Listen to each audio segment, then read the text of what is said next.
The trending post on Lee E-Bar. The ugly girl who dumped me 2 years ago is now the belle of our school. 2 years ago, she was unattractive and I was the handsome one 2 years later. She is the school beauty and I am merely a loser. I have been beaten 7 times in 3 days, yet I remain unyielding. Look, I could protect you before, and I can still protect you now. 2 years later, I, Zuo Fei, embark on a passionate legend.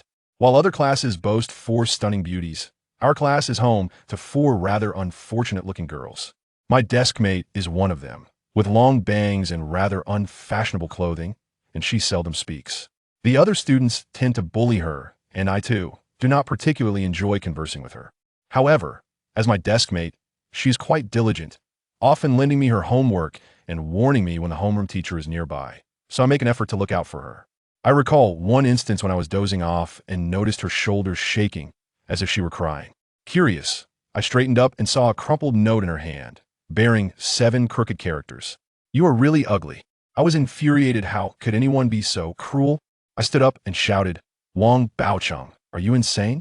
It was obvious that he was the culprit, as he alone possessed such shamelessness. Sure enough, Wang Baocheng stood up and retorted, "Zuo Fei, what's it to you? Do you think you're safe just because you have Binzi protecting you?" The teacher, too, was enraged. "Both of you sit down." So, Wang Baocheng and I complied. My desk mate continued to cry, and I reassured her, "Stop crying, I'll take care of him shortly." I quickly texted Binzi, asking him to come to our class after his lesson, as I doubted I could take on Wang Baocheng alone. As soon as class ended, the door to our classroom was kicked open. "So, Fei, what's up?" Binzi entered with his usual swagger. Before I could respond, Wang Baocheng began to babble. "I was just joking with Lin here. I don't know why Zuo Fei is so worked up and cursing at me." I stood up and yelled, "Why shouldn't I curse you? You filthy coward. Why do you bully her?" Binzi immediately commanded, "Wang Baocheng, come with me." Wang Baocheng immediately deflated, following Binzi out. I turned to my desk mate and said, "All right, stop crying, no one will bully you anymore," before running out after them. Needless to say, Binzi avenged me and gave Wang Baocheng a thorough beating. When Wang Baocheng returned, he apologized to Lin Kier. What began as a rather ordinary incident should have ended there, but I did not anticipate what would come next. A few days later, while smoking in a restroom with Binzi, he asked, "Zuo Fei, I heard you and Lin Kier are dating?" I was taken aback. How could that be? Word is spreading everywhere that you two are an item. I can't believe I would ever like that ugly girl. Then you should be careful. It would be best to clarify things with Lin Kier to prevent further rumors. Upon returning to class, I cast a guilty glance at Lin Kier, who seemed unfazed and behaved as usual. However, I soon noticed something amiss. First, her gaze toward me had changed during class. She would suddenly look at me with longing. Secondly, when she bought snacks, she would always give me a portion, be it instant noodles or sausages. Lastly, wherever I went, she would quietly follow, cheering for me when I played basketball. Through various signs, I realized that Lin Kier seemed to have developed an attachment to me. I felt deeply embarrassed. No wonder others thought we were together unbeknownst to me. We had become so ambiguous. After some contemplation, I decided to clarify things with her, but I feared hurting her feelings, so I opted for subtle hints. Whenever she looked at me, I would look away. If she offered me food, I would decline, and if she went somewhere, I would quickly avoid her. Yet, I gradually realized that none of this was effective. We had become the couple everyone acknowledged, paired together for group activities, bulletin boards, and duty weeks. Even our homeroom teacher seemed to have accepted this, as several times, when seats were rearranged, we were not separated. My life appeared to be intertwined with that unattractive girl. It is no exaggeration to say that during that time, I felt utterly suffocated. I had been flirting with a girl from the adjacent class, but that had also fallen through because of the situation. I was particularly irritable, a storm of frustration brewing within me, as if I could explode at any moment. The incident occurred on my birthday, when I invited Binzi and others out for a meal. In the private room of the restaurant, we sang and danced, reveling in joy. Just as we were about to cut the cake, the door was suddenly pushed open, and Lin Kier walked in. "Zuo Fei, happy birthday!" Lin Kier exclaimed, extending her palm to reveal a pure silver ring. Laughter erupted from the crowd as they cheered for us to kiss. In that moment, the pent-up anger I had been harboring erupted. This was the final straw that broke the camel's back. I acted in a truly despicable manner, shouting as I hurled the silver ring back at Lin Kier's face. "Get lost, I will never be with an ugly girl." Lin Kier stood frozen for a moment before picking up the ring and hurriedly running away, her face flushed with humiliation. I, too, was stunned, sitting down heavily like an old dog, filled with guilt and unease. Bro, you've crossed the line. Binzi patted my shoulder. Apologize to her tomorrow, he added. I nodded, knowing I had no other choice. The next morning, I prepared to apologize and arrived at school, only to find Lin Kier's seat empty. Days turned into a week, and still, her absence persisted. Even the teacher was unaware of her whereabouts. I grew increasingly anxious, fearing something had happened to her. If that were the case, I would regret it for life. A week later, our homeroom teacher announced that Lin Kier had transferred schools, and I felt a slight sense of relief. Throughout my middle school years, I never saw Lin Kier again, but I knew I owed her an apology. If the day ever comes when we cross paths again, I will stand before her and sincerely say, I'm sorry. After graduating from middle school, my father was reassigned for work, and our family relocated to another city. There, I encountered Lin Kier once more, but by then, she had undergone a remarkable transformation. Before moving, Binzi advised me to establish my presence in the new school and not let anyone look down on me. I assured him I wouldn't embarrass him and jokingly mentioned I might even become the leader. Of course, I was jesting. I truly disliked causing trouble. However, after moving, I received an anonymous text message. Fool, no more Binzi to protect you, huh? Let's see how long you last. I had no idea who sent it, and given that I had fought quite a few people alongside Binzi during middle school, retaliation was not an option. But I was aware that many were waiting to see me fail, as the two cities were not far apart. I thought to myself, just you wait, it'll show you that I can thrive in this new school. Even if I don't become the leader, I certainly won't be bullied daily. To my surprise, I had spoken too soon. On the first day of school, I felt quite cheerful. Since the school was far from home, I was finally going to experience dormitory life, something every child who hasn't lived in a dorm should find exciting. After class assignments and dormitory arrangements, we gathered for the orientation. It was particularly dull, just the school leaders droning on, and I was nearly dozing off when, just as I was about to drift into a light sleep, a voice rang out. The voice was as loud as the previous chatter, but to my ears, it sounded like thunder reverberating through my entire mind. Now, let's welcome the new student representative, Lin Kier, to the stage to speak. At the moment I heard those words, my mind went blank with a resounding buzz, and I quickly suppressed the tumultuous emotions within me. I raised my head to gaze at the stage, where a youthful maiden gracefully ascended. She was a beauty, and a stir immediately arose among the audience, with one crude individual boldly exclaiming, "This girl is absolutely stunning." My heart raced as I recognized her. This was Lin Kier, my former deskmate. After 2 years apart, she had transformed remarkably. She was taller, her figure more refined, and her attire was quite fashionable. She radiated confidence, her long hair cascading down her back, adorned with a pink hairpin, embodying purity and charm. They say a girl matures significantly by the age of 18, and today I witnessed it firsthand. I remained in a stupor, my thoughts buzzing to the extent that I failed to catch what Lin Kier was saying. It wasn't until the conclusion of the event that I realized I still owed her an apology. Now, an opportunity lay right before me. I dashed into the crowd to search for her, but she had already vanished. I consoled myself, reminding myself that we were in the same school, so there would surely be plenty of chances to meet again. Next came a brief class meeting where our homeroom teacher requested self-introductions. With so many students, I couldn't remember them all, but 2 names stuck with me. Ma Jie, who volunteered to be class monitor, and Lu Yaina, who was exceptionally beautiful and possessed a talent for singing and dancing. After the introductions, the teacher announced that military training would commence in the afternoon for a duration of 15 days, a prospect I dreaded, but there was no escaping it. During a break, a group of boys surrounded Lu Yaina, clamoring for her WeChat ID. I joined in a ruckus for a bit of fun, but in my enthusiasm, I accidentally brushed against her arm. Lu Yaina stood up and exclaimed, "What's wrong with you?" I was taken aback, momentarily stunned, as no one had ever spoken to me so directly during my middle school years. After she sat back down, seemingly unfazed, and continued to joke with the other boys, I felt a pang of bitterness. Compared to my glory days in middle school, this stark contrast was truly disheartening. I stepped outside, hoping to encounter Lin Kier, to apologize and perhaps reminisce. With only 7 or 8 classrooms in our grade, I methodically checked each one. Upon reaching class 6, I spotted a group exiting 3 boys and 1 girl, the girl being Lin Kier, who appeared even more stunning up close. I couldn't help but exclaim, "Lin Kier."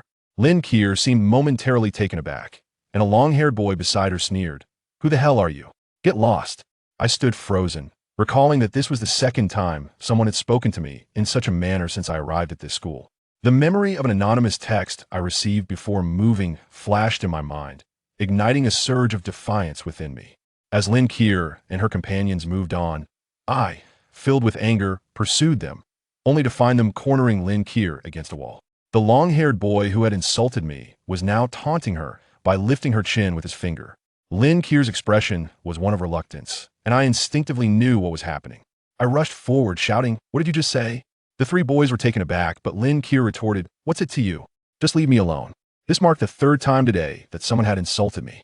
In a fit of rage, I lunged at the long-haired boy, gripping his collar and delivering a punch to his cheek. After all, I had trained alongside Binzi for 3 years, and I had participated in numerous fights. The long-haired boy yelped in surprise and retaliated with a kick to my stomach. As I staggered back, the other two boys rushed in, each delivering a kick that sent me sprawling to the ground. I struggled to rise, but it was futile. They relentlessly continued to kick me. In that moment of despair, I realized just how powerless I was. My past victories in fights had been attributed to Binzi opponents had been too intimidated to retaliate, merely standing there for me to strike. Someone shouted that the teacher was coming, prompting the three boys to flee in a panic. I stood up disheveled and noticed a crowd had gathered to witness my humiliation. I had never felt so embarrassed in my life. Turning to Lin Kier, I asked, "Are you all right?" Those ruffians had clearly been harassing her, and I had managed to drive them away. Lin Kier's expression was icy as she replied, "This has nothing to do with you." Anger surged within me. "I was trying to help you. How can you speak to me like that?" Lin Kier retorted, "This isn't middle school anymore, and Binzi isn't here to protect you. You should tone down your arrogance." With that, she turned and walked away. I was infuriated after taking a beating. I received no gratitude in return. Clearly, Lin Kier harbored a deep resentment towards me. The onlookers remained, and I snapped, "What are you staring at?" A few boys chuckled, "Just watching you get humiliated." I considered retorting, but outnumbered, I chose to swallow my pride and walked away, head down. Outside the classroom building, I found a secluded spot to collect myself. Dusting off my clothes, I realized every part of me ached. I was consumed with frustration. The anonymous text had been eerily accurate. Without Binzi, I felt like a useless failure, especially since Lin Kier had echoed those sentiments. It was deeply unsettling. It would be a lie to say I didn't desire a comeback, yet I felt woefully outmatched, unsure of how to proceed. I resigned myself to returning to the dormitory. In the dorm, there were 8 of us, all of whom had returned and were lounging on their beds, chatting. I noticed Ma Jia, the self-proclaimed class monitor, was in the same dorm as me. However, I lacked the enthusiasm to engage in conversation and lay facing the wall, eyes closed in rest. After a while, I overheard Ma Jia say, "By the way, have you all paid the protection fee? The 9th prince will come to collect soon, so just give it all to me to save time." When someone inquired about the amount, he replied, $10, and began collecting from everyone. When he reached me, I stated, "I don't have any money." "You don't have money on the first day?" "I simply don't have any." I couldn't fathom that this school had individuals extorting protection fees. Ma Jia fell silent, pocketing the money from the others before leaving. I continued to lie on my bed, but soon, a few people burst into the room. Ma Jia pointed at me, declaring, "It's him." As I sat up, I recognized the long-haired boy from earlier. He too recognized me. Well, if it isn't the little fool, he seized the bed frame and kicked me, sending me sprawling back onto the bed. Before I knew it, the others dragged me to the ground, and they commenced their assault once more. I shielded my head, waiting for them to finish. The long-haired boy sneered, "Weren't you the hero, saving the damsel? Tomorrow morning, they'll be looking for Lin Kier again. Let's see if you'll come to her rescue then." He delivered 2 more slaps to my face before leading his friend away. I sat on the bed, momentarily speechless, my face numb. The dorm fell into an oppressive silence, each occupant deliberately refraining from making sound. I felt an itch in my eyes and wiped them, only to discover I was crying. I was crying. I had never anticipated a day when I would weep after being beaten. I went to the washroom to splash some water on my face, feeling somewhat rejuvenated. As I wandered around the washroom, I spotted a mop and kicked it until it broke, wielding it as a makeshift weapon. I craved revenge. I refused to accept that without Binzi, I was powerless. At that moment, my phone rang. Startled, I glanced at the screen and was taken aback. It was Binzi calling. I answered, feigning nonchalance. "What's up, idiot? Finally remember to call me? Haha, it's the first day of school. Just checking in to see if you're still alive or if someone's knocked you out." I knew he was joking, yet my heart sank. I replied, "Who could possibly take me down? ID make them regret it." Binzi laughed heartily. "Huh, my brother, you are truly remarkable. By the way, I just discovered that a friend of mine is also at your school. If you encounter any issues, feel free to consult him. His name is Monkey. He'll send you his phone number." After hanging up, Binzi promptly sent me a text. I dialed the number listed, and after a considerable wait, someone finally answered, sounding as if they had just awoken. "Hello." I replied, "This is Zuo Fei. Binzi asked me to contact you." "Oh, Zuo Fei. Come over him in dorm room 305. Upon arriving at 305, I found the dormitory eerily quiet. A frail figure lay on one of the beds, his hair resembling a bird's nest, and dark circles under his eyes suggesting a sleepless night. I approached and called out, "Monkey? Monkey? Where the hell is the main tank? If he doesn't get back online, I swear he'll fly to Hunan and chop that bastard up." Startled, I realized Monkey was merely talking in his sleep, likely dreaming about a game. No wonder those dark circles were so pronounced. It was a consequence of his gaming habits. After shaking him a couple more times, he finally stirred. "Zuo Fei." "All right." Monkey sat up, removing a large chunk of sleep from his eyes. "You're Bin's friend, right? If you need anything, just come find me." With that, he promptly lay back down to sleep. I quickly interjected, "I have something I need right now." Monkey's reaction was instantaneous. He opened his eyes and asked, "What is it?" Sitting up once more, relieved that Bin's friend seemed reliable, I recounted my morning's misfortunes, detailing my encounter with the ninth, Prince, how I had been beaten after attempting to rescue a damsel in distress and subsequently refused to pay protection fees. Monkey listened in silence for a while before I suggested, "If this is too much for you, I can understand." "Hey, don't go." Repeat that I accidentally zoned out for a moment. I was at a loss for words. How could one zone out while engaged in conversation? I repeated my story. Monkey responded, "The ninth prince, right? The one with long hair? Got it. We'll go find him this afternoon." I sensed that Monkey was no ordinary character, so I nodded. "He'll look for you in the afternoon. Which class are you in?" After confirming his class, I said, "You can go back to sleep. We'll take my leave." I stood up to exit. "Wait a moment." "Yes." I turned back. "Do you have any money on you?" "Lend me $5. I haven't eaten yet." I felt a strange discomfort. It wasn't that I cared about the 5 yuan, but borrowing money right after I had sought his assistance felt somewhat unsettling, akin to extortion. Surely, Binzi wouldn't introduce such a friend to me. Despite my reservations, I handed him the 5 yuan.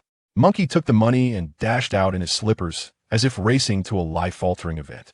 In an instant, the dormitory was left desolate, and I surveyed the empty beds, standing in a daze for a moment before leaving, utterly perplexed by this monkey.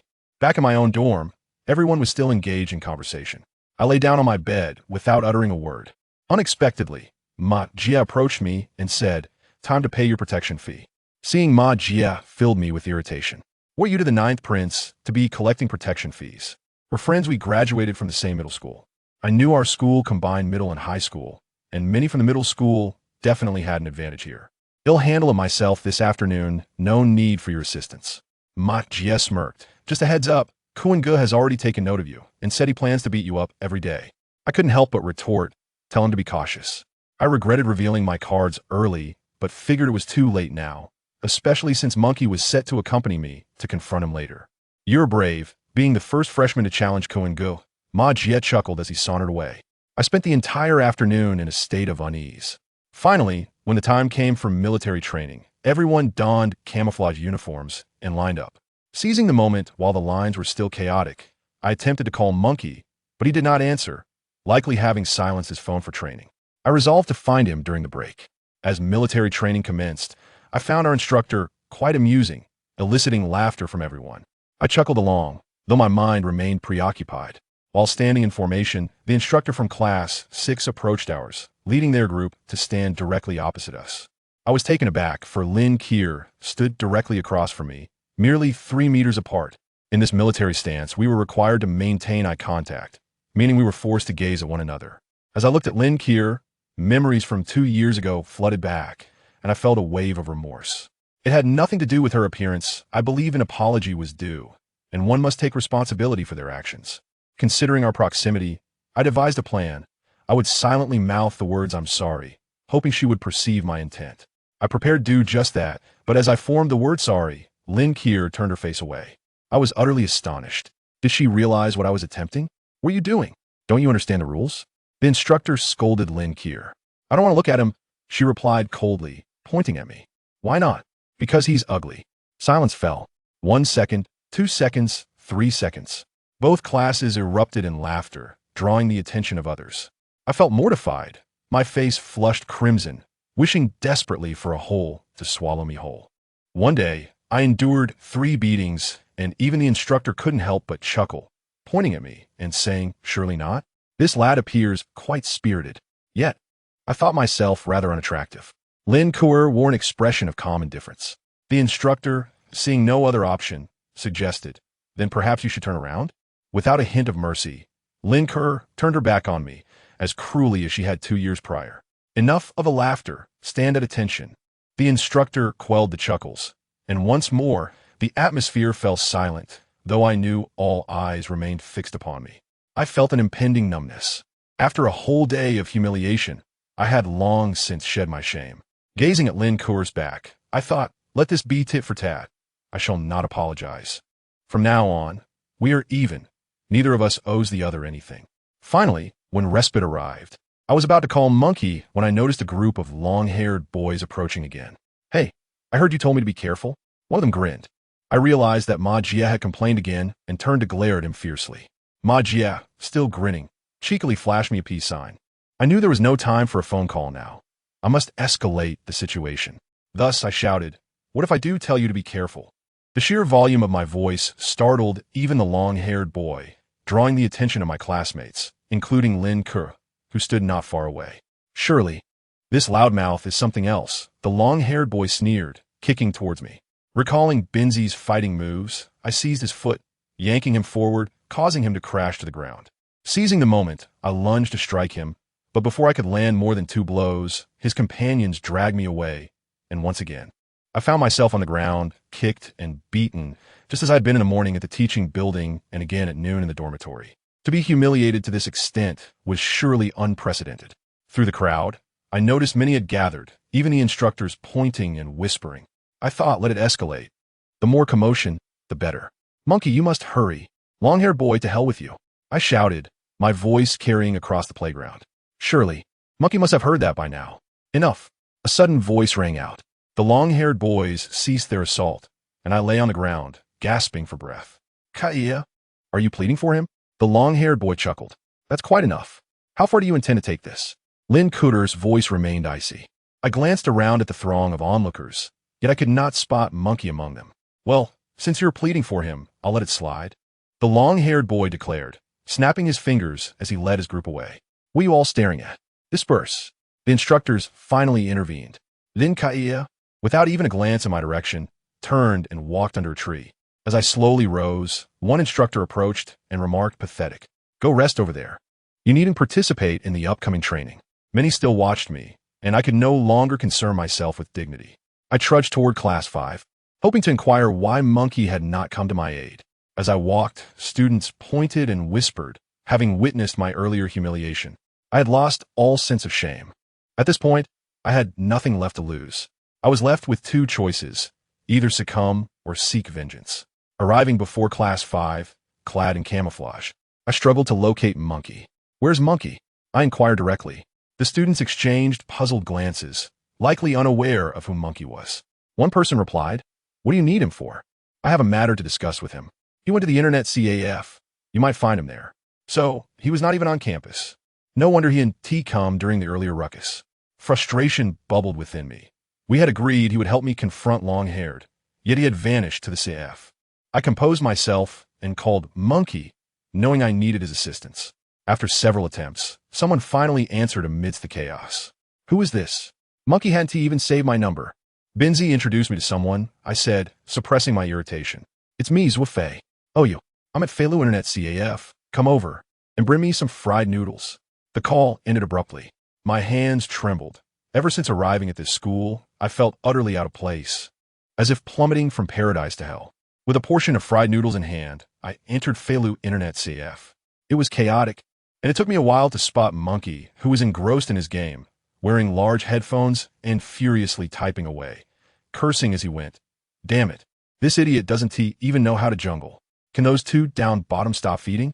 I settled beside him, placing the noodles aside. Upon noticing my presence, Monkey waved. signaling me to wait a moment. He opened his food container, eating while gaming and cursing at the players in the game, alternating between expletives. It was a typical scene in the CAF, so it didn't stand out. After a while, I could no longer contain myself. Long-haired is causing me trouble again. I refrained from mentioning the beatings. I still desired to maintain some semblance of dignity. Without turning around, Monkey replied, "What trouble did he cause you?" "Mid lane. You fool. Can't you roam?" I raised my voice. He just hit me in front of the entire first-year class. This is the third time today. I had finally shed my pride. Monkey paused, then set down his headphones, standing up. "Let us go." I followed suit. Monkey pushed back his chair, glanced at the screen, then leaned back to play a few more moves, wearing an expression of conflict. "I can't let my teammates down. Here's the deal. You head back to school and wait at the playground entrance. I'll be there in 10 minutes, tops." I nodded and exited the CAF. Returning to school, training had already commenced, and I sat at the playground entrance, visible to many students. I thought to myself, watch closely, witness how I exact my revenge. I believed Monkey would not shy away from this challenge. 10 minutes passed, but Monkey did not arrive. An hour later, he still hadn't shown. The training teams took breaks, yet Monkey was still absent. The sun gradually descended, and I buried my head in my knees, wishing to hide my tears. Deep down, I knew Monkey would not come. Even if he was introduced by Benzi, we were essentially strangers. I sat there foolishly, lost and uncertain of my next steps. I yearned for revenge, yet lacked the strength, allies, and even long-haired was beyond my capability. Not to mention he had the backing of someone formidable. As dusk settled, the training squad dispersed and groups of students passed by, occasionally pointing and whispering, "Look at him, beaten multiple times in one day. What's he doing sitting there? Is he daft from the beatings?" The crowd gradually thinned, leaving the playground quiet, with only a few lingering students. Suddenly, a voice pierced the silence. "Hey, that idiot is still sitting there." I looked up to find the long-haired boys approaching again. Instinctively, I stood, wanting to evade them. A few students gathered, giggling and seemingly eager to mock me. "Enough, enough," the long-haired boy interjected, halting their antics. I was momentarily taken aback, wondering if this rascal had experienced a change of heart. "Let us give Lin Kuer some respect," he continued, appearing quite pleased, as if celebrating some achievement. "If it weren't for him, how would Lin Kuer have agreed to go out with me? I owe him my gratitude." "What?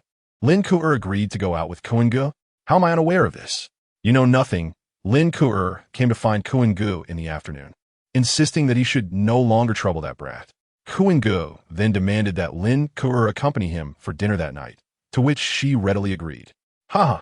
So that is how it is. I never expected that brat to be of some use."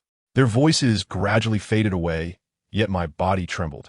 It was not fear that consumed me, but rather a tempest of anger, irritation, and rage. Lin Kuer had agreed to this scoundrel's date to help me. I no longer had the time to analyze Lin Kuer's psyche. Why would she help me when she clearly loathed me? All I knew was that if I were still a man, such a thing should never have transpired. The monkey was of no help. He had first borrowed money from me, then asked me to bring him food, and subsequently sent me away, showing no genuine intention of assisting me. I picked up a brick and sat down in a shadowy corner by the school gate, waiting. Back in middle school, Benzi once chased after a dozen people wielding a brick. I did not expect to emulate his valor. I merely hoped that this brick could incapacitate Long Mao. As for the consequences, I no longer had the luxury of consideration. I gripped the brick tightly, my eyes fixated on the school entrance. It was mealtime. Students were heading to the cafeteria, while others were leaving campus. Long Mao would certainly take Lin Kuer out to eat, and I had enough common sense to anticipate that. After a while, I indeed saw Lin Kuer emerge with Long Mao and his entourage. They were too far away from me to discern their conversation, but I could see Long Mao grinning, his mouth flapping incessantly. Lin Kuer, on the other hand, wore a frosty expression, seemingly struggling to walk alongside him. As Long Mao grew animated, he attempted to wrap an arm around Lin Kuer's waist, only to be brusquely rebuffed. As they approached, their voices became clearer. "Kaya, I'm telling you, you must get drunk tonight. Otherwise, you'll be disrespecting me." Just as they neared my position, I suddenly leaped up, cursing, "Long Mao, I'll F your mother." I then brought the brick crashing down onto his forehead. 2 years later, I could still protect you. How much strength did I exert? I cannot say, but I knew I had poured every ounce of my energy into that strike. The brick shattered upon impact, and Long Mao fell without a flinch. F you. Even then, I did not relent and delivered a fierce kick. However, the next moment, Long Mao's brothers rushed in, overwhelming me with a flurry of punches and kicks, their attacks more vicious than before, all while cursing. How dare you strike our Kohen Go? We'll put you down today. Lin Kuer cried out for them to stop, but her pleas went unheard. Damn it. A voice rang out. Long Mao staggered to his feet. Everyone paused. Kohen Go, are you all right? Go finish him off. Stand back. I'll take care of him. Long Mao picked up a shard of the brick I had shattered. Zhou Kuan, don't hit him. Lin Kuer tugged at his arm. Get off me.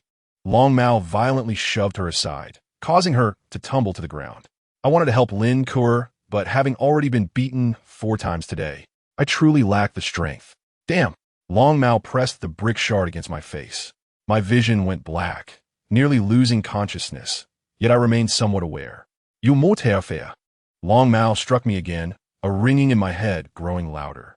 Just as he prepared for a third blow, an entire body suddenly flew past me, leaping onto the fallen Long Mao, delivering punches like Donnie Yen. Long Mao howled, while the others encircled him, but no one dared to intervene, merely pleading, Monkey, don't hit him. Monkey, Kuan Ge hasn't offended you, has he? Get lost. I'm going to finish him off. How dare he strike my brother?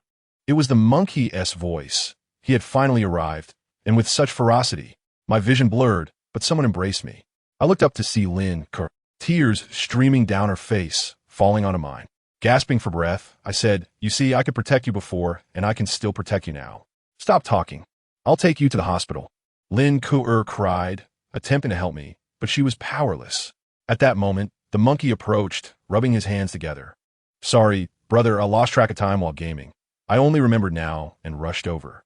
The others seized the opportunity to lift Long Mao and hurried away. Monkey, don't talk. Let us get Zuo Fei to the hospital. All right. The monkey went to the roadside to hail a taxi. Lin Kuer, what happened? We waited at the restaurant for ages. A boy and girl had appeared, the boy handsome, the girl lovely, quite the pair. They're my classmates. They just beat Zhou Kuan, and we can talk later. Right now, let us get him to the hospital. Lin Kuer held me close, my head resting against her soft bosom, a fragrant scent wafting from her. At that moment, I thought, even if I died, it would be worth it. The monkey called for a cab, and the boy and girl hurriedly exclaimed, Monkey! The monkey glanced at them, pointing at the boy. That Zhou Kuan is a fool. It's a miracle I didn't kill him today. The boy looked particularly embarrassed. Zhou Kuan can be a bit reckless. I can't really admonish him as a brother, but isn't Lin Kuer dining with him tonight? Zhang Xian called me over to talk to Zhou Kuan. Indeed, monkey. The girl added, Lin Kuer is my good sister. How could I not care about her? I called Xing Qiu specifically to talk to Zhou Kuan, but I never expected this to happen. The monkey fell silent, quietly helping me into the car. Lin Kuer also got in, turning to the window. Xing Qiu, Zhang Xian.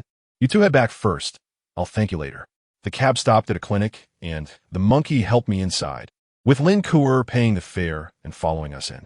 I had no serious injuries. They were merely superficial wounds. The most severe being a blow to my head from the shattered brick, requiring just 3 stitches. While the doctor stitched me up, the monkey fidgeted anxiously, appearing particularly worried. I said, Monkey, I'm fine. You don't need to act like this. No, I just haven't finished my game. Can I leave first? I was utterly speechless. So I conceded, all right, you can go. Yeah, you get stitched up.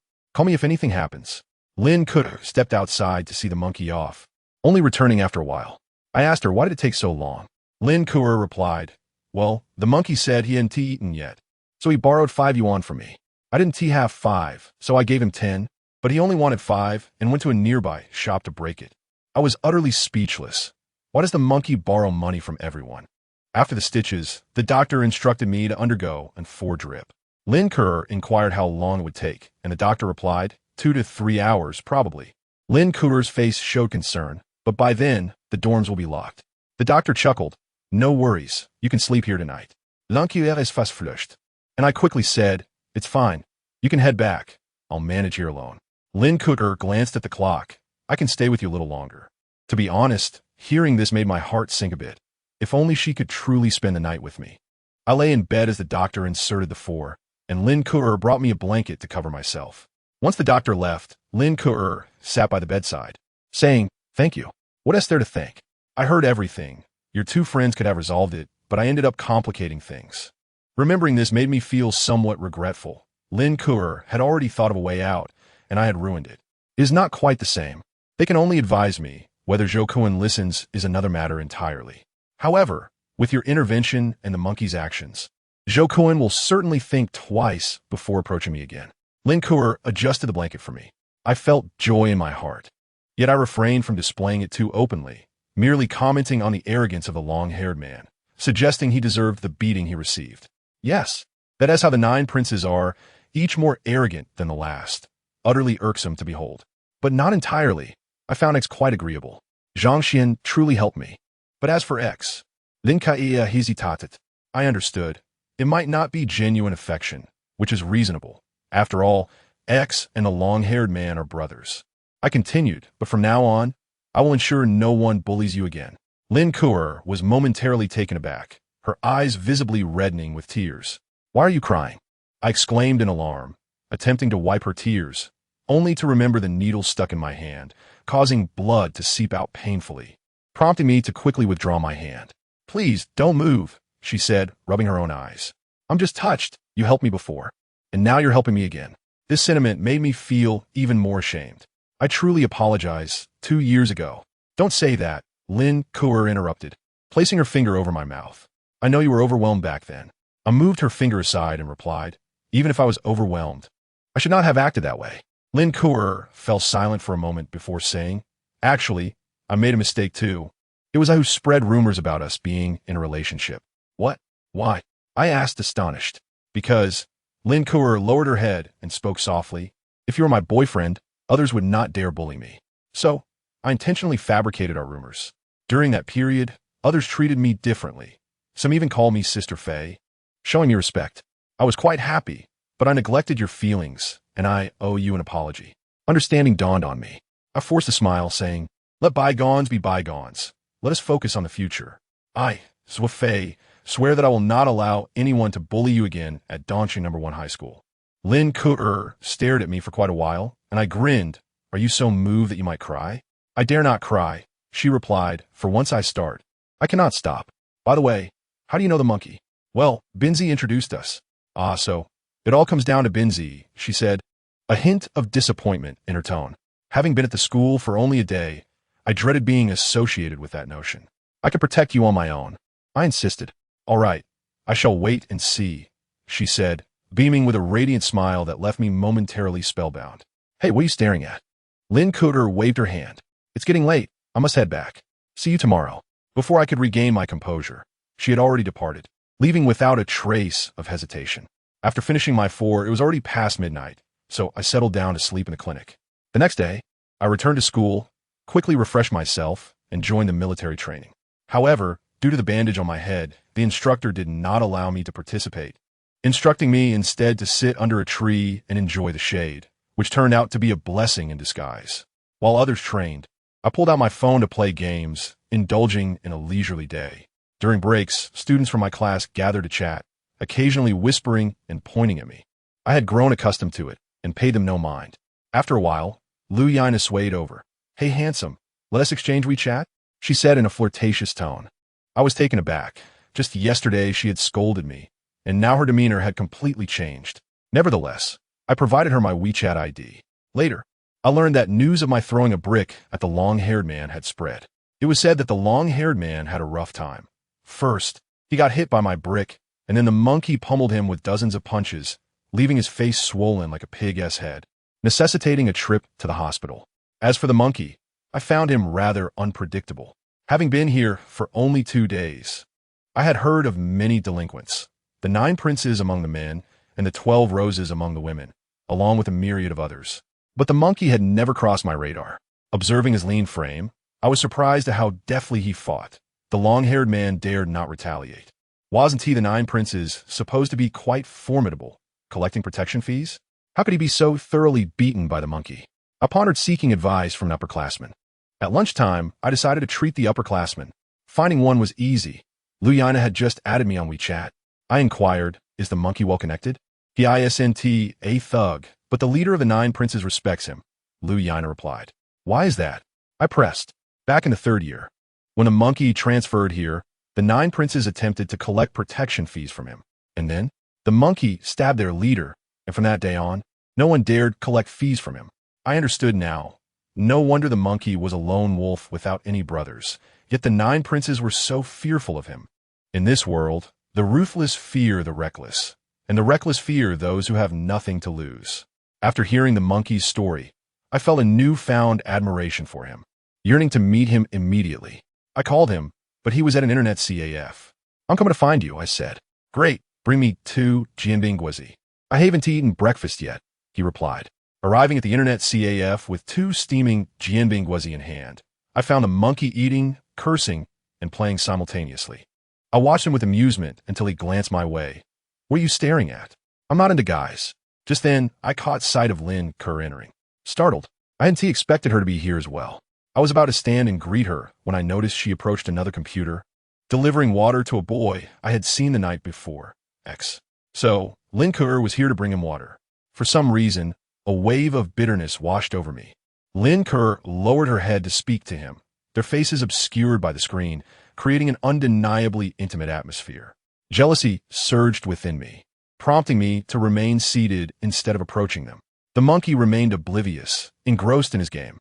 I wanted to look away, but my gaze betrayed me. Once their conversation concluded, Lin Ke stood to leave, and I witnessed X's hand brush against her thigh. My heart sank, overwhelmed by an inexplicable sadness. Yet, the next moment left me utterly astounded. Lin Ke abruptly turned and kicked X hard, causing him to tumble from his chair. She pointed at him, seemingly chastising him, before swiftly exiting. I hurriedly stood and chased after her. Lin Ke hadn't gone far, and I caught up, grabbing her arm. She turned, her face streaked with tears. "What are you doing here?" she asked, surprised. "I was at the internet CAF," I replied. After a pause, I added I saw everything. Her shoulders trembling slightly. I grasped her shoulders. "X isn't he a good person, is he?" After a long silence, she finally admitted, "It has happened 2 or 3 times. "Then why do you still bring him water?" I pressed. "Zhang Xian asked me to. She had something to take care of," she explained. "Oh, I realized. So Zhang Xian and X are in a relationship? Does she not know he has been inappropriate with you?" I can't let her find out. She really likes X, and I'm afraid. Before she could finish, I took her hand, heading back into the internet CAF. "Zuo Fei, what are you doing?" Lin Ke protested. Ignoring her, I continued to pull her along. "Are you going to confront X?" "I want to go. It will be a huge mess." She struggled vigorously, drawing the attention of passers-by. I halted, facing her. "Stop arguing with me. From now on, you will do as I say." Lin Ke seemed startled by my intensity, remaining silent thereafter. I searched for a brick on the roadside and dragged her into the CF, heading straight for X's table. He was still engrossed in his game and hadn't noticed us. I dropped the brick onto his keyboard. Startled, X jumped up. "What are you doing?" Meanwhile, several individuals stood beside him. I was taken aback, having assumed he was alone, only to discover that a few of his companions were accompanying him. Truly, one of the 9 princes. I feigned calmness, squinting my eyes and saying, "What do you think I'm doing? Aren't you aware?" Xing Qiu glanced at Lin Ke behind me, seemingly understanding. Ah, the flower protector. The internet CAF fell silent. Many eyes now turned our way. Let us not dwell on trivial matters. With so many witnesses present, I'll spare you from exposing what happened earlier. However, I must warn you, should this occur again, Long Mao will be your fate. Xing Qiu's face flushed crimson. What the hell? Who do you think you are to lecture me? As soon as the words left his mouth, his companions encircled us, evidently preparing for a confrontation. I suddenly regretted throwing that brick at his keyboard earlier. At least then I would have had a weapon at hand. Seeing my silence, Xing Qiu grew bolder. "Go on. What can you say?" "Simply that he is my brother." At that moment, Monkey strolled over leisurely. Upon seeing him, Xing Qiu's face drained of color. "Monkey, you're here too?" Monkey shot a glance at Xing Qiu and remarked, "I don't know why Zuo Fei berated you, but I'm certain you must have done something wrong. For your misdeeds, how about you vacate the internet CAF?" Xing Qiu's face reddened again. "What do you mean?" "Nothing much. I merely wish for you to leave, as my brother finds you displeasing." I gazed at Monkey in astonishment. He bore an uncanny resemblance to Binzi, both fiercely loyal to their brothers. "Monkey, that's enough." Xing Qiu shouted. "Don't think that just because Big Cat respects you, we 9 princes fear you. Huh? If you aren't scared of me, then come at me." Monkey stepped forward. Xing Qiu trembled with rage, yet ultimately refrained from striking. Why not summon Big Cat to beat me? The corners of Monkey's mouth curled into a sly smile, a light yet cold chuckle. Xing Qiu remained silent, his face a deep shade of red. I said it yesterday. None of you 9 princes are good people. Monkey pointed at him. Get out of here. This is by Ye's CAF, and I don't wish to tarnish his establishment. Xing Qiu's cheeks quivered, clearly in a state of extreme fury. I feared he might lash out in desperation and confront Monkey, so my eyes darted to the brick on the keyboard, ready to seize it at a moment's notice. But in the end, Xing Qiu did nothing, bowing his head in shame as he left, his companions following suit. Monkey patted my shoulder. All right, toss the brick away. Don't bring weapons in here again. Sure, I'll see Lin Kuter out. I picked up the brick and took Lin Kuter with me outside. Once outside the CAF, I released Lin Kuter, saying, if he bothers you again, just let me know. Lin Kuter smiled. Should I tell you or Monkey? I scratched my head, feeling bashful. Either is fine. All right, I won't tease you anymore. You both look quite dashing. Lin Kuter shook my arm. I'll be going now. Watching her retreat further away, I tossed the brick aside and hurried back to find Monkey. Monkey was already engrossed in the game, as usual, spouting profanities, cursing Hainanese as swindlers, Shanghai residents as softies, Cantonese as gluttons, Beijingers as fools, and Shaanxi folks as country bumpkins, managing to insult the entire nation in a matter of moments. Seizing a lull in his tirade, I quickly said, Monkey, thank you. Monkey removed his headphones. About lunch. I've got it covered. I declared grandly. The money I borrowed yesterday. Forget about it. I continued with my bravado. Ha, good brother. Monkey chuckled. I also booted up a machine to play, and by noon, we ventured out for a bowl of noodles together. After our meal, Monkey mentioned needing to return for some sleep, having pulled 3 consecutive all-nighters. I accompanied him back to the dormitory. As we reached the bottom of the dormitory, Monkey declared, I can't take it anymore, Zuo Fei.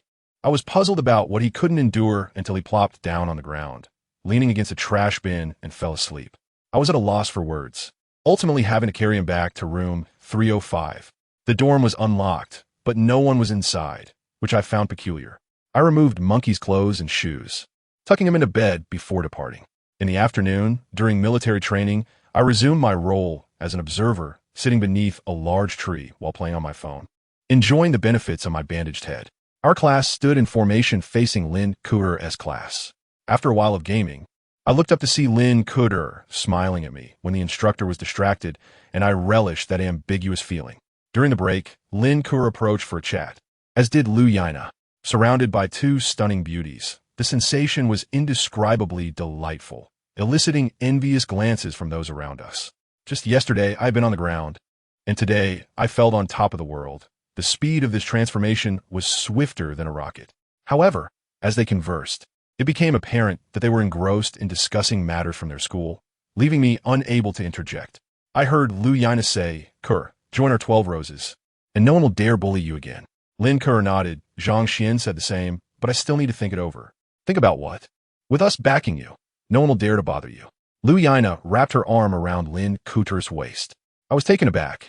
I had often heard that the 12 Roses were a group of little tough girls, but it turned out Lu Yana was one of them, and now Lin Kuter was contemplating joining. Kaiya, Yina. Another voice called out. I turned to see the enchanting girl from last night, Zhang Xian, approaching with a smile. Zhang Xian, Lin Kuter, and Lu Yana both stood, and the 3 girls clasped hands affectionately. Xing Qiu ambled leisurely behind them. I glared at him, but he wore a radiant smile, as if nothing had ever transpired. Kur, have you made up your mind? Join our 12 Roses. Zhang Xian winked. So Zhang Xian was also part of the 12 Roses. I couldn't help but wonder if all the beauties at this school belonged to that group. Lin Kuter rubbed her head. Could I have some time to think? Join us, and no one will dare bully you. Zhang Xian grinned. Really? Even I wouldn't dare to bully you. Xing Qiu laughed heartily. I was incredulous that he had the audacity to say that. I stared at him in disbelief, though he appeared quite nonchalant. Look at Xing Qiu coming back. Ha, you dare to bully my Ku? Just wait until I deal with you. You wouldn't dare. Xing Qiu strolled over and gently embraced Zhang Xian. Ugh, you 2 are so mushy. Go show your affection somewhere else. Lu Yana exaggeratedly urged them away. Lin Kuer and I remained silent, as we both understood what Xing Qiu truly was. Kuer, join us. Zhang Xian tugged at Lin Kuer's arm. If not, I can ask Wang Yao to speak to you personally. Oh no, Do you have a headache just seeing your leader? Ha ha ha. Zhang Xian laughed, of course. Wang Yao is someone Big Cat trembles before. Stop joking. Big Cat is just accommodating the ladies, Xing Qiu chuckled. When they began discussing their school affairs, I felt even more out of place, standing there like a fool. Big Cat, Wang Yao, none of it piqued my interest, even if they were the leaders of the 9 princes or the 12 roses. To me, it seemed childish to bestow oneself with such titles. Previously, our school's 4 great kings were nothing but targets. Fortunately, training time arrived, and they returned to their respective teams, allowing me to sit down and continue playing on my phone. After a long afternoon of training, I prepared to leave for dinner. Just as I was about to exit the playground, I heard someone calling after me. Turning around, I was surprised to see Xing Qiu. I thought he had come seeking revenge and quickly scanned the area for something to defend myself with. Spotting a brick, I dashed over to grab it. Xing Qiu was taken aback. What are you doing? I said, enough with the nonsense. If you want to fight, come at me. Xing Qiu laughed. If I wanted to fight, would I come alone? I looked around, and, indeed, he was alone, without any backup. What do you want? Xing Qiu handed me a cigarette and said, I felt quite embarrassed at noon. I was just joking with Lin Ke. It's just my nature to be a bit handsy with women. Even Zhang Xian has scolded me several times. Seeing his sincerity, I took the cigarette, lit it, and remarked, you really ought to change that habit. Why be so touchy? Yes, I'm truly sorry, Xing Qiu replied, scratching his head with a smile. How about we have lunch together tomorrow? You, me, Zhang Xian, and Lin Ke. I want to properly apologize to Lin Ke. I readily agreed, feeling that Xing Qiu was quite a decent person. Little did I know, I was being naive. This was a trap set by Xing Qiu that would cause trouble for both Lin Ke and me. Of course, that was a story for later. We arranged the time and place for our lunch and walked together to the dormitory entrance before parting ways, as he went to fetch Zhang Xian. After dining in the cafeteria, I remembered that the monkey was still asleep in the dormitory, so I brought him a portion of fried rice. Upon arriving at room 305, I found him alone, and the dormitory was eerily quiet. I woke him, and he devoured the food in a frenzy, asking, has Zuo Fei caused you any more trouble? Eruplia? No. Good. I'll take you to meet someone, he said, pulling me by the arm as we exited. Confused, I followed him to another dormitory where a few students were playing cards. One of the chubby students said, Monkey, you're here. The monkey nodded and pointed at me, saying, Big Cat, this is Zuo Fei. You must have heard of him. My heart sank. This person was indeed the leader of Zuo Fei. He looked rather simple-minded and not intimidating at all. Big Cat nodded. I've heard. You knocked down Zhou Cohen with a brick, right? He deserved it. Bothering people 3 times a day. 4 times, the monkey corrected. I shot him a resentful glance. Did it matter how many times it was? 4 times. Big Cat continued. That kid was too arrogant. He needed a lesson. Monkey, did you come here for that? It was evident that Big Cat respected the monkey, at least outwardly. The monkey muttered, I think all of you from Zuo Fei should be taught a lesson. Big Cat's expression shifted, but he said nothing. The monkey continued. Zuo Fei is my brother, so you all from Zuo Fei should watch where you're walking. Don't bump into him. Big Cat's face grew even darker. Let us go, the monkey said, storming out with me. That night, he stayed up late, and I decided to catch some more sleep. The monkey returned to the dormitory and immediately laid down to sleep. To be fair, while the monkey was indeed assertive, I felt he might have overstepped. Big Cat had shown him nothing but respect. But perhaps that was just the monkey's nature, and I had no place to judge.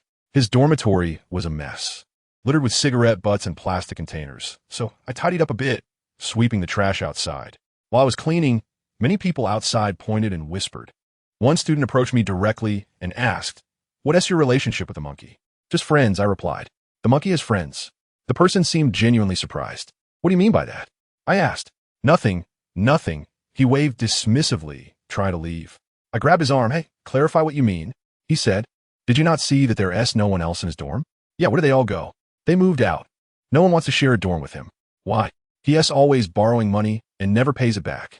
He then pulled away and left. I turned back to see the monkey still sleeping soundly. I closed the dormitory door behind me and left. The following day, I spent the morning sitting under a large tree. The instructor said I could enjoy the shade, but warned me not to wander around. After the dispersal, Xing Qiu came to find me for a lunch appointment.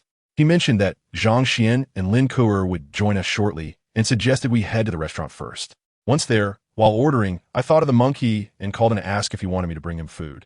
The monkey was thrilled and said, Sure. Bring me some. Little did I know, that phone call would save Lin Kuer and me. After hanging up, I inquired with the server about any ready meals, and she said they only had steamed dumplings, so I ordered 2 baskets. While they were being packed, Zhang Xian and Lin Kuer hadn't arrived yet, so I decided to take the food to the monkey first, promising to return in under 10 minutes. Xing Qiu agreed and even kindly packed a portion of vinegar for me. As I stood up, I suddenly felt a heavy blow to the back of my head, and stars filled my vision.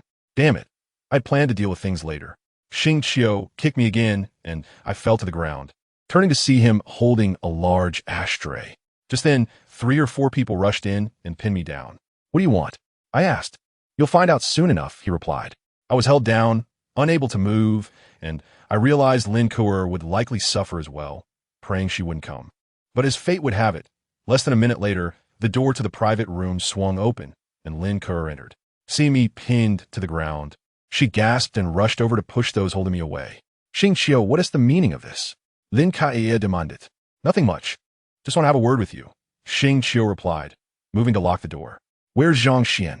She won't be coming, Xing Qiu said, walking towards Lin Kuer. She doesn't even know we're having lunch today. You. Lin Kuer pulled out her phone, trying to call for help.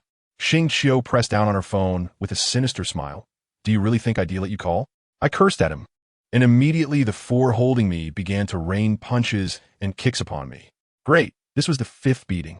I realized that cursing was futile, so I chose to shut my mouth, glaring at Xing Qiu with resentment.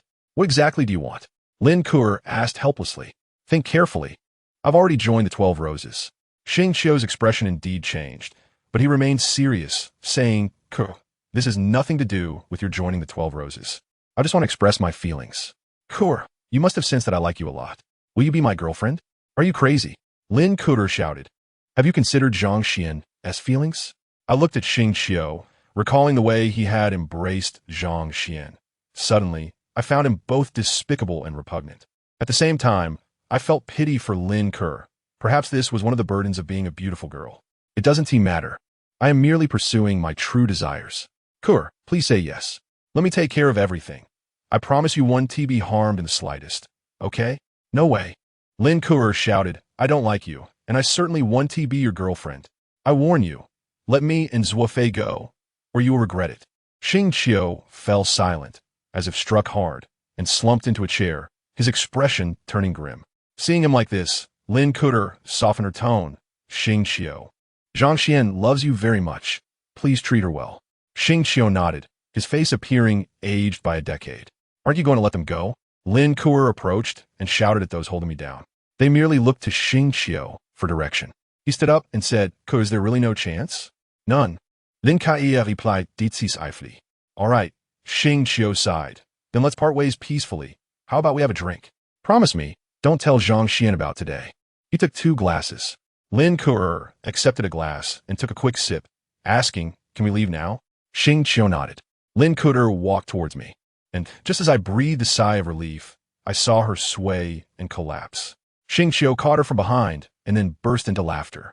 I suddenly realized that everything was merely an act, ultimately aimed at deceiving Lin Kuer into drinking that tainted cup of wine. Xie Qiu, how dare you? I cursed vehemently once more, only to be met with a brutal beating from 4 assailants. If you have the guts, kill me today. Otherwise, I shall ensure your demise. My eyes burned with fury, yet I could not rise. Xie Qiu paid me no heed, cradling Lin Kuer as he moved towards the exit. I crawled forward a couple of steps, only to be yanked back. I ceased to protect my head, desperately striving to stand, but my solitary strength felt utterly futile. I had never wished so fervently to possess greater might. If only I were Bin Zi, I could vanquish them all, but in my current state, I could only watch helplessly, witnessing Xie Qiu open the door, step outside, and then return with a violent force. Had Lin Kuer truly urinated on herself? I thought I must have misjudged the situation, but upon closer inspection, indeed, Xie Qiu had returned, his back against the wall, while Lin Kuer lay crumpled beside him. The 4 aggressors ceased their assault, staring in shock at the returning Xie Qiu. Where's my meal? A voice muttered as the monkey entered, stomping down on Xie Qiu's head. I nearly wept with joy. Monkey! The 4 assailants converged, and the monkey pointed at them. Wait, I have something to say. They halted, bewildered, gazing at him. Zuo Fei. How is the food for the week? No problem, I shouted. Hurry up, Xia Chio weakly uttered. At last, the four realized what was happening and lunged once more. The monkey delivered another kick to Xia Chio's head, then charged at the four men. Though the monkey was formidable, he could not instantly subdue all four. I sprang up to assist, seizing a teapot from the table and hurling it at them. The scalding water elicited cries from the four, and the monkey joined them in yelping. For heaven's sake, stop hindering me. Go save Lin Kuer. I rushed towards her. Discovering her eyes still open, she hadn't fainted, merely lacked strength. Are you all right? I inquired. I'm fine. Let us hurry, she replied. I glanced at Xie Chio, who had succumbed to unconsciousness, and swept Lin Kuer into my arms, racing for the exit. The monkey followed, with the four pursuing closely behind. Why chase us? Your leader has been kicked to death by me, the monkey shouted, prompting the four to retreat. Thus, we finally escaped the restaurant. The monkey eyed Lin Kuer in my embrace and suggested, let us find a hotel, keep her hydrated. We hailed a taxi, stuffing Lin Kuer inside before climbing myself. The monkey remarked, the moment I heard you were with Xie Chio, I knew it was trouble, so I rushed over. Remember, steer clear of the Ninth Prince's people. They're all treacherous. All right, let us go. I'm off to play games now. I felt a surge of resentment, having once thought the monkey excessive yesterday. But in retrospect, he was entirely justified. The Ninth Prince's entourage is nothing but trouble. Indeed, like attracts like, had it not been for the monkey, Lin Kuer and I would surely have faced dire consequences. Suddenly, a thought struck me. Monkey, you haven't eaten, have you? Here, $5 for you. Before I could finish, he waved his hand dismissively. What are you saying? I can't keep taking your money. Let us go. Watching his retreating figure filled me with gratitude. Of course, had I not seen him clutching steamed dumplings, I would have been even more moved. Driver, take us to a hotel further away. I feared the Ninth Prince might come after us. Upon reaching the hotel and securing a room, I laid Lin Kuer on the bed and poured her some purified water in a paper cup. Though her limbs lacked strength, her mind remained clear, and she could speak. Her eyes wide open. Drinking was challenging for her in a supine position, and she choked several times, compelling me to lift her, allowing her to lean against me as I continued to feed her water. After several cups, I noticed her face had turned slightly flushed. What's wrong? I asked. I'm fine, just not better yet. It shouldn't be so quick. Drink a bit more. We were very close, nearly face to face, and she smelled delightful. After a moment, I sensed her trembling. Surely, you're not afraid of me? I'm not Xie Chio. I wouldn't take advantage of you. We've been classmates for a year. You should know me by now. No. Lin Kuer's voice was barely a whisper. Then keep drinking. Yet she merely closed her lips, refusing to sip. Old. I placed her back on the bed. What are you trying to do? Her face grew increasingly red, and her shaking intensified. Suddenly, it dawned on me. Do you need to relieve yourself? Lin Kuer remained silent, her body trembling more violently. Without her consent, I lifted her and positioned her over the toilet, steadying her shoulders. Lin Kuer, you know me, so there's no need to worry about me taking advantage. I'll close my eyes and help you out of your pants. Don't overthink it, all right? Lin Kuer murmured in agreement, and I squatted down, closing my eyes and feeling my way down. Due to her lack of strength, her upper body fell against my face. I'm a virile young man. It would be unnatural not to react under such circumstances. Thankfully, Lin Kuer was wearing a skirt, allowing me to slide my hands beneath it, tracing along her thigh until I found the edge of her underwear and slowly helped her remove it. The sound of liquid splashing filled the air, and our breaths became heavy. The sound persisted for over a minute, indicating Lin Kuer had been holding it in for quite some time. I cautiously asked, do you need me to wipe? No. I dressed her again and carried her back to the bed, bending over the entire time due to my heightened arousal. I dare not look at her, grabbing a cup and gulping down some water. What are you doing? Calming myself. I drained the cup. I'll drink some too, I'll calm down. After each of us gulped down 3 cups of water, our complexions gradually returned to normal. I switched on the television in an attempt to mask the awkwardness, and for a long time, we remained silent. Eventually, Lin Kuer's phone rang. I retrieved it from her bag, glanced at the screen, and announced, Zhang Xian, Lin Kaia apialat momentarily stund. Tell her everything. I pressed the answer button and activated the speaker, placing it before Lin Kuer. Kuer, have you seen Xie Chio? Zhang Xian's voice was frantic. I haven't heard from him all afternoon. I expected Lin Kuer would readily divulge the truth, yet she fell silent. I shot her a look, urging her to speak. I haven't seen him. Her response left me utterly astonished. All right, I'll keep searching for him, Zhang Xian said, disappointment evident as she hung up. Why didn't you tell her? I asked, puzzled. Lin Kia opposed her lips, remaining silent. Are you afraid of hurting Zhang Xian? Yes. Lin Ku'er hesitated for a long moment before confessing. Zhang Xian loves Xie Qiu deeply, to the core. I fear that if I reveal the truth, she might not withstand the blow. If only Xie Qiu could repent. How could that be possible? A scoundrel like him wouldn't repent even if given 100 chances. He touched your leg yesterday, and you admitted it was the first time. By not informing Zhang Xian, you only embolden him, which is why he dared to drug you today. Lin Ku'er, you disappoint me greatly. Though you become more beautiful and confident, your mindset remains immature. If you truly care for Zhang Xian, you should help her rid herself of that scoundrel. Perhaps my tone was too harsh. Lin Ku'er blinked away tears. Hey, don't cry. I panicked, reaching to wipe her tears. This only made her sob harder. I had never encountered such a situation and was at a loss for what to do. You are indeed correct. My exterior may have transformed into something more beautiful, yet my inner self remains unchanged. I may appear formidable on the outside, but I am perpetually fearful of this and that. I had believed that becoming attractive would shield me from bullying, yet here I am today, still enduring it. Lin Ku'er wept increasingly, her cries becoming more intense until bubbles of snot emerged. I struggled to suppress a laugh, as this was hardly an occasion for merriment. I handed her a tissue to clean herself up and lifted her into my embrace, saying, becoming beautiful is the first step. Gaining confidence is the second. Becoming strong is the third. You have already accomplished 2 steps, which is quite commendable. Now, let us proceed to the third. I picked up her phone, dialed Zhang Xian's number, and placed it on speaker near her mouth, intending to inform Zhang Xian that her boyfriend was a scoundrel. Unfortunately, the call did not connect. Remaining engaged. Each time Xing Qiu went missing, Zhang Xian would have to call all her friends. So we decided to wait. I reluctantly set the phone aside. As we chatted, I asked, how did you become so beautiful? Did you undergo cosmetic surgery in Korea? Not at all. Feel for yourself. It's all original. I knew she hadn't undergone surgery because her features had remained unchanged. It was merely that her previous style had been so unflattering and outdated that no one had paid attention to her appearance. Nevertheless, I pretended to touch her face, relishing the opportunity, tracing from her eyebrows to her eyes, nose, lips, and finally to her chin, muttering to myself, ah, it appears you truly haven't had any work done. I continued to touch her. Hey, what are you doing? Lin Ku'er seemed to anticipate my intentions. I chuckled mischievously, just kidding. I withdrew my hand and dialed Zhang Xian's number once more. This time, the call finally connected. Lin Ku'er immediately exclaimed, Zhang Xuan, I have something to tell you. I too had something to say, but we were about to begin military training, so I suggested we meet at the dining hall at 6 in the afternoon. The call ended. It was indeed better to discuss such matters face to face. I set the phone aside, and we resumed drinking water.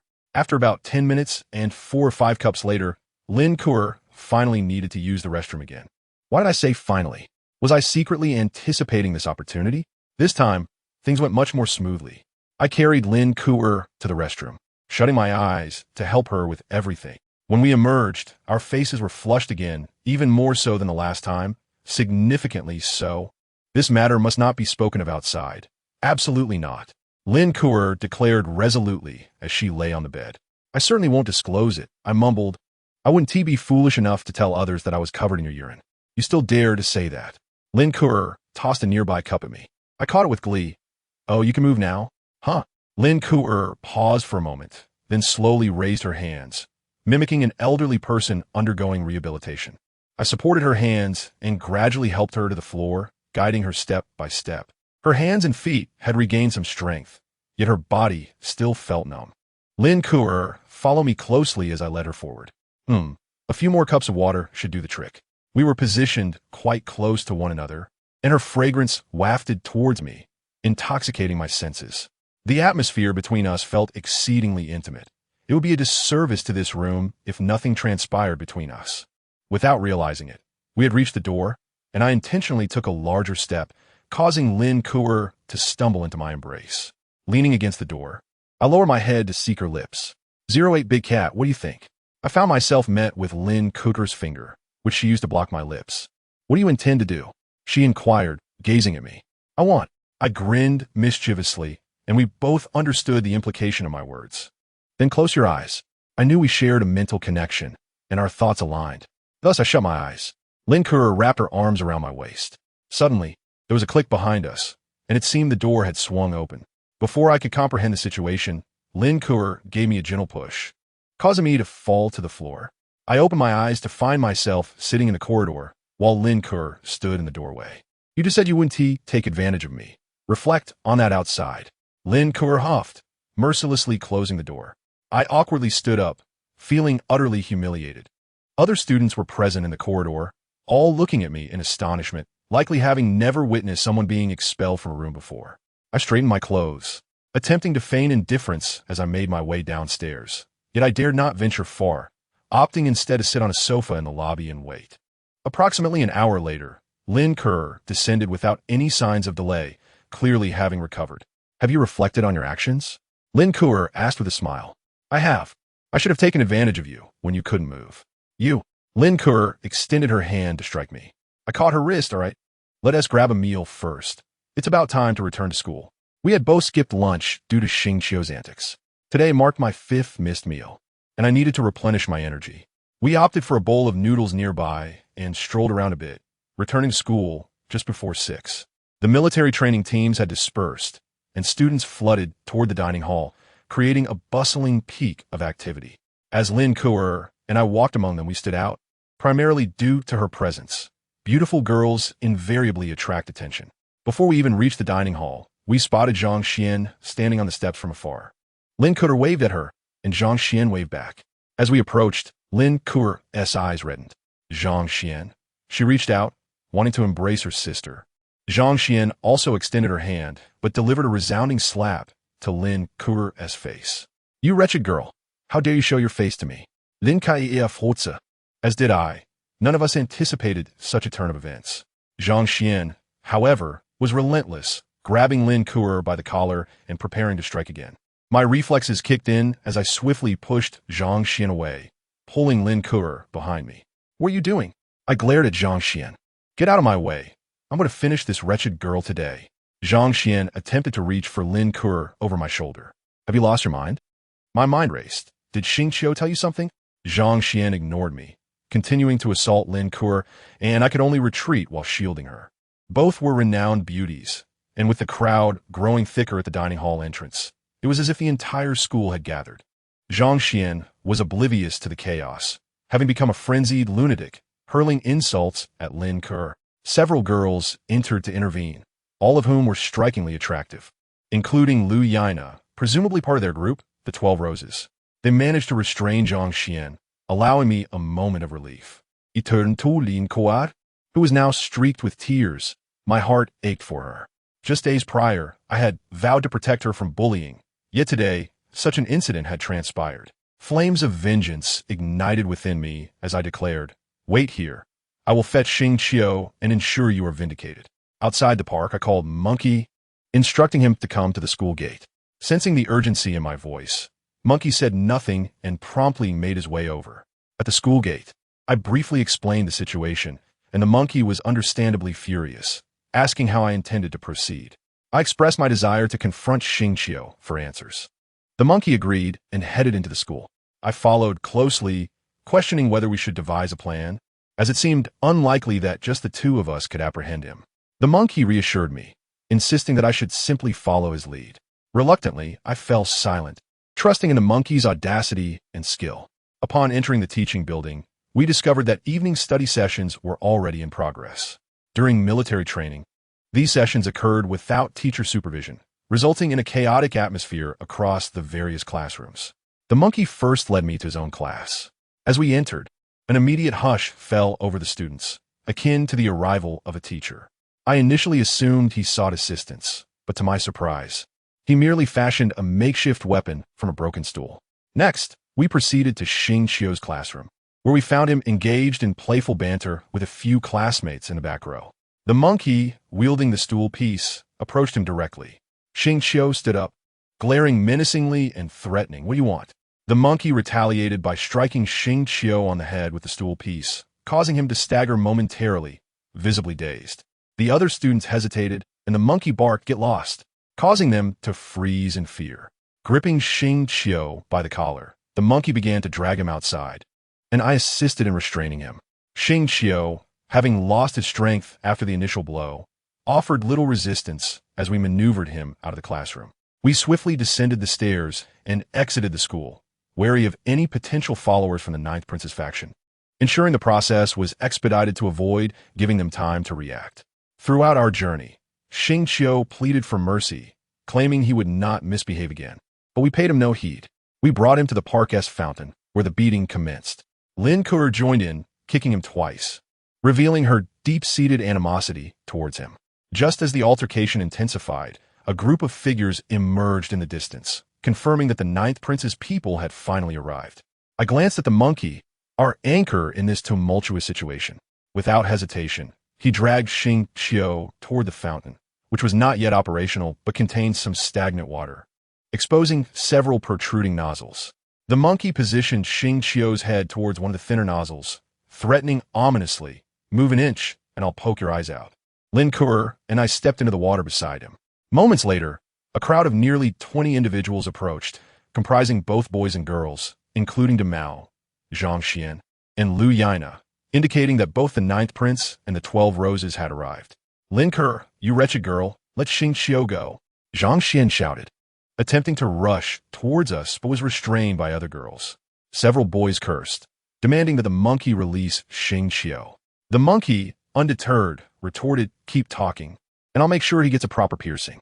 The atmosphere instantly quieted, showcasing the monkey's formidable presence, something I knew I could never replicate, though Binzi might manage it. Demao interjected, "Monkey, let us discuss this calmly. Just release him for now. Get lost. Do you think I'm unaware of your intentions? I'm here to resolve this, not to brawl." Demao he me composed. "Fine, let us resolve it. I'm curious what Xing Qiu has to say for himself." Demao turned to Zhang Xian. "What is the story here?" Zhang Xian, however, remained silent, incessantly berating Lin Kuo. Liu Yina interjected, "Kaia. Wang Yao is outside dealing with something and asked me to clarify what transpired among you, Zhang Xian and Xing Qiu." According to both Xing Qiu and Zhang Xian, you confessed your feelings to Xing Qiu during lunch, but he rejected you, prompting you to summon Zuo Fei and the monkey to confront him. Is that true? The monkey exploded in anger. "Are you blind? Do you really think that is plausible? I'm just asking on Wang Yao's behalf." The mention of Wang Yao silenced even the monkey. Lin Kuo continued, "That is not true.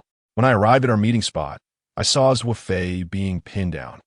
As Lin Kuo spoke, Zhang Xian interrupted with a barrage of insults, and I found myself questioning how I had ever thought well of her. Her intelligence seemed to plummet to unimaginable depths. Did she truly believe that only Xing Qiu was worthy of her trust? Once Lin Kuo finished, Zhang Xian hurled numerous insults. But aside from her, the rest of the group fell silent. The monkey gripped Xing Qiu's hair, demanding, "Is what Lin Kuo said true?" "Yes." Xing Qiu stuttered. Lu Yana turned to the others. "What do you all think?" Silence ensued until Lu Yana addressed Demao. "What is your take?" Demao shook his head. "What else is there to discuss? I'll take Xing Qiu back and ensure he learns his lesson." Lu Yana declared, "Then this matter is settled. Each party will handle their own. Let us not make a spectacle of ourselves." "What do you mean?" Zhang Xian shouted. But no one acknowledged her. Lu Yana approached Lin Kuo, grasping her hand. "Kuo, don't hold it against her. She means well. Let us handle this among ourselves, all right?" Lin Kuo nodded, tears streaming down her face. I thought to myself that Lin Kuo's slap had been in vain. Yet it was not my place to interfere in the 12 Roses affairs. This resolution, while not ideal, at least vindicated Lin Kuo. Demao approached, expressing his apologies. "Sorry, monkey, for dragging you into this." The monkey cursed. "You Ninth Prince lot should just disband. Each one of you is more foolish than the last." Before he could finish, his voice suddenly faltered. I turned to see Demao gripping a knife handle, its blade embedded in the monkey's abdomen. "This is for you," Demao said ominously. "Shut up." The monkey gasped, clutching his stomach and collapsing into the water. I cried out, attempting to rush to him, but a throng of people surged into the fountain, swiftly overwhelming me with punches and kicks. "What are you doing?"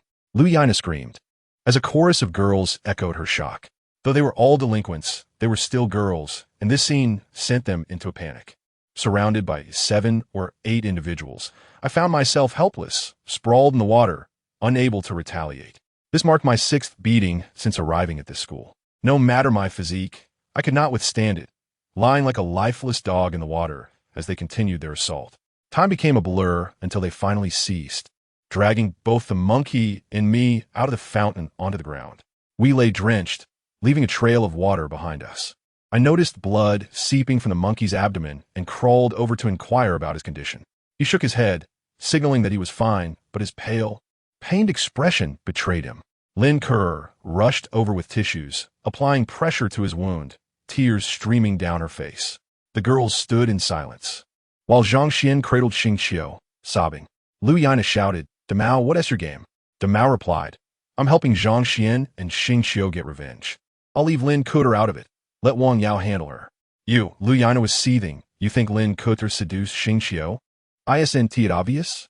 Demao replied incredulously, "Xing Qiu and Zhang Xian are so in love, and Lin Ke was clearly jealous, which is why she intervened. But Xing Qiu wouldn't fall for it. That's what makes him a good man." "You." Lu Yana was at a loss for words. "Enough. Don't waste your breath on him. He is doing this on purpose," the monkey said weakly. I remained silent, deciding it was best to leave it to Wang Yao to resolve. Lu Yana regained her composure and approached the monkey. "Sisters, let us get him to the hospital." "Lu Yana, what are you implying?" Zhang Xian exclaimed. "Are you siding with Lin Ke now?" Upon hearing this, the other girls hesitated, as their loyalties leaned more towards Zhang Xian. Demao chuckled. "Monkey, half a year ago you stabbed me. Today, I've returned the favor. You can't say you've suffered, right? In the past, I extended my courtesy to you, yet you failed to reciprocate. Thus, I bear no responsibility for the ensuing consequences." The monkey remained silent, and now, exhibiting verbal prowess serves little purpose. I found myself in a state of anxious urgency, yearning to expedite the monkey's transfer to the hospital. But this group continued their incessant chatter, oblivious to the passage of time. Zhang Xian was still cursing, while Lin Ke remained mute. I yearned to lift the monkey, but my body was battered. I could scarcely stand, let alone carry him. Finally, I heard Demao declare, "You two should keep a low profile at school. Next time, it won't be as simple as a mere stab." Just as I exhaled a sigh of relief, a voice interrupted, "Demao, since you're here, why hurry to leave?" Upon hearing this voice, Demao's expression shifted dramatically, while Lu Yina's face lit up with delight. The girls erupted in chatter. "Wang Yao, Sister Yao." The atmosphere grew as fervent as if their idol had arrived. As she approached, I discerned a rather beautiful girl with a chic bob, a delicate visage, and a pair of strikingly dark, bright eyes. She wore a fitted t-shirt and a snug short skirt, revealing her fair, slender legs, exuding an air of competence. "Wang Yao, Lin Ke seducing Xing Qiu," Zhang Xian exclaimed, visibly agitated. So, this was Wang Yao of whom I had heard tales. She strode over and slapped Zhang Xian across the face. "Wake up! Does Lin Ke really fancy that fool Xing Qiu?" Zhang Xian yelped, clutching her face in stunned silence. Wang Yao then approached the still-lying Xing Qiu, stepping on his groin. "What exactly transpired? Dare to utter a single lie, and I'll ruin you." At this moment, I noticed her towering high heels, at least 8 centimeters in height, explaining why she appeared nearly as tall as me. The atmosphere grew eerily silent. Her mere presence commanded authority over all. "Wang Yao, you," Demao began, his dissatisfaction evident. "Silence." Wang Yao interrupted, pointing at him. "Can't you see I'm handling family matters?" Demao fell silent at once. "Speak." Wang Yao's stiletto intensified the pressure. "It was I who drugged Lin Ke," Xing Qiu shouted, his voice trembling, infused with fear. "How dare you touch my people?" Wang Yao kicked him, and he howled in agony. Aside from Xing Qiu's cries, an oppressive silence enveloped the room, as if danger hung palpably in the air. Lin Ke stood up, tears streaming down her face uncontrollably. My hands trembled with excitement, while a smile crept onto the monkey's lips. Demao panted heavily, on the verge of an explosion, yet he remained silent.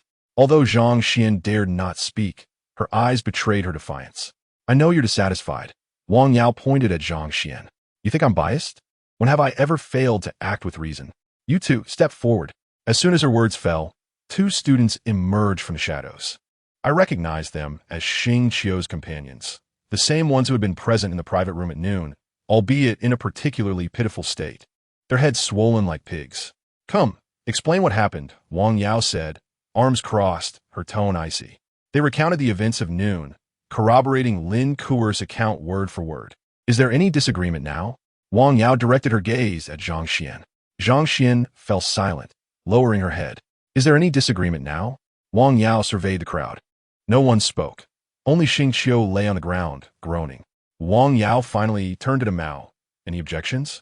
Mao's expression fluctuated, ultimately settling into a smile. So, this is what transpired. Il mostrong Lin Kuer? Very well, I will take him away now. A group hurriedly carried Xing Qiu away, while the girls behind them expressed their disdain with various jeers. Zhang Xian watched Xing Qiu longingly, yet dared not move an inch, much less follow. Vanya approached Lin Kuer, inuk kuing. It's not a big deal. Lin Kuer immediately ceased her tears. Wang Yao gently ruffled her hair, her tone softening. Zhang Xian is a foolish girl, but her heart is not malicious. Let's all remain good sisters, shall we? Lin Kuer nodded, and Wang Yao turned, her voice now stern. Still not here to apologize. Zhang Xian shuffled forward, unable to meet Wang Yao's gaze, only daring to look at Lin Kuer. Kuat, aim sorry. I wronged you. Lin Kuer nodded and embraced Zhang Xian, their tears flowing together. Other girls gathered around, enveloping the two in a comforting embrace. The tears of the girls seemed contagious. In an instant, everyone was crying. Amidst this emotional scene, Wang Yao remained detached. She approached the monkey and bent down to inquire, "Is he dead?" "Not yet." The monkey responded with a smile. "Only you could maintain composure in such a situation." "You could too, if you wish," Wang Yao replied, unexpectedly producing a cigarette and offering it to the monkey. "If you're not dead, hurry to the hospital. Do you expect us girls to carry you?" "No need," the monkey said, propping himself up with one hand while clutching his abdomen with the other, slowly rising. Blood oozed between his fingers. I quickly stood to support him, greatly impressed by his tenacity. "Thank you," I managed to say to Wang Yao. "Oh, you're Zuo Fei, right? I appreciate you looking out for her. I've heard all about it." Wang Yao lit a cigarette, the drifting smoke rendering her even more alluringly mysterious. "Stop crying, all of you. You are the 12 roses. Do you want to become a laughingstock?" "Sister Yao, with Lin Kuer, we are the 13 roses." A chorus of jubilant laughter erupted behind us, evoking warmth and emotion. Supporting the monkey, I gradually moved away, observing his increasingly labored steps. A wave of guilt washed over me. If not for me, the monkey would not have faced such peril. I frequently asked, "Are you all right? Should I carry you?" "Zuo Fei," the monkey said, draping an arm around my shoulder. "Don't worry, I'm fine." I intentionally took that stab. "What?" I was taken aback. The monkey, though pale, chuckled. "Think about it. Just this afternoon, I mentioned how cunning Jiotai Zi is. As the originator of that remark, how could I be foolish enough to let Mao stab me?" My heart raced. "Then you. I believe you took the stab on purpose, but I can't fathom why. Who would be foolish enough to do that?" The monkey took a few breaths. "Let's head to the hospital first. I'll explain everything later." "All right." Upon reaching the park's edge, we hailed a taxi. By the time we arrived at the hospital, the monkey was nearly unresponsive, his face devoid of color, unable to utter a single phrase. At the hospital entrance, several nurses hurriedly transferred him to the operating table, where he grasped my hand painfully, his lips moving as if he wished to speak. "Zuo Fei." Hearing the monkey's weakened voice nearly brought me to tears. "What do you want to say? Speak, and I shall see it through. I didn't eat dinner tonight. Please get some food and wait for me by the operating room." I stared blankly as the operating table was swiftly wheeled away. "Damn it," I exclaimed vehemently. As the monkey was ushered into the operating room, I rushed to a nearby eatery to gather provisions for him. A serving of fried rice, 2 baskets of dumplings, 2 pancakes with fillings, and a bowl of congee with preserved egg and lean meat. Tonight, I would ensure he was well fed. Outside the operating room, I waited for an hour and a half, watching the food gradually grow cold. During that time, Lin Kuer called to inquire about the monkey's condition. I reassured her that he was fine and currently undergoing surgery. She expressed a desire to come, but I urged her not to, as it was inconvenient for a girl to be out so late. At last, Lu Yana arrived. She informed me that Lin Kuer and Zhang Xian were in their dormitory, weeping, and handed me 1,000 yuan, claiming it was the contribution from the 13 roses for the monkey's medical expenses, with Wang Yao personally contributing 500. No, I have money, I insisted. Could I borrow 5 yuan? I dismissed the notion, knowing that being with the monkey would inevitably entail expenses. After all, we were well aware of his nature. Lu Yana shoved the money into my hands. When the monkey emerged from his unconscious state, he was still in a daze. Settling into the hospital room while receiving an infusion of anti-inflammatory medication. The doctor remarked that he would need to stay for observation for several more days. I collected the necessary supplies, and by the time I finished, it was nearly 11 o'clock. The monkey remained unresponsive, the oxygen apparatus on the wall bubbling softly. The food prepared for him had gone cold, indicating that he would not be eating that night. Feeling a bit hungry myself, I took a small steamed bun to eat. Don't eat my food. The monkey suddenly uttered, his words fragmented. I jumped up, startled. You're awake? Yet. The monkey showed no reaction, his eyes still tightly shut, and the oxygen device continued its soft bubbling. Perhaps he was merely talking in his sleep. Sighing, I resumed eating my bun. Don't eat, he muttered again. What the? I glared at him, one hand clutching the bun and the other attempting to slap his face, but he remained unresponsive. I was astonished. I never imagined that even in a coma, the monkey would guard his food. Reluctantly, I set aside my meal, hoping he could rest well without fretting over such trivialities. The monkey indeed fell silent, and I rented a simple single bed beside him, allowing the night to pass in a haze. At the break of dawn the next day, the monkey finally awoke, ravenously devouring the food. When I recounted the events of the previous evening, he completely denied it, claiming I was merely talking nonsense. I couldn't be bothered to argue. After finishing his meal, the monkey clamored to be discharged, only to be reprimanded by the doctor before relenting. I advised him to stay put and not rush to seek vengeance against the ninth prince, for there would be plenty of time ahead. I haven't finished my gaming task for today, he retorted. So you don't wish to take revenge? I inquired. Of course I do. I'll tell you whom to find. Just tell him I was stabbed by the big cat. Who? I pressed.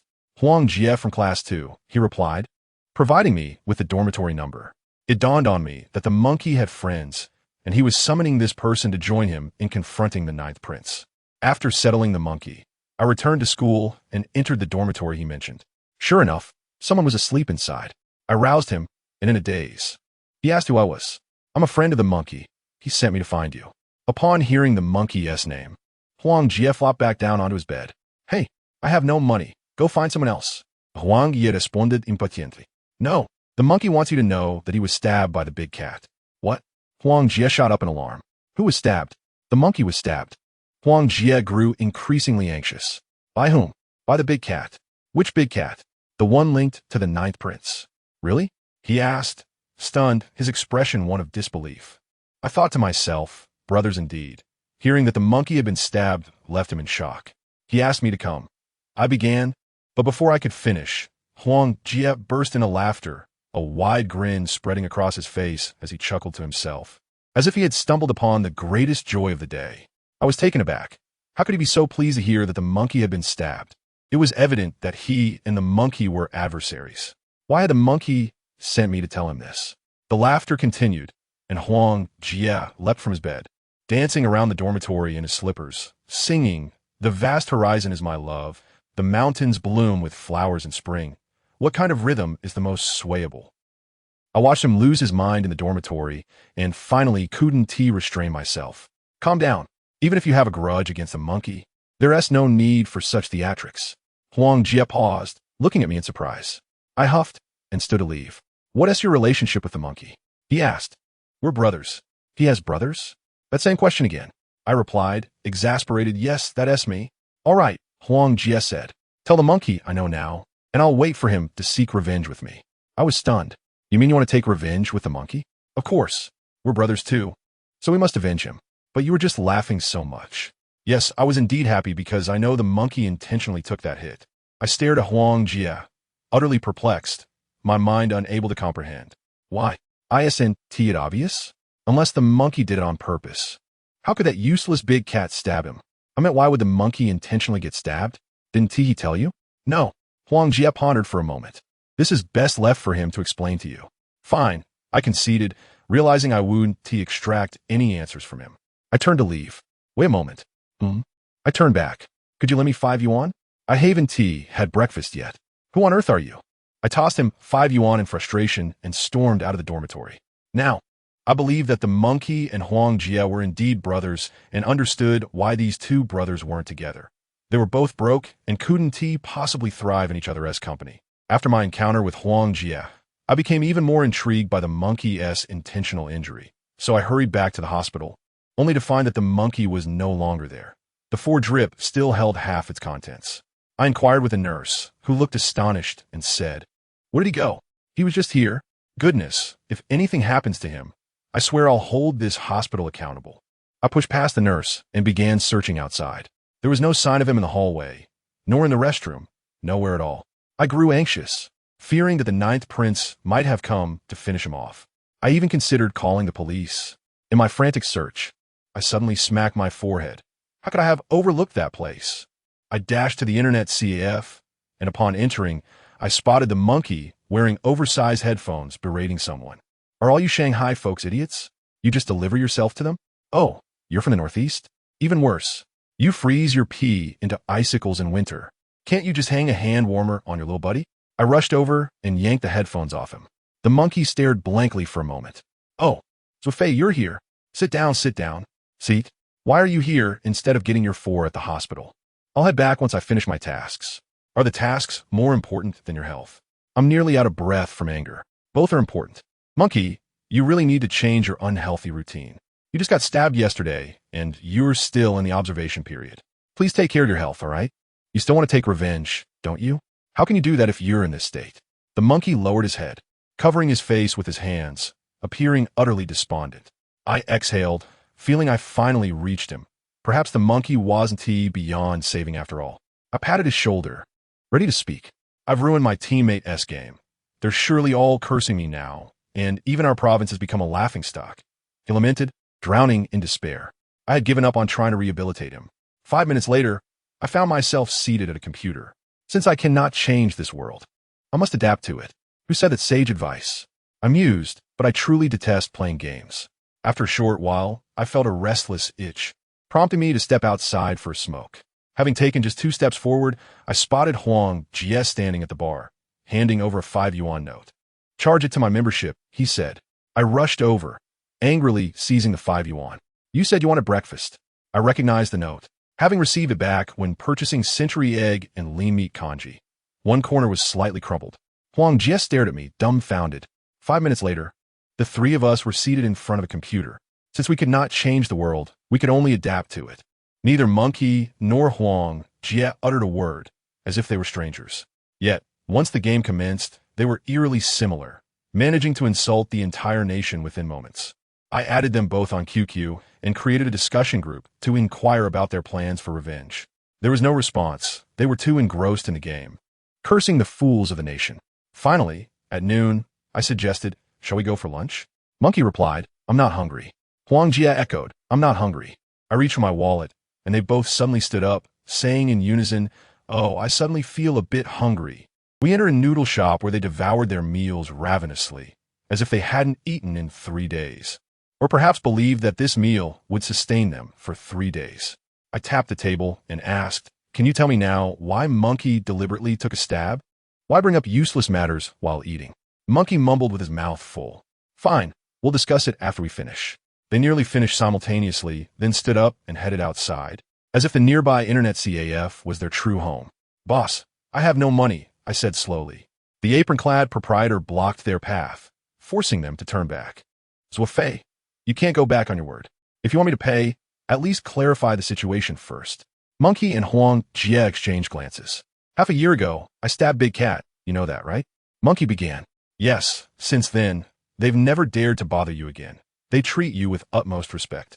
"That stab was orchestrated by me," Huang Jie interjected. "At that time, I shared a dorm with him, but I eventually moved out. I simply couldn't tolerate his constant borrowing." I spit. "Haven't you borrowed from me? Did you lend me a dime? You're so stingy." Their eyes flared, and their tone grew increasingly hostile, as if ready to clash. "Who is the real boss here?" I interjected. "Quickly get to the point. If you do, I'll treat you both to a week's worth of meals." "Really? You better keep your word." They each grabbed my arms. "Oh, I didn't realize Zuo Fei was a little tycoon." Huang Jie even leaned on my shoulder. "Have some dignity, will you?" Monkey joined in, "Little tycoon, I'm sticking with you from now on. Get to the point." They both straightened up. Monkey continued. When the ninth prince came to collect protection money, I refused to pay. Eventually, Big Cat had to step in. When he arrived, Huang Jie handed me a knife, and I stabbed him down to the ground. After that, as you said, the ninth prince treated me with respect. Isn't that good? No, Monkey countered. That wasn't my goal. Then what is your goal? To replace the ninth prince. I paused, struggling to comprehend. You want to become the boss of the ninth prince? Huang Jie grew impatient. What is your IQ? Monkey means we aim to replace the ninth prince as the leaders of our grade. Oh, I see. Monkey continued. After I stabbed Big Cat, I thought he would seek revenge, allowing us to easily take down the ninth prince. But that useless fellow capitulated so easily. Not only did he stop demanding protection money, but he also treated me with excessive courtesy. Sometimes, I would provoke him intentionally, bumping into him while walking or kicking his dorm door open. But he would endure it all, speaking to me in a soft tone, leaving me without any excuse to deal with him, resulting in my continued ineffectiveness and lack of status in the grade. So you're using me and Lin Kuer to repeatedly provoke Big Cat, just to have him stab you back?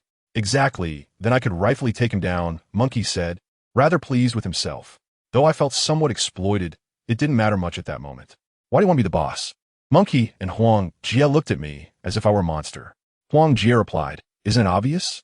What man doesn't want to be the boss? Monkey added, Binzi is the boss in your circle. Have you ever asked him why he wants to be the boss? A fine young man should strive and fight in this world. Otherwise, isn't it a waste to have lived? Seeing their determined faces ignited a spark within me. Indeed, our side was rather chaotic. I often heard tales of someone rising up, acquiring luxurious cars and wealth, truly a way to stand out. Binzi frequently claimed he wanted to be the underground emperor of our area, indicating this ambition was quite common. Yet I had one question. You both talk as if you have your own agendas. So after defeating the ninth prince, who becomes the boss? Of course it's me. They both exclaimed simultaneously. I stared at them in disbelief. They looked at each other, then simultaneously grabbed each other's collars. What did you say? Damn it, of course it's me. Screw you. I'm the boss, all right? Not satisfied? Shall we settle this one-on-one? One-on-one it is, who is afraid? They were both worked up, seemingly ready to step outside for a duel. I burst into laughter. You two don't even have a single underling, yet you're arguing over who gets to be the boss? They both turned to me. I suddenly grew angry, slamming my hand on the table. Screw this, I'm not a lackey. I want to be the boss. I grabbed Monkey's collar. Monkey grabbed Huang Jie's, and Huang Jie grabbed mine, all of us bickering incessantly. With your pathetic demeanor, you think you can be the boss? It's clearly me. Not satisfied? Let us settle it one-on-one, damn it. The winner becomes the boss. Settle the bill, we're going out for a fight. Finally, the restaurant owner grew irritated. I paid the bill, and the three of us clambered out, ready to brawl on the street. Suddenly, I said, Isn't it rather foolish to fight over who is the boss before we even take down the ninth prince? Monkey fell silent, releasing Huang Jie's collar, pondering. That is quite foolish. Huang Jie also let go of my collar. So damn foolish. I too released Monkey. How about we settle this after we deal with the ninth prince? The three of us sat on the street, smoking. I added, Can the three of us even take down the ninth prince? Huang Jie replied, Though the ninth prince has only 9 people, each has their own brothers. At least 3 or 4, if not 7 or 8. If they all mobilize, that is at least 40 or 50. Do you think we can manage? We fell silent again, increasingly convinced that our earlier dispute over the boss was utterly ridiculous. Observing their silence, I grew anxious again. So you deliberately took a stab, yet you haven't even figured out how to take down the ninth prince? Monkey replied, Why bother thinking about that? Let us play a game first. All right. This suggestion was met with Huang Jie's approval, and both stood up. I knew them well. Saying they would play a game meant they would get engrossed in it. I stood up and blocked their path, angrily saying, Forget that. We need to clarify this matter before going. The monkey gazed at me and said, Zuo Fei, do you truly wish to overthrow the ninth prince?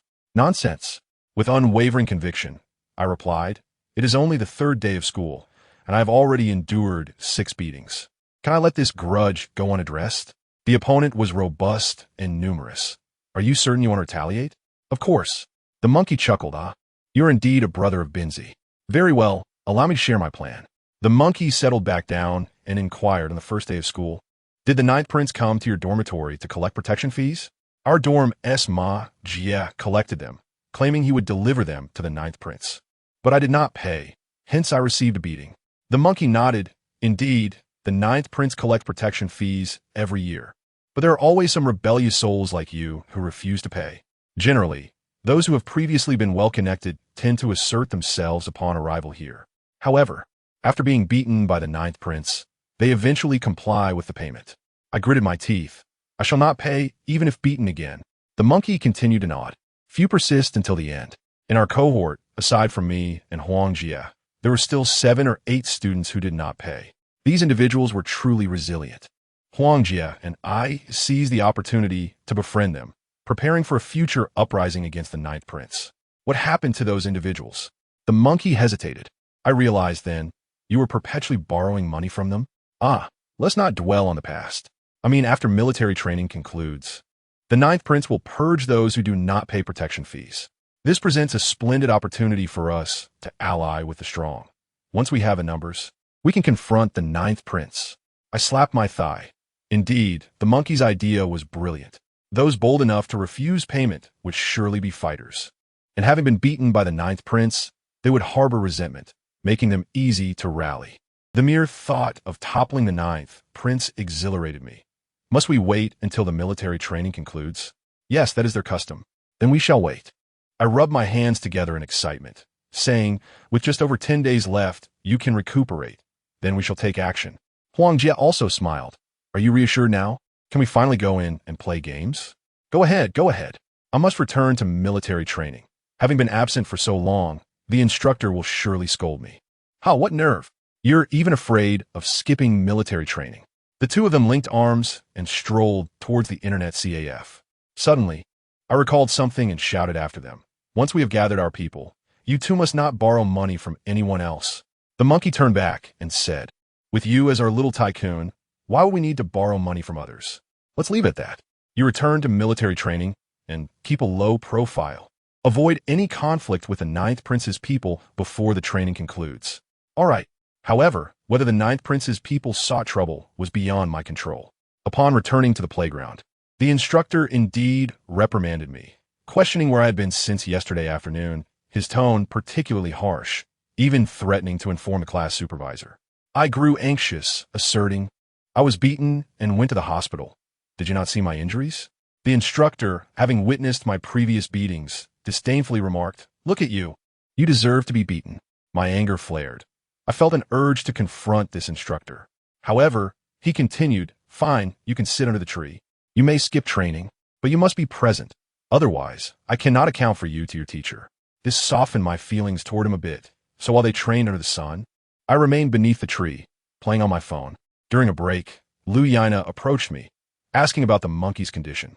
I replied, he is lively and currently playing at the internet CAF.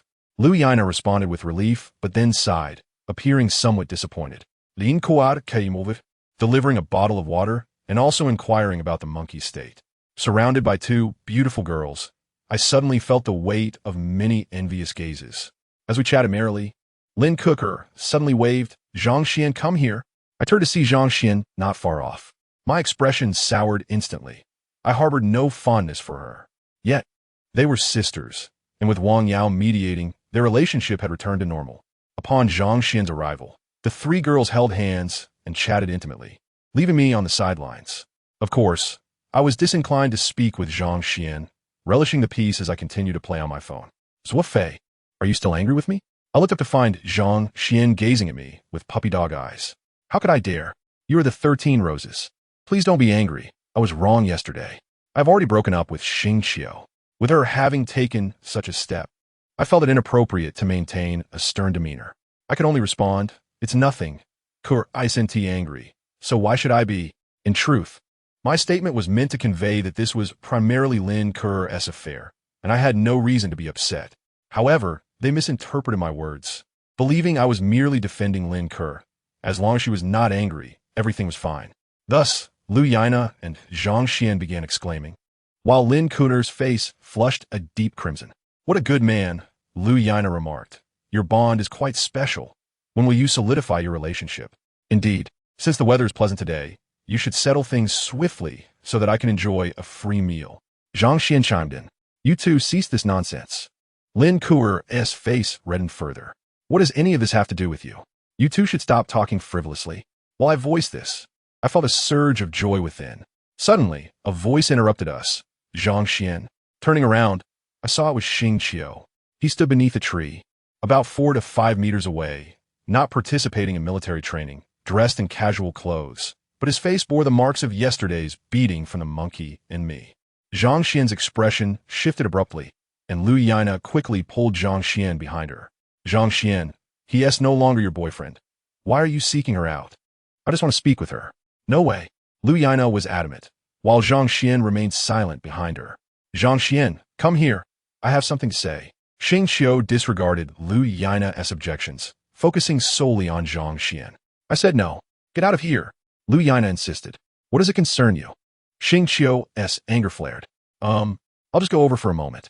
Zhang Xian tugged at Lu Yana's arm. You. Lu Yana appeared speechless. Zhang Xian, don't go, Lin Kuer cautioned. It's fine. I'll just say a few words. You won't dare do anything with so many people around. All right. Lu Yana had no choice but to relent. Zhang Xian approached Xing Qiu, and the three of us, me, Lin Kuer, and Lu Yana, watched intently, fearful of any unexpected turn of events.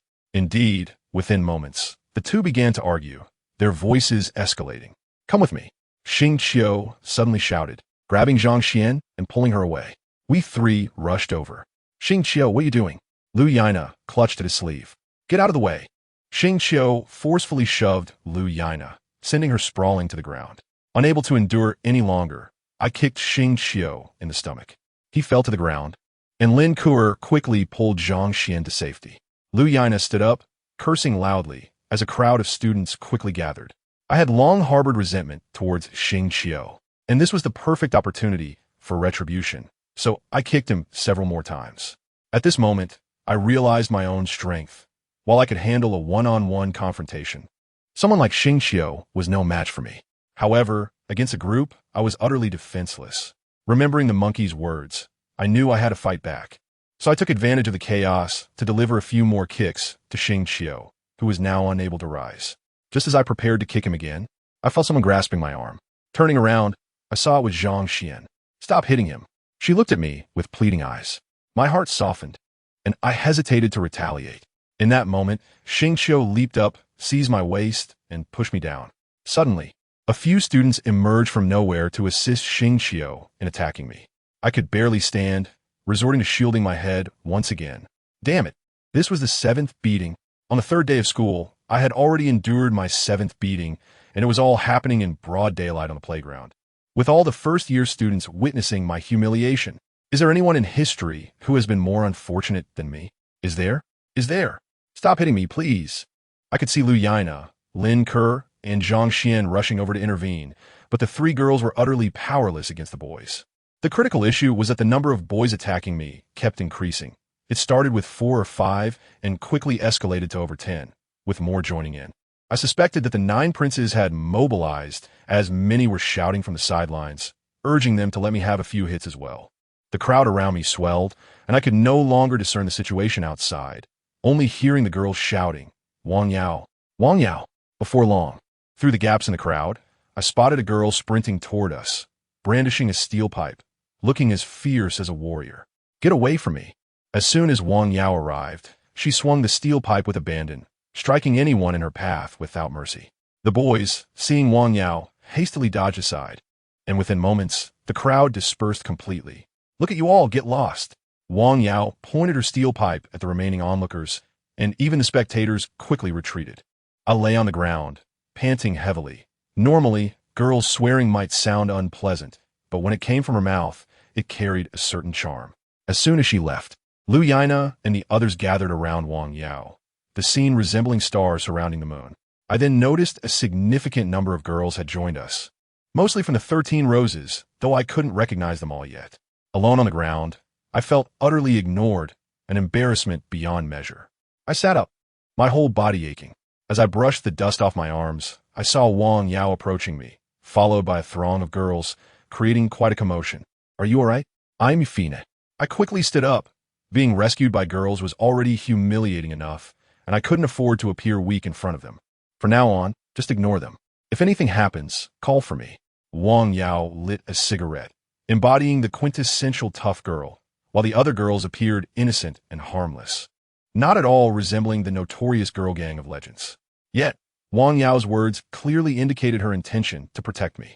How could I accept that? It would be too shameful for a big guy to be shielded by a girl. I hastily replied, No, I can handle it myself. Wang Yao smiled, seemingly understanding my sentiment, and did not press the issue further. She inquired about the monkey situation, and I truthfully informed her that he was at the internet CAF. She exclaimed in surprise, shook her head, and turned to leave. After enduring 7 beatings in 3 days, I was not only covered in bruises, but also my clothes were in a deplorable state. Lin Ke suggested I go back to the dormitory change, and to bring my dirty clothes down to her. I agreed, and went to ask the instructor for leave. He waved me off, evidently feeling pity for my plight, perhaps having never witnessed anyone so unfortunate in his life. Upon returning to the dormitory, I discovered my bedding scattered on the floor, trampled with footprints. Anger surged in me, nearly causing me to faint. I hadn't been back to the dormitory for the past 2 days, but I suspected this mischief was the work of Ma Jie. As the 9 princes had no time for such petty antics, they could easily confront me directly instead of resorting to these underhanded tactics. I left the mess untouched, changed my clothes, and went downstairs. I rejoined the group without saying much, sitting under a large tree while playing on my phone, my gaze frequently darting towards Ma Jie. In these past few days, he was the only one I had made an enemy of in the dormitory. I thought to myself, if I couldn't handle a small fry like Ma Jie, how could I possibly confront the 9 princes? It was akin to the saying, how can one sweep the world if they cannot even sweep their own room? Since dealing with the 9 princes would take a while, I decided to practice on Ma Jie first. Ma Jie was still training, occasionally catching my eye, but quickly averting his gaze in panic. During one break, Ma Jie sat on the ground chatting with classmates. I approached and squatted down in front of him, prompting the other students to discreetly move away. Although I had suffered 7 beatings in 3 days, to them, I was still someone not to be trifled with. Ma Jie appeared flustered upon seeing me. Without exchanging pleasantries, I directly confronted him about the betting incident. He feigned ignorance, claiming not to know what I was talking about, but I could easily see through his lie. His hands were trembling slightly. I smiled and said, we'll discuss this when we get back to the dormitory. With that, I stood up and walked away, and Ma Jie called out, you dare to lay a finger on me? Don't you know I'm one of the 9 princes? I turned back and replied, do you think I'm afraid? Ma Jie was at a loss for words. Everyone could see that I had indeed been beaten by the 9 princes, yet I remained unafraid of them. Just then, Lu Yana ran over and said, Zuo Fei, Wang Yao asked me to tell you that she has spoken to Mao, and the 9 princes won't trouble you anymore. She deliberately raised her voice, ensuring that our classmates heard her. Though being protected by girls was embarrassing, it presented a chance to show off. I immediately flashed a smile at Ma Jie. His expression was more grotesque than if he had eaten something foul. The afternoon passed swiftly, and during dinner in the cafeteria, I was accompanied by Lin Ke and Lu Yana. After finishing our meal, I remembered the monkey and Huang Jie, so I called them to ask what they wanted to eat, offering to bring them something. They replied that it was unnecessary as they had already eaten at the internet CF, which surprised me. I inquired how they had managed that, and they explained that someone had treated them, telling me not to worry about it. As night fell, students were still scattered about during evening self-study, either causing chaos in classrooms or in the corridors. Lin Ke and Lu Yana came over to chat with me, and as we stood in the corridor for a while, a number of girls from the 13 roses gradually gathered around us, eventually including Wang Yao. A cacophony of chatter ensued, and I felt as though I had become one of them. They teased me and Lin Ke about when we would confirm our relationship, eagerly awaiting our wedding candy. I understood Wang Yao's intentions. Her actions were meant to showcase to the entire grade that I, Zuo Fei, was under the protection of the 13 roses, and no one would dare to trouble me again. Though she didn't state it outright, she was considerate of my feelings, proving to be quite thoughtful. Upon returning to the dormitory that night, I found Ma Jie sitting on the edge of his bed washing his feet, while everyone else was preoccupied with their own tasks. My bedding remained a heap on the floor. I thought to myself how clueless he was. Had he taken the initiative to replace my bedding before I returned, I might have let him off the hook. I closed the door and locked it, causing the dormitory to fall eerily silent, as everyone sensed the tension in the air. I walked straight up to Ma Jie, raised my hand, and slapped him across the face. As I prepared to berate him further, I noticed tears streaming down his face. This took me by surprise. I hadn't expected that a single slap would reduce him to tears. Given his earlier bravado, I had assumed he was tough. His crying bewildered me, and I remarked, "Why are you crying? Wasn't it you who dirtied my bedding?" "I'm also a brother to the monkey," he stammered. "I won't do it again." Ma Jia whimpered, "I'll wash it for you." "Then do it quickly." Ma Jia, sobbing, squatted down to remove my duvet cover and sheet, crying as if I had bullied him. What a pathetic character. Lacking any ability, he resorted to maliciousness. After washing, Ma Jia even spread his own sheet on my bed, bustling about like a dutiful wife. I then ordered him to fetch me a glass of water and prepare a bowl of instant noodles, and he complied without hesitation, clearly having submitted to me. Just as I lay down, I heard the door to our dormitory creak open, as if someone had entered. I had no friends in this place. The monkey and Huang Jia were at the internet CAF, so it couldn't be anyone looking for me. Hence, I didn't even bother to lift my head. However, I noticed that the dormitory fell into an unexpected silence, as if the newcomer held considerable influence. When I looked up, I was surprised to find the affable big cat standing at my bedside. Assuming he had come to confront me, I instinctively prepared to leap down, but he restrained me, saying, "Hold on, aren't you injured? Just lie still and rest. Here, let me apply some of this medicine. I assure you it will expedite your recovery."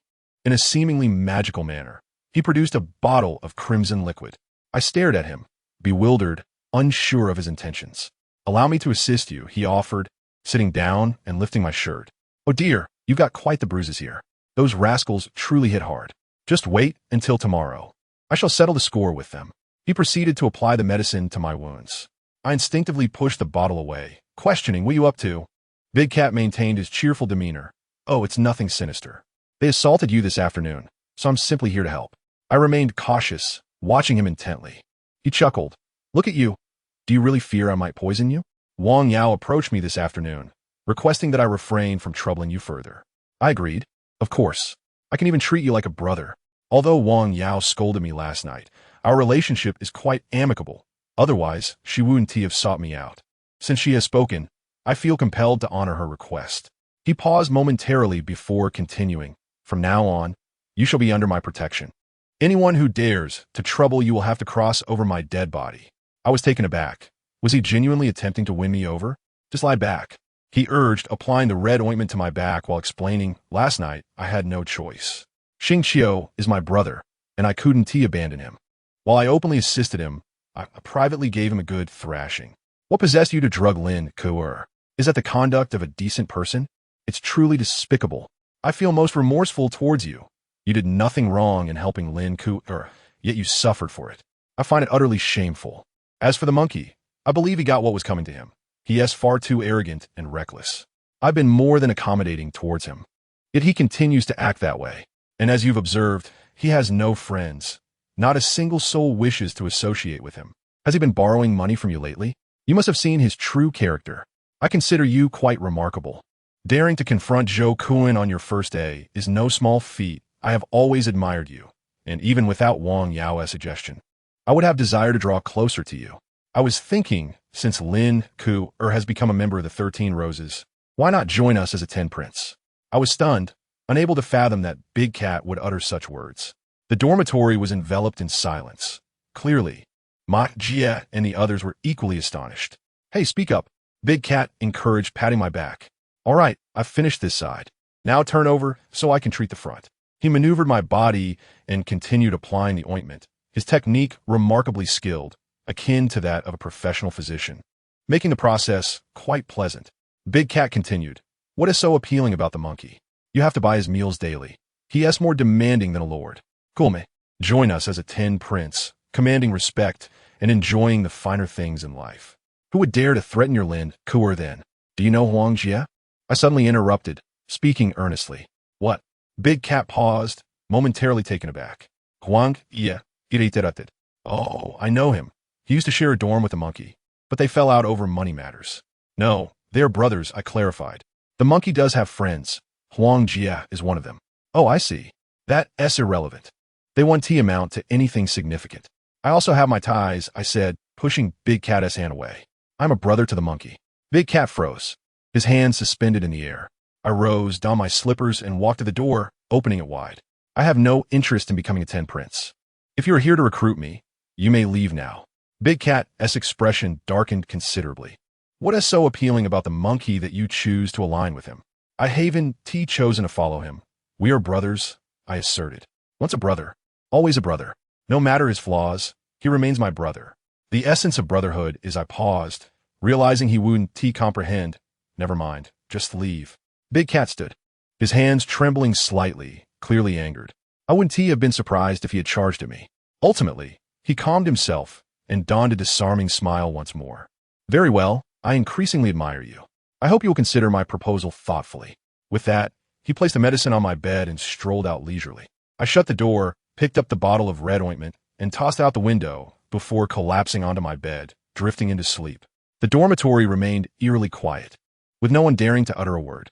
However, I knew by morning, the news of my rejection of Big Cat's offer to become a tin prince would spread throughout the school. Sure enough, the following day during military training breaks, Liu Yana approached me, eagerly inquiring about the details, exclaiming that I was truly her idol. If it weren't for your connection with Lin Ku, I would have made every effort to win you over. Beside her, Linker blushed yet bore a proud smile, as if I had brought her honor.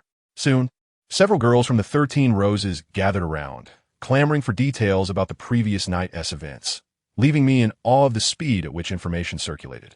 Ultimately, even the revered Wang Yao was stirred, coming over to verify whether the rumors were true. I confirmed, and she remarked, "Not bad. I didn't realize you possess such resolve. Are you truly prepared to stand by the monkey?" I haven't followed the monkey. We are brothers. We even fought over who would take the lead yesterday. This statement elicited laughter from Wang Yao, who chuckled heartily before suddenly pulling me closer, whispering into my ear. My gaze fell inadvertently, and I caught a glimpse of Wang Yao's chest, which in the summer's light attire was quite revealing. I felt my face flush, heart racing.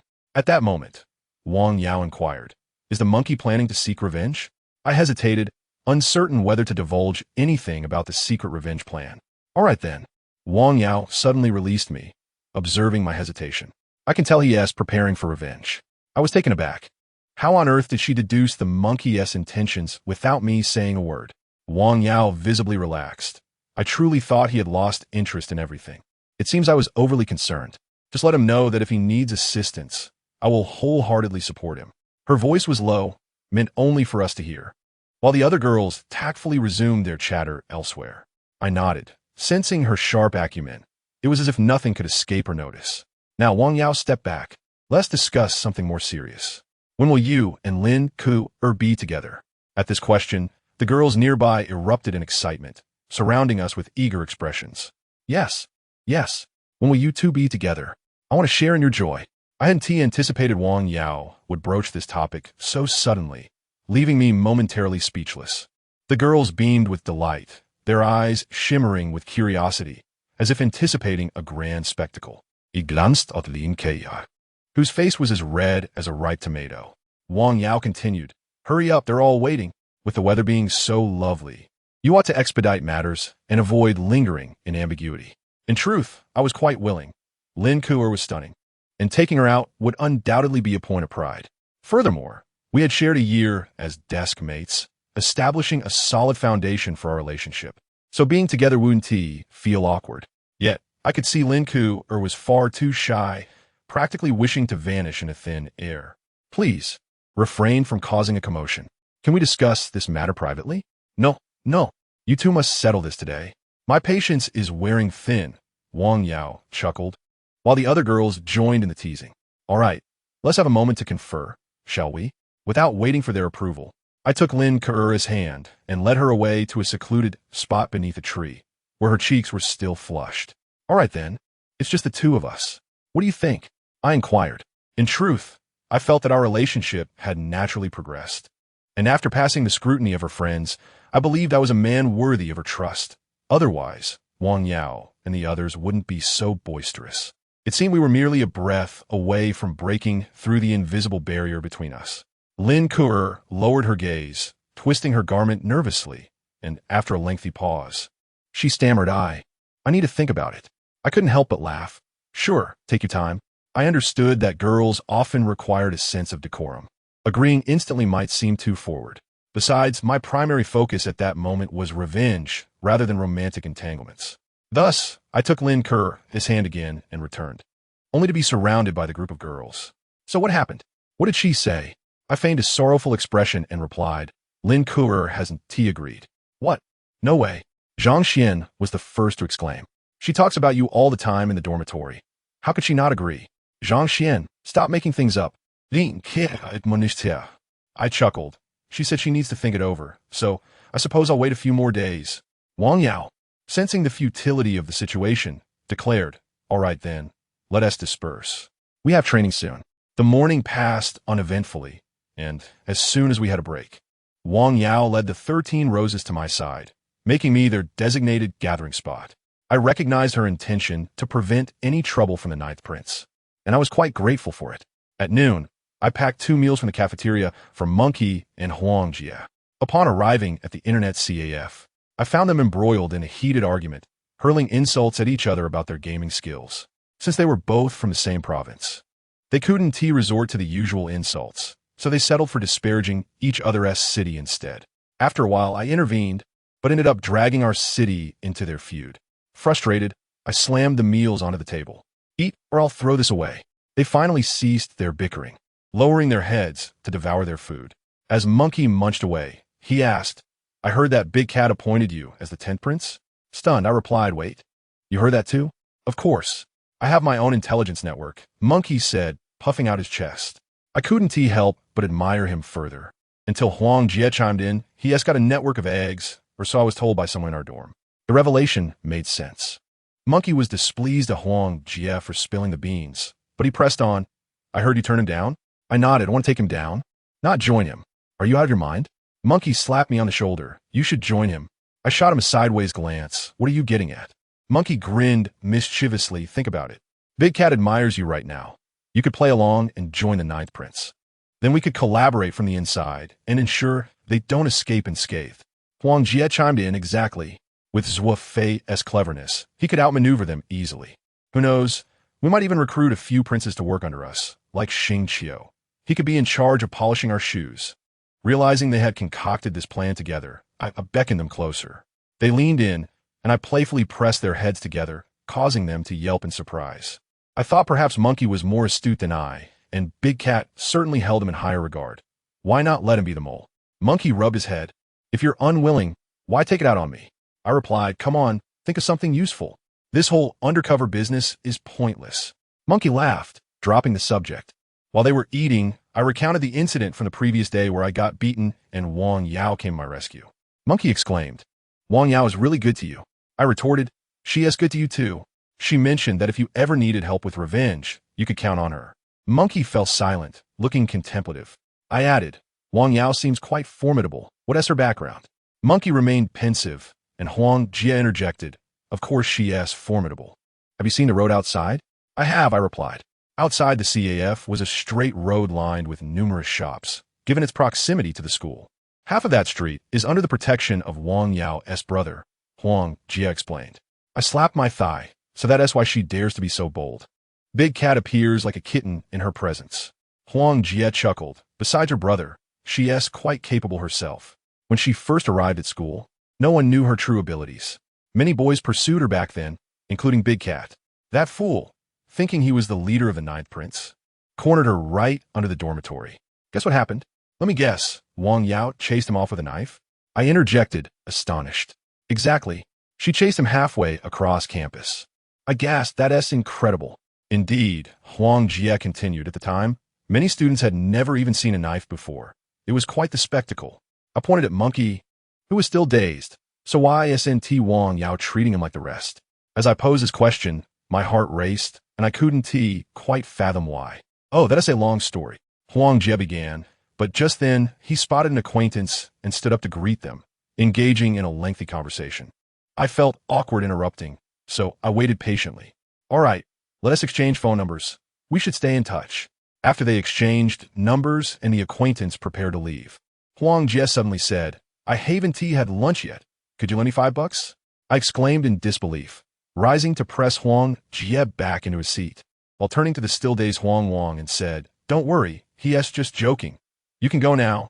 After the acquaintance departed, Huang Jie grumbled, Zuo Fei, you're cutting off my financial resources. Cutting off? How about you refrain from borrowing So much money.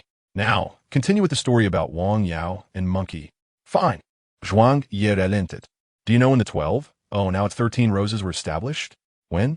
6 months ago. He pointed at Monkey. Because of him, I was taken aback.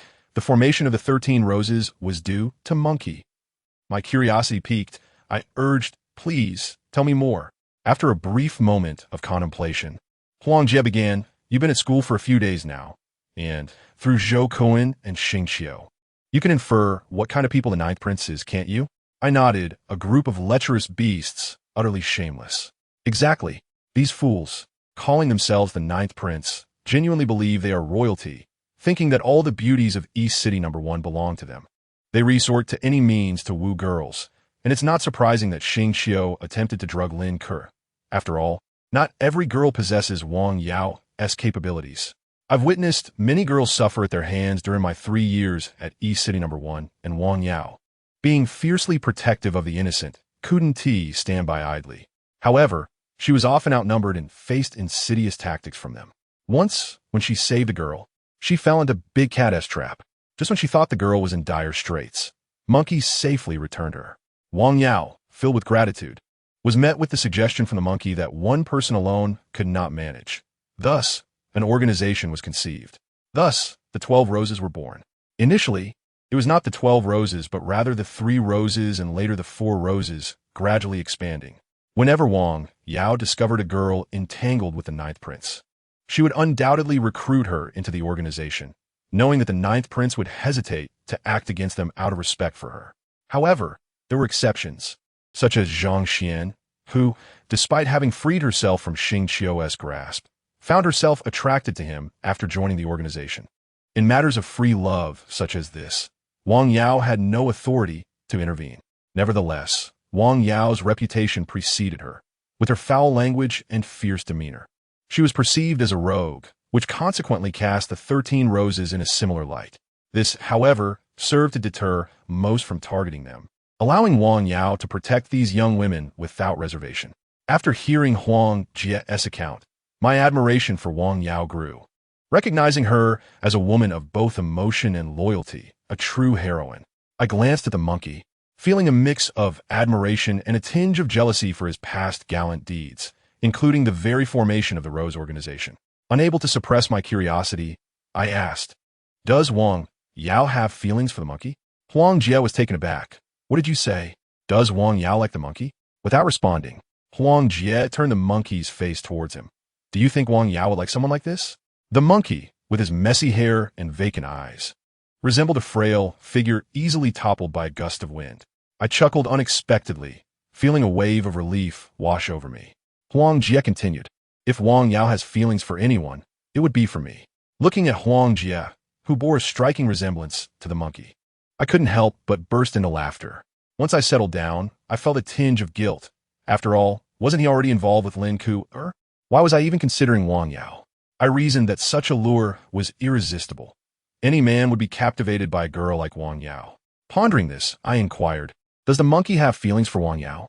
As soon as the question left my lips, I regretted it, feeling somewhat petty, fearing Huang Jie might discern my underlying thoughts.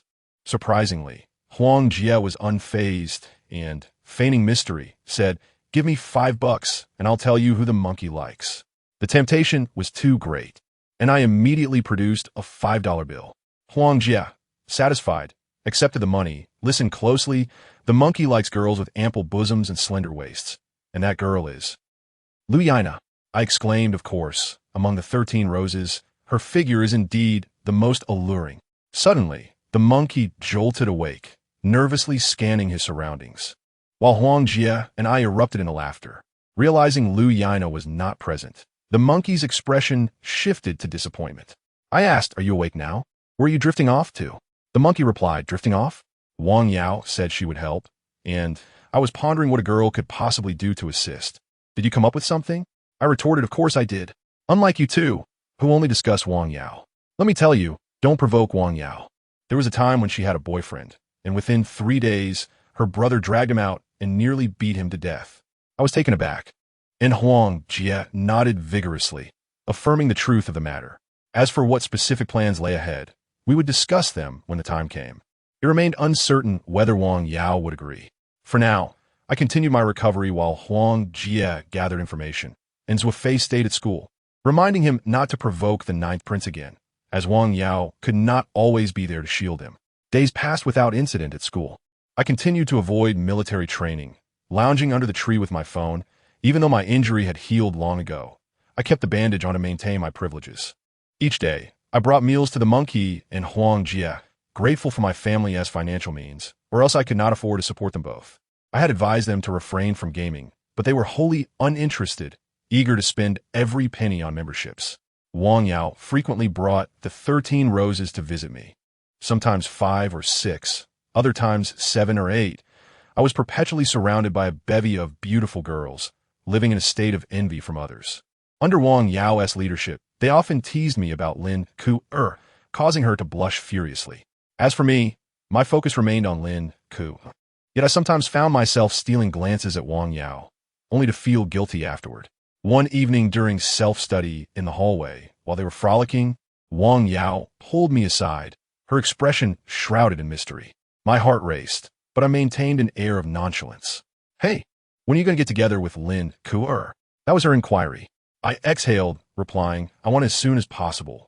But Lin Ku is still contemplating. "You're so foolish. When she says she is considering, it's just her being coy. You should push her a bit. Make haste." Wang Yao mistakenly blurted, quickly sticking out her tongue, a gesture so endearing that it made my heart flutter. "Well, primarily, we still need to settle scores.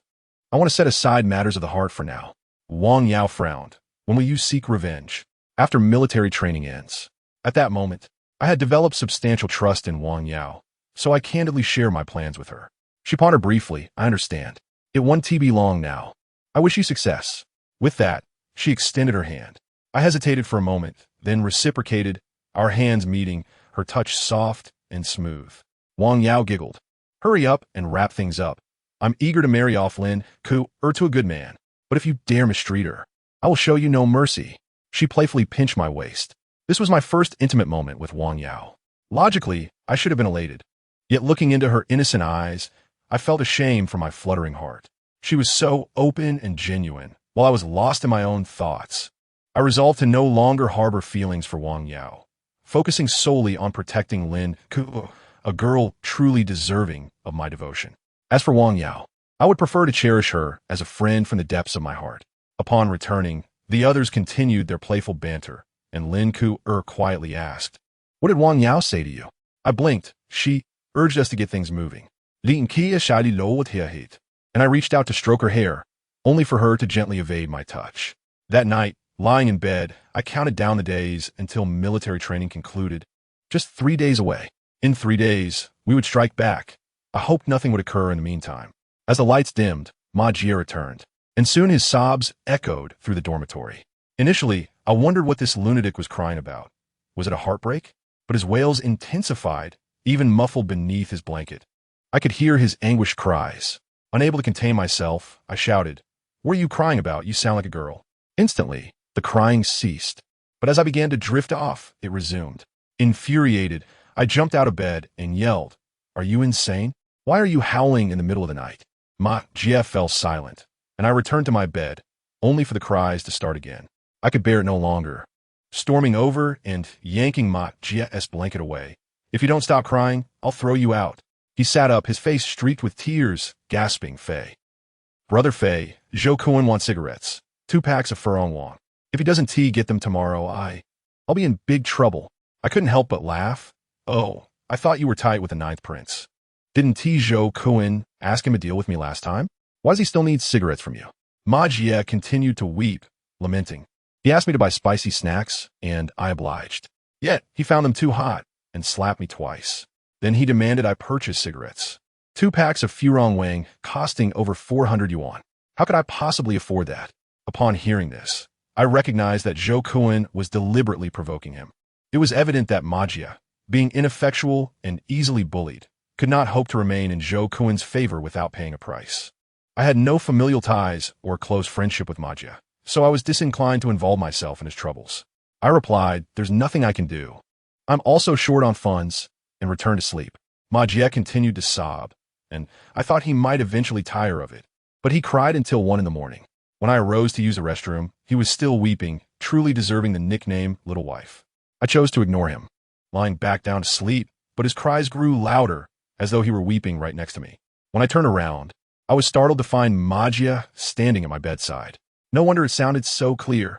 "Feej, please help me," he pleaded, nearly choking on his sobs. Eager to return to slumber, I muttered, all right, just go to bed." I intended to concoct an excuse to refuse him the next day. However, while we were having breakfast in the cafeteria, Magia brought Zuo Fei to my table. "I heard you're going to stand up for Magia." Zuo Fei, the long-haired man, sneered at me. Since the last incident where the monkey had hospitalized him, I had not seen him, but now he appeared to be in much better shape. It took me a moment to recall that indeed, there was such a matter. I was now in a precarious position.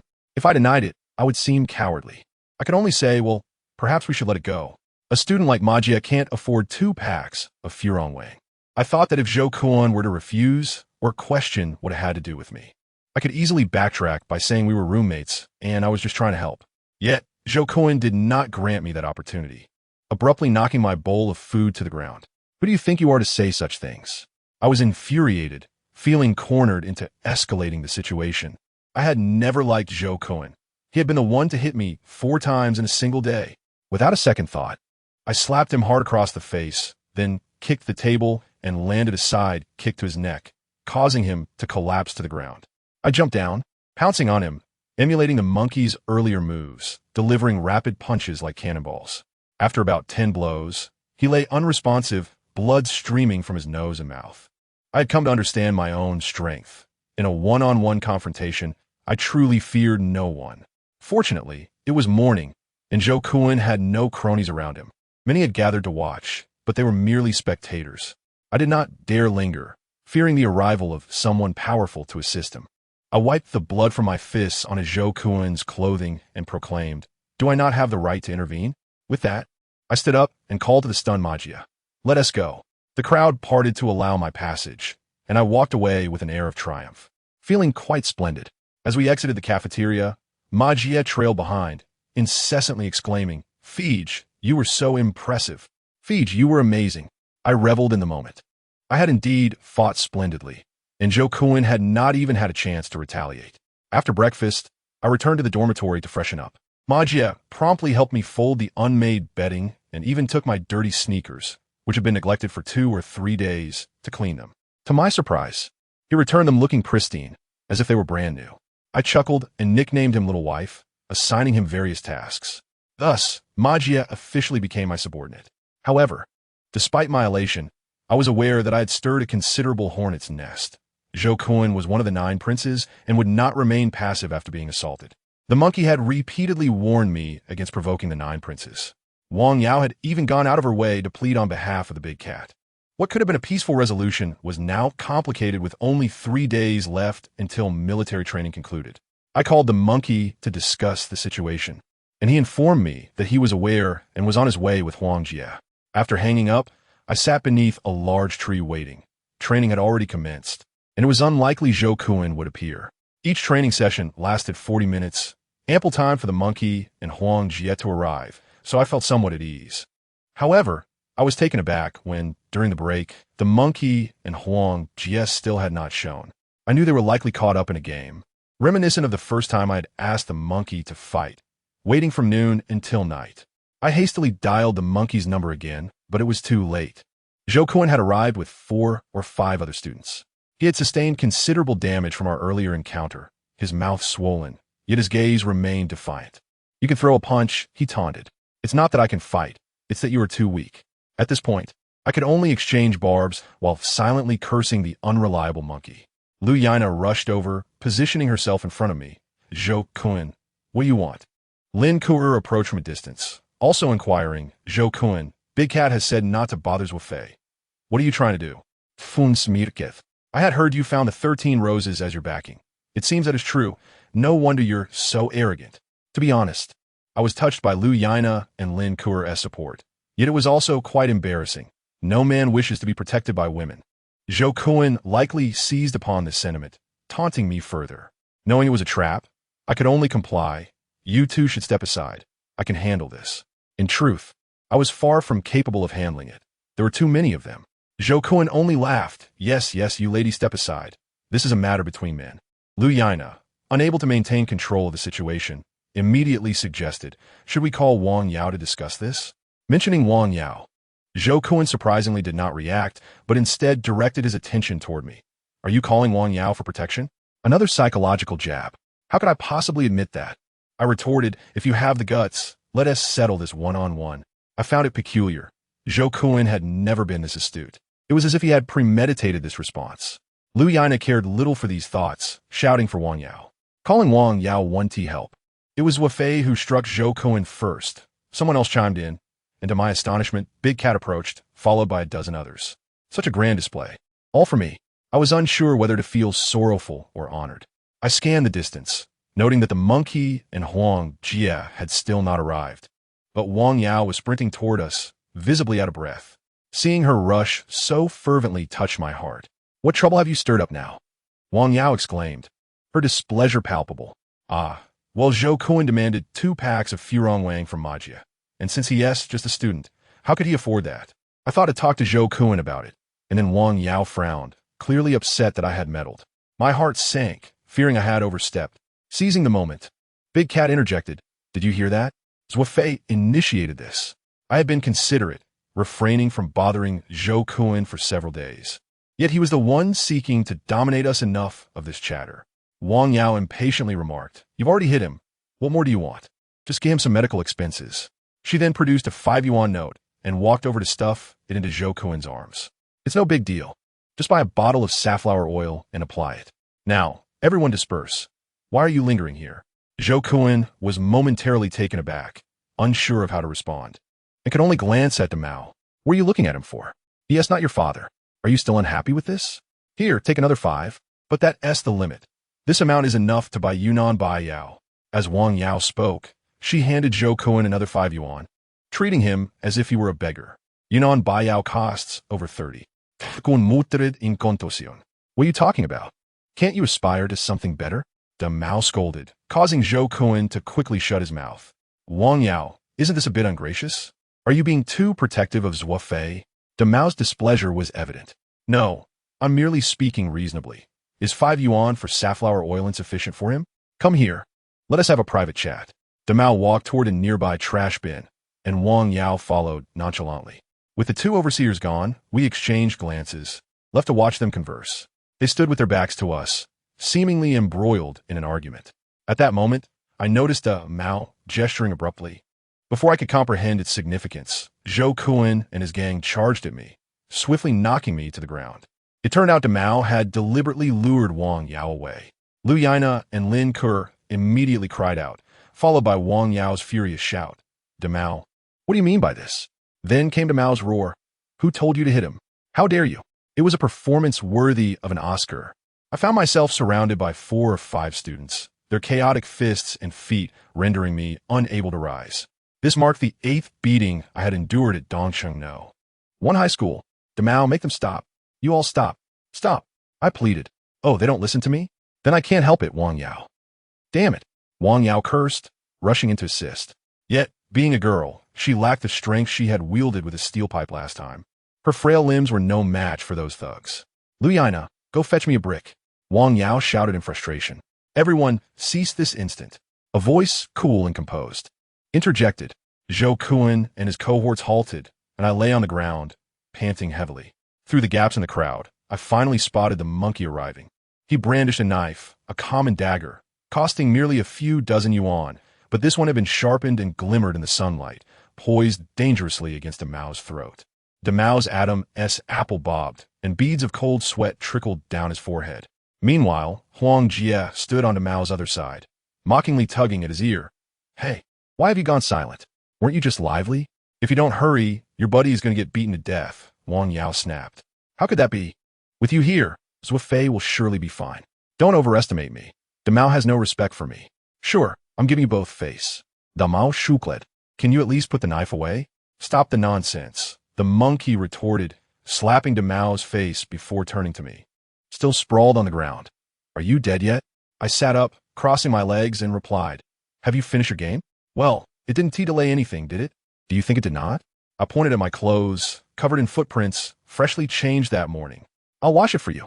Ma Jia piped up from the crowd. Get lost. Wang Yao shot back, and Ma Jia immediately retreated. Annoyed, I pointed at the monkey. You really have some nerve? Showing up over an hour late. No, I timed my arrival. I thought this would be the most dramatic moment. The monkey grinned shamelessly. Don't listen to him. Huang Jia interjected. He got into a verbal spat with a guy from Hunan, and, when he couldn't win, falsely accused him of stealing a manhole cover. Arguing for over an hour. I glared at the monkey. You truly are shameless. Are you three done? Can we discuss something serious? Wang Yao finally lost her patience. Yes, let's get to the point, the monkey said, tapping Mao's face with the knife. How do we resolve this? Mao remained silent, his face ashen. How about we settle old scores with new ones? You stabbed me that day. I'll stab you back. What do you think? Hey, can you tone it down? A group of 10 instructors, who had been mere spectators, now approached. You didn't intervene when they were fighting, but now you do? Wang Yao was the first to protest. We can overlook a fight, but brandishing a knife is unacceptable. The instructors surrounded us, forcibly pulling the monkey away and seizing the knife from his grip. Throughout the ordeal, the monkey offered no resistance, behaving in a manner that was utterly uncharacteristic of him. Later, the monkey explained, could I really stab Mao in front of everyone? If I had stabbed him in the dorm, or he had stabbed me in the park, that would have been a private matter, and since we didn't report it, it would have been fine. But with so many witnesses, if I had truly stabbed Mao, I could not only be expelled from school, but might even face jail time. I wouldn't do something so foolish. I was merely stalling for time, waiting for the instructors to arrive. Otherwise, I would have had no way to back down. However, Huang Jia dismissed his reasoning, asserting, don't believe his nonsense. When he riled up, he could do anything. He wouldn't hesitate to stab Mao in public. He might even kill him, but he has one flaw. He gets weak-kneed around soldiers or police officers. You should know why, right? He is simply not a good person. When those 10 soldiers appeared, he nearly wet himself. I was ready to get him a new pair of pants. I could not discern who was right or wrong between them. Their banter seemed devoid of seriousness. Regardless of the reason, I scolded the monkey thoroughly afterward. Had he not handed over the knife, we would not have faced the subsequent beatings. Once the instructors confiscated the monkey's knife, Mao seemed invigorated, his shouts reverberating across the playground. Let them hit me. Beat them to death. The crowd surged forward like a tide. As I had mentioned before, I could hold my own in a one-on-one fight, but against multiple opponents, I stood no chance. I threw a punch, and they retaliated with 4 or 5 punches and kicks. How could I possibly fight back? Thus, I found myself on the ground again, but having grown accustomed to it, I tightly shielded my head and groin, curling my body to protect my abdomen, allowing the rest to land wherever. During the thrashing, I could still peek through my fingers at the unfolding chaos. The monkey managed to hold on for 2 or 3 minutes, taking down at least 4 or 5 before succumbing. To my surprise, Huang Jia fought even better than the monkey, darting about and taking down opponents with each strike, but even he could only last 4 or 5 minutes. Ultimately, numbers prevailed. Wang Yao shouted curses, picking up a brick to aid us in the fray. Others dared not approach her, and she effectively felled one opponent with each brick. It seemed as though the 9th Prince's entire crew had mobilized. At least 40 or 50 of them are now beating us. The commotion was so great that the instructors could not contain it and had to report to the school, ultimately requiring the security department to intervene and separate us.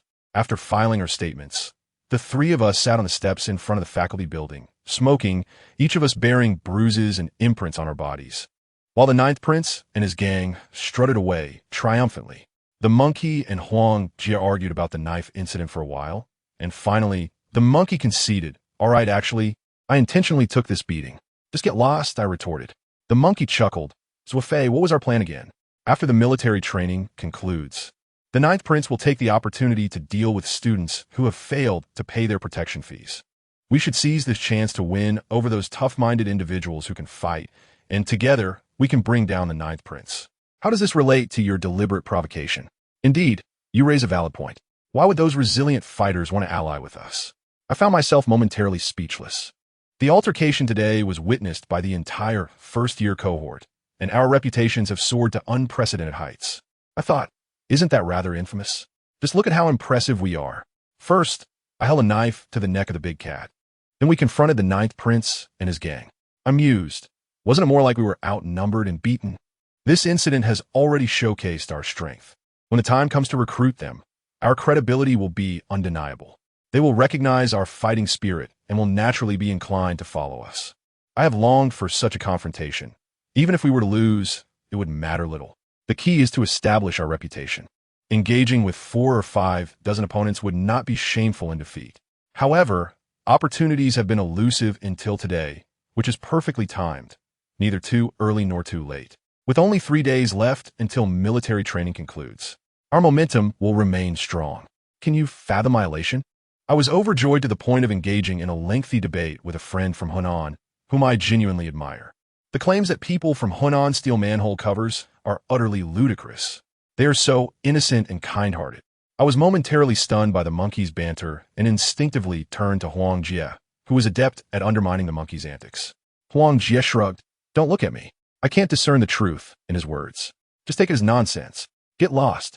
The monkey pushed Huang Jie, who tumbled down the steps, landing with a dramatic ouch at the bottom. The sight of us laughing heartily at our predicament was a first for me. I had never seen anyone so cheerful after being beaten, yet, despite their antics, I found myself perpetually enveloped in joy whenever I was with them. We lingered until the military training concluded, then made our way to the cafeteria in our disheveled state. While queuing for food, the monkey unexpectedly suggested, "Use my card." But my indignation flared when I discovered he had a mere 30 cents left. What are you doing? Can't you at least afford a bond? The monkey remained unrepentant. Lin Kuer presented us with a plethora of bandages, claiming they were purchased by Wang Yao, who felt too embarrassed to come over, as she hadn't been much help in the afternoon. The monkey chuckled. She knocked down 10 or so with a single brick and says she didn't help. That was a colossal assist. Thank you for your support. Upon returning to the dormitory, Ma Jie had been waiting for us and promptly assisted in washing our clothes. Huang Jie remarked that in his 3 years at this school, he had never encountered such kindness. Feeling touched, he playfully draped an arm over Ma Jie's shoulder and asked, "Could I borrow 5 yuan? I have yet to secure breakfast for tomorrow." After freshening up, I sat on my bed applying some medicated oil. Since arriving at this school, I have been using this remedy almost daily. I suspect I will be doing so for the next 3 years. Just as I was applying it, Lin Kuer called, inquiring about my activities. I replied that I was applying medicine, to which she asked if I could reach certain areas. I admitted that I could not apply it to my back. Lin Kuer suggested, "Then come down. I'll help you." At her invitation, I felt a rush of joy and snatched the medicated oil from Ma Jie, who was about to assist me with my back, and hurried downstairs. "Hey, you haven't even put on your pants," Flying Brother exclaimed. I quickly donned my trousers and descended, where Lin Kuer was indeed waiting for me. I handed her the medicated oil and lifted my shirt while she gently applied it. Though her touch was too light, the oil requires vigorous rubbing. I found the experience quite pleasurable. Her delicate hands made my heart melt. "What are you doing?" Wang Yao approached, carrying 2 thermoses. "Oh, I'm helping Zuo Fei with his medicine," Lin Kuer replied as she continued to apply the oil. "You can't do it like this. It's ineffective. Let me." Wang Yao set down the thermoses and snatched the medicated oil from Lin Kuer. "Ah!" My cries echoed across the campus. "Be gentle, please. Be gentle. This is the only way it works." Wang Yao continued her relentless application. 2 days passed, leaving only 1 day until military training's end. If all goes as expected, the 9th Prince will commence a campaign to clean out the dormitories tomorrow night, targeting those who refuse to pay protection fees and those who defy them. Our opportunity is at hand. The students have begun to express their sentiments of nostalgia towards the instructors, with many shedding tears during a collective military song. Frankly, I cannot comprehend this. Perhaps my lack of participation in the training has rendered me indifferent to such emotions. I hold no expectations, save for the prospect of toppling the 9th Prince. Thus, the monkey and Huang Jie plan to spend the night at an internet CAF. Tomorrow night, we have business to attend to. "Can't you 2 rest in the dormitory tonight?" I implored, clutching their arms at the school gate, akin to a discontented spouse pleading with her husband to refrain from gambling. "Don't worry, Zuo Fei. You must trust in our abilities. Even an all-nighter won't hinder us tomorrow." They reassured me. "Exactly. A few games will leave us in a better mental state for our task tomorrow. Stop with the excuses. I can't let you 2 leave today. Hey, what is Lin Kuer doing here?" I turned around to find the space behind me empty. Where was Lin Kuer? Turning back again, I realized the monkey and Huang Jie had vanished. "Damn it," I muttered just as my phone rang. It was Ma Jie calling. "Fei Ge, Yizhan is waiting for you in the dormitory." I queried. Who is Yijun? Wait, Yijun. The monkey had returned unexpectedly. The first rich heir of Dongqing No. 1 High School is suddenly seeking you out. This must be a fortuitous development. Huang Jie emerged from hiding as well. Observing their eager expressions, I asked, weren't you two headed to the internet CAF? Go ahead. I turned to head back, suddenly realizing that we had business to attend to tomorrow and could not afford to stay out all night. The monkey caught up to me. I didn't want to go. It was this idiot who insisted. Huang Jie followed closely behind. They clung to me like glue, eager to meet this legendary first rich heir. Surely, he must be inviting us to a grand feast. The monkey was practically salivating. Yes, it must be because news of our fierce confrontation with the ninth prince has spread, and Yijun wants to befriend us. Imagine, we could enjoy an extra chicken leg with every meal. Excitedly leading them back to the dormitory, we discovered a tall, handsome figure seated on my bed, distinctly different in attire from the ordinary students, exuding an air of affluence. It was the vaunted Yijun. He stood beaming and addressed me. You must be Zuo Fei. I have long admired your reputation. I am the monkey. I am Huang Jie. The two shamelessly rushed forward, vying for a handshake with Yijun. It's quite simple to become our little brother. All you need to do is treat us to meals every day, the monkey exclaimed cheerfully, and cover our gaming expenses. Huang Jie chimed in. Yes, exactly. The monkey eagerly concurred. What? Yijun looked perplexed. I came to see Zuo Fei about something. Who are you two? The monkey and Huang Jie were left speechless. I couldn't help but laugh, stepping forward to push them aside, saying, Ignore these two. They're a bit eccentric. What do you need from me? Well, I have heard that the ninth prince has been causing you trouble lately, and I wanted to inquire if you need assistance. They still hold me in some regard. Yijun's gaze was earnest, yet it bore an undercurrent of insincerity. So what can I do for you? I regarded Yijun warily, for in this world, no one offers kindness without ulterior motives. No need for anything. I simply wish to befriend you. Yijun continued to smile amiably. Oh, I adore making friends, especially with affluent individuals like you. Hello, I'm the monkey. The monkey interjected, lunging forward once more. Could you show some decorum? Just because you know he is wealthy, you're eager to befriend him? Can you not be a bit more reserved like me? Huang Jie said, gripping Yijun's shoulders. How do you feel? Is it comfortable? I've learned some massage techniques. My name is Huang Jie. We can be friends. It's not just because you're wealthy. I feel an immediate affinity with you. Is my head really round? Yijun asked, touching his own head. Indeed, it is quite round. I've never seen such a round head. The monkey exclaimed, shaking Yijun's hand excitedly. All right, enough of this nonsense. Hurry up and tell me what you need. If you don't, I might just fall asleep. I'll walk towards my bed. Fine, then you sleep first. I will have a word with Ninth Prince. Yijun also prepared to leave. Hey, don't go. We just became friends. We should chat more. The monkey shamelessly pulled Yijun back. Zuo Fei, how can you speak like that? How can you treat our friend Yijun this way? Huang Jie angrily stepped in front of me, giving me a push, and then whispered, Don't you understand? He is here for Lin Kuer. I was startled, looking at Yijun who was about to leave, and blurted out, You came for Lin Kuer? Yijun turned around with a smile and replied, Not exactly. I just wanted to be friends with you. At that moment, the monkey suddenly patted Yijun's shoulder and earnestly said, Yijun, I said that because I see us as good friends. If you have something to say, it's best to be straightforward. Zuo Fei here is quite blunt and doesn't he do the roundabout. Yijun paused in thought and said, All right, I do have a favor to ask. He walked over and pulled out a jewelry box. Upon opening it, a stunning necklace appeared. Though I wasn't knowledgeable about such things, I could tell it was of significant value. Could you help me deliver this to Lin Kuer? Yijun paused again and added, If you help me with this, I can guarantee Ninth Prince won't trouble you three anymore. Wow, it's beautiful, the monkey exclaimed, leaning in greedily. It must be expensive. At least $10, right? Yijun's face twitched. Huang Jie chimed in. What kind of eyes do you have? This is worth at least 15. I see such things at street stalls all the time. Even Yijun, despite his naivety, realized that the monkey and Huang Jie were feigning ignorance. Ignoring them, he turned to me and asked, Is that possible? Why don't you deliver it yourself? I've tried, but she wouldn't accept it. I learned that you two are quite close, so I thought I'd give a shot with you. You could find out about our close relationship, so you must also know we're about to be together, right? My tone grew colder. Isn't it still not official? Yijun maintained his cheerful demeanor. Can you help me pass it along? No, I didn't want to engage in further discussion. I expected Yijun to explode in anger, but instead, he simply looked disappointed as he put the necklace away. It seems it won't work. Sigh. I'll think of another way. Yijin turned to leave. Hey, at least you should ask Zuo Fei how much he charged to deliver the necklace. The monkey called after him. Yijin turned back. Really? I shook my head. Not true. Make an offer. Perhaps Zuo Fei will be tempted. The monkey was relishing the chaos. $100, is that all right?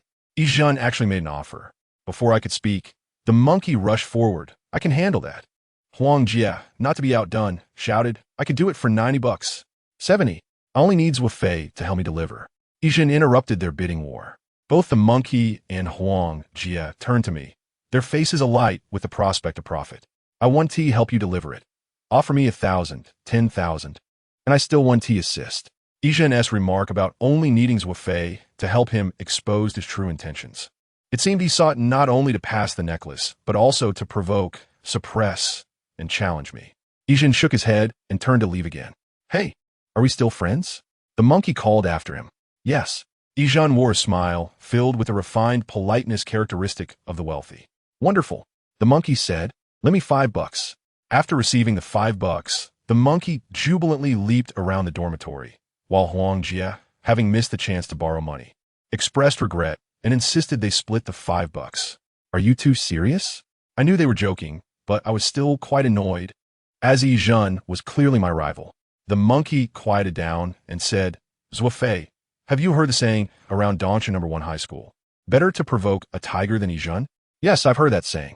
Yijin is incredibly wealthy. With wealth, he can crush anything. Suddenly, the sleepy Ma Jie, lying on the bed, blurted out, we should just deal with him head on. Shut up. I shot a glare at Ma Jie, who quickly withdrew his head.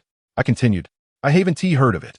I don't care how powerful he is. He'll not touch a single hair on Lin Ke. In short, you can confront a tiger directly, but don't confront Yijin head on. You must engage with him using subtlety and finesse. That's my advice. The monkey yawned. Let us go. He and Huang Jie exited the dormitory.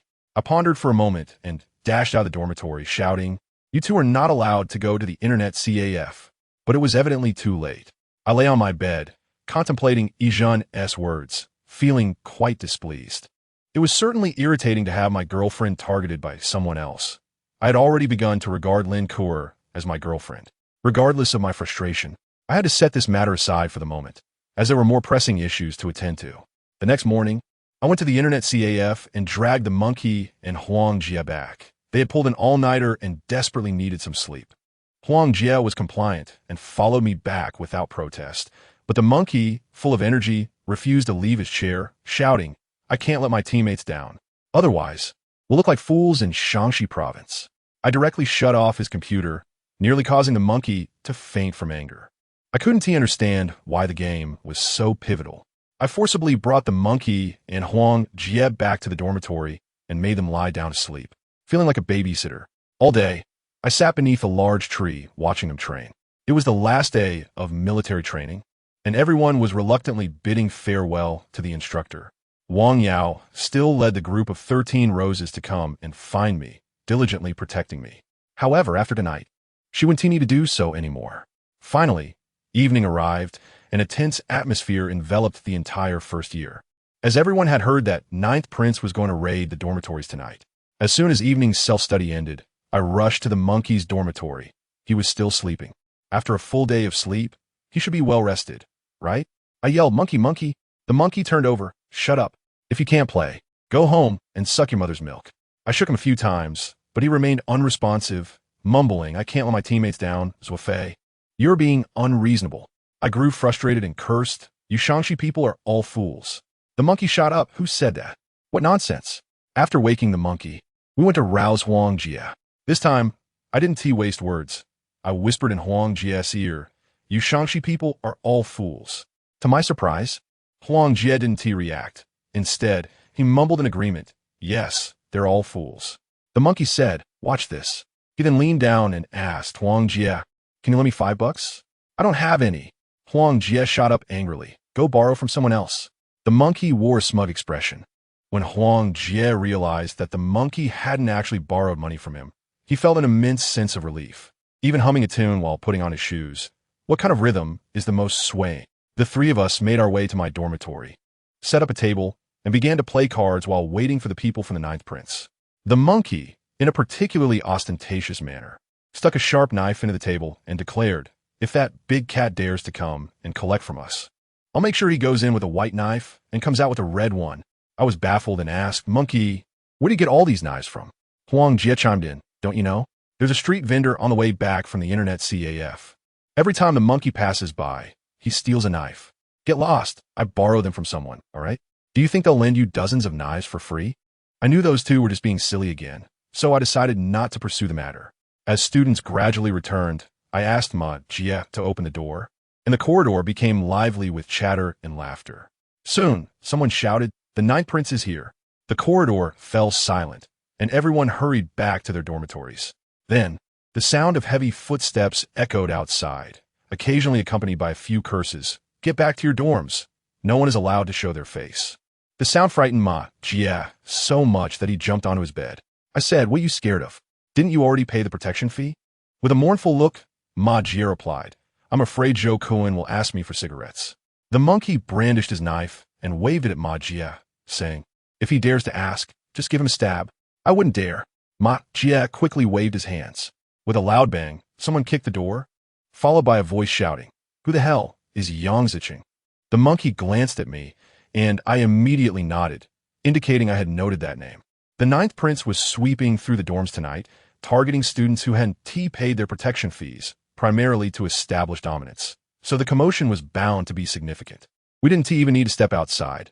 We could simply listen to the chaos from our dormitory. "I'm Yang Zicheng." Another voice boomed. With such exchanges, a fight was inevitable. The sounds of blows and shouts erupted outside, and it was estimated that at least a dozen were ganging up on Yang Zicheng, whose curses could be heard intermittently. "I won't pay a dime to you bastards." We exchanged glances, acknowledging that this man was tough and could be an ally. However, 2 fists could never match 4 feet, and Yang Zicheng's shouts gradually diminished until Zhou Kuan spat, "You ungrateful fool. If you don't pay, we'll beat you every day." "Zhou Kuan, don't be so ruthless. Look at what you've done to his nose. What if he can't find a partner in the future?" The hypocritical voice of the big cat chimed in. "Damn it, ungrateful scum. Let's find the next one." Bang. Slap. Who the hell is Gao He? It seemed Zhou Kuan was the main force tonight, doing all the heavy lifting. I noted that name as well. 5 minutes later, Gao He received a similar fate. Surrounded and beaten by a dozen people until he could barely curse back, yet he still showed resilience, making him another potential ally. The corridor remained noisy. But apart from the ninth prince and the victims, no one else dared to make a sound. We could feel the tense atmosphere from inside the dormitory. Ma Jie was completely terrified, burying his head under the blanket and trembling. Half an hour later, over a dozen people had been beaten, with some dorms even losing 2 or 3 students. The monkey rubbed his hands together, exclaiming, "This is so exhilarating. There are so many tough ones this year." Huang Jie and I shared his excitement. The more tough ones, the greater our chances. I can't hold back anymore. I need to go take a look. The monkey stood up and headed outside. Moments later, we heard the big cat say, "Oh, isn't that the monkey? Where are you off to?" "To the restroom." "I remember you haven't paid your protection fee. Have you?" "Not yet, but I'll be in the dorm with Zuo Fei and the others in a bit."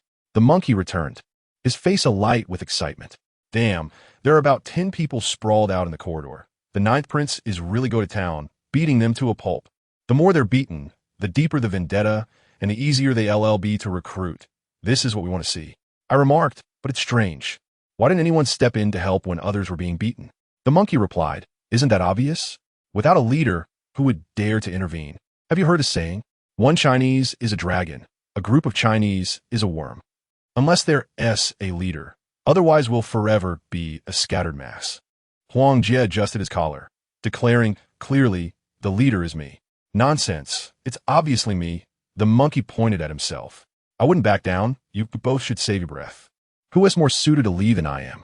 This was a long-standing debate that inevitably led to arguments, and soon enough, we were all flushed with anger, grabbing each other's collars, ready to brawl at any moment. "Hey, what are you 3 up to?" The big cat appeared at the door, followed by a crowd, including Xing Qiu and Zhou Kuan. Being the boss has its perks. He strutted in with an air of authority. We 3 simultaneously released our grips and almost in unison said, "Nothing, nothing, we were just exercising." Well, you three should pay your protection fees. The big cat stepped inside. The monkey pulled out his knife and stabbed it into the table. Is this payment acceptable? The big cat's face froze, clearly taken aback by the monkey's audacity. He must not have understood him well. Huang Jie and I continued to fiddle with our cards, seemingly indifferent to the big cat's presence. 3 pairs. It's your turn, monkey. Huang Jie tossed out a few cards. Royal flush. The monkey threw down 2 jokers with great force, causing the knife to tremble on the table. Take that, you bastard. Now you know how to mess with me. This remark was clearly directed at the big cat. The big cat's expression darkened, but he dared not step forward again. I'll come back to deal with you 3 later, he chuckled as he retreated. The big cat knew how to bend and stretch. Otherwise, how could he have respected the monkey for half a year? It was precisely this trait that allowed him to survive until today. But that was only for today. Tomorrow would be our chance to overthrow the 9th prince. We resumed our card game in the dormitory, while outside, the 9th prince continued to beat up students who hadn't paid their protection fees. This farce continued until after midnight, with no dormitory supervisor intervening and no school authority stepping in, as if they had grown accustomed to it all. This cohort of students was quite something. In just one night, I had already noted over 20 names. It seemed we were nearing the end. The monkey yawned. That's enough. We should wrap things up. Wrap things up was a euphemism. After all, there were others in our dormitory. His implication was that the 9th prince was about to disperse, and we should gather these tough ones to discuss important matters. Who the hell is Zheng Wu? Zhou Kun was shouting again, though his voice was distant, evidently coming from the dormitory at the end of the corridor, perhaps their last target. I am Zheng Wu, a voice shouted back, full of energy and anger, resonating loudly, seemingly shaking the entire building. Soon after, cries of agony echoed, followed by a cacophony of footsteps. One person could not produce such a chorus of screams, indicating that the cries were from the 9th prince's gang. We exchanged glances and bolted out the door. In the corridor, the 9th prince's crew was scattering in all directions, with a shirtless student chasing after them, his muscular chest bulging, wielding a black strength rod. I shall not tolerate your insolence any longer, Zheng Wu shouted, brandishing his strength stick as he struck out at those around him, eliciting cries of pain from his victims. Zhou Kun, that unfortunate soul, seemed to have already endured a couple of blows, desperately fleeing forward. Oh my gosh, Zhou Kun howled as he dashed past our dormitory entrance. I caught a big fish, the monkey exclaimed, his eyes gleaming with excitement as he observed Zheng Wu. I want to team up with him. Huang Jie, too, looked on with wide eyes. Upon hearing this, I subtly distanced myself from Huang Jie, as I had previously been unaware of this peculiar inclination of his. What a chaotic situation. Big Cat burst forth from the restroom, wielding a mop handle, which I recognized as the one I had previously broken. Let us get armed. Big Cat roared, charging ahead. As Big Cat swung his stick, Zheng Wu retaliated with his own, but what could never match iron. Big Cat cried out in pain, yet continued to fiercely confront Zheng Wu, though I was reluctant to admit it. Big Cat's rise to the position of leader among the 9 princes was indeed well-deserved. He possessed genuine prowess. Although Big Cat found himself at a disadvantage against Zheng Wu, his actions steadied the morale of the 9 princes, prompting others to grab folding stools, wooden sticks, and pickaxes, rushing towards Zheng Wu en masse. No matter how strong Zheng Wu was, he could not withstand the assault of 2 or 3 dozen individuals. After struggling for a while, he succumbed to the ground amidst a pool of blood, while the 9 princes continued their relentless assault on him. Damn it! Huang Jie could no longer contain himself. Turning back to grab a stool, ready to charge forward, I followed suit, seizing a folding stool as well. Were we truly intent on beating him to death? Everyone stop. The monkey intervened, his gaze fixed on the fallen Zheng Wu. We understood his intent. We had previously agreed not to intervene tonight, allowing the 9 princes to unleash their fury. The more brutal their attack, the greater the hatred they would incite. However, as the situation escalated, we genuinely feared for Zheng Wu's safety. The monkey remained focused on Zheng Wu, seemingly poised to act at any moment. All right, at this critical juncture, Big Cat finally spoke up. Everyone ceased their actions, and Zheng Wu lay on the ground, a pool of blood surrounding his head. Consider this a minor lesson. If you do not pay the protection fee within 3 days, the consequences will be far worse. With that, Big Cat led the others away. Let us go, the monkey announced, and we 3 dashed towards Zheng Wu. Yet before we could reach him, Zheng Wu had already gotten back on his feet, wiping the blood from his forehead. Damn it. It hurts like hell, he muttered, then nonchalantly headed towards the water room, passing by us without even a glance. His demeanor exuding an air of triumph, as if he had just emerged victorious from a battle. This man is undeniably impressive. The monkey declared with enthusiasm. Zuo Fei. This one is yours. Huang Jie and I will go find the others. Let us gather everyone in room 305. With Zheng Wu being alone in that room, it was the perfect opportunity for such endeavors. All right. I immediately sprinted towards the water room, my curiosity about this Zheng Wu intensifying. Upon entering the water room, I found Zheng Wu standing before a row of faucets, clutching his head while washing it, exclaiming, "Damn it, it hurts, it hurts, it hurts." Suddenly sensing someone behind him, Zheng Wu turned around, straightened himself, and resumed his cool demeanor, wiping his forehead while casually declaring, "You lot are pathetic, lacking any strength." Unsure of how to respond, I hesitantly spoke up. "Are you all right?" "Who are you?" Zheng Wu replied with a sharp tone. "Zuo Fei. Not familiar." Zheng Wu continued to wash his forehead, the red water flowing down the drain. I had assumed my reputation was well known. After all, being beaten 7 times in 3 days should have made me a notable figure. Yet, it appeared Zheng Wu had never heard of me. I pressed on. "It doesn't matter if you don't know me. Are you interested in joining forces to take down the 9 princes?" This finally piqued Zheng Wu's interest.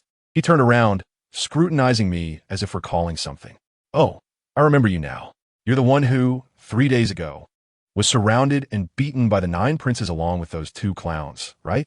The 2 clowns referred to the monkey and Huang Jie, and I nodded vigorously. Indeed, we fought valiantly against the 9 princes, but they had 4 to 5 dozen members, just as you face 2 to 3 dozen tonight. "Who said that?" Zheng Wu suddenly snapped. "I wasn't beaten. I took them down while they were sprawled on the ground." I was at a loss for words. Witnessing his transition from bravado to denial, it was evident that Zheng Wu was particularly proud. Since he valued his pride, I decided to offer him ample respect. "Well, we aim to confront the 9 princes. Would you consider assisting us?" "Absolutely not." Zheng Wu curtly rejected me. "Why not? Don't you want revenge?" "Huh.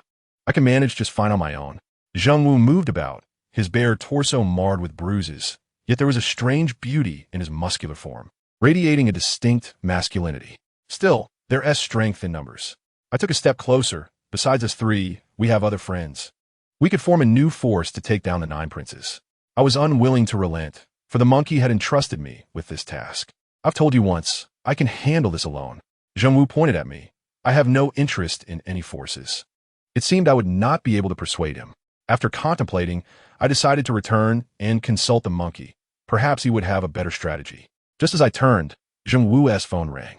"Hello, Mao Mao. I just got attacked. No kidding, I'm bleeding from my head. Over 100 people against me alone, and I held out for half an hour, taking down 70 or 80 of them before I fell." "Oh, you mentioned introducing me to a friend, right? Monkey, in room 305, correct? All right, I'll go find him shortly." I couldn't help but chuckle, turning back to dash towards room 305. The monkey and Huang Jie had yet to return, and gathering 20-plus tough individuals wouldn't be an easy task. I felt no pressure, reclining on the monkey's bed and humming a little tune. "The vast horizon is my love." Having spent so long with Huang Jie, I often found myself singing this song. Just as I reached the most spirited part, the monkey and Huang Jie entered. "What are you so happy about?" "Where's Zheng Wu?" the monkey asked directly. Huang Jie continued singing along with me. "What kind of song brings the most joy?" He sang and danced, clearly in high spirits. "He'll be here soon." I leaned back, crossing my legs. "You convinced him?" the monkey asked, visibly surprised. "Indeed. Impossible." The monkey frowned from my observations. "Zheng Wu is undoubtedly arrogant. He won't easily join us." "Then you entrusted me with the most challenging task, huh?" "Ah, don't worry.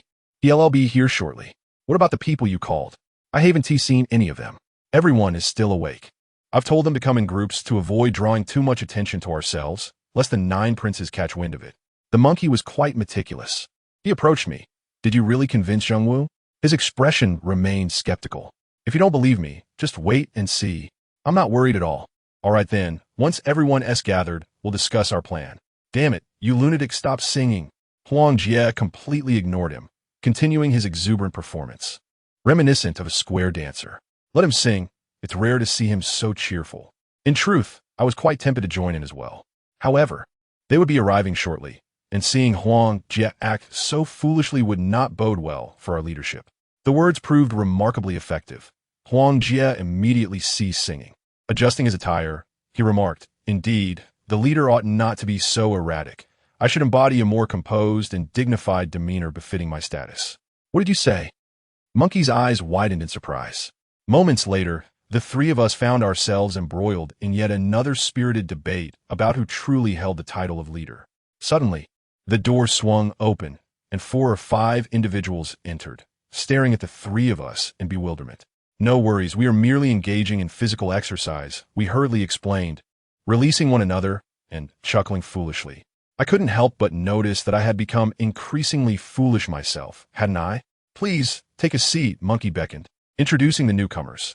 "This is Li Baiyu, and this is Zhu Jianlong," all names previously mentioned by the Ninth Prince. Huang Jie and I busied ourselves with greetings, guiding them to sit. More guests were expected shortly, so we encouraged everyone to squeeze in. As the crowd grew, Monkey continued his introductions. "This is Yang Zichen, and this is Gao He." It was quite a feat. While his academic performance might not be stellar, he possessed an extraordinary talent for remembering names, over 20 of them with remarkable ease. I realized Monkey was indeed an extraordinary person, adept in both courage and strategy, and it seemed he had a vast network of acquaintances. Binzi had introduced me to him, and Mao Mao had introduced him to Zheng Wu. This surely could not be mere coincidence. Before long, every bed in the dormitory was occupied, and some even perched on the windowsills and radiators. Yet, the atmosphere was rather subdued, as none were in high spirits after recently enduring a harsh beating. Well, except for 3 individuals. The mood in the dormitory felt slightly oppressive, with little conversation. "It seems we are almost complete. We are still missing one," Monkey observed, glancing at me. "Zuo Fei, you should be arriving soon." I felt a twinge of uncertainty. It had been nearly 20 minutes, and Zheng Wu had yet to make an appearance. Just as I voiced my concern, the door swung open, and everyone turned to look. A student clad in black leather, jacket and trousers, entered, sporting sunglasses that concealed much of his face. His hair stood tall, evidently styled with gel. The sight of this Terminator-esque student startled us, and he too seemed taken aback by the crowd.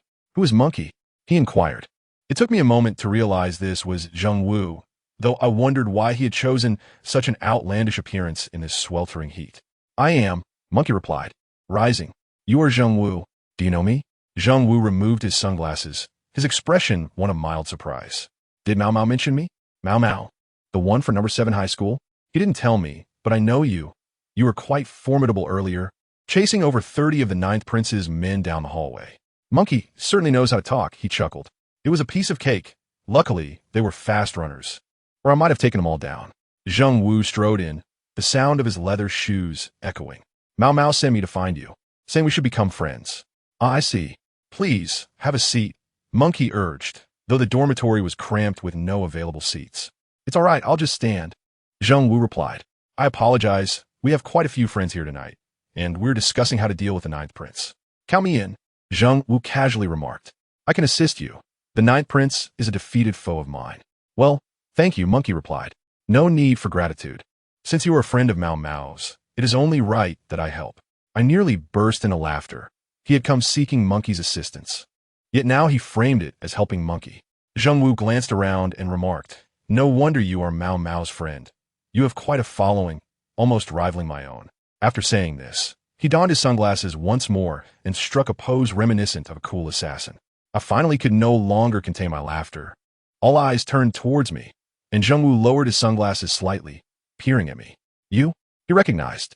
"Yes, it's me," I responded, still chuckling, while others looked on in confusion.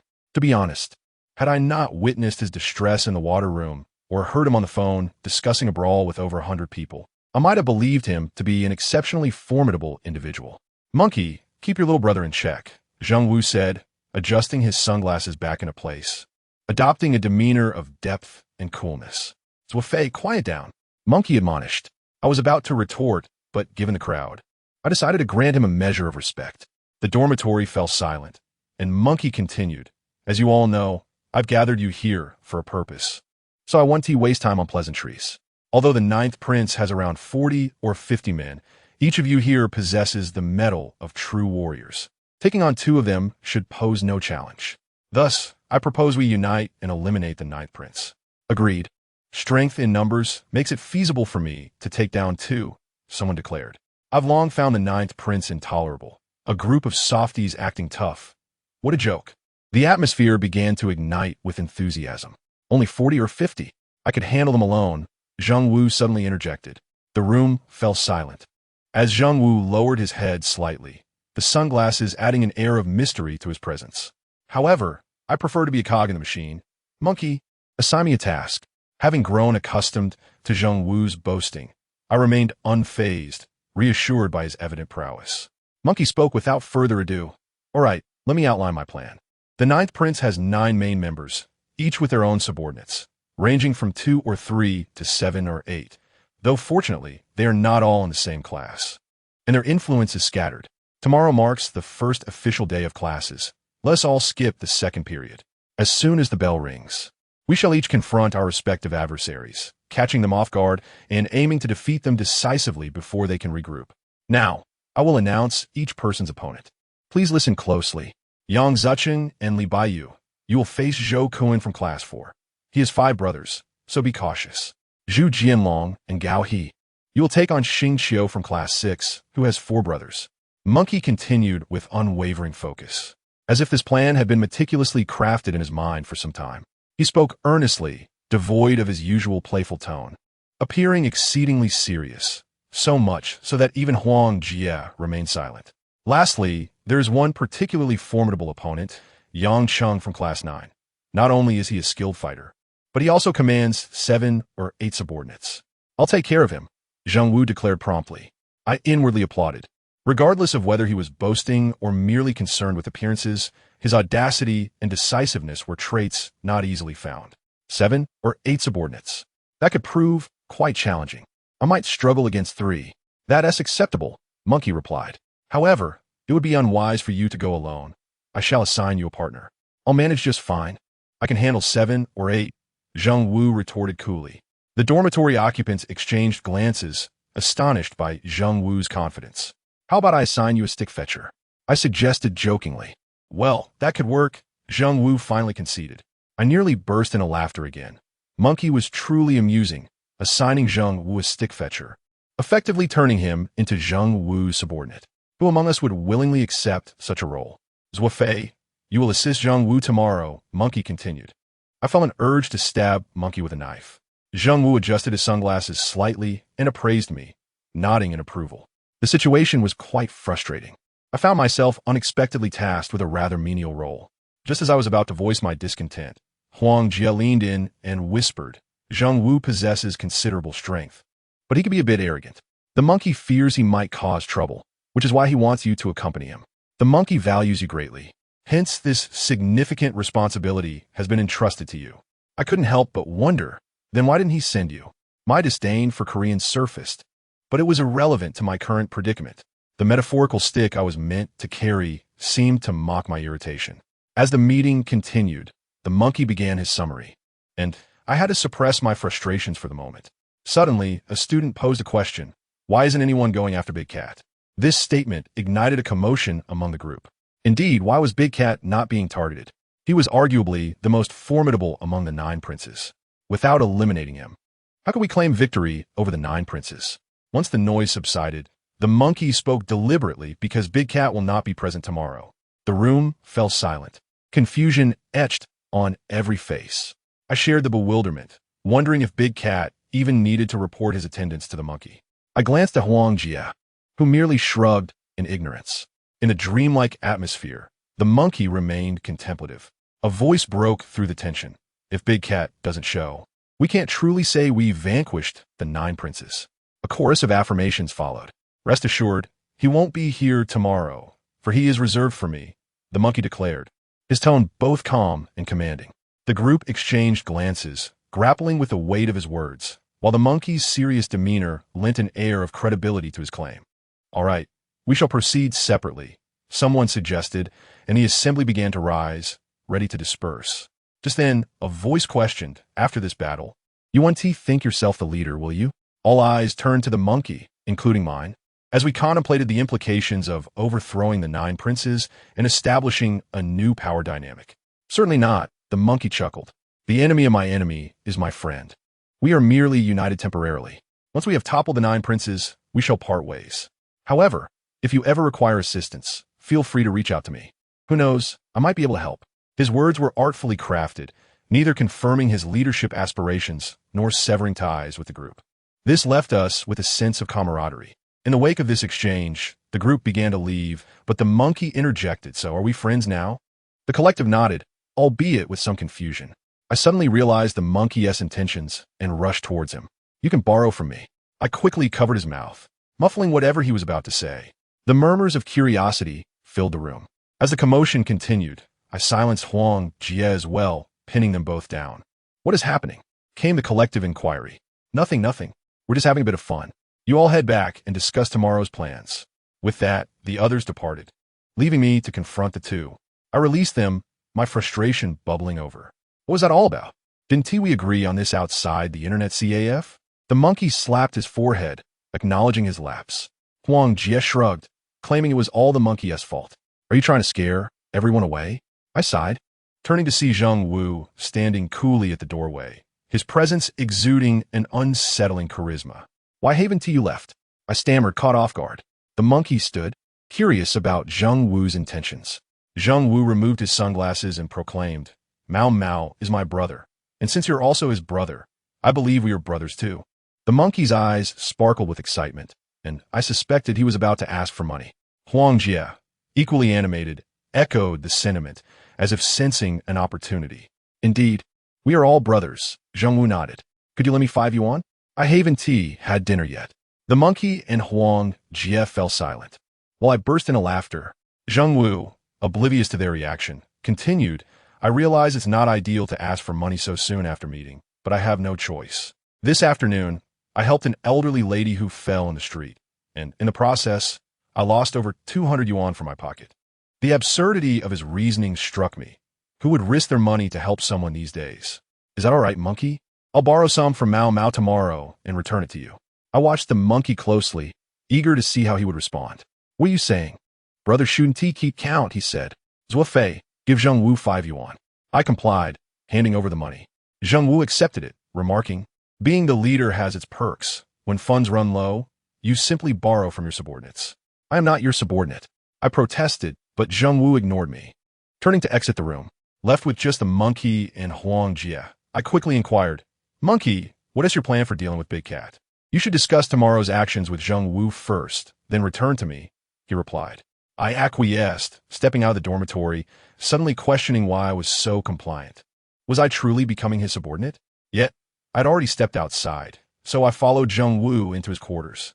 As he entered, he removed his sunglasses and began to undress, only to hastily put his clothes back on upon realizing I had followed him. "Do you need something?" he asked coolly. "If you're feeling warm, just take off your shirt." "I'm fine, no need for that. What's on your mind?" I pressed on, disregarding his discomfort. "Tomorrow, we are set to confront Yang Cheng, who has 7 or 8 followers. The monkey asked me to come and discuss the plan with you." Zheng Wu acknowledged the monkey's foresight, adding, "You are a loyal subordinate." "I am not his subordinate." My exasperation peaked. "What you say is quite rebellious." But I want to inform the monkey. Zheng Wu winked at me. As the day wore on, I felt utterly drained by the antics of this group.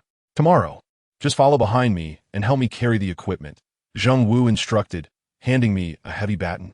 I accepted it, recognizing its potential usefulness, knowing I likely wouldn't be able to wield it effectively. "All right, you can go now. Remember to meet me tomorrow." Returning to my dormitory, I found the monkey predictably sprawled out on his bed, asleep. I decided to let him rest. I could inquire about the big cat situation later. Despite his often irreverent demeanor, the monkey was reliable when it came to handling matters. I settled into my own bed, placing the baton beside my pillow as I drifted into a peaceful slumber, my dreams filled with the imagery of countless armies. The following day, I entered the classroom with my strength training stick in hand. The first day of classes was rather unremarkable. Each class resumed its usual order, and everything appeared so calm and serene, with only a select few aware that a fierce battle was imminent. After the first class concluded, I stood in the corridor, and soon, Lu Yana and Lin Kur approached, forming a camaraderie that felt as if we were blossoming into a bouquet of 14 roses.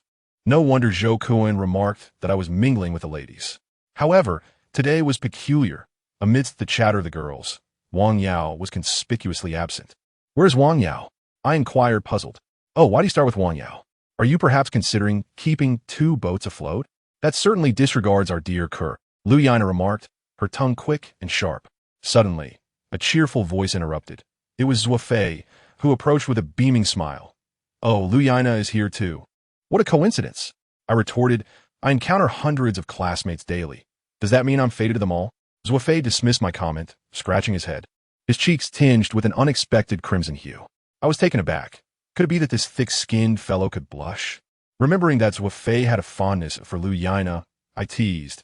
"Isn't it different because Lu Yana is here?" The girls erupted in laughter, clearly aware of Zuo Fei's affections. Lin Ku'er tugged at my arm and informed me. Wang Yao said she had something to attend to today, so she won't be coming. I nodded, not giving it much thought. As class approached, my anxiety heightened. Yang Zicheng, Li Baiyu, and Zhu Jianlong emerged, all pretending not to recognize one another as they lingered outside the targeted classroom. I had fought before, yet today, for some inexplicable reason, my palms were clammy with sweat. And even my conversation with Lin Ku'er felt distracted. "Zuo Fei, what's wrong?" "Lin Kaiya noticed my unyielding." "Nothing, you all should head back. Class is about to start," I replied. Perhaps my tone was too grave.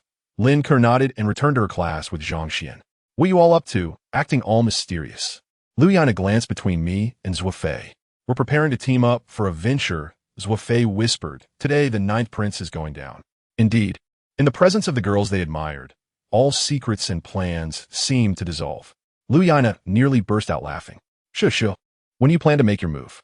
she asked, her excitement palpable. Zuo Fei checked the time. "Once class begins, we have about 3 minutes left."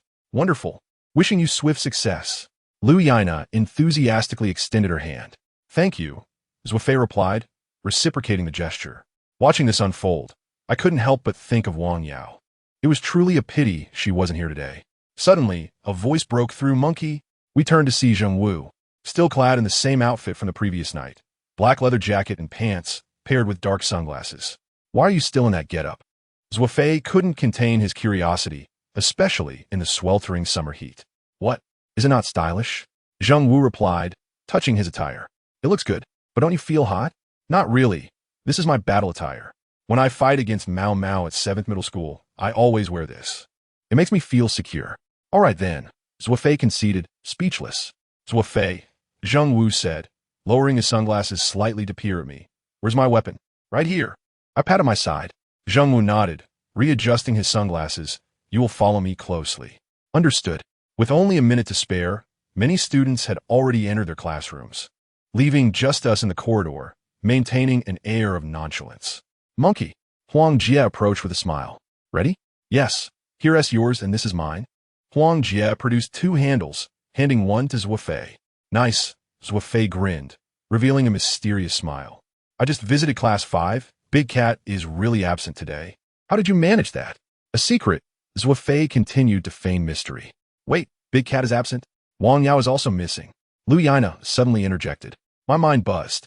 These seemingly unrelated statements jolted my memory of our conversation at the internet CAF, where I had mentioned to Zuo Fei that we should take down the ninth prince, and Wang Yao had offered assistance. Zuo Fei had remained silent for a long while before finally expressing a plan. I quickly pulled Zuo Fei aside, urgency in my voice. "Did you ask Wang Yao to lure Big Cat out?" "Ah, you figured it out." "Yes, we must handle the ninth prince without Big Cat around. If he isn't present, the ninth prince will be disoriented, making our task significantly easier.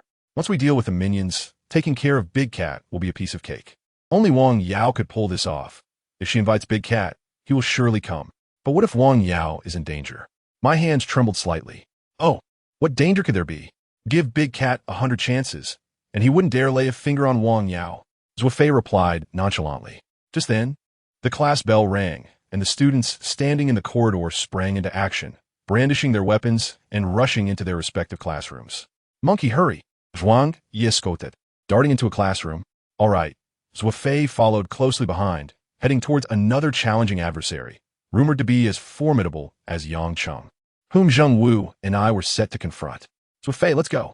Zheng Wu strode confidently towards Yang Cheng's classroom, looking undeniably cool in his leather ensemble.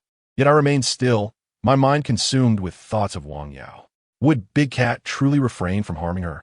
Although Wang Yao was strong and her brother was a notorious figure, what if Big Cat dared to cross the line, much like Xingqiu had done to Lin Ke? I couldn't afford to dwell on such thoughts. Perhaps I didn't know Big Cat and Wang Yao as well as Zuo Fei did. I couldn't share his confidence. I simply knew I couldn't allow Wang Yao to be alone with Big Cat. The classrooms erupted in chaos, with shrieks and the sound of clashing echoing through the halls, as some students fled in panic. Zuo Fei, what are you doing? Hand me that strength stick. Zheng Wu called as we reached Yang Cheng's classroom door. Oh, I dazedly rushed over, my mind a whirlwind, momentarily forgetting the strength stick. Damn it, Zheng Wu exclaimed suddenly. I looked up just in time to see Yang Cheng burst through, seizing a chair to strike Zheng Wu on the head.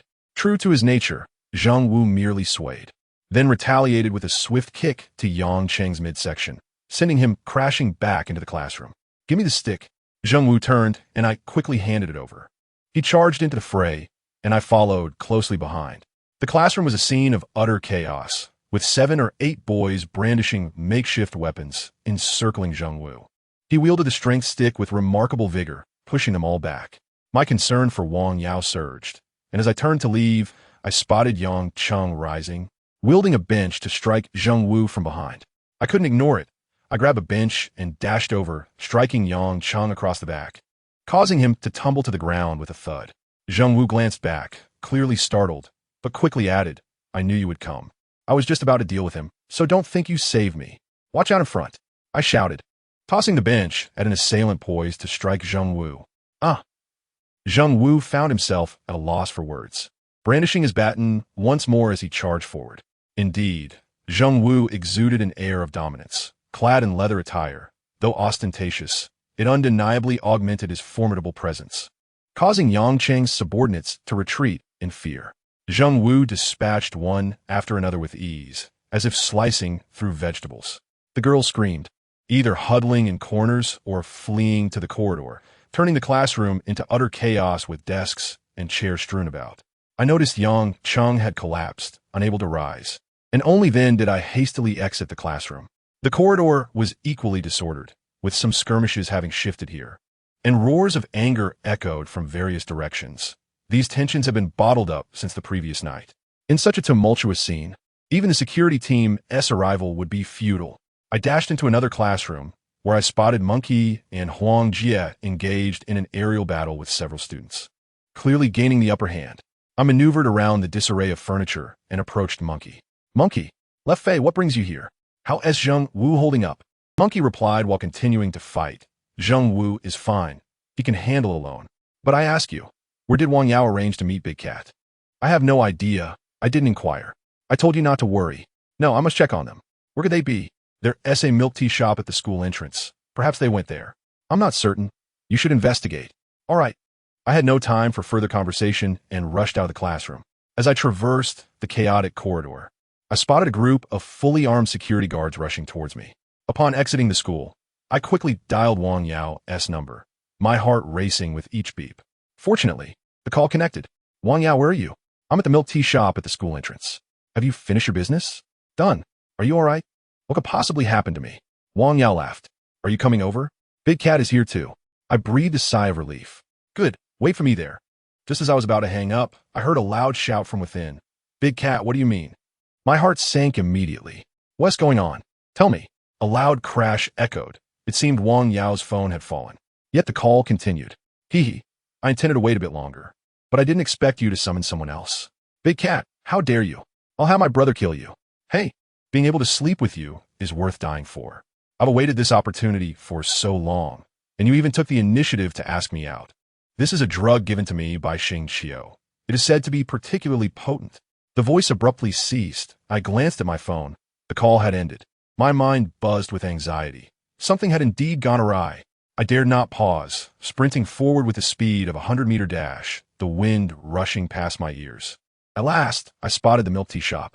I kicked the door open and rushed inside, only to find it empty save for a bewildered staff member. Had they left? My body began to tremble. The staff cautiously asked, Is there something you need? Did a chubby boy and a pretty girl come in here? Yes. Where did they go? They didn't go anywhere. They're still in here. The staff pointed to a private room at the back. There's a private room. They haven't left. I dashed over, kicked the door open, and shouted, "Big Cat, you son of a—" My voice trailed off as I found a room devoid of anyone, save for 2 steaming cups of milk tea on the table. The window was wide open. Without a moment's hesitation, I stepped onto the windowsill and leaped outside into a narrow alley. In the distance, a plump figure was sprinting away, clutching a girl in his arms. "Big Cat, stop right there," I yelled, giving chase. Upon hearing my voice, Big Cat quickened his pace, but his size and the burden he carried hampered him, making him slower than I. As I drew closer, I noticed a filthy board lying on the ground and swiftly picked it up, knowing well that Big Cat was quite formidable. Otherwise, Monkey wouldn't regard him with such seriousness. I stood up with the board in hand, only to see Big Cat rushing towards me, having discarded Wang Yao. Noticing he was unarmed, I felt a flicker of confidence and charged at him. In a clash of courage, I wasted no time with words and swung the board, landing a solid blow to his neck, producing a dull thud. Elated momentarily, I then felt a sharp chill in my abdomen, followed by excruciating pain as my strength rapidly faded. Looking down, I saw that Big Cat had somehow acquired a knife. With a cold smirk, he released the knife's handle, saying, "You think you can stop me?" I collapsed to my knees, not out of submission, but from the swift loss of strength that rendered me unsteady. This was my first encounter with a blade. In such matters, I possessed little experience and could only instinctively use my hands to block. Big Cat did not withdraw the knife. I pressed my hand against its edge, blood flowing profusely through my fingers as I uncontrollably fell. Yet I understood that individuals like Big Cat and Monkey, despite their willingness to stab, would never seek to take a life. Monkey had previously informed me that unless one bled excessively, even severe wounds could be mended. Thus, although I was in pain, I felt no fear, only concern for Wang Yao. Big Cat turned to leave, and I grasped his calf with desperation. He retaliated with a kick to my head, sending me into a dizzying haze, yet I clung on, terrified of what could happen to Wang Yao. A few meters away, her piercing cries echoed, "Left Fei! Left Fei! Big Cat, if you dare harm him, I'll have my brother kill your entire family." However, Big Cat was oblivious, having lost all reason, even resorting to drugging Wang Yao, clearly willing to risk everything. The phrase brazen ambition was not coined without reason. He continued to kick me, evidently intent on not stopping until I released my grip. Wang Yao persisted in her frantic screams, her condition resembling that of Lin Ku'er before. Her limbs weak yet still capable of speech. I had no idea how many kicks I had endured from Big Cat. My consciousness was clouding, and Wang Yao's voice seemed to drift further away, as if from another world. I knew I was on the verge of fainting, clinging to the last vestiges of awareness as I held onto Big Cat's leg. My heart brimmed with bitterness. Who would come to my rescue at this moment? Monkey and the others were still at the school, likely detained by the security team. "Monkey, oh Monkey, you've underestimated the situation. Big Cat is capable of anything." Suddenly, a dull thud resonated, a sound that seemed distant, clearly not the result of Big Cat's kicks. Dazed, I lifted my head to see another figure engaging Big Cat, a tall, slender individual with long bangs obscuring his eyes but failing to conceal his fierce gaze. He wielded a baseball bat, striking Big Cat's head repeatedly. Initially, Big Cat could retaliate, but soon he succumbed, collapsing to the ground. The newcomer showed no signs of relenting, continuing to beat Big Cat as if intent on delivering a fatal blow. After a moment, he straightened and approached me. "Who are you?" he inquired. "Left Fei. And what is your relation to Monkey?" "Brother." I could barely manage to formulate my responses. "I'm Mao Mao," he stated.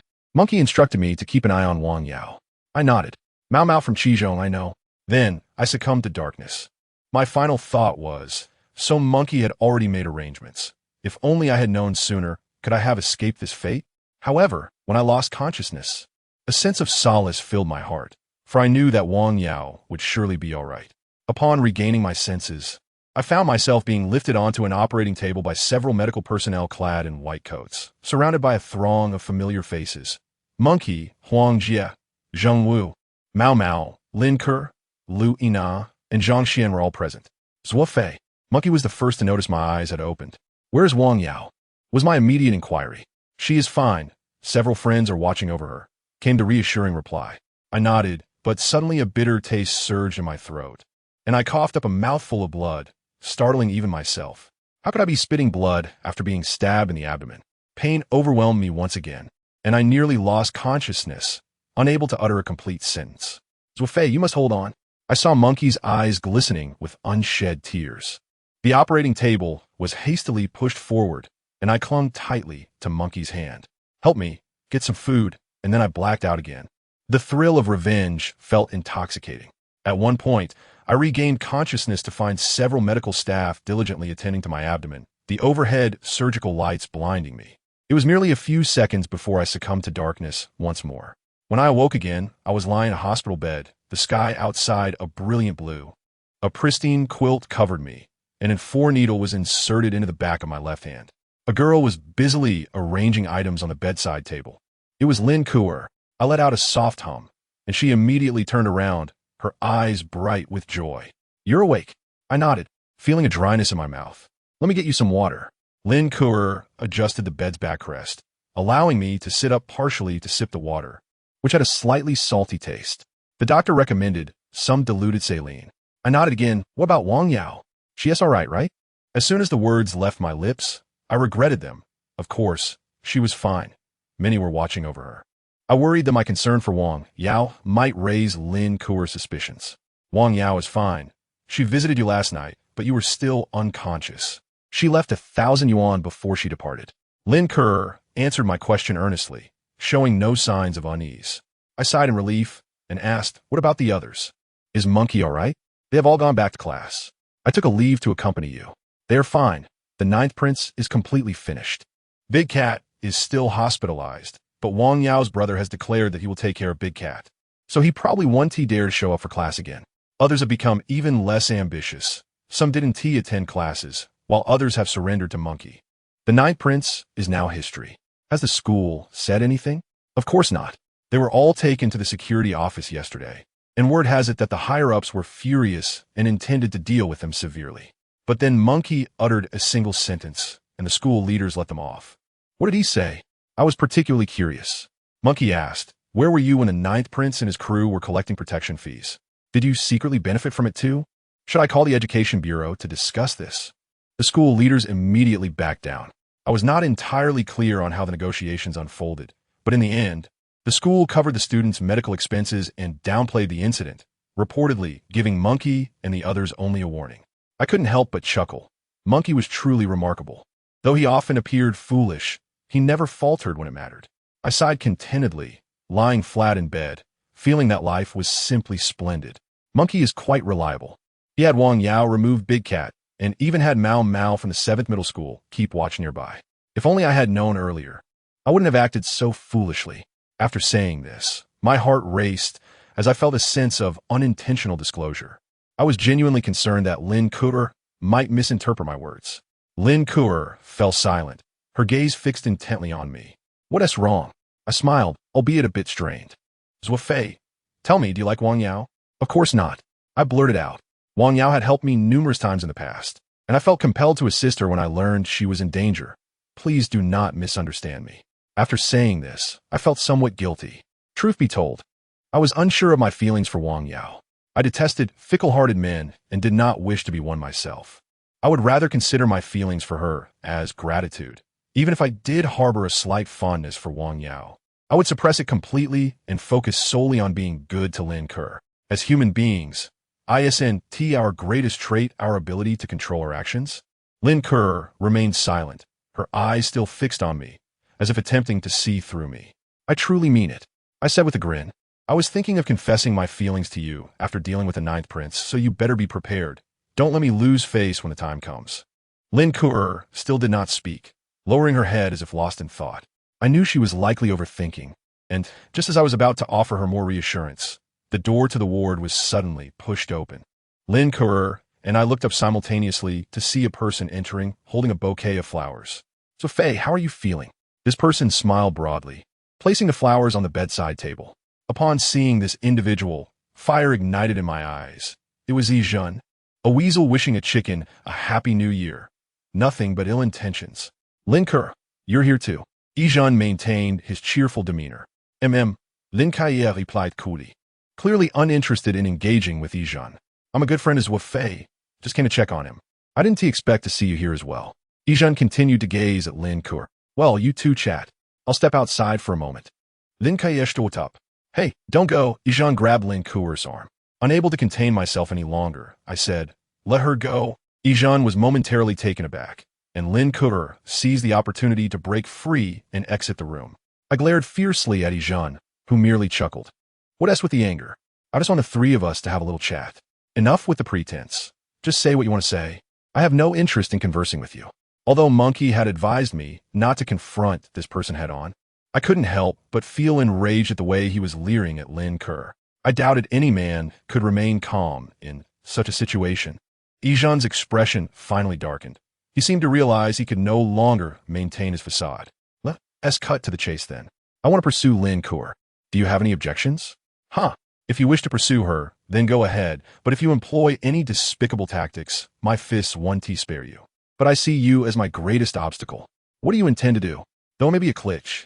I still want to ask, how much would it take for you to back off? Go ahead and name your price. I will do my utmost to meet it.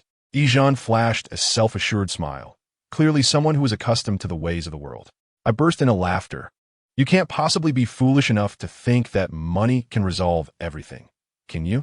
In reality, money can indeed smooth over many issues. Yijan and I stood at odds. You're mistaken. You cannot buy me off. Even if you offer $1 million, you won't succeed in making me withdraw. To be frank, my family is reasonably well off. Although we are not wealthy, I have never lacked for money, so wealth is not my Achilles heel. Yijan grinned, not bad. I didn't expect you to have such backbone. But have you considered that there are many who place great importance on money? Do you really think that after dealing with the ninth prince, you can remain safe in daunting #1 high school? I can gather more troublemakers from the second and even third year to deal with you, relentlessly driving you to the point of expulsion. Feel free to do as you wish. I knew that Yijan was not lying. It would be disingenuous to claim that I was unafraid. However, I was not about to yield to his threats. Moreover, your friend, the monkey, is now the leader of your group, isn't he? Yijan continued. As far as I know, he is so impoverished that he can't even afford a meal. What do you think would happen if I offered him money? I was momentarily taken aback. While financial matters do not particularly trouble me, they are undoubtedly the monkey's Achilles heel. Would he be swayed by Yijan? To be honest, I was uncertain. The monkey, who could barely borrow 5 yuan, might very well redirect his attention towards me if someone offered him 1,000, 2,000, or even 10 or 20,000. Are you beginning to feel fear now? Leave Lin Ke as soon as possible, or you will be utterly doomed. Get out, I roared, seizing a bouquet from the table and hurling it at Yijan's head. Of course, the flowers wouldn't hurt anyone, but they certainly wounded Yijan's pride. It was likely that no one had ever treated him this way. I regretted not having grabbed the kettle instead. Had I done so, that fellow would have surely been left with a dent in his skull. Yijan's expression grew even colder.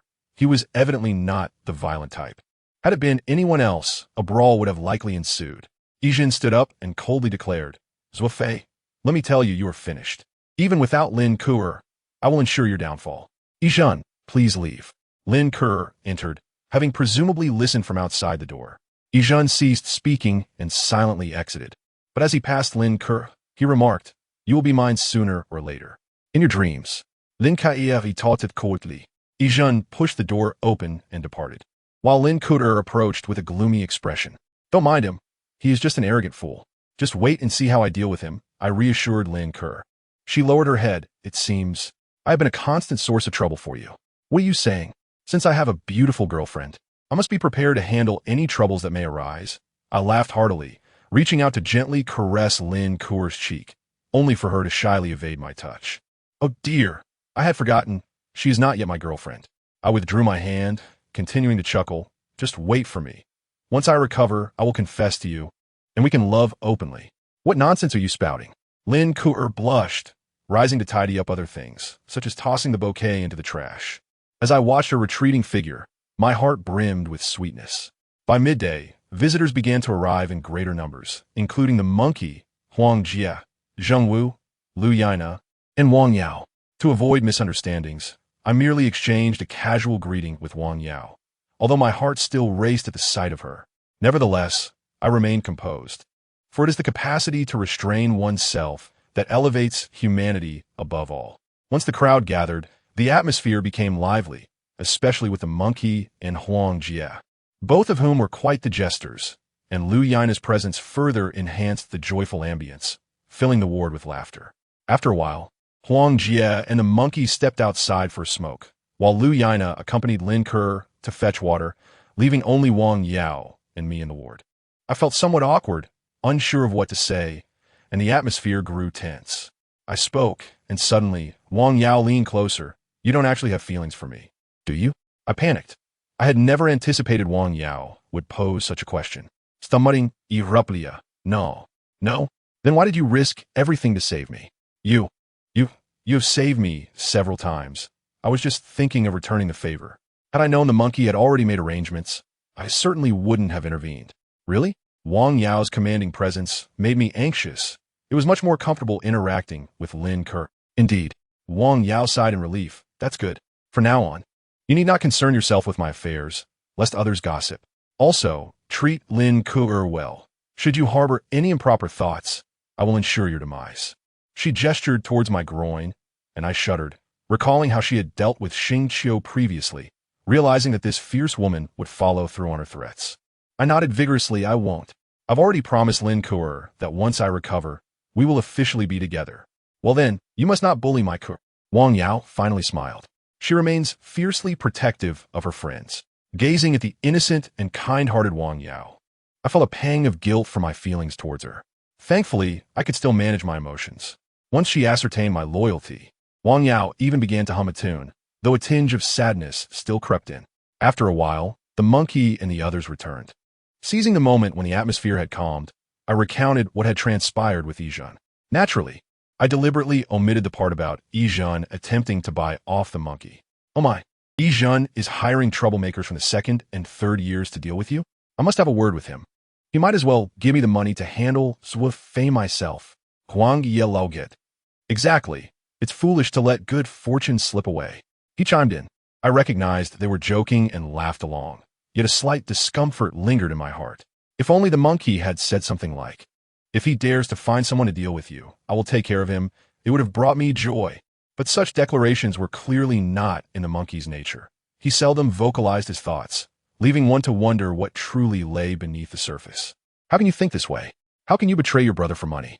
The straightforward Zheng Wu assumed they were serious and turned to me, saying, "Rest assured, Zuo Fei, if that Yizhen dares to act, I will be the first to confront him."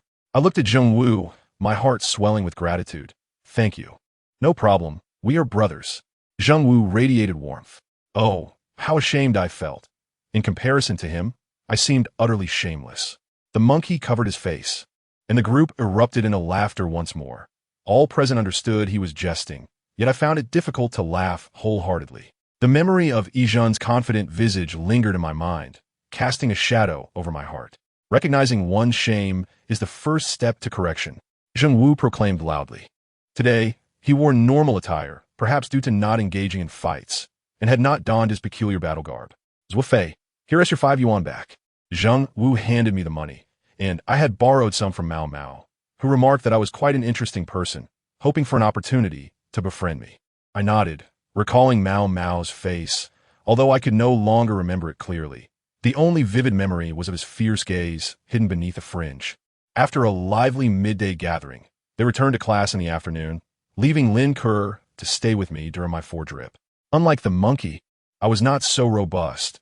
I adhered to the doctor's advice to remain hospitalized for observation after surgery, which would last at least 7 days.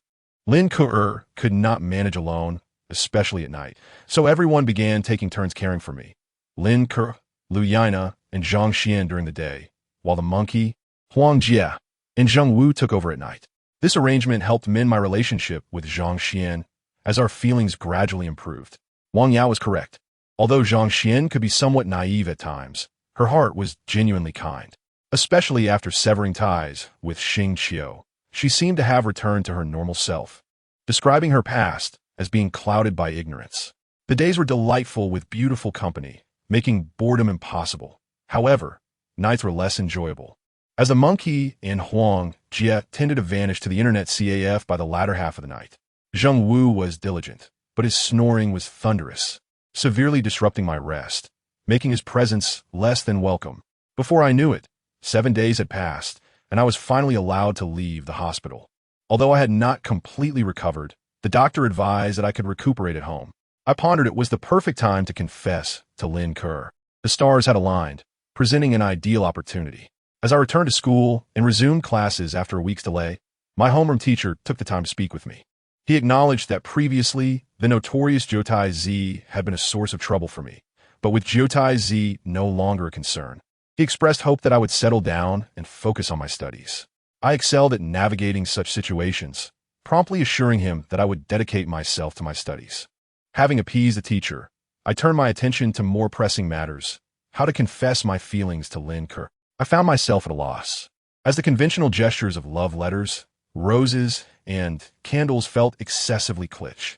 Unable to make a decision, I consulted with my friend, Monkey, seeking his advice. He dismissed the idea of those useless romantic gestures, suggesting instead that I simply invite her out and confess directly. If it succeeded, great, and if not, it was no matter. I couldn't help but tease him, questioning why he didn't confess to Liu Yana himself. Monkey, who was never shy, proposed that we confess together, asserting that winning over Liu Yana would be a breeze. I believed that my bond with Lin Kerr was already solidified, merely lacking the formal declaration. So I aimed to make the moment enjoyable. Monkey's involvement added to my anticipation. However, I was unprepared for the whirlwind that ensued.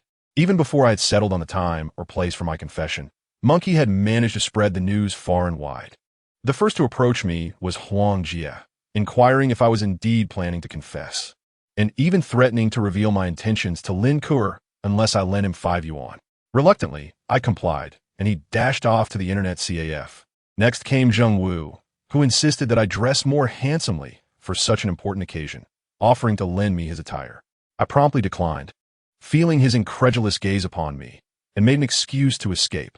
Shortly thereafter, Liu Yana excitedly sought me out, asking if I intended to confess. I confirmed, inquiring if she had heard any other news.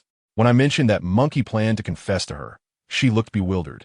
Then came Wang Yao, even more enthusiastic than Liu Yana, expressing her joy that the day had finally arrived and urging me to treat Kerr well. I felt a pang of sadness looking at her, but I suppressed it. To my astonishment, even Ma Jie, the smallest of our circle, was in on the secret, offering to wash my clothes so I could present myself well. I was at my wits' end with Monkey's meddling. That evening, while chatting with Ma Jie in our dormitory, I was taken aback when Yizhen entered unannounced. My mood soured immediately, and I bluntly asked what he wanted. Frankly, if it weren't for Monkey's repeated warnings about avoiding confrontations with Yizhen, I would have confronted him physically long ago. Yizhen cut to the chase, his expression devoid of any warmth. I heard you plan to confess to Lin Kerr. When? I longed to retort, what business is it of yours? But instead I replied, tomorrow. Although I hadn't finalized my plans, Yizhen's question compelled me to respond. His face darkened with anger as he asked one last time if I would consider relinquishing Lin Kerr. It was evident he understood that once I confessed, Lin Kerr would surely be mine. No. Before I could elaborate, our dormitory door swung open again. Monkey burst in, demanding 5 yuan for a night at the internet CF, followed closely by Huang Jie, who rushed in as if fearing he might be late. My mood was not conducive to lending money, so I sternly stated, I don't have any. Ah, Yizhen is here, Monkey exclaimed, eyes gleaming with mischief as he approached Yizhen, shaking his hand and exclaiming how much he had missed him. Huang Jie joined in, catching Yizhen's other hand, inquiring about his family and business. Under normal circumstances, I would have found their antics amusing, but I was too preoccupied to enjoy it, silently washing my feet. Yizhen, maintaining his smile, acknowledged them both and asked if they intended to borrow money. They confirmed their plans to spend the night at the CAF. Yizhen, in a generous gesture, pulled out 100 yuan, offering it for their evening out. Monkey effusively praised him as a true friend, embodying the spirit of valor over wealth. As Monkey prepared to leave, Yizhen continued, I have something to discuss with Zuo Fei. Monkey, intrigued, inquired about the matter. Yizhen explained it. I heard Zuo Fei is planning to confess to Lin Kerr, and I wanted to see if he would consider stepping back. Monkey rubbed his hands together, clearly torn. I will be willing to pay, provided Zuo Fei agrees to it. I will ensure it gets done. I averted my gaze, fearful that Monkey might suggest I withdraw from the situation. a prospect that terrified me. Monkey hesitated, then, in a tone of reluctance, said, "If it were me, I would probably step aside. We're good friends after all." But Zuo Fei and Lin Kuer have a long history together. Huang Jie chimed in, supporting Monkey's sentiment. My heart was slightly eased, grateful that Monkey had spoken some sense. Yijan sighed. Well, it seems there is no other way. I won't press Zuo Fei any further. Monkey beamed. That is splendid. Let us remain friends. Sometimes, stepping back can lead to greater horizons. Suddenly, Yijan turned to Monkey. Since Jotai Z has been dealt with, you seem to have established yourself well in the first year. Would you be willing to help me with someone? Monkey eagerly asked for the details, asserting his dominance over the first-year realm. However, I felt a sense of foreboding. This person might be a bit challenging for you, but I'm willing to offer a high price. How does 500 sound? Monkey's eyes widened, and Huang Jie swallowed hard. 500 was no small sum for a student. Who is it? Monkey surprisingly calmed down, perhaps realizing the gravity of the situation. I could hardly contain my curiosity, bracing myself for Yijan's response. Beat him. Yijan pointed directly at me. My fears were confirmed. Zuo Fei. Monkey furrowed his brow, and a tense silence enveloped the room, my heart racing in my chest. All eyes were on Monkey, including mine. I dreaded the moment he would say, Zuo Fei, I'll take you on, and we'll split the 500. Or worse. Zuo Fei, I don't want to fight you. Please understand. Monkey remained silent, and I shut my eyes tightly. Is it too little? I can offer 1,000. Yizen pide sit. What do you want me to use to hit him? Monkey suddenly asked. My heart sank. I opened my eyes, resolved to witness whatever transpired. The dormitory was steeped in silence as Yijan scanned the room, seemingly searching for an appropriate weapon. Ah, that beer bottle will do. He indicated a bottle in the corner, remnants of my earlier indulgence. Monkey strode over, grasping the bottle tightly before returning. Huang Jie remained mute, while I stared at Monkey, beads of sweat forming on my brow. If you crack open his skull, I'll pay you immediately, Yijan said coldly, yet with an air of pride. Monkey looked at me and suddenly smiled. I mirrored his expression. Monkey raised the bottle high and brought it crashing down upon Yijan's head. The pampered rich boy crumpled to the ground, unable to withstand the blow, collapsing without even a semblance of resistance. In that moment, I seized the opportunity, pouring the entire basin of foot-soaking water over Yijan's head. I, alongside my companion Monkey, took it upon ourselves to administer a thrashing to Yijan, kicking him about like a mere ball. By the time we ceased our assault, Yijan lay curled up like a shrimp, unable to even utter a cry, his head drenched, bleeding profusely, and dripping with the remnants of foot-soaking water, far removed from any semblance of a noble gentleman. You think 1,000 yuan can buy my brother's head? Monkey remarked coldly. I stood tall, brimming with pride for such a brother. At least offer him 1,005 yuan? Monkey continued. I remained silent. Yijan lay motionless on the ground, resembling a dead dog. Huang Jie, who had refrained from joining in the fray, lowered his head and began to sing mockingly to Yijan. The vast horizon is my love, beneath the gentle green mountains. Flowers bloom. What rhythm sways the most? Slowly, Yijan rose, coldly chuckling, wiping the blood and foot-soaking water from his forehead with his sleeve. You may weep and seek your father, Monkey suggested, should you tell him someone is bullying you at school. If he intervenes, we shall surely meet our doom. His tone was sharp and sardonic, clearly intent on provoking Yijan. Do you think your ragtag group could compel my father to act? Yijan scoffed, continuing to smirk. Or perhaps you might seek Ding Sheng and Liang Qi instead. Monkey persisted. If you part with some money, they will undoubtedly assist you. Yijan fell silent, striding out of our dormitory, slamming the door behind him. Ha!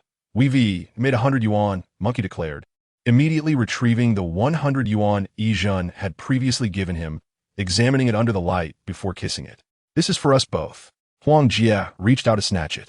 Enough of your nonsense. I fought for Yijan. What did you do? Monkey asserted confidently. Huang Jie could only respond with silence.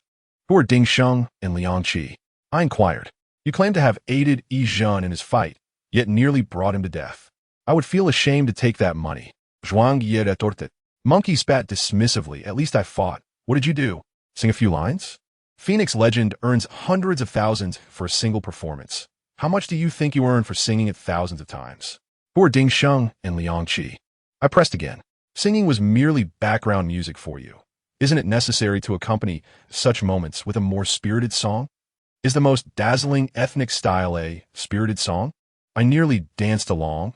My illustrious reputation was almost tarnished by your folly, you know? Who are Ding Sheng and Liang Qi? My patience began to wear thin. They're a group from the second year of high school, quite influential. They're their two leaders, the timid Ma Jie spoke up, glancing at me and quickly retreating into his blanket. Monkey, why did you have Yijan seek out those from the second year? I grasped Monkey's collar to prevent him from diverting the topic.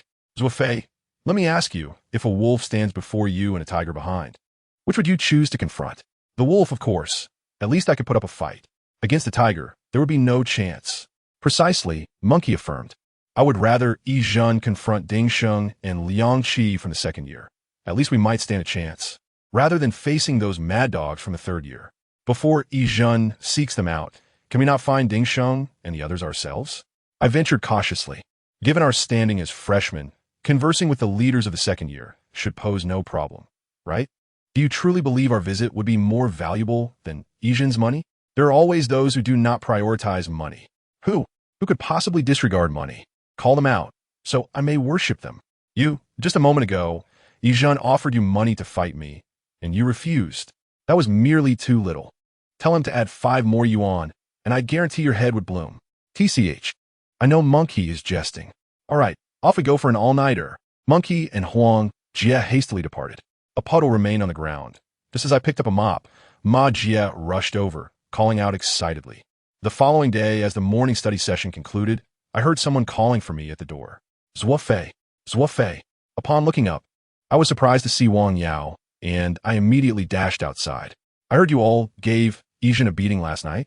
Wang Yao inquired, her face alight with excitement. Indeed, I replied proudly. That fool expected me to abandon Lin Ke. Ha, well done.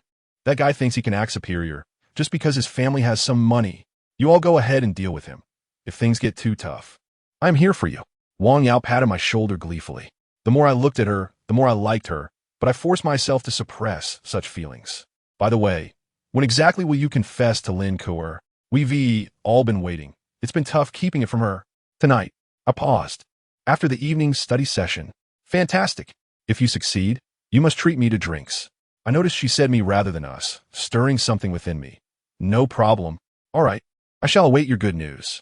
I watched Wang Yao's silhouette, my gaze lingering long after she had left. Alas, it seems I am destined to miss my chance with her in this lifetime.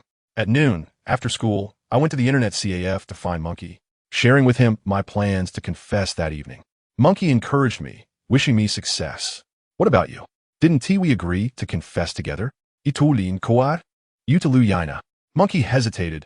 I feel Lu Yaina and I aren't at that stage yet. TCH, you coward. You're truly bringing shame to Shangxi. What did you say? Monkey sprang up. Who dares to say we Shangxi people are cowards? Then let us confess together. Fine, who is afraid? Monkey was thus dragged out of the internet CAF by me, while Huang Jie remarked behind us. What is love? That it compels one to pledge life and death. Back in the dormitory, I insisted Monkey change into clean clothes. He carried the scent of the internet CF. I had Ma Jie groom him too, as she was quite adept in that regard, even spritzing a bit of cologne on him. Finally, he looked somewhat presentable. The entire afternoon, I felt a surge of excitement, while Monkey remained relatively calm. What is the big deal about a confession? During class in the afternoon, I informed Lin Ke to keep her schedule free after study session, and Monkey did the same with Lu Yaina. We then anxiously awaited the evening. This indeed felt like a day dragging on for eternity. Finally, the evening arrived. During the study session, I grew increasingly agitated, leading me to visit the restroom thrice within a short span of 1.5 hours. Ironically, I encountered members of the 13 Roses each time, only to discover they were even more anxious than I, needing frequent trips to the restroom as well. On the last occasion, I surprisingly ran into Wang Yao. Why are you all so excited about my confession? I asked. You don't understand. Lin Ke is the best girl among us. Actually, you're quite wonderful too. Of course, I dared not voice this aloud, only expressing it silently in my heart. Finally, the evening study session concluded. Upon exiting the classroom, I was taken aback. Aside from Lin Ke, all the members of the 13 Roses had gathered. A group of girls were nudging and winking at me. Hurry up, we're waiting for you. As I walked ahead, they trailed behind, indeed resembling a gaggle of busybodies. I entered Monkey's classroom, and the girls were left dumbfounded. Oh no, is Zuo Fei going to confess to Monkey? ISNT Lin Kuer, the female lead tonight? I turned back, pointing at Lu Yana. Hold on. Monkey is going to confess with me. Lu Yana's face went pale at that moment. Upon entering, I found Monkey sprawled on the desk, asleep.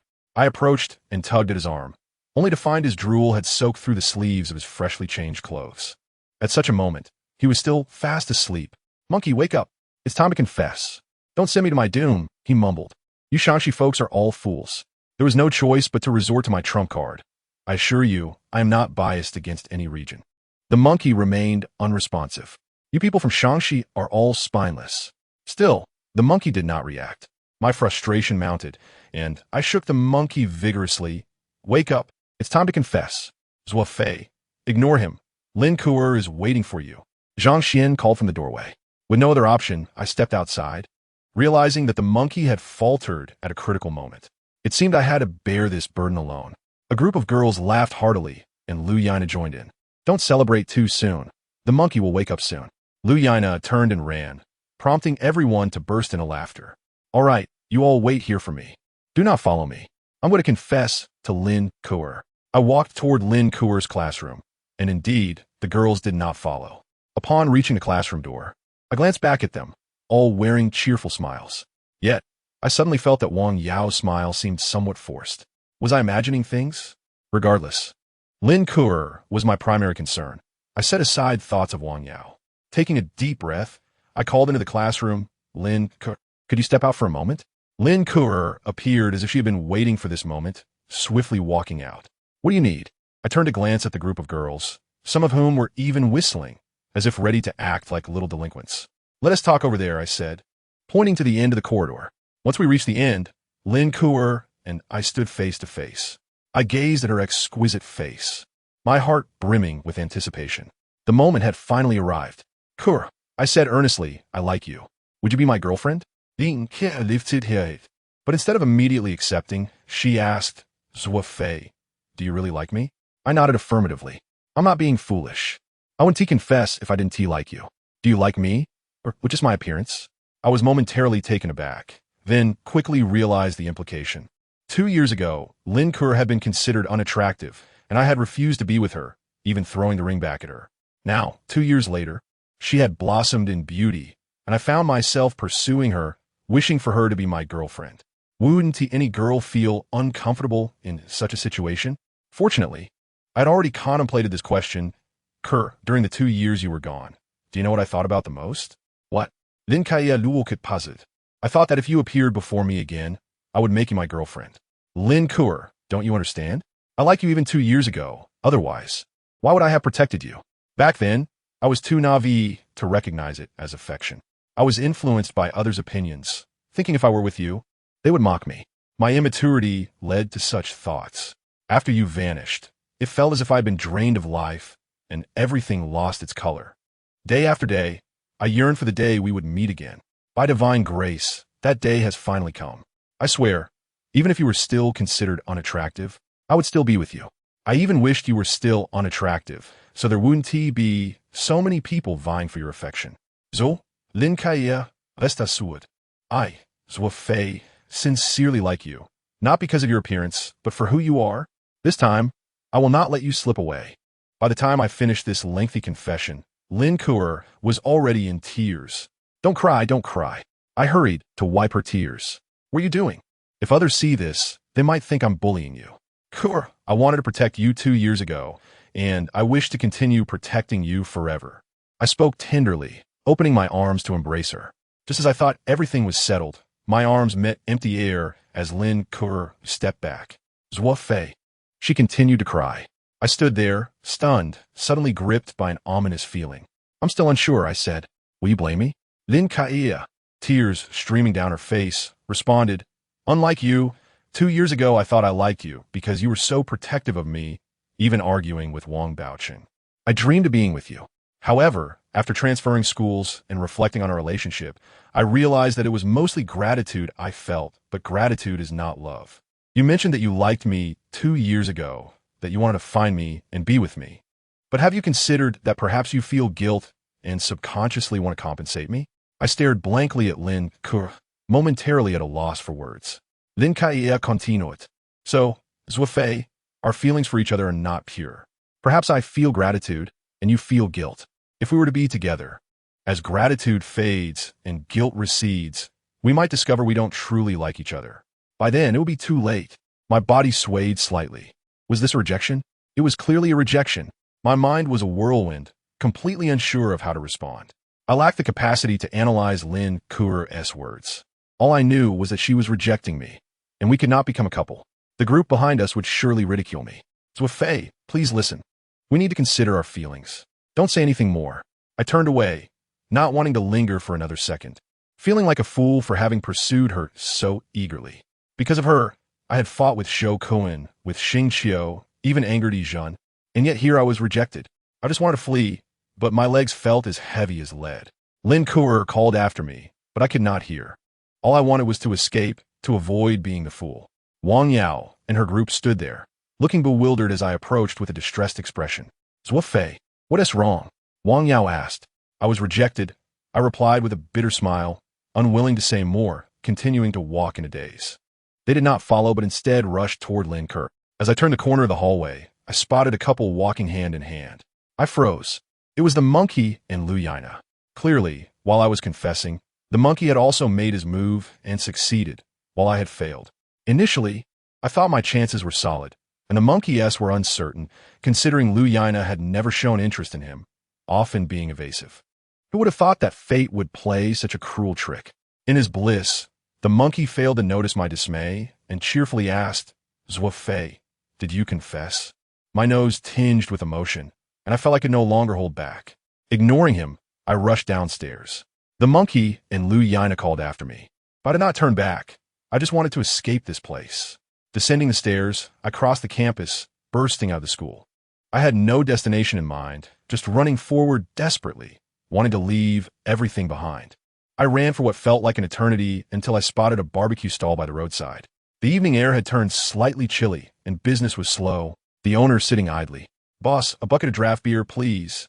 I sat down, ready to drink away my sorrows. As the foam overflowed from the filled cup, I paid it no mind, lifting it to my lips and downing it in one go. The icy beer coursed down my throat, indifferent to my heart's chill. Drinking alone felt pointless. Boss, give me another cup. A girl sat down across from me. It was Wang Yao. I was taken aback, glancing around to see no one else. She had come over alone. I did not finish my previous statement. If I succeed, you shall treat me to drinks. If I fail, I shall treat you. How's that sound? Very well. I forced a bitter smile. Wang Yao filled her glass and downed it in one gulp, then said, stop acting like that. It's merely a failed confession. It's not a big deal. Indeed, it is not a significant matter. I chuckled self-deprecatingly. Where in the world is there no fragrant grass? With my good looks, I need not worry about finding a partner. Do not think so negatively. Lin Kuer did not outright reject you. She merely said she would consider it. The complexity of your situation makes it hard for even outsiders to comprehend, let alone yourselves. I believe time is on your side. Take it slow. I nodded, feeling a reluctance to speak further, only wishing to indulge in the drinks. Wang Yao understood my intent and began to drink with me, glass after glass. Her capacity for alcohol was impressive, demonstrating a willingness to accompany me through the night. As the alcohol took effect, my head grew hazy, and I found myself rambling about our middle school days, reminiscing about my glory days alongside Benzi, how we were unbeatable, and expressing my guilt towards Lin Kuer for having been so cruel as to throw a ring in her face. Wang Yao remained silent, merely listening to my ramblings and raising her glass whenever I needed another drink. Time passed, and we both reached a state of inebriation, feeling dizzy. Even the vendor grew concerned, suggesting we were still students and should return to our dorms soon, as he was preparing to close up. Wang Yao paid, and we leaned on each other as we stumbled back to school, swaying unsteadily. Wang Yao complained about the unevenness of the cement path. On the way back, I continued to talk, treating Wang Yao like a trash bin for all my negative emotions. I used to view her as someone high above me, feeling nervous whenever she glanced my way, too timid to even speak to her. Yet now, in our drunken state, with our arms slung over each other's shoulders, there seemed to be no distance between us. I said, Wang Yao, thank you for tonight. I can't imagine how I would have coped without you. Wang Yao replied, Zuo Fei, This is where you are mistaken. I think you are a good person, but you are too indecisive in matters of the heart. Lin Ku'er said she would consider it. You shouldn't be so distraught. I sighed, feeling somewhat enlightened. Perhaps Lin Ku'er was right. For the past 2 years, I had lived in guilt, constantly thinking of how to make amends, which had consumed my thoughts. I expressed my newfound acceptance, saying things would unfold as they should. Wang Yao agreed, affirming my perspective. Upon returning to school, since the girls' dormitory was located behind the boys', I walked Wang Yao back. By the time we reached the entrance of the girls' dormitory, I was completely dazed. Wang Yao urged me to return and text her to let her know I was home safely. I stood there somewhat dazed, gazing at her under the streetlight at the dorm entrance. Her face was flushed from the alcohol, and her lips looked soft and inviting. Suddenly, emboldened, I grabbed her arm and kissed her. Just as I felt the softness of her lips, she pushed me away. Zuo Fei, what are you doing? Her voice was filled with anger. The shock jolted me partially sober, and I quickly apologized. She insisted I had drunk too much and should return to rest, then turned and hurried inside. I felt utterly embarrassed as I made my way back to the boys' dormitory, my heart racing at the thought of what I had just done. Kissing the Queen of Roses. Had I truly lost my mind? Once back in the dormitory, my heart was still racing. I splashed water on my face before lying down on my bed. My roommate, Maje, poked his head in to ask how my confession had gone. I replied curtly, and he retreated. Oddly enough, I found myself no longer thinking about Lin Ku'er, but rather consumed by thoughts of Wang Yao. Perhaps the kiss had unleashed emotions I had long suppressed. If I were to visualize my feelings, Lin Ku'er and Wang Yao would stand on opposite sides, with my affections for Wang Yao previously repressed in favor of Lin Ku'er. However, after Lin Ku'er's rejection and her emotional words, coupled with my drunken encounter with Wang Yao, regardless of my acknowledgement, the balance was shifting towards Wang Yao. Humans are such unpredictable creatures, are we not? Perhaps it was the alcohol, but suddenly, an intense desire to confess to Wang Yao surged within me. I knew confessing to 2 girls in one day was despicable, and doing so after being rejected by Lin Ku'er made it even more foolish. Even if Wang Yao might like me, which seemed unlikely, confessing now would likely lead to rejection as well.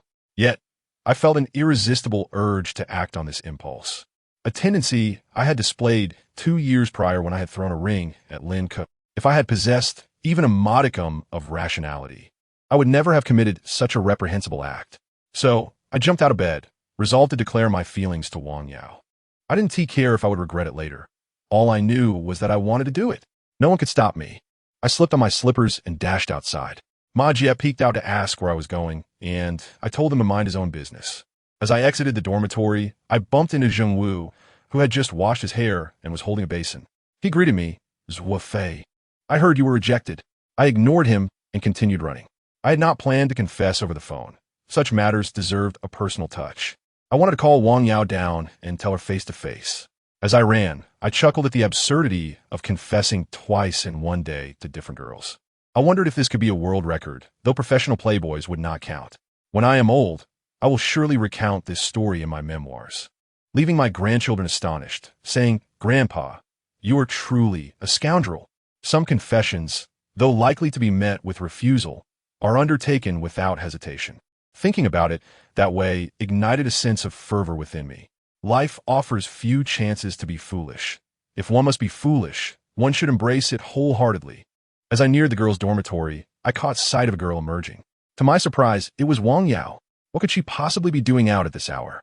I intended to call her down, but seeing her approaching made me panic, and I instinctively hid behind a nearby tree.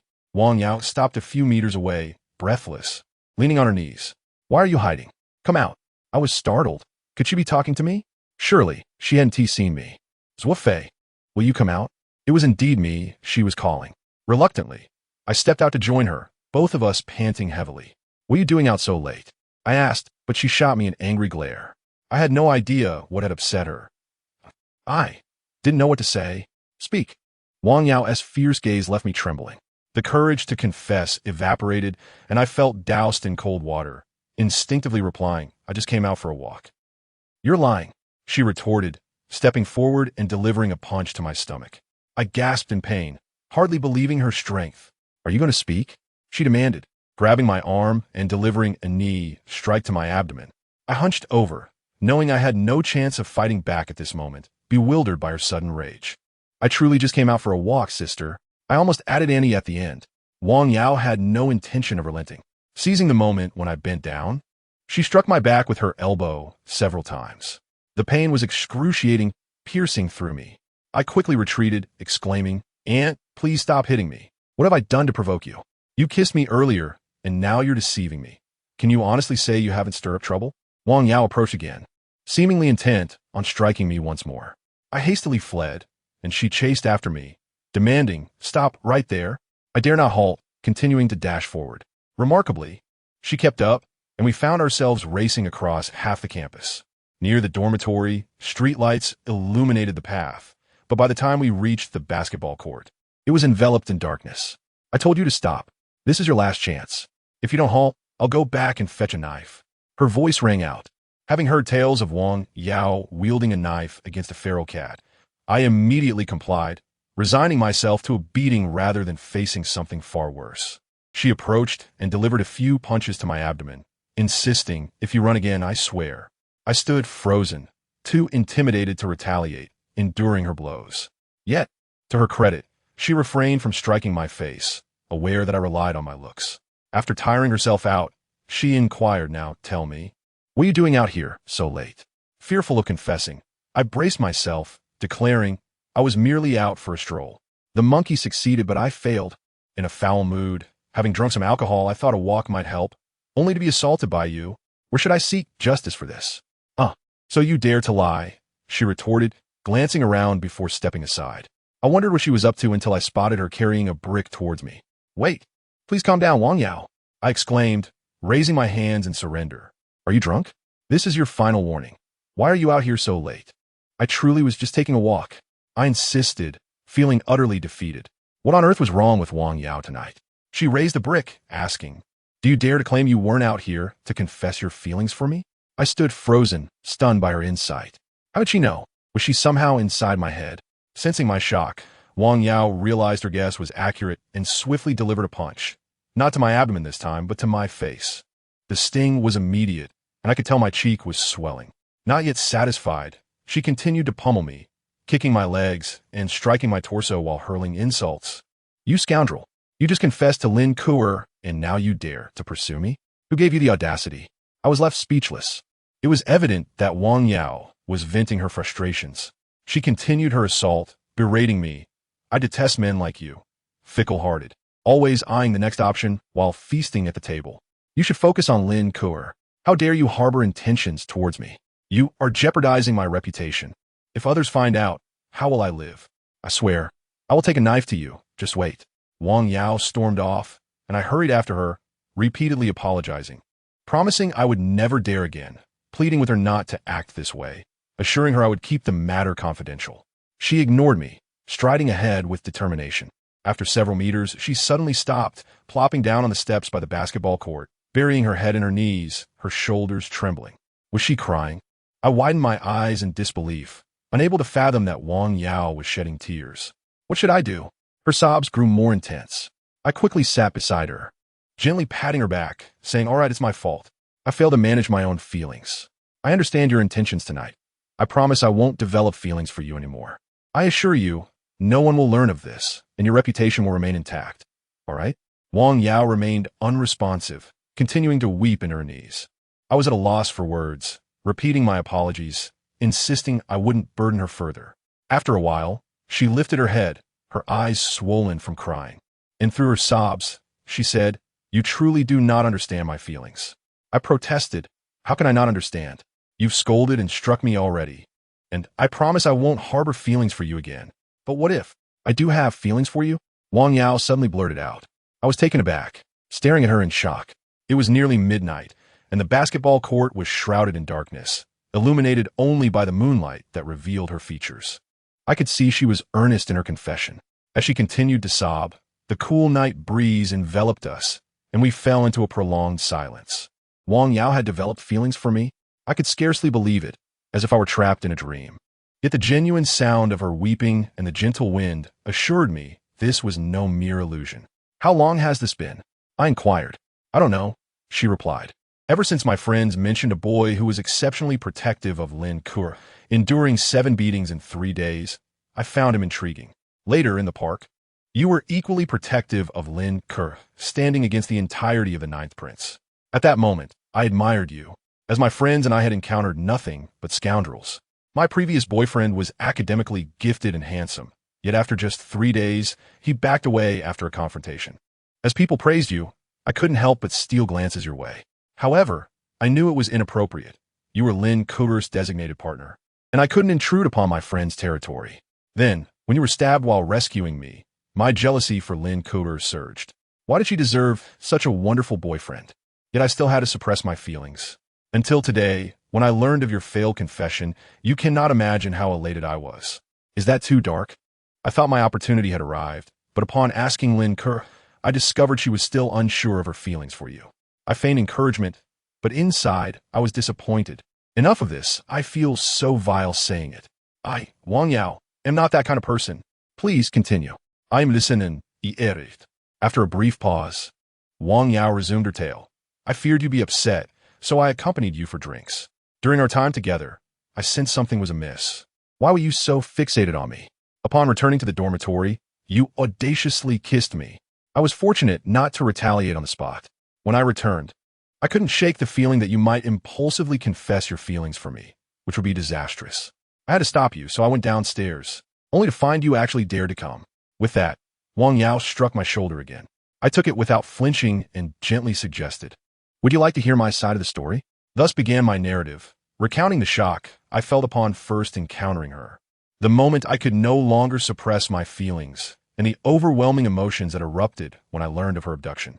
I confessed how I had struggled to keep my feelings at bay, how I despised fickle-heartedness, and how I wished to devote myself to Lin Ke.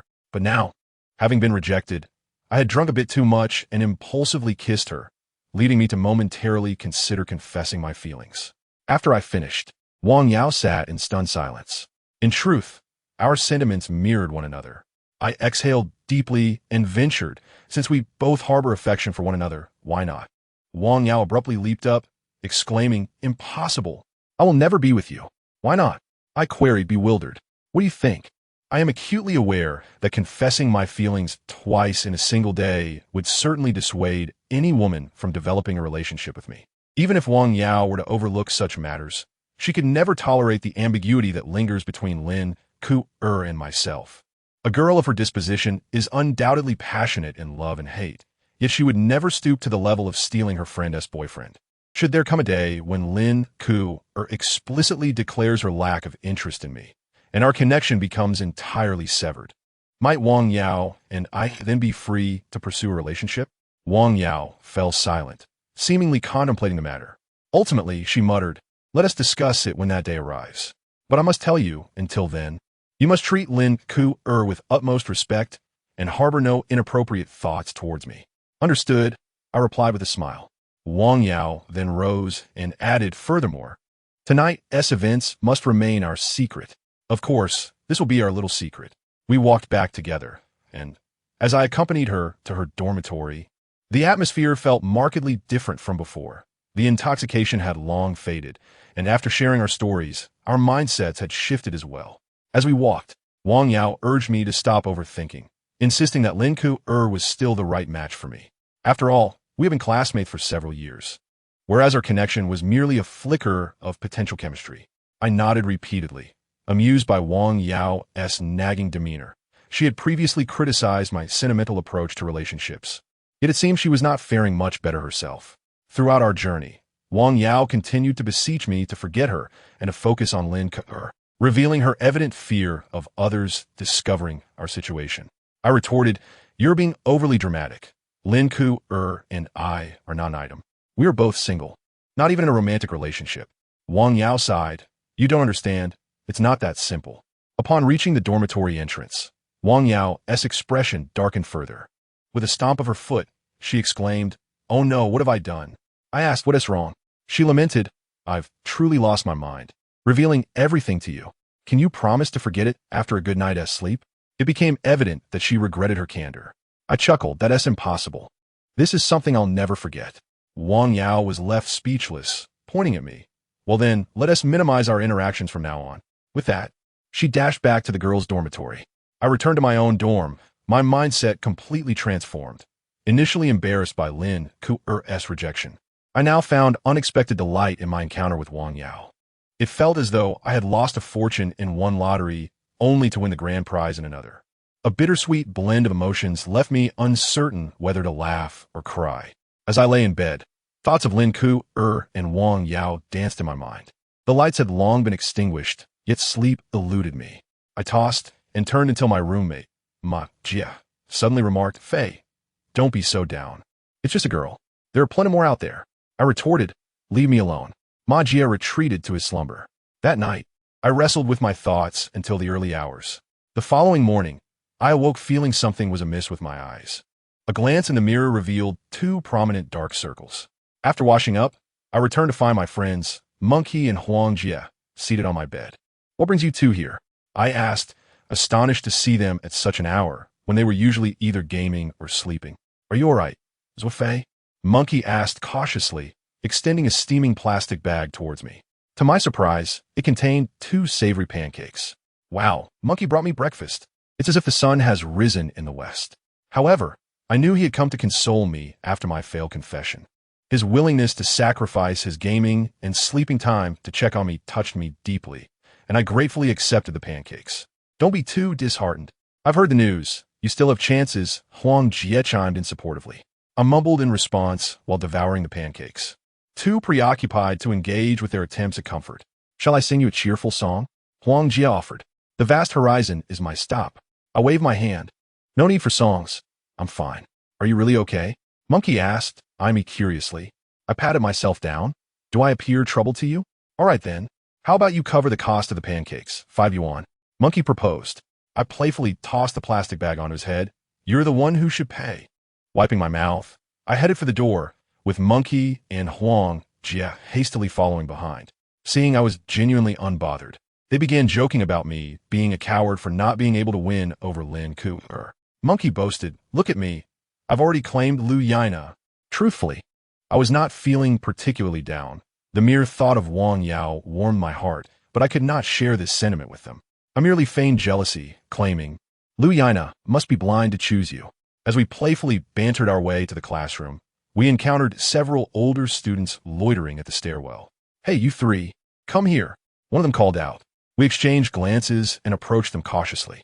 "Who is Zuo Fei?" he inquired. "I am," I replied, bracing myself for a potential confrontation, reminiscent of past altercations with Binzi. However, instead of aggression, the student continued, "I'm a sophomore. Hey, you didn't even ask who I am." Huang Ye interjected eagerly. The student glanced at him. "Who are you?" "I'm Huang Jie, a descendant of the dragon, one of the 10 outstanding youths." Huang Ye bowed. The student regarded him with a bemused expression before continuing, "I'm a brother of Shenggu and Qigu from the sophomore class. I came to inquire if you've crossed paths with Yizhen recently." We exchanged puzzled looks, and Monkey responded, "Yes, what's the issue?" "Yizhen is looking for you," the student said in a notably gentle tone, seemingly devoid of hostility. However, we remained silent, uncertain of his intentions. He continued, "What happened? How did you offend Yizhen? He has offered 1,000 yuan to deal with you." His tone remained calm, even tinged with concern. "Then what?" Monkey pressed. Just as the student was about to respond, the early class bell rang, prompting him to say, "You should head to class. I'll find you later. By the way, my name is Xiao Wei." Monkey nodded. "Wei Gu," showing respect. "Don't call me Wei Gu. It sounds terrible." Xiao Wei waved dismissively, smiling. "Just call me Xiao Wei. See you later." He patted each of us on the shoulder before departing with his companions. We stood in bewilderment, unsure of what had just transpired.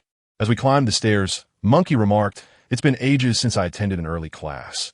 I've truly sacrificed for you, Zuo Fei." "Why mention Xiao Wei?" I queried. "Why not? He has supposed to come back to find us," Monkey replied. We entered our respective classrooms, and during the early study period, I found myself drowsy. However, Lu Yaina insisted on keeping me awake, repositioning herself beside me to offer her well-meaning guidance about Lin Ku, suggesting that I should invest more time soothing her. "All right, I understand," I replied absent-mindedly. In truth, my thoughts were not on Lin Ku. Instead, they were filled with reflections on Wang Yao. If one were to accuse me of changing rapidly, I would counter that it was not so. Previously, Lin Ku had loomed large in my heart, a towering presence that eclipsed all else, while Wang Yao had merely been a small, inconsequential element. Yet, after that fateful night, the towering tree had come crashing down, and the small grass now flourished vibrantly. Nonetheless, this secret was one I could not share with anyone. As the school bell rang, I stepped outside and, upon lifting my gaze, caught sight of the monkey approaching. To my surprise, he called me to join him for a meal. Is the sun truly rising from the west today? Who summoned you? The monkey rolled his eyes and dragged Lu Yana, who was behind me, away. I was at a loss for words when someone patted my shoulder. The monkey is ungrateful, forgetting his loyalties for a pretty face. Gulme, let me treat you to a meal. You expect me to foot the bill, don't you? I roll my eyes at Huang Jia. After our meal, we returned to the classroom, chatting in the corridor as we awaited the next lesson. The monkey and Lu Yana were still playfully bickering, while Huang Jia and I, the two bachelors, could only watch enviously. Soon, more people gathered, including Zhang Xian and several members of the 13 Roses. Naturally, Lin Kuo and Wang Yao did not join us. They teased the monkey and Lu Yana while offering me a lecture filled with earnest advice. I longed to tell them that I wished to pursue Wang Yao, not Lin Kuo, but I lacked the courage. They observed that I was overly despondent and gradually ceased their admonishments. A lively group filled the corridor, and every passing student turned to gaze at us. We had become the most elite circle in the first year, and many undoubtedly yearned to join us. After a while, Zheng Wu arrived, holding his black leather jacket, seemingly with a purpose.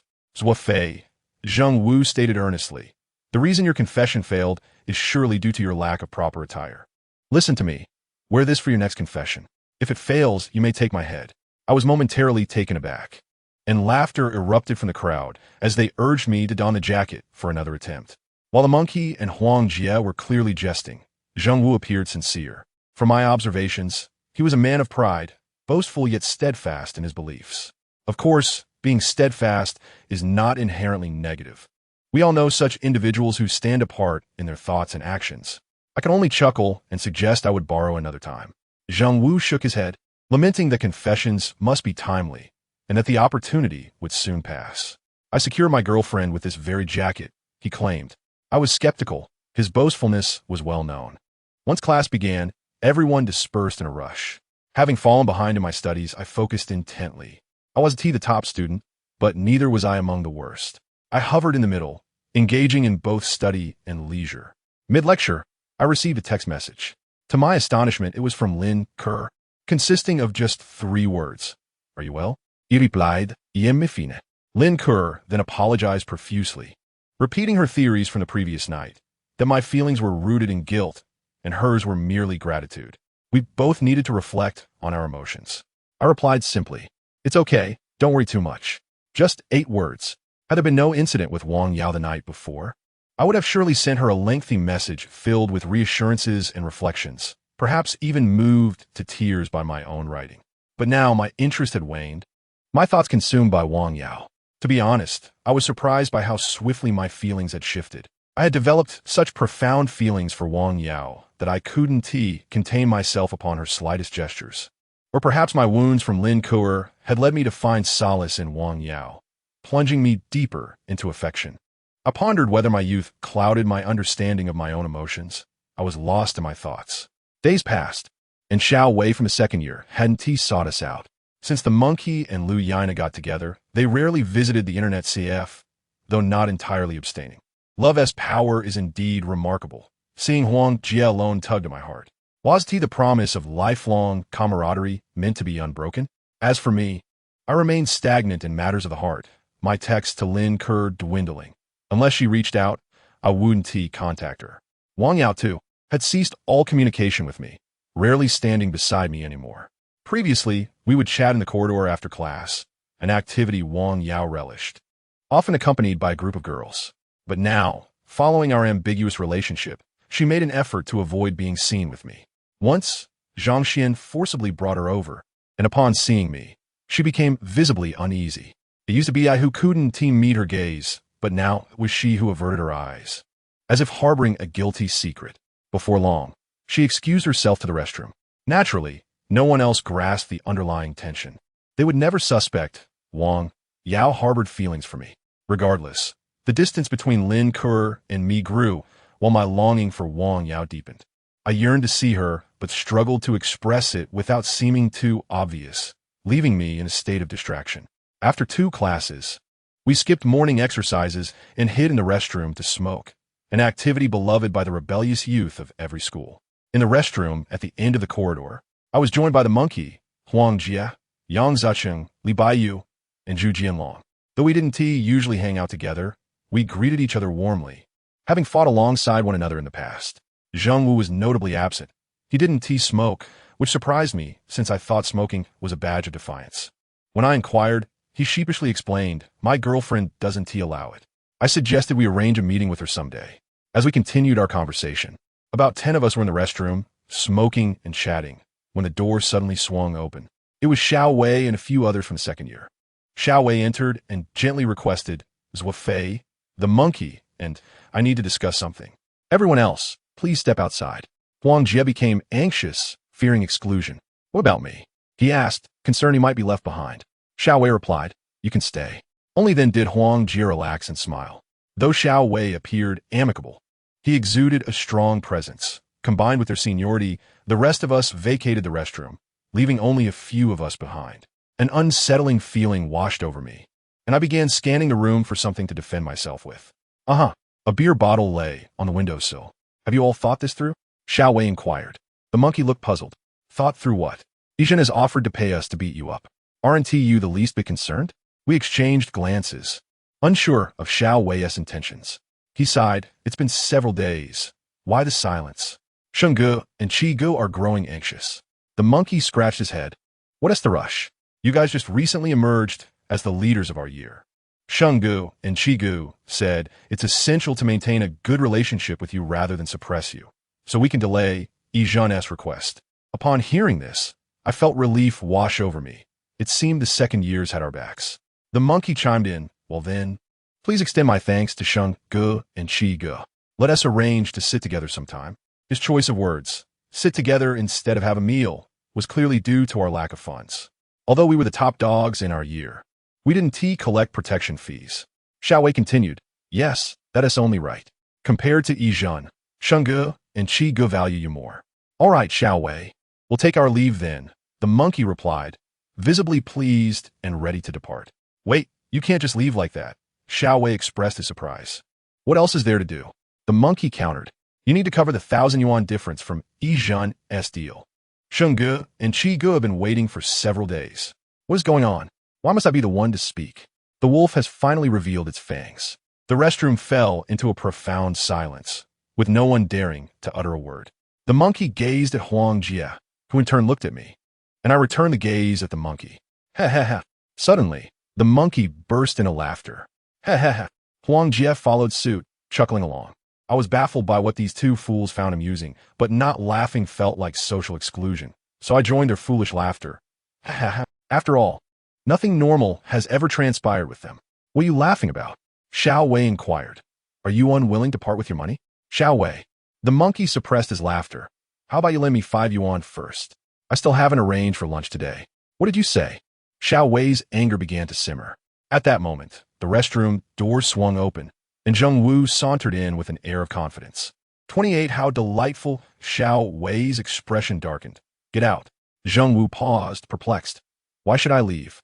I'm just here to relieve myself." Seeing all of us, he assumed we were friends.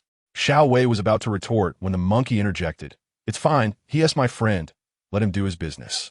Thus, Xiao Wei fell silent. Zheng Wu cast a strange glance at Xiao Wei, unbuckled his pants, and approached the urinal.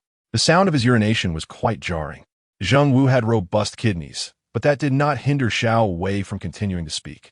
"You better hand over the money quickly, otherwise." Before he could finish his sentence, Zheng Wu dashed over like a gust of wind and slammed a beer bottle on his Xiao Wei's head, who hadn't even fastened his pants yet. We three stood there dumbfounded as Zheng Wu shouted, "Dare to ask them for money." This is Zheng Wu. When helping a brother, he never asked questions. As soon as Xiao Wei was struck, the other high school students surged forward. There were 4 of them, and we matched them with 4 of our own, creating a perfectly balanced battlefield. Among us, Zheng Wu was the strongest fighter.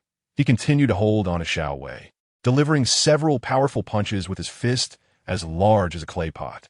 Despite Xiao Wei being a senior, He could not withstand the blows and soon crumpled to the ground. As for the monkey and Huang Jie, I had no knowledge of their illustrious past. But when it came to fighting, they were ruthless, managing to overpower their taller opponents, who were each dragged into a corner and beaten mercilessly. Finally, it was my turn. Once Zhang Wu made his move, I realized I could not avoid the fight. I swung a fist at the near sophomore's nose. This technique was known as a cannon punch, a direct punch that anyone could perform as taught to me by Bin Zi. Of course, the same punch wielded by different individuals yields varying degrees of power. When I threw my punch, the individual staggered back several steps, wiping his nose to find his hand smeared with blood, for the nose is the most susceptible part of the face to bleeding. Seizing the moment, I swiftly kicked out, but he caught my foot and yanked me backward, nearly toppling me. I quickly wrapped my arms around his neck, preparing to knee him in the gut. But Zhang Wu had already charged over, kicking him in the lower back, causing both of us to tumble to the floor. The restroom floor was filthy, instantly covering me in grimy water. I disregarded it and flipped over, raining down several punches on the individual, a move I had learned from the monkey. Thus, within a minute, the four of them were subdued by the four of us. I stood up, my clothes filthy and damp, unable to even brush off the dirt. Zhang Wu sheepishly remarked, "I'll have my little wife wash it when we get back." We four stood in different positions, our defeated opponents at our feet. Xiao Wei panted heavily. "All right, I must admit, Sheng Gu and Qi Gu genuinely value you." The monkey replied, "Friends, yes, money, no." He was not just speaking out of anger. We truly had no money. Upon exiting the restroom, we found a crowd gathered at the door, drawn by the sounds of the scuffle. Yang Zecheng, Li Baiyu, and others were present, inquiring about the commotion. I explained that some seniors had sought trouble, and we had given them a beating. They responded with an "oh," offering no further commentary, as the altercation had not involved them directly. As we left, the monkey remarked, "Now we've stirred up trouble with the seniors. We should avoid being alone for the next few days and carry some protection." Everyone nodded in agreement and returned to their respective classrooms. Upon entering mine, all eyes were upon me, for I was undeniably filthy, emanating an unpleasant odor. Lu Yina approached me, asking what had happened. Having been in the classroom, she was unaware of the outside events, so I briefly recounted the situation. My little wife, Ma Jia, also hurried over, exclaiming that my clothes were dirty and offering to wash them. I protested, stating it was a classroom and I had no change of clothes. Ma Jia insisted that she would fetch some for me and dashed out of the classroom. Having someone like her around was quite nice. She had no demands of me, simply hoping I would look out for her. The second period had a lengthy duration, allowing ample time for Ma Jia to make a round trip. She returned with clean clothes and accompanied me to the restroom to change. Upon my return, several girls, all from the 13 Roses, had gathered at the door, questioning whether I had been beaten. I curiously replied that I had not. I later learned that when I emerged from the restroom, I had appeared the most disheveled among the four, leading to the rumor that I had indeed been assaulted. With class starting soon, I had no opportunity to clarify. After class began, I received a text from Lin Ke inquiring about my well-being. I reassured her that I was fine and urged her not to listen to their idle chatter. Just as I sent that message, another arrived, this time from Wang Yao, asking how I was doing. I quickly replied, exaggerating my plight. It was dreadful. I had been beset by 4 individuals who left me covered in footprints, and now my entire body ached. This incident once again highlighted the distinct nature of my relationships with Lin Ke and Wang Yao.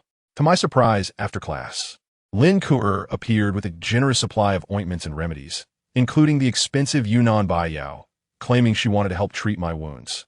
I protested, stating I'd said I was fine, so why bring these items? Lin Ke insisted, "Stop pretending. Wang Yao told me you were severely injured and urged me to bring the medicine to check on you." As she spoke, she began to lift my shirt. "You don't have to play the hero in front of me. In my heart, you are already a great hero." Hearing this, a whirlwind of emotions surged within me, leaving me at a loss for words. She had completely misinterpreted my intentions and seemed to have taken it to heart. Lin Ke, unable to discern whether I was truly injured, diligently applied ointment to every visible area. Lu Yina watched us with amusement, while many boys cast envious glances our way. Only I felt a twinge of discomfort. I asked, "Where did you get all this medicine in such a short time?" Lin Ke replied that Wang Yao had it, as her brother frequently engaged in fights, and thus always kept some on hand. I felt a swell of gratitude. Wang Yao still cared for me, albeit in a different manner, and was actively trying to foster a connection between Lin Kuo and me. But little did she know. I looked up and caught a fleeting glimpse of Wang Yao at the door, and just as I sighed, she vanished without a trace. Lin Kuo inquired about my reaction, and I answered that it was nothing, while my heart danced with joy, thinking, Wang Yao, oh Wang Yao, you couldn't resist coming to check on me after all. However, Lin Kuo's demeanor shifted, her expression growing serious. I felt a pang of anxiety, fearing she had uncovered something, only to follow her gaze and see Yizhen entering her classroom. My expression hardened as Yizhen approached, grinning. So, how does it feel? I mistakenly thought he was referring to Lin Kuo applying ointment and replied, quite delightful, indeed. Yizhen's expression darkened. I meant, how does it feel to be beaten? Lin Kuo rose abruptly. Yizhen, don't go too far. Yizhen retorted. Lin Kuo, I am determined to win you over. Until you agree, I will make Zuo Fei miserable every single day. Having finished speaking, Yizhen turned and walked away, likely feeling quite cool about himself. I muttered a curse under my breath. What did you say? Yizhen spun around, his face contorted with anger. I said you're an idiot, blindly believing rumors without bothering to find out who actually hit whom. Yizhen's expression shifted to one of confusion, yet he continued on his way. Lin Kaya, infuyatet, declared her intention to report to the teacher. I urged her not to, pointing out that if they didn't even care about the ninth prince collecting protection fees, what made her think they would intervene in this matter? Besides, Yizhen's family was quite wealthy. Lin Kuo fell silent, asking what we should do then. It's nothing. You see me afraid of anyone, right? Boys tend to boast, and I was no exception, especially since I truly wasn't afraid of Yizhen. Lin Kuo then apologized, saying she felt bad for constantly bringing me trouble. In the past, I would have seized the opportunity to say something dramatic about how creating trouble for her sake was worth it. But now my mindset had changed, and all I said was it's nothing. Lin Kuo, unaware of my true feelings, assumed I was simply trying to spare her worry. After class, I texted Wang Yao, asking, You've come all this way, and you're not even going to check on me? Wang Yao replied, I didn't come, I just happened to pass by. Besides, having Lin Kuo is enough. Not enough, I insisted.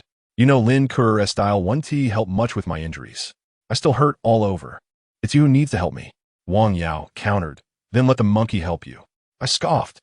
No way am I letting a guy help me. Last time, Damao nearly made me sick when he tried to help. Please, just help me. It really hurts. After sending this message, Wang Yao fell silent for quite a while. I continued to plead, just help me. No one will see. Finally, Wang Yao relented, saying, then come out now. I asked now. She affirmed, either now or I 1T help you. Though class was still in session, it wasn't impossible to sneak out. I figured Wang Yao didn't want anyone to see us. All right, I'll wait for you around the corner in the hallway. I announced to the teacher that I needed to use the restroom, then waited in the hallway for Wang Yao.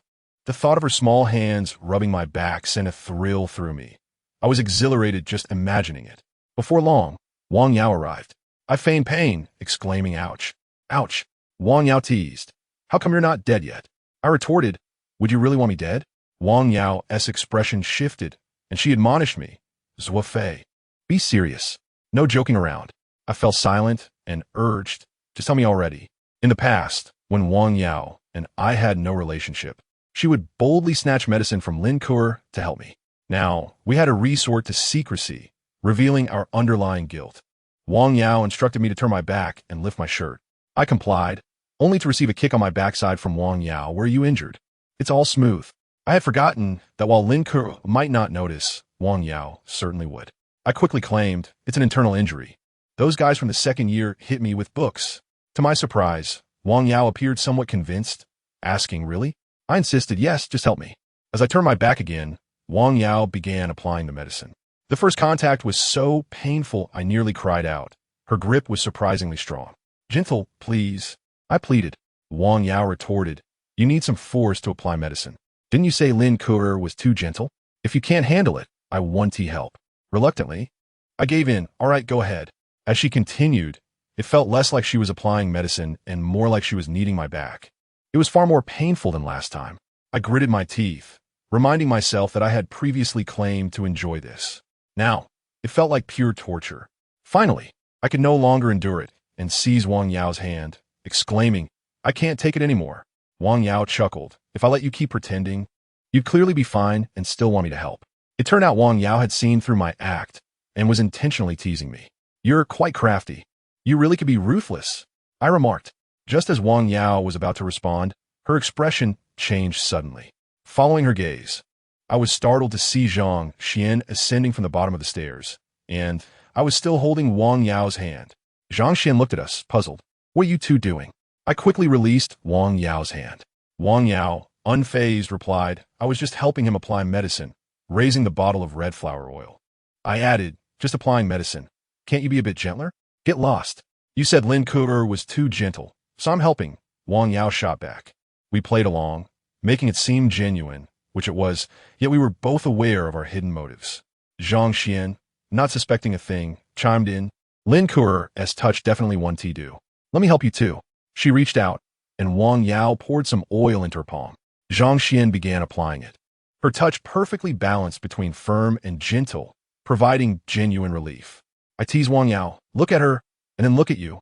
After this, let Zhang Xian help you." Zhang Xian laughed. "I wouldn't dare. I'm afraid Lin Ku'er would get mad at me." At that moment, both Wang Yao and I fell silent. Wang Yao was right. Lin Ku'er and I were now officially recognized as a couple, and anyone who intruded at this moment would surely be met with disdain. 2 years ago, that was precisely why I had broken up with the girl next door. Little did I know, fate had brought us full circle to this very situation. If Lin Ku'er and I were genuinely together, it would be one thing, but now we had no relationship at all. It was quite distressing. After the medicine was applied, we returned to our respective classes. As this was the last class of the morning, after school, I picked up a stick from the sanitation area and hid it in my sleeve. The weather had turned slightly cooler, and everyone was wearing long sleeves. I remembered the monkey's advice to prepare and not go alone. With the stick secured, I ventured outside to find my friends. Upon exiting, I ran into Zheng Wu, who also hadn't forgotten the monkey's warning. However, I was taken aback by his appearance. He was dressed in his battle attire, a leather jacket, leather pants, and sunglasses, looking like a Terminator. Seeing him triggered a series of thoughts in my mind, and I was curious how Mao Mao managed to get along with him. "Zuo Fei, you need to take this seriously. This ISNTA game, it's war." Zheng Wu admonished me. "Let us find the monkey in Huangjia." We headed to the monkey's classroom, only to find that he was absent. We then rushed to Huangjia's class, but he was also missing. I was momentarily bewildered. Had they both gone to the internet CAF? It seemed unlikely. During such a crucial moment, they should heed the monkey's advice not to go alone. I quickly called them, but neither picked up. A sense of panic washed over me. Although the monkey and Huangjia were typically jokers, they were ultimately reliable and wouldn't engage in something so dangerous at this time. The only possibility left was that they had been intercepted. Zheng Wu and I exchanged glances and began searching everywhere. We ran a lap around the corridor, checked the restroom, but found no sign of them. While dialing their numbers, we scoured the campus, moving from the basketball court to the gym. Suddenly, I smacked my forehead and quickly called Lu Yaina, asking if she knew the monkey's whereabouts.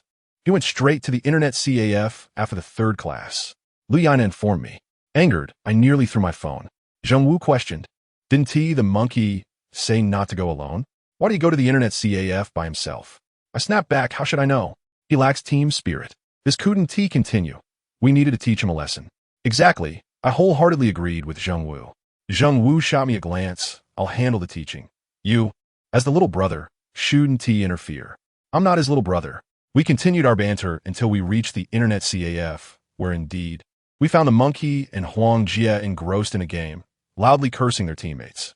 In that instant, my anger surged uncontrollably. I stormed over, yanked the monkey's headset off, and demanded, "What's your deal?" I was genuinely furious. I had previously thought the monkey was amusing but reliable at critical moments.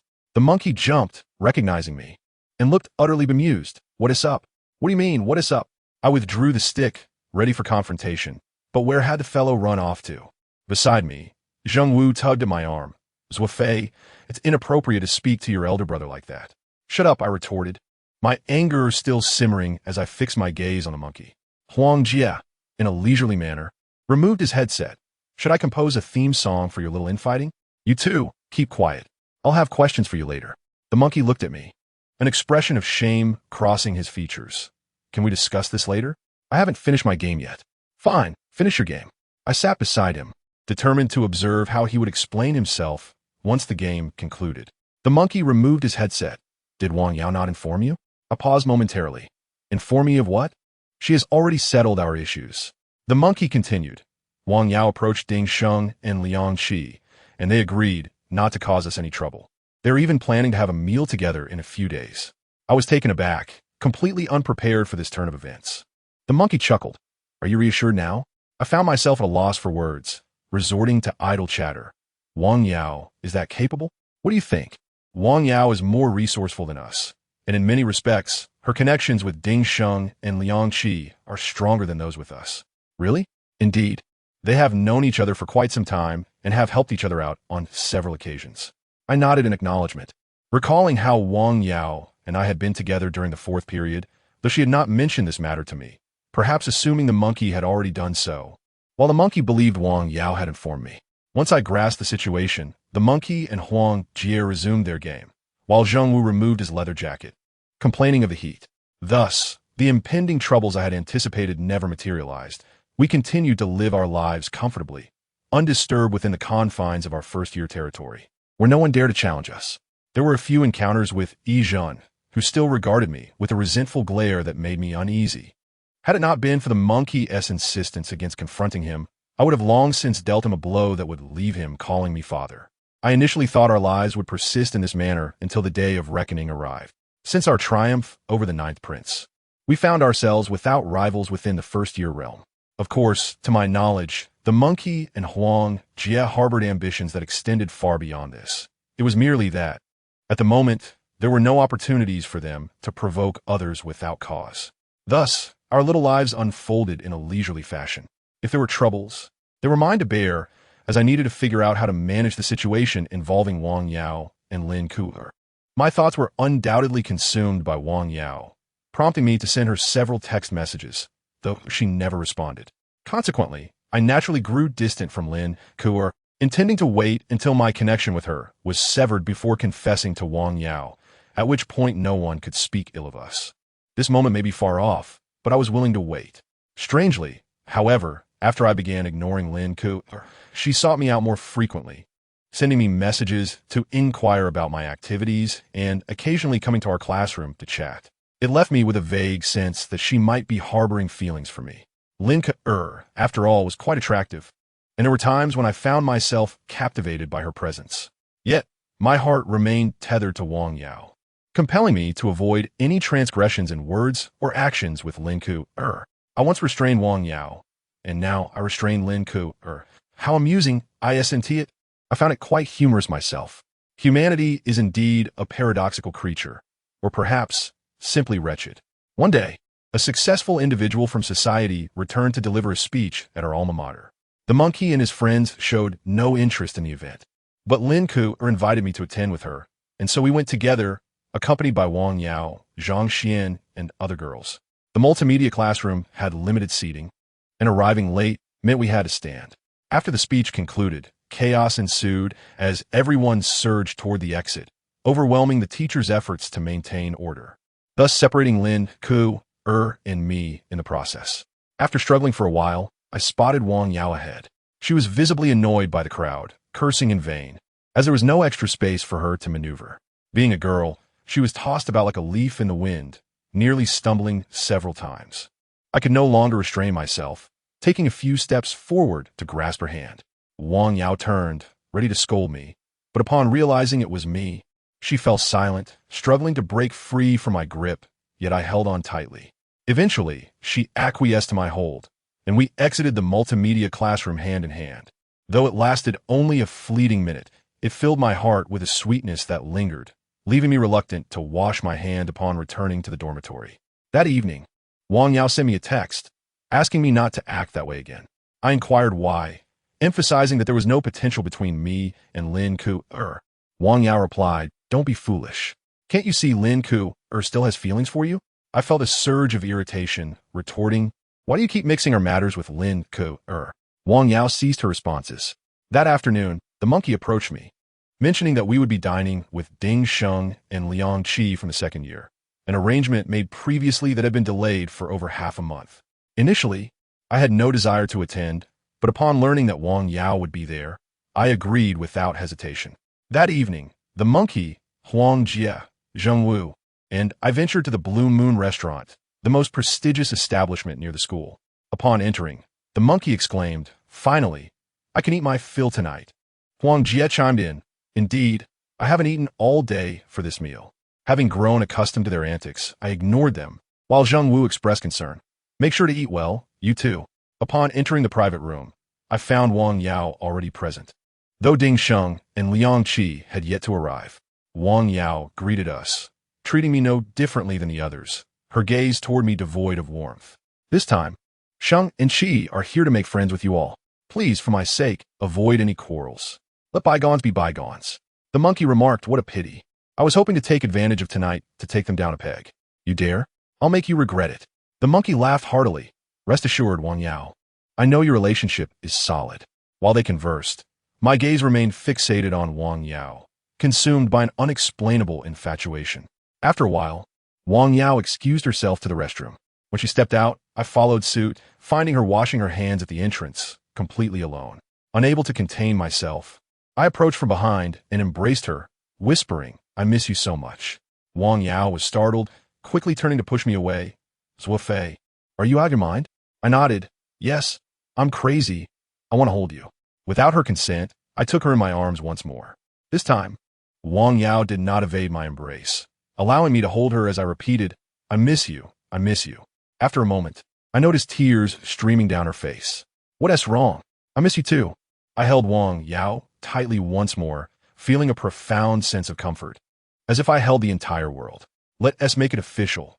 Let us be together," I declared resolutely. "No." Wang Yao pushed me away. "I need to be certain that Lin Ku are no longer has feelings for you. I'm the leader of the 13 Roses. I cannot take my sister's man. That is my principle and my boundary." In Wang Yao's eyes, it seemed that nothing mattered more than her sisterhood. "Fine. I will confront Lin Ku tomorrow and let her know I like Wang Yao." With that, I disregarded Wang Yao's reaction and stepped out of the restroom. Upon re-entering the private room, I discovered several unfamiliar faces present. Oh no, not entirely strangers. At least Xiao Wei was among them. The monkey promptly introduced me. "Zuo Fei, this is Brother Sheng, and that is Brother Qi." Upon first glance at the two of them, Ding Sheng appeared refined and scholarly, while Liang Qi bore a fierce countenance with his thick brows and large eyes. I had heard previously that Ding Sheng was astute in strategizing and Liang Qi excelled in martial prowess, and it was evident that one could discern such traits merely by their appearances. Indeed, the adage that one's visage reflects their inner disposition holds true. It was said that neither claimed superiority over the other. Both were regarded as elder brothers and shared a close bond. "Brother Sheng, Brother Qi," I echoed, and both acknowledged me with nods, though I sensed an undercurrent of hostility directed towards me. "Brother Sheng, Brother Qi, you have arrived." Wang Yao entered, her face lighting up with a smile upon seeing them. "Hey, Wang Yao." The two stood to greet her warmly, clearly demonstrating their camaraderie. "Waitstaff, bring forth the dishes." Wang Yao called out, then turned to them. "I just stepped out for a moment. Have you all been introduced?" "We've met," Ding Sheng replied cheerfully, draping his arm around the shoulders of the monkey. "This is the monkey, quite amusing indeed." His jest elicited peals of laughter from me. "Now we are good brothers." "Indeed, good brothers." Monkey chimed in, patting Ding Sheng on the shoulder. "Brother, could you lend me $5? Ding Sheng erupted in laughter. "Look at him, such a character. He keeps repeating the same joke." Our expressions, mine, Huang Jie's, and Zhengwu's, turned serious, for we all knew the monkey was not jesting. Wang Yao shook her fist playfully. "Monkey, you mustn't speak carelessly. They're all my brothers." Everyone chuckled, the atmosphere brimming with joviality.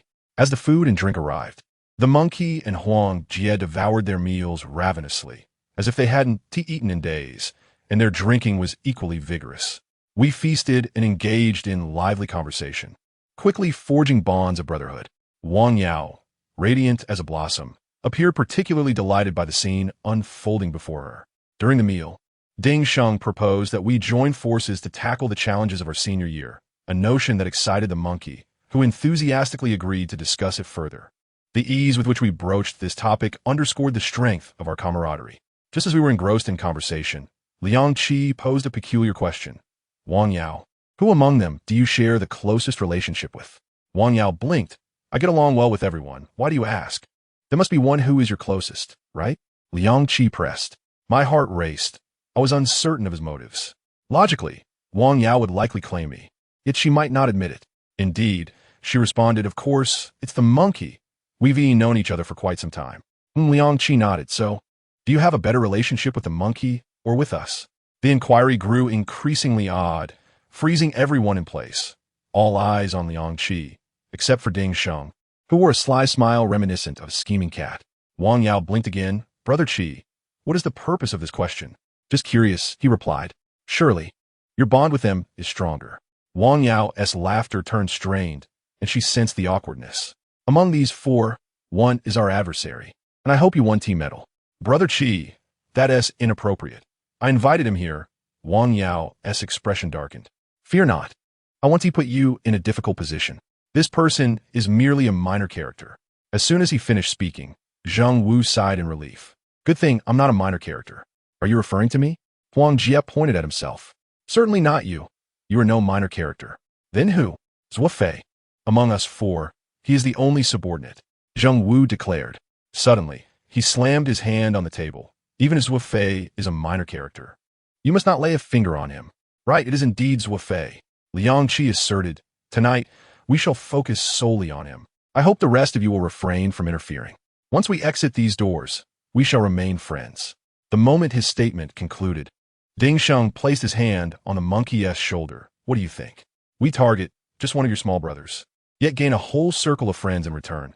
This trade seems quite worthwhile, does it not? No, Wang Yao suddenly exclaimed. Wang Yao, you need only maintain neutrality. Ding Sheng replied earnestly. Let's handle this ourselves.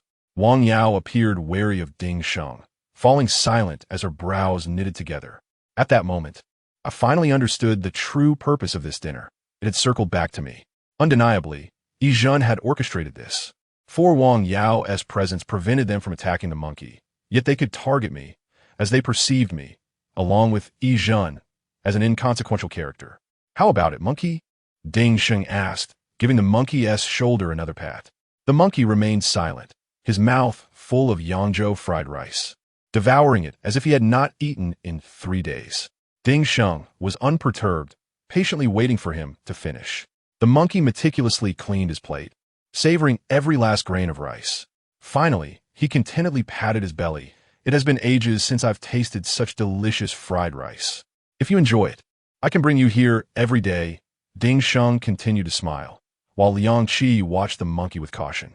The monkey beamed. I apologize for keeping everyone waiting. I now wish to address 2 matters. Speak, I am all ears, Ding Sheng replied earnestly. First, Zuo Fei is not a minor character. He is our brother, an equal among us. Our ascent to the top of the freshman hierarchy is in no small part thanks to him. Ding Sheng nodded, and what else? Secondly, you may not invite me for fried rice in the future. Why is that? The monkey did not provide an answer. Instead, he picked up his plate and slammed it onto Ding Sheng's face. Seeing this, Liang Qi immediately stood, ready to retaliate against the monkey. Positioned beside Ding Sheng, he could easily reach the monkey with a punch, but at that critical moment, Huang Jie overturned the table, spilling dishes everywhere. Liang Qi stumbled back, preparing to strike the monkey again, but Zheng Wu intercepted him. I've heard you are quite the fighter. Zheng Wu said, come, let us spar. He swung a fist towards Liang Qi.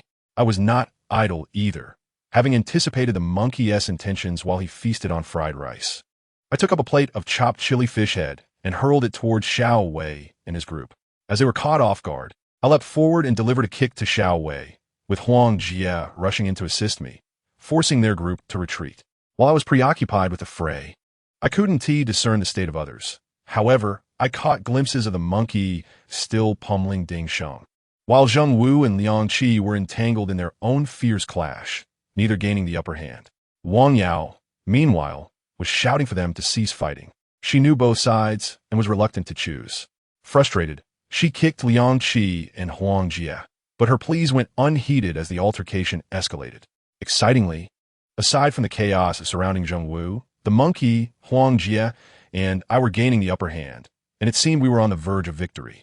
Just as I reveled in our advantage, a cacophony of footsteps erupted from outside as a dozen students armed with various implements charged in. Brother Sheng, Brother Qi, they shouted. We've been ambushed. It was evident that they had come with a purpose, and thus had made preparations. Meanwhile, we had been lulled into complacency by our trust in Wang Yao. Protect Brother Sheng, Liang Qi bellowed. Ding Sheng, unable to fight back, or perhaps unwilling, did not rise to engage. In my line of sight, I did not see him stand at all. 5 or 6 students lunged at the monkey, while others surged toward Huang, Jie, and me. No one came to assist Liang Qi, as they evidently trusted in his strength. Zheng Wu was indeed faltering, having been knocked down 3 times. Liang Qi, renowned for his martial skills in the second year, was no pushover, and his physique matched Zheng Wu's. I had no time to concern myself with Zheng Wu, as I found myself surrounded by several formidable opponents, and, crucially, I was unarmed while they wielded weapons. Before I could react, a blow struck my back, causing me to stumble forward several times. In that moment of distraction, my balance faltered, and Xiao Wei seized the opportunity to kick me, sending me sprawling to the ground. A couple of students surrounded me, raining down punches and kicks, rendering any hope of rising impossible. This marked the 9th beating I had endured since entering Dongsheng No. 1 middle school, and I had grown accustomed to it. I shielded my head, protected my groin, and braced myself against the blows with my arms, back, and thighs, the fleshier areas of my body. Meanwhile, I managed to glance at the others' predicaments. I was the first to be knocked down, feeling a twinge of embarrassment. Yet Monkey and Huang Jie were faring no better. They were each encircled by 4 or 5 armed students. After enduring a few blows, they too succumbed, collapsing in similar postures to mine. Liang Qi and Zheng Wu were still engaged in a fierce exchange, their combat a visceral display of brutal aesthetics. Zheng Wu let out guttural roars, yet it was evident he was at a disadvantage. Wang Yao, unaware that we had been taken down, trailed closely behind Liang Qi, pleading, "Qi, could you please ease up a bit? Grant me some face." Liang Qi seized an opportunity, delivering a heavy kick that sent Zheng Wu flying, several students rushing in to pin him down. Zheng Wu's defiant cries echoed, but ultimately, he was held down and unable to rise. Breathing heavily, Liang Qi remarked, "Damn, this kid can fight. It's been years since anyone has gone toe-to-toe with me like this." As Liang Qi's bout with Zheng Wu concluded, the other students ceased their attacks and began to restrain us. Wang Yao finally noticed we were all on the ground and rushed over, attempting to push away those who held us down, shouting, "Get off, let me through." However, they remained unmoved, fixated on Ding Sheng and Liang Qi. Ding Sheng slowly sat up from the floor, his forehead, nose, and mouth smeared with blood, his cheeks bruised and battered, clearly having taken a beating from Monkey. Wang Yao sighed and retrieved several napkins from the table, handing them to him. "Shengge, why'd it have to escalate to this? They're my guests, after all. I know I've put you in a difficult position." Ding Sheng, wiping the blood from his face, replied, "But look at what Monkey has done to me. You initiated the conflict with them. Even so, couldn't we resolve this without violence?" "Wang Yao, you know I've faced my share of hardships." Wang Yao fell silent. "But they're my friends. Can you not extend me this courtesy?" Ding Sheng sat while Wang Yao crouched, their gazes locked. Ding Sheng sighed, "Here I am, beaten to a pulp, and you're still siding with them. It's quite humiliating for me, as your brother. Oh well, that's the burden of being an older brother. I'll bear it. I can't let you be upset." Wang Yao smiled. "Thank you so much, Shengge. You and your friends are truly a decent bunch." She then stood up, urging, "What are you waiting for? Release them at once." Yet they remained still, awaiting Ding Sheng's command. "Wang Yao," she called again. Ding Sheng cleaned his face of blood, standing slowly as he declared, "Wang Yao, I'm granting you leniency. Monkey has reduced me to this state. Yet I'll let him off. As for those two," he pointed at Huang Jie and Zheng Wu, "they too were spared. But him," he gestured towards me, "that's a different story." "Why?" Wang Yao's expression darkened. "There's no reason. We have a grudge against him. I've given you face. Now you owe me one. You know I rarely take such losses, but I'm doing it for you." As he spoke, Ding Sheng took a stick from a nearby student. "I'll only strike him. The other 3 are free to go." "Wang Yao, don't try to convince me otherwise. It's already difficult for me to relent this far." As Ding Sheng approached me, gripping the stick tighter, I said, "If you must hit someone, then let it be me." Suddenly, Monkey interjected, "Let me take the hit for him." "I'll take it. Let me." Zheng Wu shouted, struggling against those holding him down. "Give it a rest, you two. You're both getting beaten like dogs." "Let me handle this," Huang Jie said nonchalantly. I looked at the trio, feeling a surge of emotion. It was impossible not to be moved my eyes welling up. No one needs to take the fall for me, I insisted. It's just a beating. I can endure it. Sounds good. I'll give you one good smack, and then we'll be even. Of course, if you seek revenge, you're always welcome to come after me. Ding Sheng lifted the stick, poised to strike my head. Just then, a beer bottle suddenly shattered against Ding Sheng's skull with a loud crack. I refused to allow this. Wang Yao stood furiously behind Ding Sheng. Glass and beer flew everywhere, blood trickling down the back of Ding Sheng's head. The entire room fell silent, all eyes on Wang Yao, stunned by her boldness. Even Liang Qi momentarily at a loss for words. Ding Sheng touched his head, slowly turning to face the furious Wang Yao. Are you ready to turn against me for him? Yes. Wang Yao glared at him. You've pushed me to this point. You insist on hitting him even when I oppose it. I can't compete with Yizhen, can I? Ding Sheng pointed at me. You've only known him for a little over a month. Yet our bond spans several years. You value him more than our friendship? Stop talking nonsense. You think you can intimidate me just because I call you brother? You ambush my friends, and you still have the nerve to talk about face? I warn you, leave with your people now, or this will end badly for you. The room was engulfed in silence. By uttering such words, Wang Yao signaled her readiness to sever ties with Ding Sheng and Liang Qi completely. Wang Yao clearly feared them not. They were, after all, merely schoolyard thugs, lacking any real power against the influence of her elder brother. Thus, she had the confidence to speak so boldly. Yet, confidence does not equate to ease of expression. Regardless of the circumstances, it was hard to believe Wang Yao would truly confront Ding Sheng and Liang Qi merely for my sake.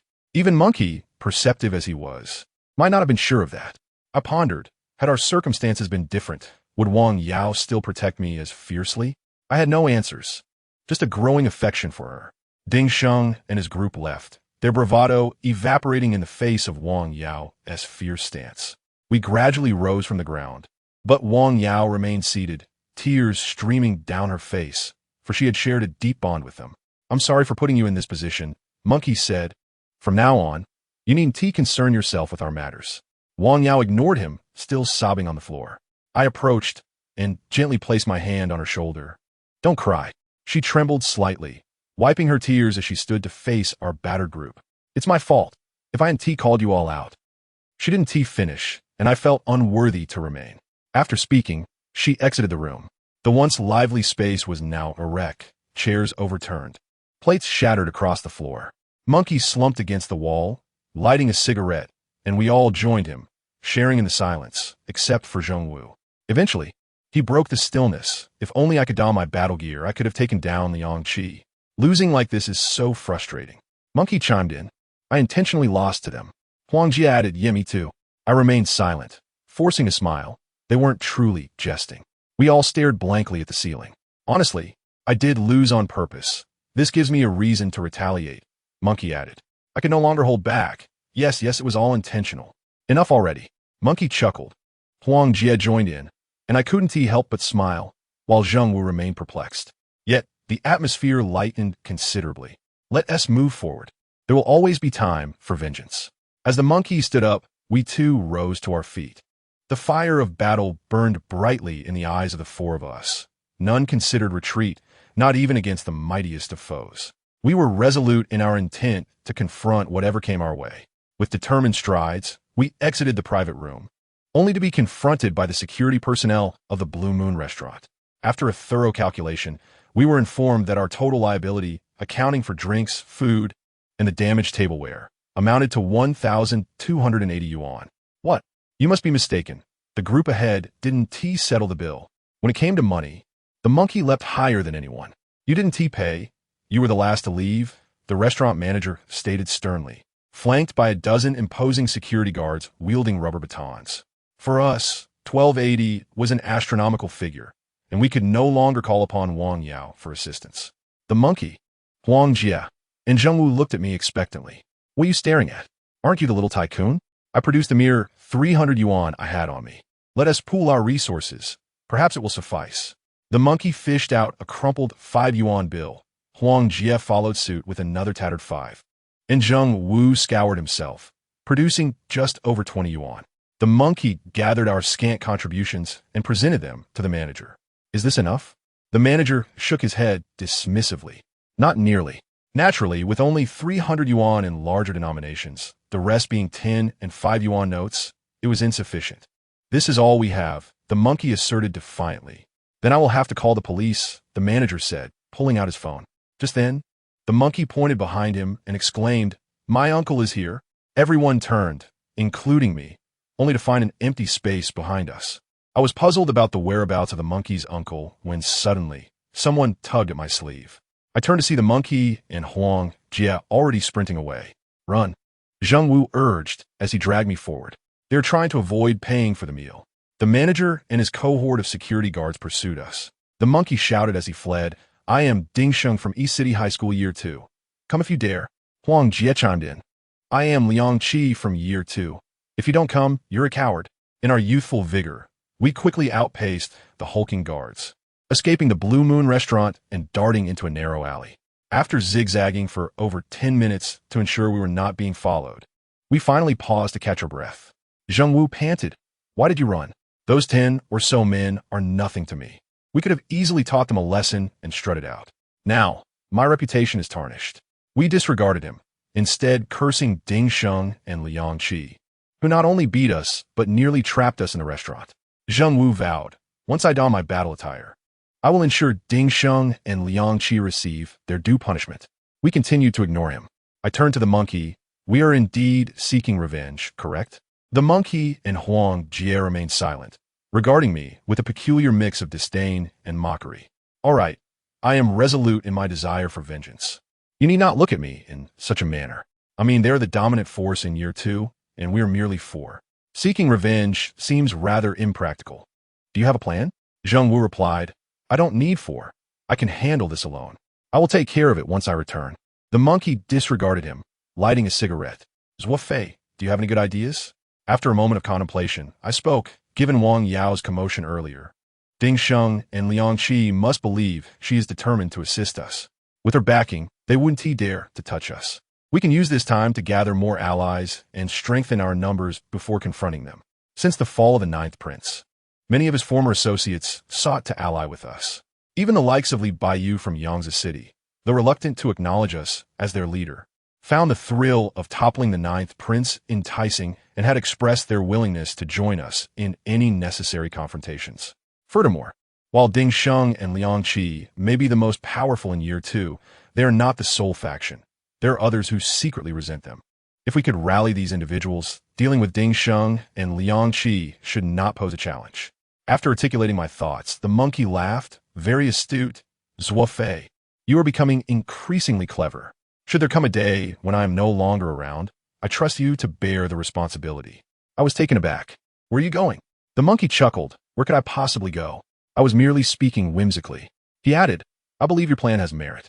With Wang Yao's earlier outburst, Ding Sheng and Liang Qi will likely refrain from further confrontation. At this, he shot me a strange glance.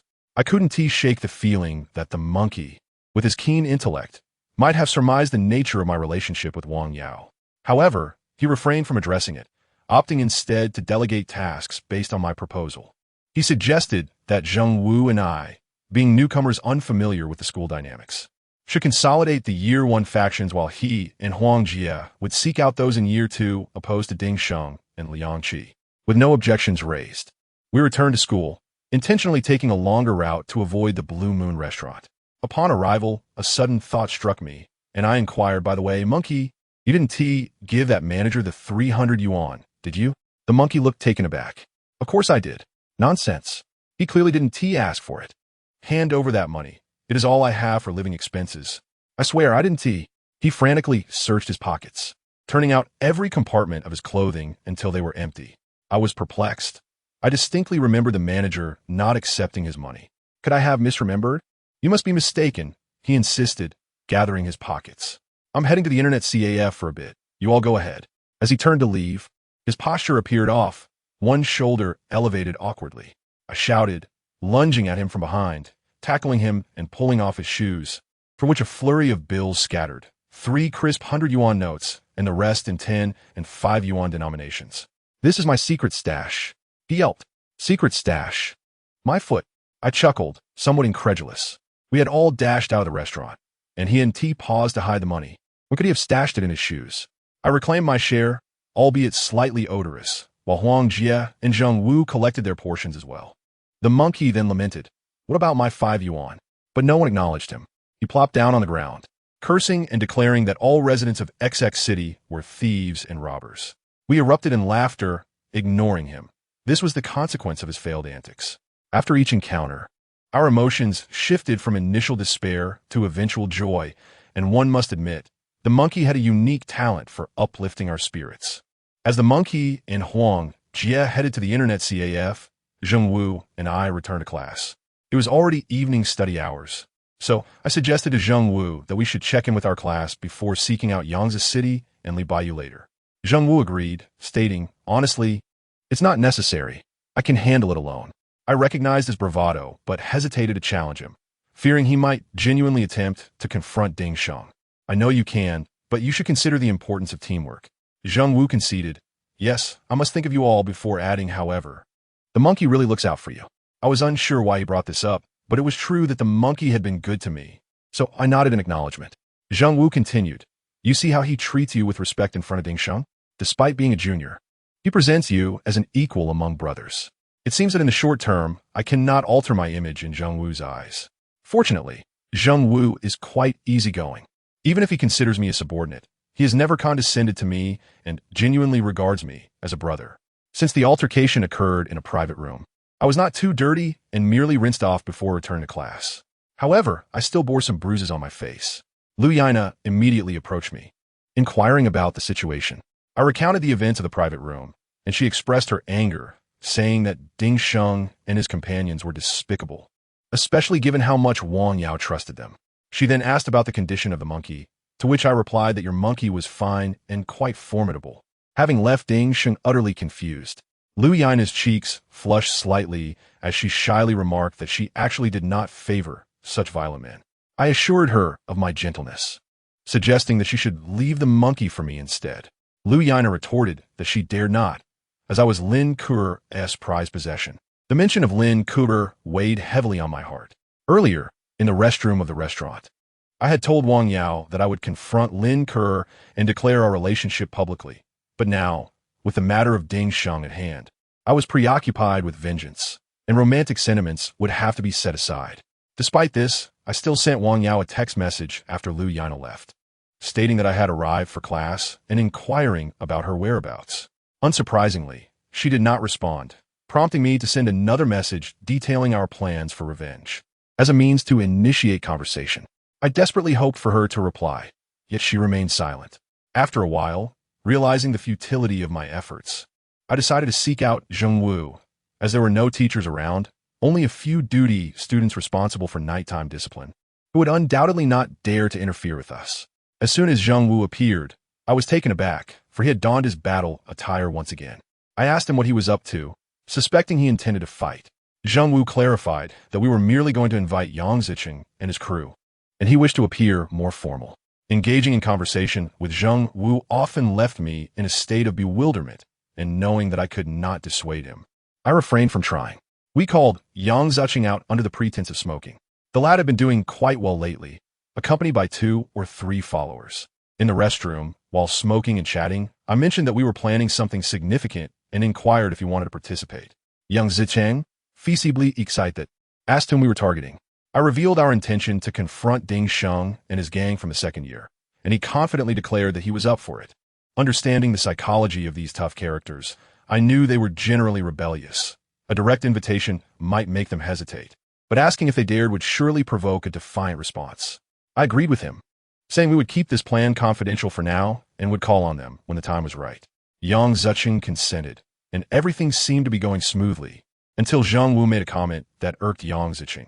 "Actually, we could handle this ourselves. We only called you for the sake of teamwork." Yang Zicheng became furious, exclaiming, "Then why did you call me?" Having spent considerable time with Zheng Wu, we were accustomed to his manner of speaking and generally did not take offense. However, Yang Zicheng was different. He recognized Zheng Wu's fighting prowess and interpreted his words as disdain. Sensing the situation deteriorating, I quickly pulled Yang Zicheng aside, assuring him that Zheng Wu was simply like that and urging him not to take offense. I explained that the monkey had asked me to invite him, praising Yang Zicheng as one of the bolder students in the first year, which seemed to placate him. After Yang Zicheng departed, I turned to Zheng Wu, admonishing him that his manner of speaking could offend others, and suggested that I should handle such matters in the future. Remarkably, Zheng Wu heeded my advice, nodding in agreement. We then approached Li Baiyu, employing a similar strategy, flattering him before asking if he dared to join us. The 16 or 17-year-old was easily provoked.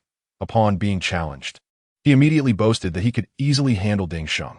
With Li Baiyu on board, everything appeared to be falling into place, granting me a slight sense of reassurance.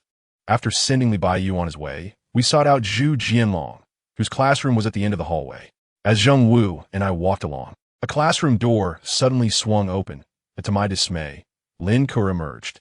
For the past few days, I had dreaded encountering her, and I froze momentarily. Zheng Wu teased, "Your eldest wife has appeared.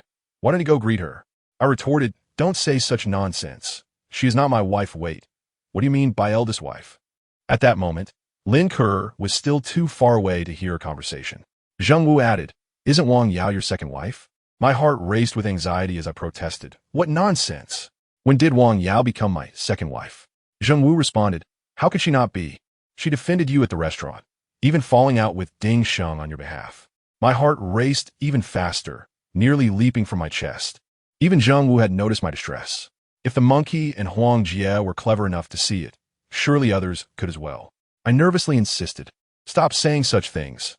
Wang Yao and I have no relationship." Zheng Wu retorted, "Why are you so flustered? It's perfectly normal for those who mix in these circles to have multiple partners. Mao Mao has 3 wives at 7 high."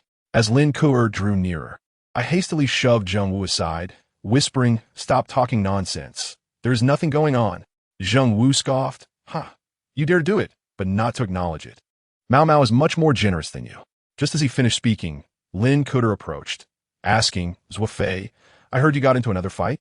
Since I had already informed Lu Yaina, it was no surprise that she knew. I replied, "What fight? I got beaten up."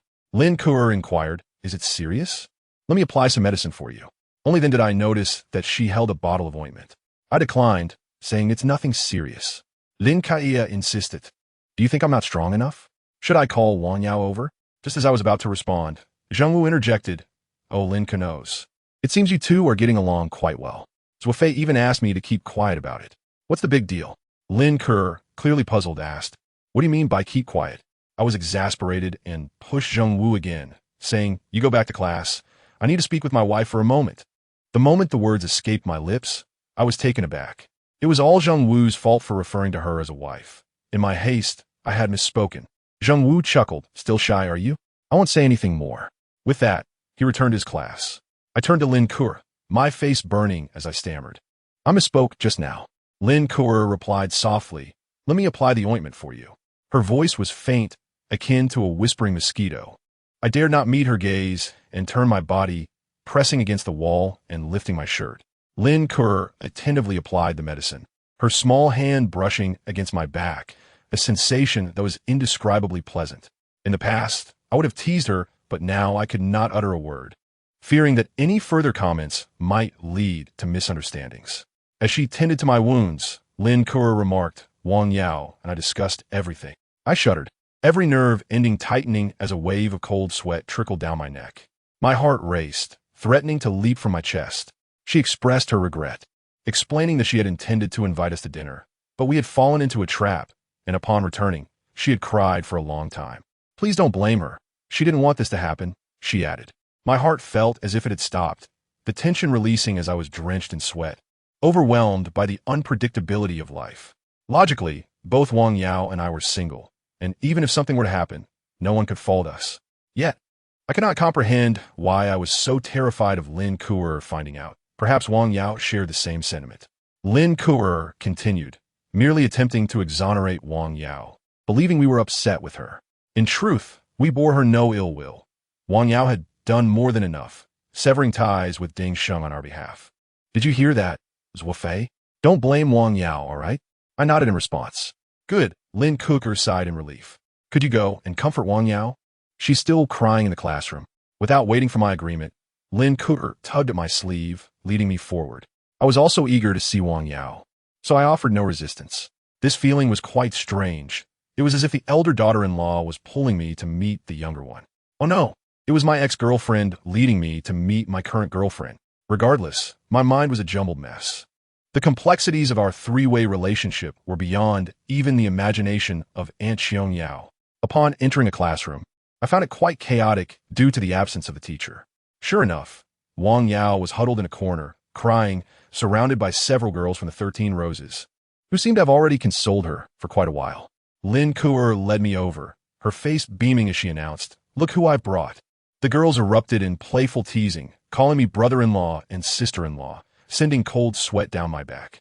Wang Yao lifted her head, her eyes swollen and red like peaches. My heart ached for her. I desperately wanted to embrace her.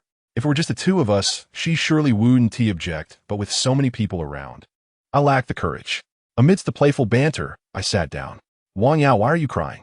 I feigned nonchalance. "No one blames you. The monkey even said you were considerate for standing up for us against Ding Sheng. We're grateful to you. How can we be angry?" The other girls chimed in. Yes, Wang Yao, don't cry. Zuo Fei and the others aren't mad." Zhang Xian laughed. If they were mad, Lin Kuer would kick Zuo Fei, and Lu Yina would kick the monkey. Everyone laughed, and Lin Kuer's face turned a shade of red. Normally, I would have joined in the laughter, but now I felt only awkwardness, especially in front of Wang Yao. I glanced at her, trying to convey my reluctance through my gaze. "Why did you come?" Wang Yao suddenly spoke, her tone unusually frosty, causing an abrupt silence. I was taken aback, unsure of what had triggered her. Lin Kuer quickly interjected, "I brought him here. I thought he could comfort you." "I don't need it. Tell him to leave," Wang Yao continued coldly. "He stared at her." Unable to believe she would say such a thing. Her eyes were filled with indifference and an unyielding will, creating an awkward atmosphere. Wang Yao was their leader, possessing an undeniable authority. No one dared to persuade her otherwise. Honestly, I felt a chill, reminiscent of my first encounter with her. "Leave," she reiterated. I was mortified. Lin Kuer tugged at my sleeve, and I stood up awkwardly, exiting the classroom with great discomfort. Lin Kuer followed, and I walked ahead, my expression clouded with frost, while she remained silent beside me. I couldn't fathom why Wang Yao was acting this way. Had I offended her in some manner? I quickly descended the teaching building, traversing the campus to the darkened playground, with Lin Kuer still trailing silently beside me. The cool night breeze sent shivers through us both. I was filled with frustration, unleashing my anger on a small stone, which quickly vanished into the abyss of darkness. "What is going on between you and Wang Yao?" Lin Kuer finally asked. "I don't know," I replied, my face devoid of emotion. "That is strange." Lin Kuer hesitated. "Sometimes I think you're just ordinary friends, and other times it feels like you're quite close. Tonight, though, is the first time I've seen. Is there something going on?" I turned to look at her, the night wind lifting her dark hair. Suddenly, I felt this was a perfect opportunity to lay my cards on the table. Some matters could no longer be postponed. Just as I was about to speak, my phone rang, its shrill tone piercing the stillness of the empty playground. Reluctantly, I answered. It was the monkey calling. "Where are you?" he asked abruptly, as if something urgent was at hand. "On the playground, with Lin Kuer." "Move away. I need to talk to you." "If it's about borrowing money, forget it," I joked, casting a glance at Lin Kuer before walking away until I was certain she couldn't hear me. "What is up? What's going on with you and Wang Yao?" My heart sank. The monkey had clearly noticed something. I could feign toughness in front of Zheng Wu, but not with the monkey. I had to admit, it's just as you see it. "When did it start?" "Quite a while ago." "Does Lin Kuer know?" "Not yet." The monkey fell silent for a long moment before saying, "You're really bold, daring to pursue the leader of the 13 Roses." I couldn't tell if he was being sarcastic, so I replied, "It's manageable." "Manageable? You've stirred up a big mess, haven't you? Do you know how formidable Wang Yao's brother is?" "I'm not worried." In the darkness, my spine straightened slightly. I had never been afraid of trouble. "All right then, what do you plan to do? Juggling two relationships?" "Of course not. I'm about to lay my cards on the table with Lin Kuer." "Does Wang Yao agree with this?" I recalled Wang Yao's attitude earlier that night and replied, "No, she hopes I can be with Lin Kuer." I knew it. Wang Yao isn't the type to snatch her sister's man. "Then you can't reveal this." Regardless of Wang Yao's stance, I must tell Lin Kuer. "If it's only about Wang Yao, I wouldn't care about your trivial matters." "What do you mean?" The monkey didn't directly answer my question, but instead said, "Remember the most crucial condition for us to confront Ding Sheng and his crew? Wang Yao's protection?" "Exactly. With Wang Yao around, Dingsheng wouldn't dare to act against us. Once you expose your relationship with Wang Yao, it'll only bring her shame and make her lose face in front of her friends. Given Wang Yao's temperament, not only would she refuse to be with you, but she might also go missing out of frustration. Then we'd be left to face Ding Sheng's wrath. So your point is, revealing this now would be detrimental in every way, not only jeopardizing your relationship with Wang Yao, but potentially leading to our complete downfall. Thus, hold off on this revelation until we're well prepared. I understand. The monkey was indeed astute. He could foresee the far-reaching consequences of a seemingly trivial matter. I almost jeopardized our significant affairs due to my selfish desires. Good that you understand. That's the first matter. There's a second. Yes, go ahead. I involuntarily became serious. Could you lend me $5? My internet CAF membership is about to expire. Hello? Hello? Hello? I gradually pulled my phone away.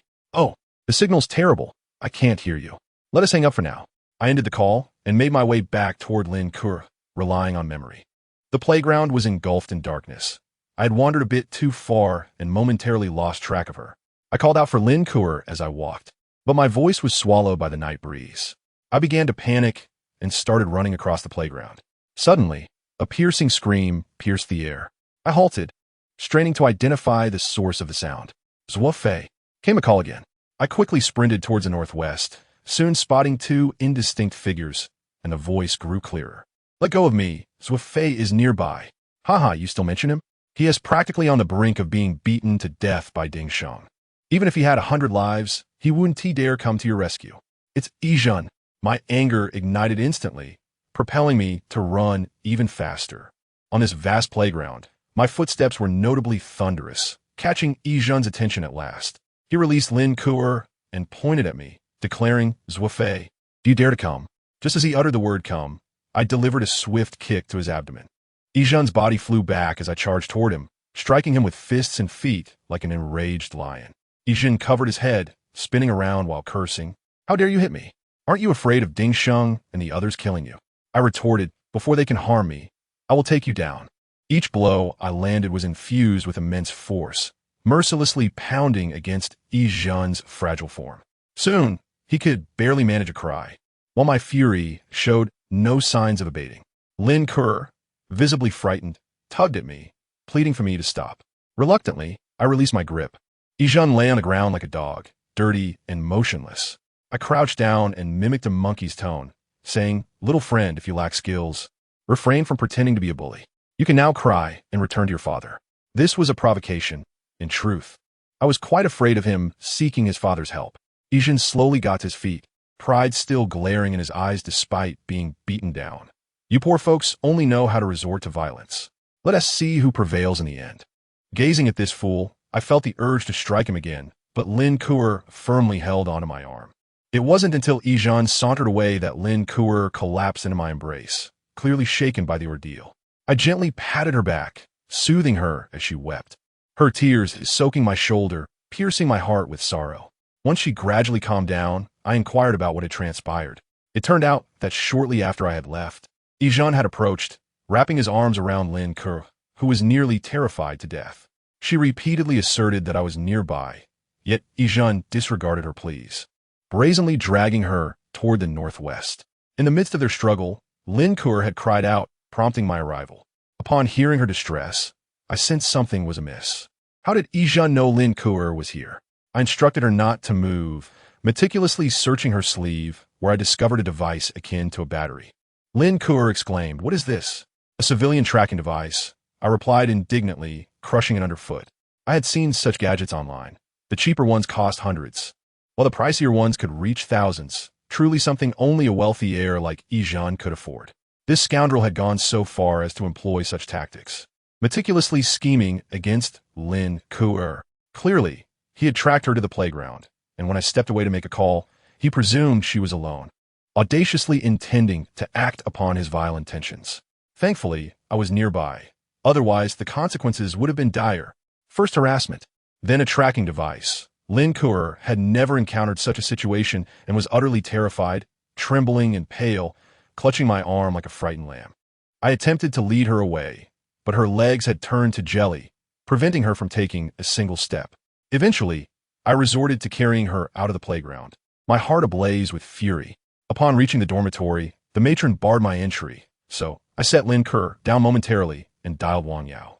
After 3 unsuccessful attempts, I called Lu Yana, who quickly arrived. I recounted the events, infuriating Lu Yana, who cursed Yi Zhen, declaring he had the audacity to provoke even their group. The 13 roses and insisted that Wang Yao give him a thorough beating. Ultimately, Lu Yana escorted Lin Ke back, and I returned to my dormitory. Lying on my bed, I reflected on the night's events, still shaken. Thank goodness I was nearby. Otherwise, Lin Ke could have been in grave danger. And I had managed to remove the tracking device. The following morning, during self-study, Lu Yana mysteriously informed me not to participate in morning exercises after the second period. As a spectacle awaited, I instantly deduced that Wang Yao was planning to confront Yi Zhen, a prospect that filled me with anticipation. I promptly called Monkey and Huang Jie, urging them to return and witness the unfolding drama. They were at an internet CAF, frequently skipping classes, and it seemed the teachers had given up on them. In addition to informing Monkey and Huang Jie, I shared the news with anyone I could, including Zheng Wu, Yang Zicheng, and Li Baiyu, driven by my desire to see Yi Zhen humiliated. Oh, I also mentioned it to my little wife, Ma Jie, inviting him to watch the spectacle after the second period. Ma Jie was particularly excited, likely because it was the first time I had shared such news with him. Ma Jie inquired why Wang Yao intended to confront Yi Zhen. So I briefly recounted the previous night's incident. Ma Jie remarked, "No wonder you were calling out Lin Ke's name in your sleep." "Me?" I exclaimed. "Really?" "Indeed. You called her name over a dozen times." I nodded, acknowledging that given the events of last night, it was only natural to be concerned for Lin Ke. "But you also call out other names." I blinked in confusion. "Do I call out Lin Ke's name in my sleep?" I asked. "Oh, besides Lin Ke, you also called Wang Yao. One moment you called Lin Ke, the next you called Wang Yao. Ma Jie dealt me a crashing blow. There were others in the class." And I quickly covered Ma Jie's mouth, sternly warning, food can be carelessly consumed, but words must not be spoken recklessly. My heart raced as if I were publicly stripped of my pants. I never imagined that this secret would be uncovered by Ma Jie. I added, "Why on earth were you eavesdropping on my nocturnal musings?" Ma Jie whimpered, seemingly with something to say. "Keep it down," I insisted, lowering my hand. "I wasn't eavesdropping. Your voice was just too loud." I trembled slightly. "Did anyone else hear?" "I'm not sure," he replied. I was utterly speechless. "Feigo, what's wrong?" "Nothing. Just don't tell anyone else." I felt quite uncomfortable. "Why? Why do you think?" I glared at him, shaking my fist in mock intimidation. "I truly don't know." Ma Jie lamented, "I don't see the issue. You not only called Lin Ke and Wang Yao, but also other names." "Who?" I was even more astonished, praying it wasn't Lu Yana or Zhang Xian. That would drive me insane. "Monkey," Ma Jie revealed. I felt 1,000 wild horses galloping through my mind. Later, I learned that I had not only called out Monkey, but also Huang Jie, Zheng Wu, Bin Zi, and even Yang Zicheng and Li Baiyu. Of course, I wasn't a pervert. Ma Jie explained that when I called these names, it was usually accompanied by phrases like charge at them or kill them. Naturally, when I called Monkey, it was different. In what way? I felt a pang of anxiety, fearing I might have latent inclinations. "You mostly called him to repay debts." I exhaled in relief, asserting, "I'm only interested in women. You've called so many names, yet you've never called mine once." Ma Jie seemed rather aggrieved. I chuckled. "What good would it do to call you? You don't even join us in fighting. Then next time, invite me along." Ma Jie rubbed his fists together. "Fine," I replied casually, but I knew Ma Jie was timid and might not join. If it weren't for the dormitory arrangement, I would have remained oblivious to my habit of talking in my sleep, having called out numerous names. Ma Jie didn't find it odd that I mentioned Lin Ke and Wang Yao, but I alone understood the strangeness. Calling Wang Yao was understandable since I thought of her daily, but why would I call Lin Ke? Did I still have lingering feelings for her? Good heavens. It dispute sufficulement. Finally, the bell rang for the second period, and Ma Jie stood beside me in the corridor. As the prelude music of the calisthenics began to play, a multitude of students poured out of their classrooms. Some descended the stairs to participate in the exercises, while others lingered in the corridors. Yang Zicheng and Li Baiyu joined me, engaging in casual conversation. I searched for Monkey and Huang Jie, but failed to spot them. A phone call revealed they were still at the internet CAF. "Aren't you coming to see the excitement?" I inquired. "Not going. I got into an argument with a guy from Hubei," Monkey replied. "Honestly, I've seen Wang Yao fight so many times, it's not surprising. Just as I ended the call, Zheng Wu approached. I exclaimed in surprise, "Why are you donning your battle gear again? In such a formal setting? One ought to dress appropriately," he replied. The corridor was bustling with approximately 50 to 60 students, and I was taken aback by the effectiveness of the promotional effort, as everyone appeared to be bubbling with excitement. Suddenly, someone shouted, "They're coming out." I focused my gaze, and indeed, Wang Yao emerged from classroom, flanked by a dozen girls, each resplendent and graceful, like a garden in full bloom. Today, the 13 roses were all present, exuding a commanding presence under Wang Yao's leadership. Ma Jie tugged at my arm, nearly drooling. "They're stunning. I consider it a blessing to have any one of them as a wife." Yang Zucheng and the others nodded in agreement. For men, regardless of age, are drawn to beauty. Zheng Wu chuckled. "None of them can match my girlfriend's beauty." "Oh, please. You're just boasting. Why not bring her along?" Came the retorts from the crowd. As we bantered, Wang Yao and her entourage approached us. Standing right outside Yizhen's classroom, Wang Yao barely glanced my way before striding into the room, while the other girls greeted me, some calling me brother-in-law, while Lin Kuo shyly exchanged glances with me before following suit. "Why isn't your second wife speaking to you?" Zheng Wu suddenly jostled me. "Brother, stop saying such things." I felt overwhelmed. Once the 13 roses had all entered, a rush of students surged forward, surrounding Yizhen's classroom, with some peering through the windows. The prime viewing spot was, of course, at the classroom door, where Zheng Wu, Yang Zicheng, and I stood confidently without anyone daring to contest our position. Ma Jie, riding on my coattails, squeezed his head under my armpit to catch a glimpse. Inside the classroom, Yizhen sat at the back, his expression ashen. He hadn't participated in the exercises and was evidently aware of the unfolding situation, perhaps having already been intimidated by Wang Yao, who had likely warned him against leaving after the second period. Such threats hold considerable weight in school. Wang Yao approached Yizhen without preamble and delivered a sharp slap. Yizhen, too frightened to retaliate, lowered his head. Wang Yao seized his hair and delivered 2 more resounding slaps, causing blood to trickle from his nose. With a swift kick, she sent him sprawling, crashing to the ground with a resounding thud. "How dare you provoke my people?" Wang Yao uttered her first words, then landed a kick squarely on Yizhen's face. The entire sequence unfolded with a grace that could be deemed a spectacle of violent aesthetics, eliciting gasps of admiration from Yang Zucheng and the others, who could not help but marvel at her ferocity, wondering who might eventually tame her spirit. Indeed, with such fierceness, she must be quite the force in the bedroom, I thought, glancing at the speaker, a fellow troublemaker who had previously clashed with us. His leering gaze irked me, prompting me to jab my elbow sharply into his chest. "What is your problem?" he exclaimed.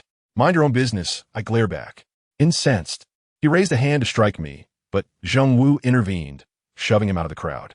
Faced with Zheng Wu, he dared not protest and retreated, disgruntled. I cast a grateful glance at Zheng Wu, who remarked, "It's unforgivable to fantasize about my sister-in-law." I felt my head spinning once again. Wang Yao continued to pummel Yizhen, with several of the 13 roses joining in, though their strength was negligible. While Yizhen refrained from fighting back, he managed to hurl a few threats. "Wang Yao, you're too arrogant. Do you think no one can handle you?" "Haha, I'm arrogant. Feel free to find someone to take me on, even your rich father," Wang Yao retorted, driving her knee into his stomach. Yizhen coughed loudly as she delivered repeated blows with her knee.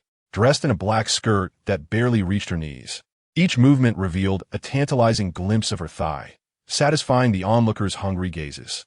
I could hear several people gulping audibly, and I felt a surge of anger, wishing I could gouge out their eyes. "That's enough, Wang Yao."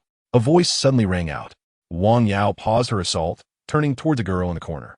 This girl, plain in appearance and dressed modestly, rushed over to help Yizhen, turning to Wang Yao with indignation. "Isn't this going too far? Oh, we have a guardian of virtue here?" Wang Yao laughed. "Do you fancy Yizhen? If so, I advise you to abandon that notion, for he is nothing but a wolf in sheep's clothing. It's none of your business. You shouldn't be hitting him. Watch out, or I'll report you to the teacher." The laughter from Wang Yao and her friends echoed outside, and we too struggled to suppress our amusement, the entire classroom resonating with laughter. The girl's face flushed crimson as she shielded Yizhen. "Do you know why I'm hitting him?" Wang Yao asked. "I do. But Yizhen isn't that kind of person. You must have misunderstood him." Wang Yao turned to Zhang Xian. Is this girl your long-lost sister? It seems your thought processes are quite similar. Zhang Xian blushed. Wang Yao, don't mock me. This sister of yours has her eyes clouded. Isn't as good as you think. You think you can bully him just because there are many of you? The girl persisted, her expression still fierce. Wang Yao chuckled. All right, sister, step aside. I'm not done yet. No way. If you're going to hit him, you'll have to hit me first. The girl declared, lying protectively over Yizhan. Wang Yao fell silent, observing the pair for a moment before finally saying, Yizhan, since someone is defending you, I'll spare you this time. But if you dare to harass my sister again, it won't be just a beating next time. With that, she turned to leave, a throng of girls trailing behind her. We quickly parted to let her pass, and as she walked by me, her expression remained cold, sending a pang through my heart. However, the other girls shot me knowing glances, providing a balm to my wounded spirit. Inside the classroom, the girl attempted to help Yizhan to his feet, but he forcefully shoved her away. I don't need your help, he snapped, leaving the girl to sit dazed on the floor, staring at him in disbelief. What scoundrel? I thought, shaking my head as I walked away. The girl had only herself to blame for harboring feelings for someone like Yizhan. As the spectacle concluded, the crowd did not disperse, but gathered in the corridor to discuss the fight, praising Wang Yao's bravery, particularly for standing up for her friends, which filled me with a sense of pride. Seizing the moment, I discreetly gathered a few individuals for a trip to the restroom, employing flattery and provocation akin to the previous night, successfully persuading them to join forces against Ding Sheng. Everything was progressing smoothly. At this rate, it wouldn't be long before we had recruited all the tough nuts.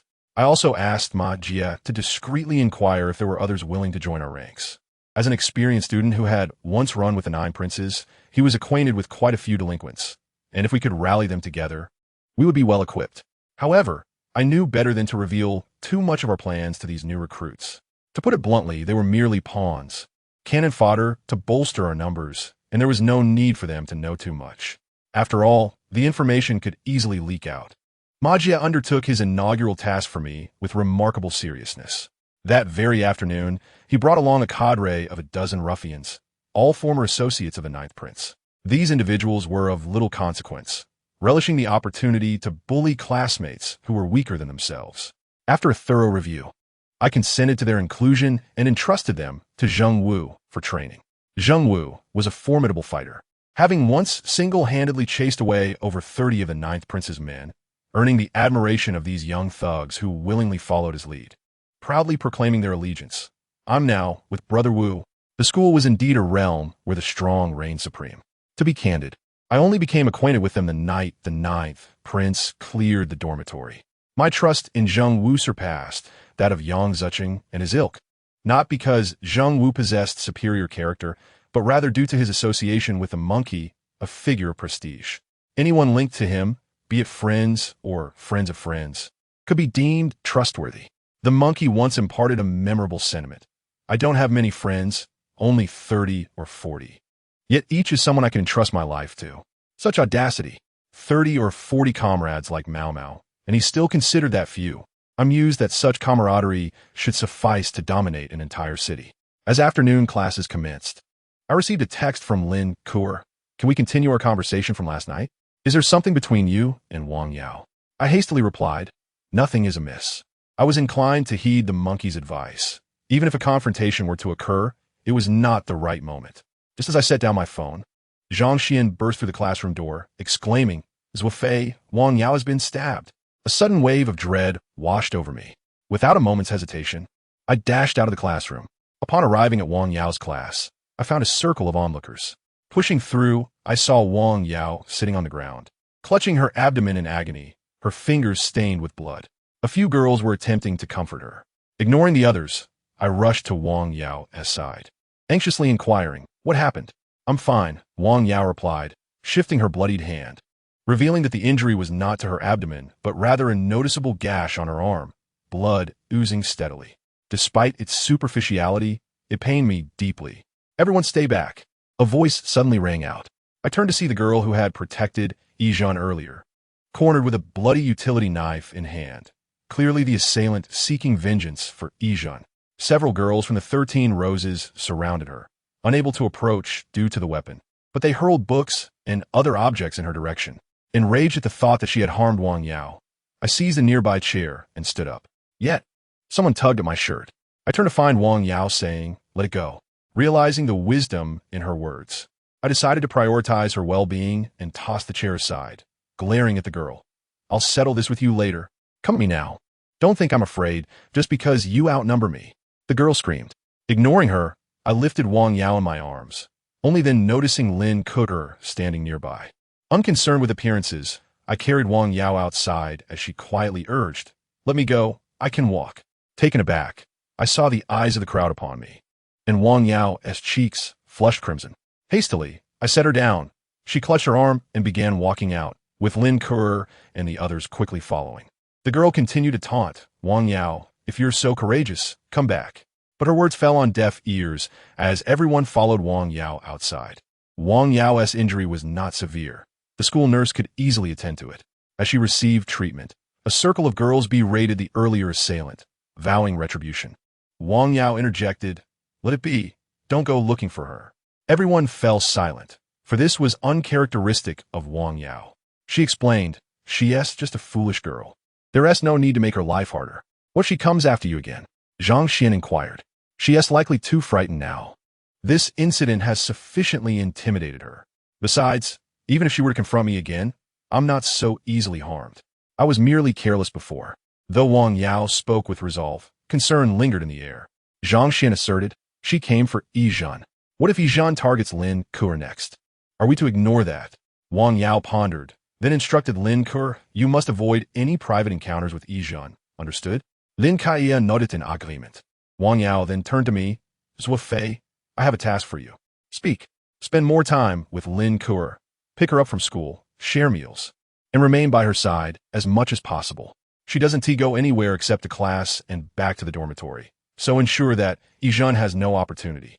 I understood that Wang Yao's directive was not merely for Lin Kuer's safety, but also to foster our relationship, as Lin Kuer typically mingled with Zhang Xian and her friends, making it difficult for Yizhan to act. Though I could only nod in agreement, I harbored no desire for any misfortune to befall Lin Kuer. Zhang Xian clapped her hands, exclaiming, "All right, our flower protector is back in action. Don't you want to thank Wang Yao for this opportunity?" I feigned gratitude, muttering, "Thanks." Wang Yao remained unfazed, continuing, "As for Yizhan, everyone should avoid provoking him. If possible, steer clear of him. Pushing him into a corner will yield no favorable outcomes." This philosophy echoed the monkey zone. In the East City High, Wang Yao commanded respect, yet she acknowledged the importance of caution with Yizhan, demonstrating the profound influence of wealth. As the leader, her words were unchallenged, and we complied without question. Once her wounds were treated, the group surrounded Wang Yao on the way back, many awaiting outside Yizhan's classroom, eager for drama. Yet, Wang Yao bypassed them and returned to her class. Glancing into Yizhan's classroom, I noticed he was absent, while the girl cowered in a corner, visibly shaken. Observing that Wang Yao had not pursued the girl, the crowd dispersed. After school, I met Lin Kuer for dinner, with Majia insisting on accompanying us. Zhang Xian and several girls joined, creating quite a lively group. We settled in a corner of the cafeteria, chatting as I learned the specifics of Wang Yao's earlier incident. The girl, Zhao Yan, had approached Wang Yao after class, claiming she needed to talk. As Wang Yao stood, Zhao Yan brandished a utility knife and lunged. Fortunately, Wang Yao raised her arm in defense, or the consequences could have been dire. Zhang Xian, seeing Wang Yao clutching her abdomen, actually her arm, as I mistakenly interpreted, had hurriedly sought me out. As we dined, I noticed a throng of boys approaching. Instinctively, I grasped the chair beneath me. As I did, shouts of "Feige" erupted, revealing Zheng Wu leading the charge, accompanied by our newly recruited minions. Their numbers having doubled since noon. "Zuo Fei, are you planning to use that chair?" Zheng Wu asked, bemused. Embarrassed, I sheepishly replied, "I just thought I'd examine the quality of this chair. It seemed rather intriguing." "Interesting, is it?" Zheng Wu quipped, snapping the chair leg with ease. "Does this suffice?" I could only lower my head in defeat. Zhang Xian and the others erupted in laughter, while other students cheered Zheng Wu's prowess and strength. The arrival of Zheng Wu and his companions made our dining table quite cramped, prompting us to combine two large tables. In a lively gathering of over 20 individuals, Even a few bursts of laughter could draw the attention of the entire cafeteria, which was rather ostentatious. These rascals flattered us incessantly, addressing each other as Brother Wu and Brother Fei, conveying an air of unwavering loyalty. Our influence had indeed grown, much to the delight of Zhang Xian and her friends, who teased me, saying I had ascended to the status of Brother Fei and could now better protect Lin Ke. Whenever we were together, they would jest about my relationship with Lin Ke, a situation I had grown accustomed to. Zheng Wu nudged my arm, saying, "Although you are a subordinate of the monkey, they all have to call you brother." I retorted, "I am not the monkey's subordinate," feeling exhausted and unsure how to explain myself. Zheng Wu, however, dismissed my protests and asked, "By the way, why is it only your first wife here? Where's your second wife?" The girls paused momentarily, all inquiring who the second wife was. I became flustered and dragged Zheng Wu outside, speaking impatiently. "Could you refrain from making baseless claims? I don't have a single wife." Zheng Wu, astonished, replied, "Have you broken up?" I confirmed, "Yes, and please don't bring it up again." He sighed, seemingly sympathetic, and said, "All right, I will lend you my battle gear to win both wives back." "No need," I replied, returning to the table. Zhang Xian and the others pressed me about my second wife, to which I responded with irritation. "The monkey!" Laughter erupted, and the matter was swiftly brushed aside. After the meal, I escorted Lin Ke and the others back to the dormitory. Along the way, I asked Zheng Wu why our number of followers had doubled. He explained that these newcomers were seeking a sense of belonging in their first year of high school and had heard we were recruiting. It seemed our reputation had indeed grown. When the ninth prince was around, no one would have glanced our way. Upon reaching the dormitory, as we had evening study sessions soon, I intended to rest briefly on my bed. Just as I lay down, my little wife Ma Jie chimed in, "Fei Ge, is your second wife Wang Yao?" "Get lost," I retorted. Ma Jie quickly withdrew her head. With study time approaching, I went to fetch Lin Ke, and Ma Jie, ever the shadow, followed. After waiting for a while at the girls' dormitory, Lin Ke descended alone. When I inquired about Zhang Xian and the others, she informed me they had left first. Observing the situation, Ma Jie suddenly declared, "Fei Ge, my stomach hurts. I must go to the restroom," leaving only Lin Ke and me together. In the past, this would have thrilled me, but now it felt somewhat awkward. We strolled side by side at a leisurely pace, with countless students passing us by as daylight faded, casting long shadows of the two of us. A delicate fragrance wafted through the air, and I realized Lin Ke had put considerable effort into her appearance. Her freshly washed hair shone darkly on her shoulders, and she wore a lovely pale yellow dress. Although the weather was a bit chilly for a dress, she looked radiant. We engaged in light conversation, and with a beautiful girl beside me, it was impossible not to feel something. I fought to suppress my desires, my mind fixated on Wang Yao. Suddenly, a brisk autumn breeze swept through, prompting Lin Ke to hug her arms and exclaim, "It's a bit cold. I shouldn't have worn a dress." Having a reputation as a romantic veteran, I recognized this as an invitation for a comforting embrace. However, I couldn't, as that would only complicate matters further. I feigned ignorance, replying, "Indeed, you shouldn't wear something so thin in the future." Lin Ke regarded me with a complex expression, while I continued to act obliviously. My intentions were straightforward. I liked Wang Yao, and she reciprocated my feelings. Her reluctance to be with me stemmed from concerns about public opinion and Lin Ke's feelings. Thus, I planned to wait until everyone understood that Lin Ke and I were merely friends, allowing me to pursue a relationship with Wang Yao openly. If you were to ask me whether I had feelings for Lin Ke, denying it would be impossible, especially after Ma Jie informed me that I had been calling out Lin Ke's name in my sleep. Yet, it was imperative for a man to master his emotions and decisively sever any ambiguity with others when he had chosen his partner. Thus, my embrace was reserved solely for Wang Yao. Resolute in this thought, I felt even less inclined to embrace Lin Ke.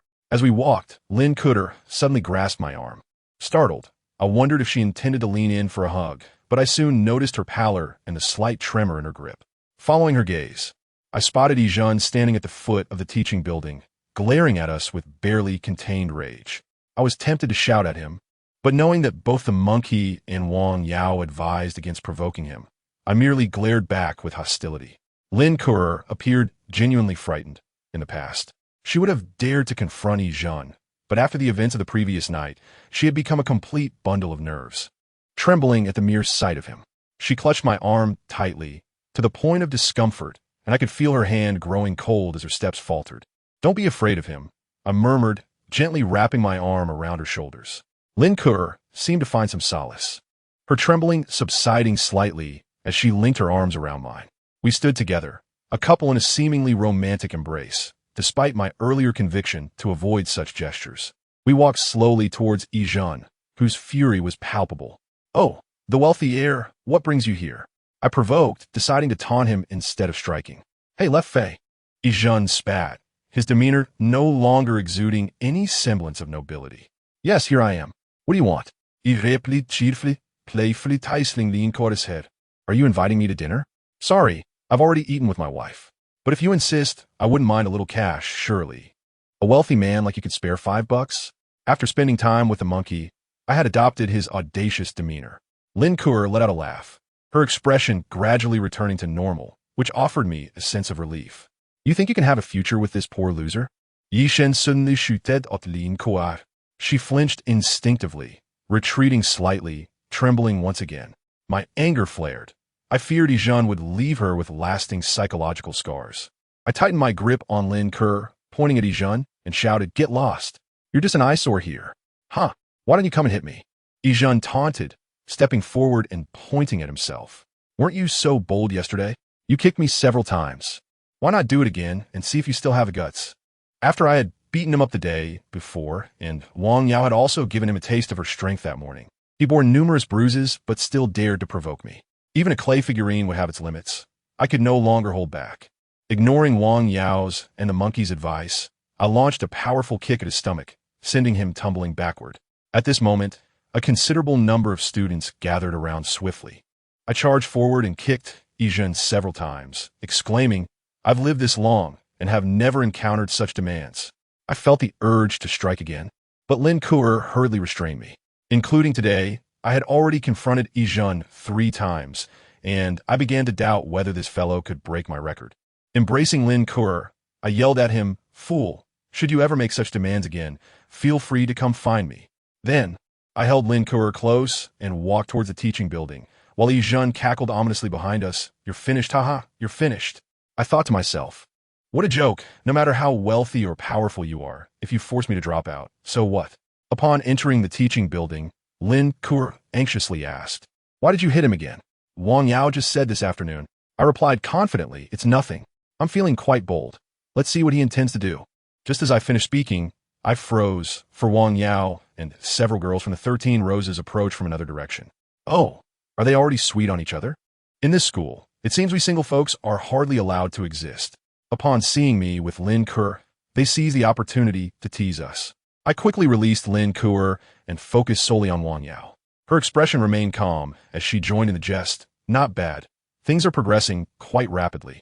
Will the wedding candies be distributed?" I gazed at her with a mix of emotions, but she appeared unfazed. "No, it was just that." Lin Kur briefly recounted the earlier incident. The girls all commended me for my actions, but only Wang Yao remarked, with Yijun being so provocative, "He must have come prepared. Be careful, and if anything happens, call me immediately." I nodded and replied affirmatively, all the while contemplating what tricks Yijun might have up his sleeve. Later, during evening self-study, when no teacher was present, Ma Jie and I were chatting idly. Lu Yana approached and said, "Zuo Fei, Monkey has been frequenting the internet CAF lately. Can't you persuade him to stop?" I replied, "Sister, if you can't persuade him, do you think I can?" Lu Yana fell silent, then sat down to vent her frustrations, recounting how Monkey had promised to reduce his visits to the internet CAF when they first got together, yet within days he was back at it.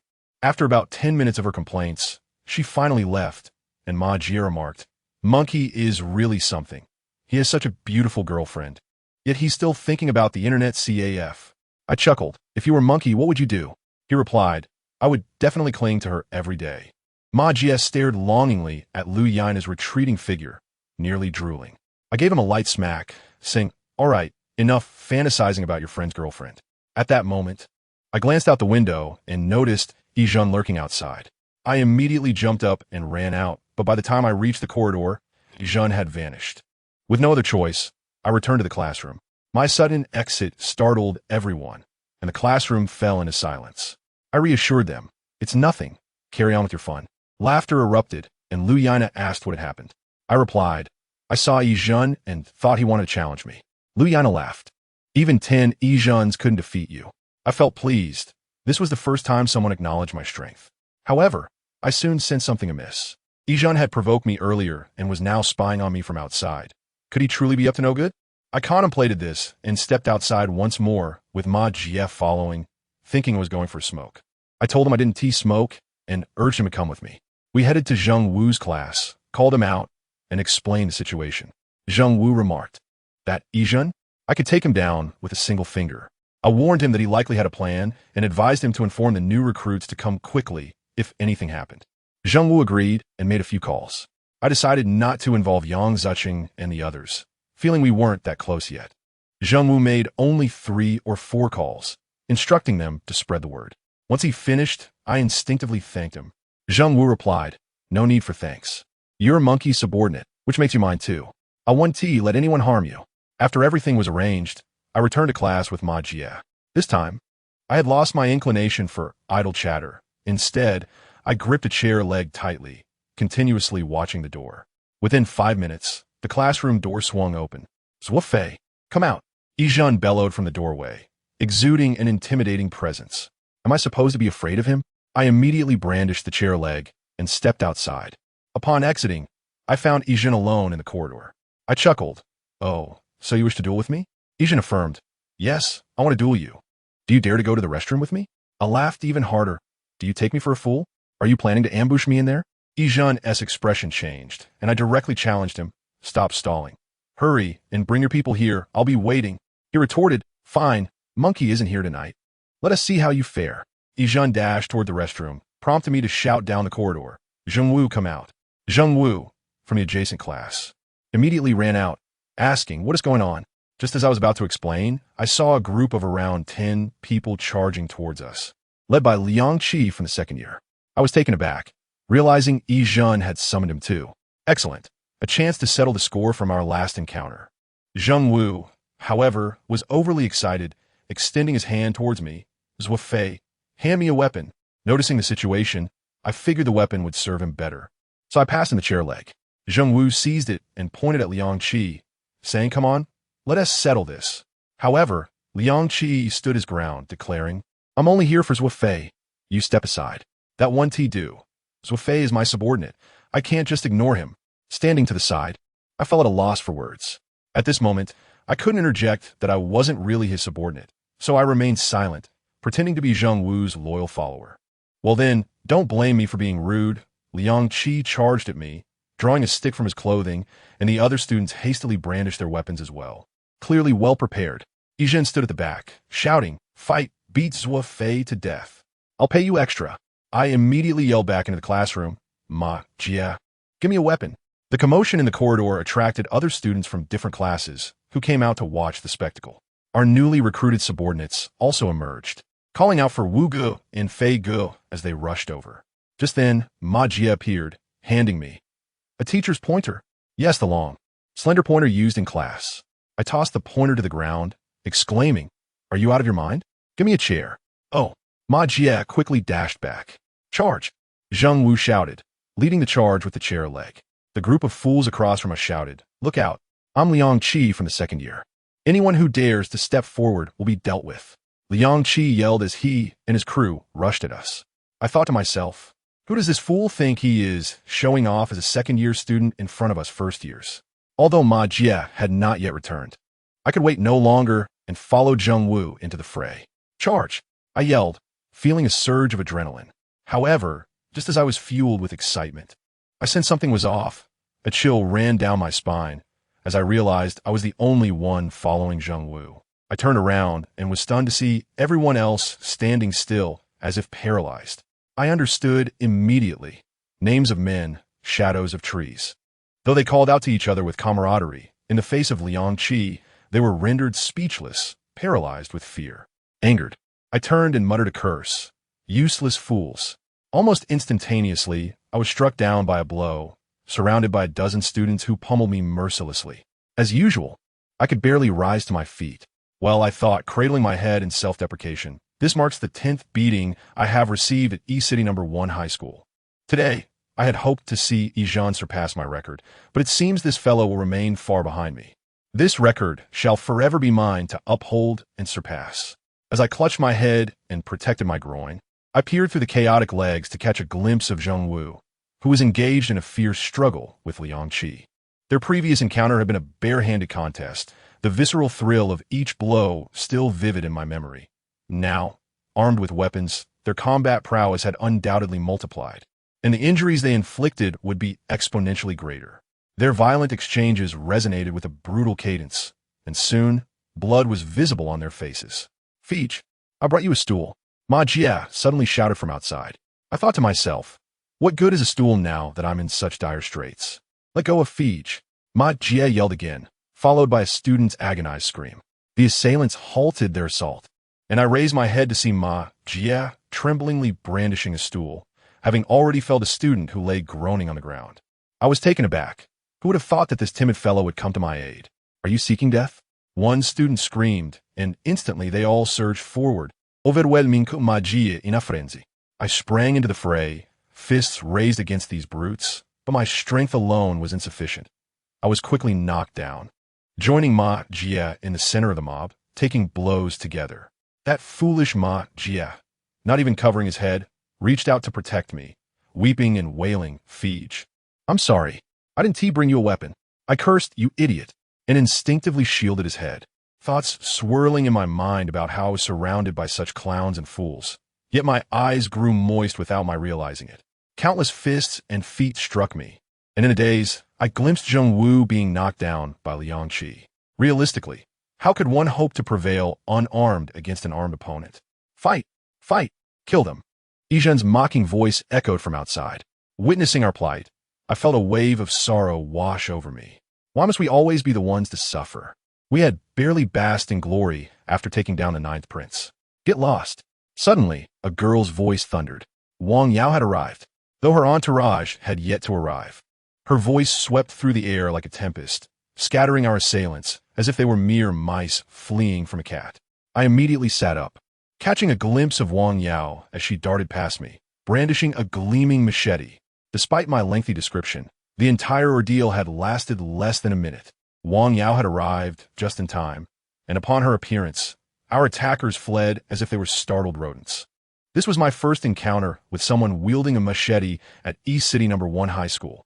Watching her striking silhouette, I felt a surge of admiration. How many boys would be smitten by her presence? Yet, this was not the time for infatuation. I hurried to help Ma Jie up, inquiring about his condition. Ma Jie, cradling his head, muttered, "Dizzy, dizzy." Upon inspection, I saw he bore no wounds, just some shoe prints on his body. Those students had not used weapons against him, only fists and feet. For me, aside from the initial blow, the rest felt no more than a tickle. Perhaps I had grown accustomed to the pain. I tapped Ma Jie on the head, saying, "Dizzy? A few steps will fix that." "Oh," he exclaimed, springing to his feet and jumping in place, drawing laughter from onlookers. I weakly pressed my forehead. "I meant you should run on the playground in a bit." "Oh." He paused, and I suspected the blows had dulled his senses. "Zuo Fei, are you all right?" A group of girls rushed over, eager to assist me.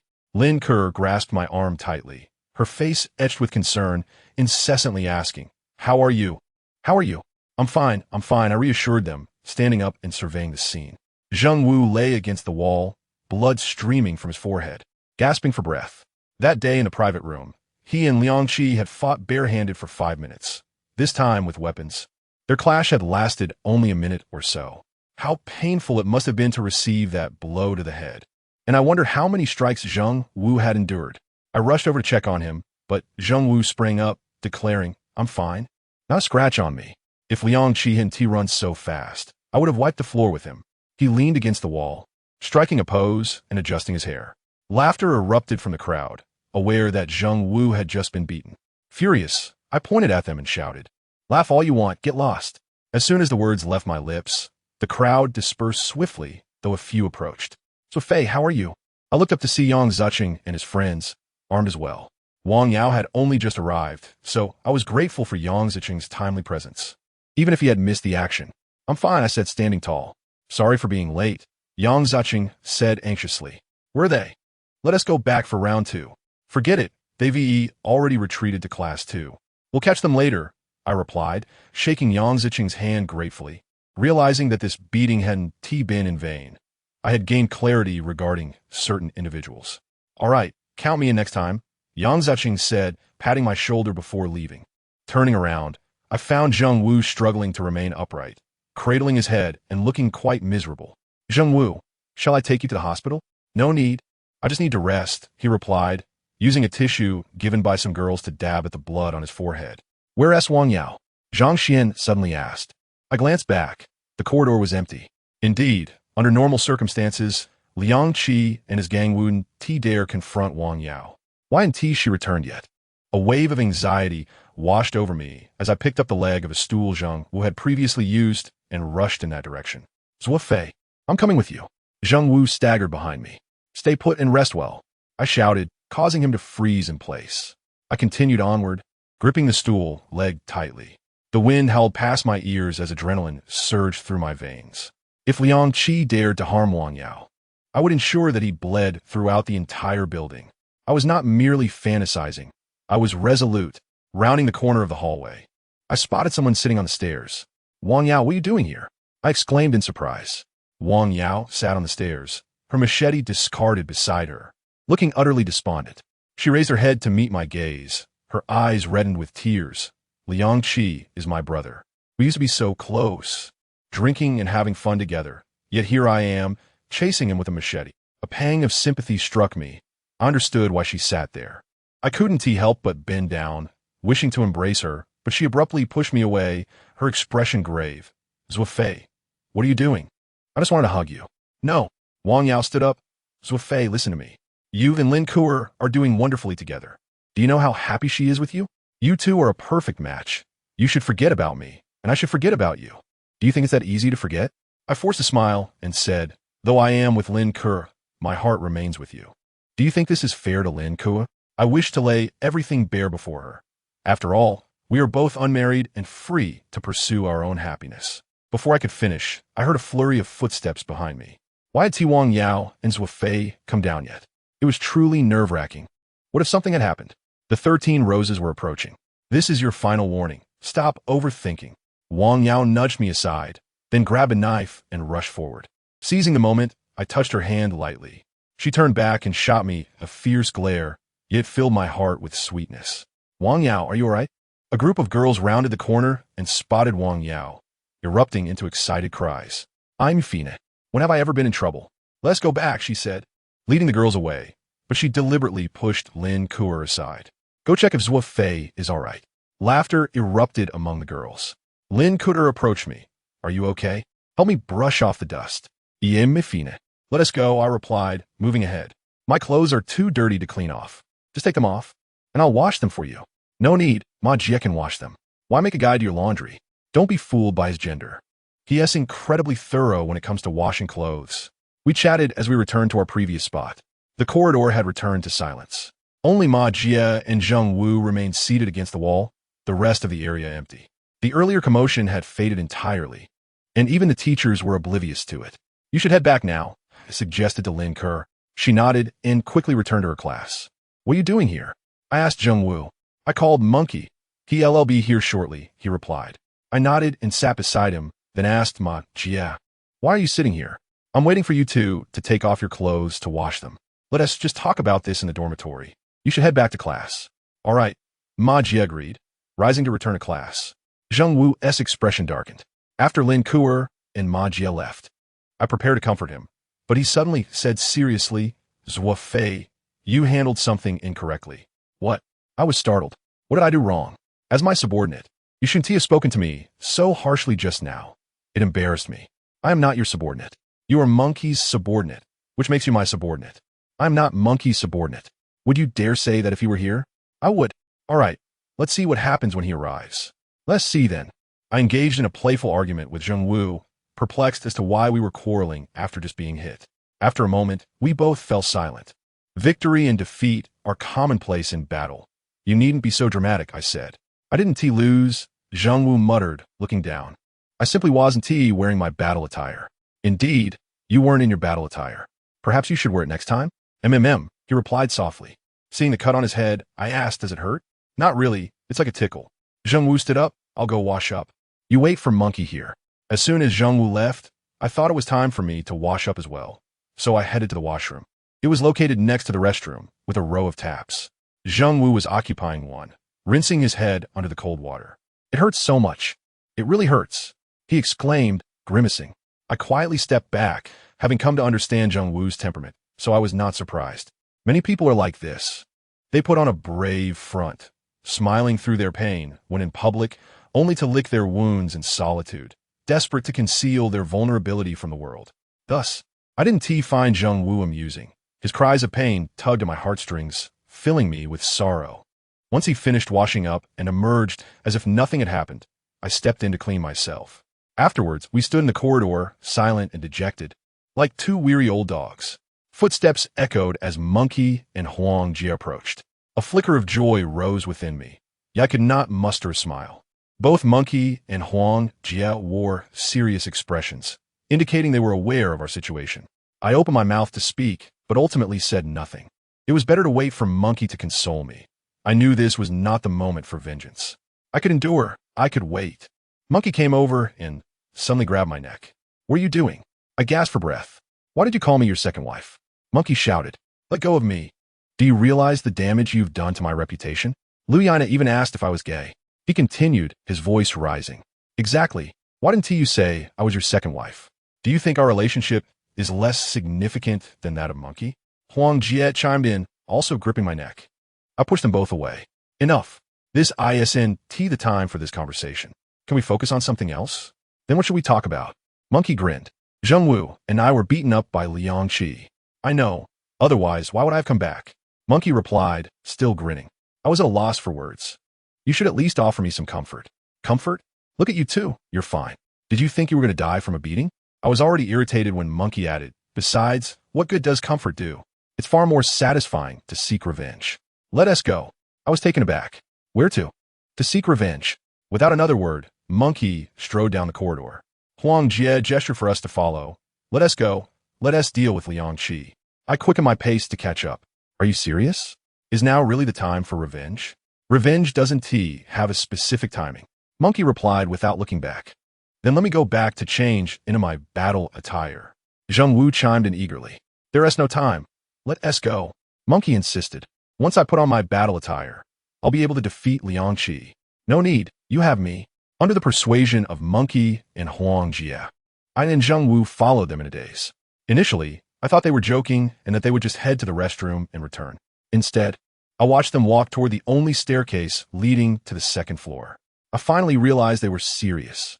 Just the four of us, preparing to confront Liang Qi, and we were unarmed. As evening study sessions continued, the entire teaching building was eerily quiet, save for the sound of our footsteps. We were headed to the second-year students to confront Liang Qi, the toughest fighter in that grade, who also happened to be the most influential leader. A single shout in the hallway could summon dozens of students. Damn it, I felt like we were walking to our doom, unless the entire second-year class was absent. How could we possibly contend with Liang Qi? We were a suicide squad. What if we go back and grab something? I cautiously suggested, wanting to delay our demise a little longer. No time. We're already running late, Monkey said for the second time. I was perplexed as to what made seeking vengeance so urgent. Just act according to the situation when we get there. Follow my lead. All right. The three of us nodded in agreement. Our footsteps finally reached the second-year floor. Since entering Dongxing No. 1 middle school, it was my first time in the territory of the second years. The school had strict hierarchies, and interactions between grades were uncommon. Hence, Ninth Prince could act so arrogantly in the first year without repercussions. In recent days, I had gathered some intel on Liang Qi.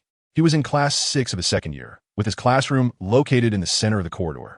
This meant that if we charged into the classroom and started a fight, even if we managed to gain the upper hand, which was indeed a possibility given our strengths, we would soon find ourselves surrounded by students rushing in, ultimately leading to a grim fate.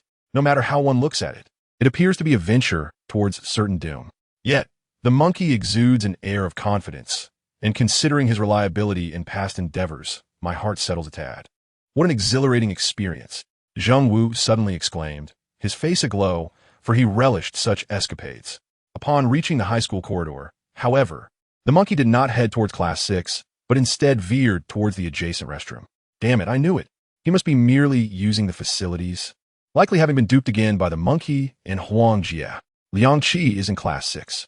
I contemplated chastising the monkey a bit more. Understood. Then let us go. I continued to berate him. Liang Qi isn't in the classroom. How do you know? Because he is in the water room. As we spoke, we had already arrived at the entrance of the water room. Each grade's corridor culminates in a restroom and a water room. The restroom, of course, is for its intended use, while the water room serves to fetch water. This may sound self-evident, yet it is not. For the water room also serves as a place for injured students to cleanse their wounds. Standing at the doorway, we observed Liang Qi inside, washing his arms and legs. And he was alone. He had just engaged in a brawl with Zheng Wu, wielding sticks against one another. Although Zheng Wu had not struck him, he too bore injuries, making it quite normal for him to clean his wounds here. The monkey later informed us that Liang Qi is particularly fastidious about cleanliness, spending more time washing his wounds than others. Hence, he was certain Liang Qi was still in the water room. I then inquired how he could be so certain Liang Qi was alone. The monkey replied that Liang Qi, akin to Zheng Wu, is someone who values his pride immensely. In such moments, he would definitely be alone in the water room. The cold water gushed forth as Liang Qi faced away from us, oblivious to our entry. This was undoubtedly an opportune moment. I had already envisioned a scene where the four of us surrounded Liang Qi, mercilessly beating him to a pulp. We stealthily approached, but just 3 or 4 meters away, the monkey suddenly surged ahead. In the moment of our astonishment, he had already delivered a swift kick to Liang Qi's backside, sending him tumbling into the mop bucket with a comical flair. Just as we were about to pounce, the monkey turned around and shouted, "Run!" Then he darted ahead of us, bolting out of the water room. Damn it!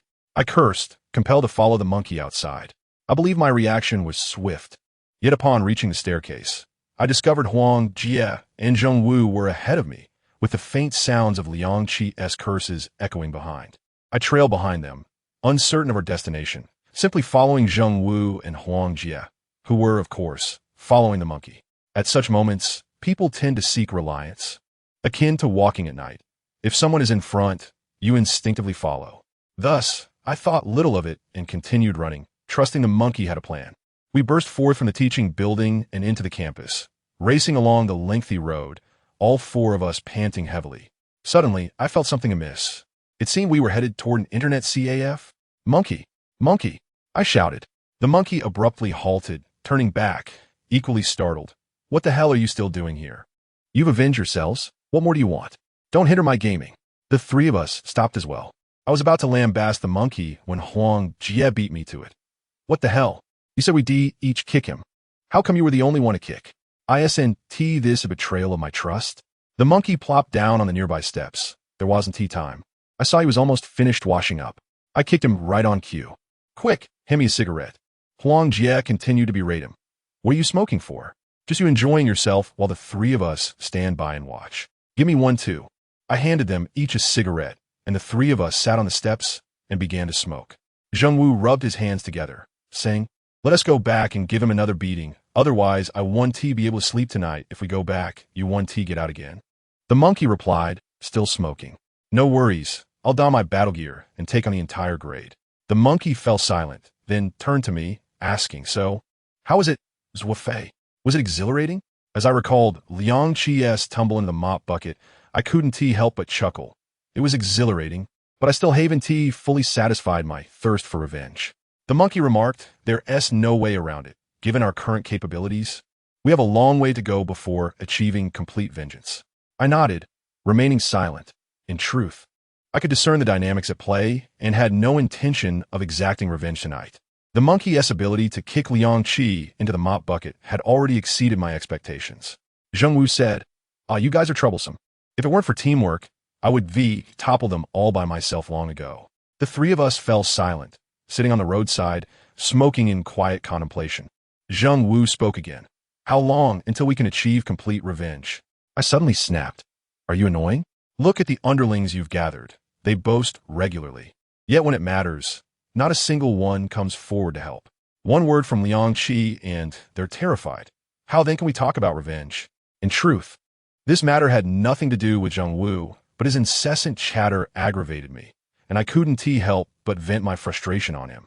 After my outburst, Zhengwu paused, then paused again, and once more he was taken aback for a good 3 or 4 moments before saying, "Zuo Fei, you're a subordinate.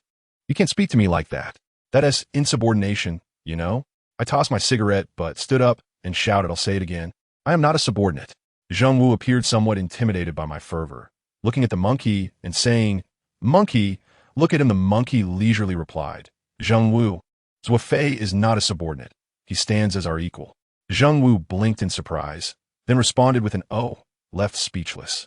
I settled back down and began recounting previous events, stating that Liang Qi had only brought a dozen or so people, with Zhengwu and an additional 20 small-time followers. We could easily dealt with them, yet those followers didn't even dare to move. The monkey listened patiently and then said, "Zuo Fei, you and Zhengwu are responsible for this matter. I cannot assist." I was taken aback. The monkey continued, "If you cannot handle this, then don't even think about revenge." With that, the monkey stood up and resumed his walk toward the internet CAF. Huang Jie followed suit, saying, "The monkey truly can't help. You know he has few friends, yet each one is a valiant warrior willing to sacrifice. The monkey is suited to associate with such individuals, not with the ones you mentioned. Otherwise, he would amassed a horde of followers by now. Thus, this matter ultimately falls to you and Zhengwu." After saying this, he too headed toward the internet CAF. Watching their retreating figures, I felt a sense of helplessness. If the monkey couldn't accomplish it, how could I? Though I didn't regard the monkey as the leader, he certainly was the central figure among us, embodying both wisdom and valor in my memory. If even he couldn't succeed, I truly could not fathom how I could. However, we had initially agreed that Zhengwu and I would be responsible for consolidating the scattered forces of the first year, while the monkey and Huang Jie would engage with Ding Sheng and Liang Qi's opposing factions. The monkey was right. If we remained stagnant, how could we discuss revenge? But what was I to do? They were a bunch of hopeless cases. My mind was a tumult of frustration as I sat by the roadside, chain smoking until 5 or 6 cigarette butts littered the ground. Just then, Zhengwu sat beside me, saying, "The monkey treats you well, despite you being a subordinate. He deceives me into believing you're a brother." Typically, I would brush this off as a jest, but given my current agitation, his incessant nagging only served to irritate me further. I was thoroughly fed up, and, unable to contain my emotions, I turned and punched Zhengwu squarely in the face. I'll say it once more. I am not a subordinate. As soon as the fight concluded, a wave of regret washed over me. Was I thinking challenging Zhengwu? He could easily take on 3 opponents, perhaps even more. Was I courting death? With his physique? A single punch from him would likely leave me dazed. In a sudden burst of audacity, I struck Zhengwu, momentarily catching him off guard. Seizing the opportunity, I fled, for I had no desire to be pinned beneath him in a brutal onslaught. Just as I sprinted a few paces, I heard Zhengwu's voice behind me, demanding that I stop. I wasn't foolish enough to comply. I raced forward with all my might. I had just recovered from a prior chase, and now I was pushing myself again. I felt as though my lungs might burst, yet I dared not pause, for Zhengwu was relentless in his pursuit, repeatedly shouting for me to halt. In a frenzied dash, I darted into narrow alleys, but Zhengwu shadowed my every move, his stamina remarkable. After traversing 3 streets and darting through 2 supermarkets, I could no longer bear it. I halted outside a restaurant, turning to Zhengwu, who was still in pursuit, and pleaded, "Please, don't chase me anymore. I admit defeat. I accept my place as your subordinate." I thought it a wise choice to soften my stance now, hoping later to reclaim my dignity through the monkey. To my surprise, Zhengwu, panting heavily, placed a hand on my shoulder and declared, "I no longer believe you are a subordinate." "What? Why?" I stammered. "Subordinates wouldn't dare strike me," he remarked with a chuckle, recalling how Mao Mao had once dared to confront him. I was momentarily taken aback. "Do you have a penchant for masochism? Previously, you wouldn't accept my assertions of independence. Yet now, after a single punch, you embrace me as a brother?" He replied, "It's different. Being a subordinate and a brother elicits distinct feelings. A subordinate is always beneath you, while a brother can engage freely, whether in jest or in conflict." I couldn't help but smile. "You truly are peculiar. What rationale is this?" "It's true. Among our subordinates, if I were to strike them down, they would not dare retaliate. That is simply due to their fear of you." I countered. "Indeed, no subordinate can afford to be unafraid of their leader. Mao Mao once said that a leader must establish their authority. Otherwise, their underlings will become unruly. Suddenly, an epiphany struck me, reminiscent of a scene from my childhood when I watched an astute monk have a moment of clarity. Zhongwu, I have a plan to completely subdue those subordinates. Let's return at once. My tone was infused with excitement, and Zhongwu, bewildered, allowed himself to be pulled back toward the school. After our evening study session, we returned to the dormitory, having shooed away everyone else with the promise of their return at lights out. My reputation within the grade was formidable, particularly in the dormitory, which allowed us to clear the space swiftly, save for Ma Jie. What are you up to? Can I join? Scram, I replied, and he quickly exited. I instructed Zheng Wu to contact his subordinates, requesting their presence in my dormitory in 10 minutes. After making the calls, Zheng Wu inquired, "What exactly is the plan?" I explained, "Do you understand why they hesitate to confront Liang Qi? Of course, they fear him, a bunch of spineless cowards. No, what they truly fear is a lack of respect for you." Zheng Wu looked perplexed. As you've noted, a leader must establish their authority. Ultimately, your reputation lacks the necessary gravitas, enabling them to defy your commands. As I sat on my bed, I elaborated, "You must instill a fear that surpasses their fear of anyone else, and earn their respect that eclipses their reverence for all others. Only then will they execute your orders without hesitation, even into the depths of peril." "I see," Zheng Wu said, cracking his knuckles. "So, I should give them a beating to ensure they obey? That will only instill fear. Respect requires a more sustained effort. What should I do? When they arrive, you..." As I laid out my strategy, Zheng Wu nodded in understanding. "I grasp your intent. Instilling fear is simple, but earning respect is a lengthy endeavor. I will remain steadfast." "Good, I trust you will." Suddenly, the door creaked open, and Ma Jie poked his head in. "What's going on?" I glared at him. "You two are filthy. Hurry and change. I'll wash your clothes." After changing, Zheng Wu donned his attire, signaling his seriousness, while Ma Jie went to wash our garments. Moments later, our newly recruited subordinates arrived, instinctively lowering their heads and lining up. Zheng Wu and I sat on the furthest beds, casting cold glances at the group. They were acutely aware of their missteps, their faces betraying fear as they awaited our judgment. The dormitory fell silent. I lit a cigarette, exhaling slowly, thickening the atmosphere with tension. One student broke the silence, timidly confessing, "We truly did not dare to confront Liang Qi." I responded with a cold chuckle. Ignoring his plea, Zheng Wu rose, his commanding presence eliciting instinctive retreat among them. "We were wrong. We feared you," they stammered. "You have misunderstood," Zheng Wu clarified. "I summoned you to discuss other matters." The group looked at him in confusion. "As your newly appointed leader, I must offer you some benefits. However, I lack both money and women. The only asset I possess is my own strength. Do any of you have enemies you wish to confront, but have held back?" The assembly exchanged glances, taken aback by Zheng Wu's unexpected proposition. "Don Wei, you go first," Zheng Wu urged with a smile. All eyes turned to Don Wei, who hesitated before admitting, "I have an enemy, but his family is quite wealthy. When he was with Jiao Taizi, they took his money and abandoned me." "Let us go find him," Zheng Wu declared, springing up. "Does he reside in the dormitory?" "He does." Don Wei's eyes lit up. "I'll lead you there. Let us go, everyone." Zheng Wu strode out, and the group followed eagerly. I remained seated, smoking, knowing there was no one in our grade Zheng Wu could not handle. 5 minutes later, the corridor echoed with cries of distress, followed by Zheng Wu's voice booming, "Take your filthy money and leave. The bond between me and my brothers is priceless." The cacophony continued for some time before gradually subsiding. Yet, Zheng Wu did not return. He ventured to another dormitory, evidently seeking to settle more scores. For an entire hour, the dormitory was rife with chaos, Zheng Wu's roars reverberating through the halls, interspersed with cries of pain. I listened with amusement. Surely, in the eyes of these subordinates, Zheng Wu's stature had significantly risen. Still, the most crucial step remained unfulfilled. Lost in thought, my phone rang. It was Lin Kuer. "Hello, Left Fei. Are you all going to confront Liang Qi tonight?" "Not exactly." The monkey merely kicked him. "Word has spread that Liang Qi plans to bring trouble to you tonight. Be cautious." "Understood." As I hung up, unease settled in. Of course, Liang Qi would not accept a mere kick without retaliation. It would be entirely out of character for him to let it slide. Above is the sophomore dormitory area, and it would take Liang Qi mere moments to descend and locate us. Even if we managed to rally these 20 or so followers tonight, instilling in them unwavering loyalty to accompany us into battle, Liang Qi could still summon even more reinforcements. At that point, our defeat would be inevitable. It is infuriating that troubles come cascading down upon us, just as we are unprepared.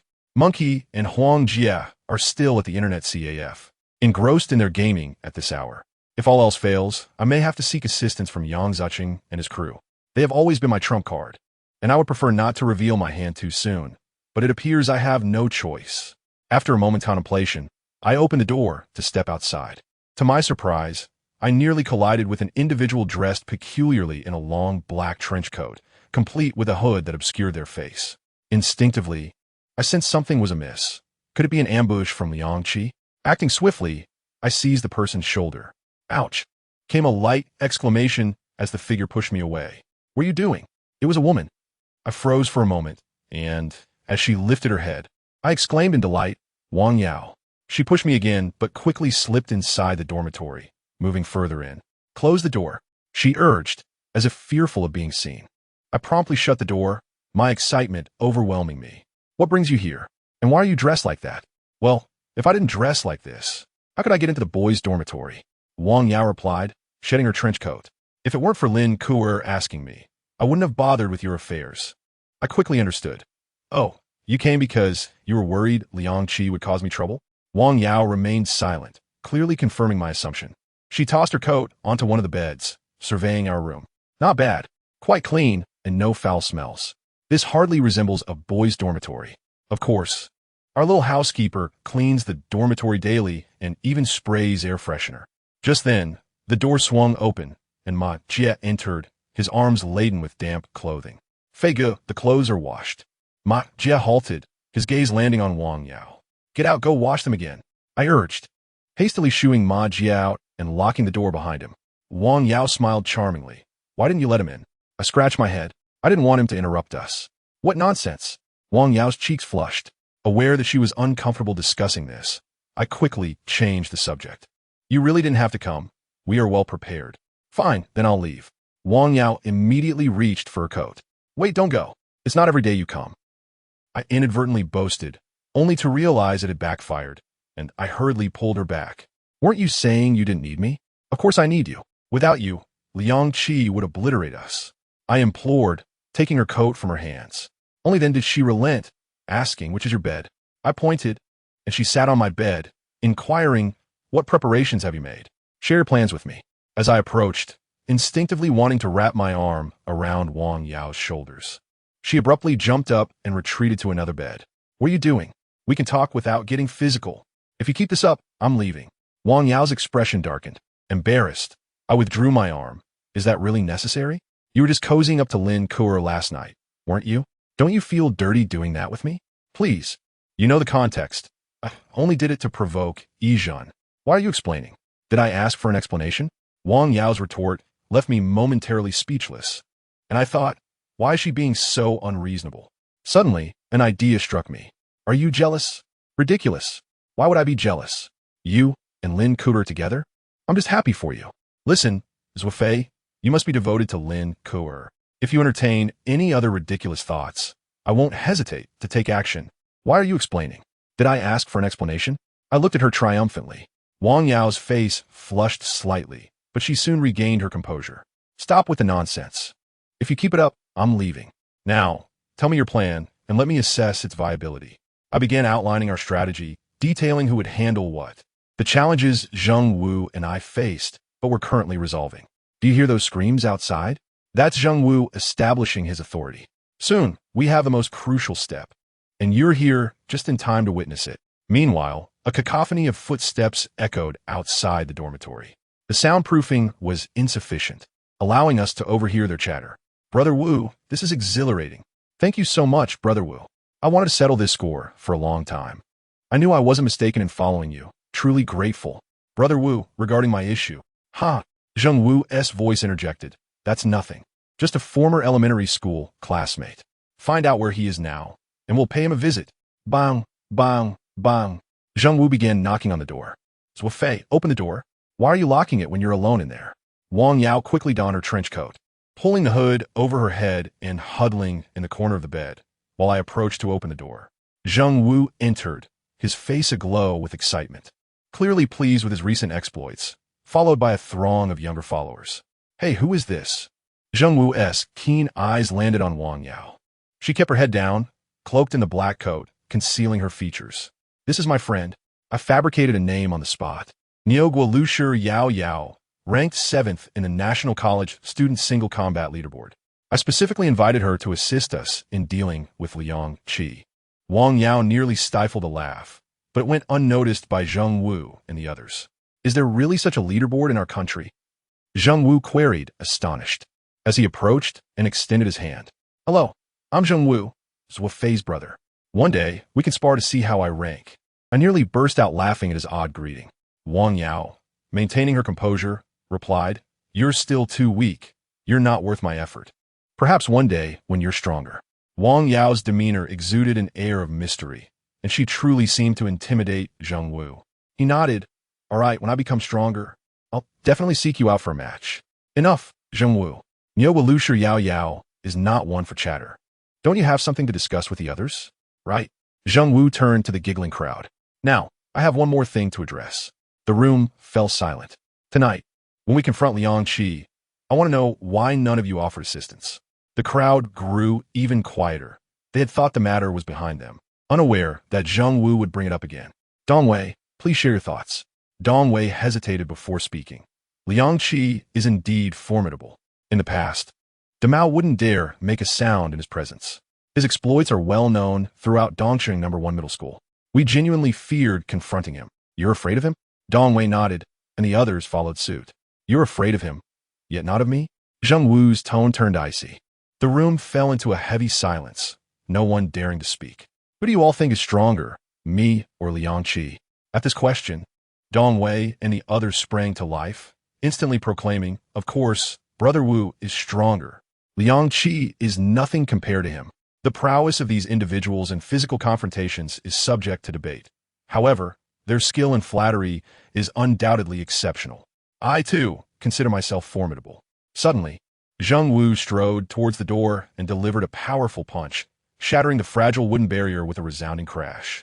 The already poor soundproofing of the dormitory succumbed, allowing the outside world to intrude unabashedly, with a few lewd men in their shorts scurrying past. A chill gripped me as I gazed at the gaping hole, and truthfully, the wood was indeed weak.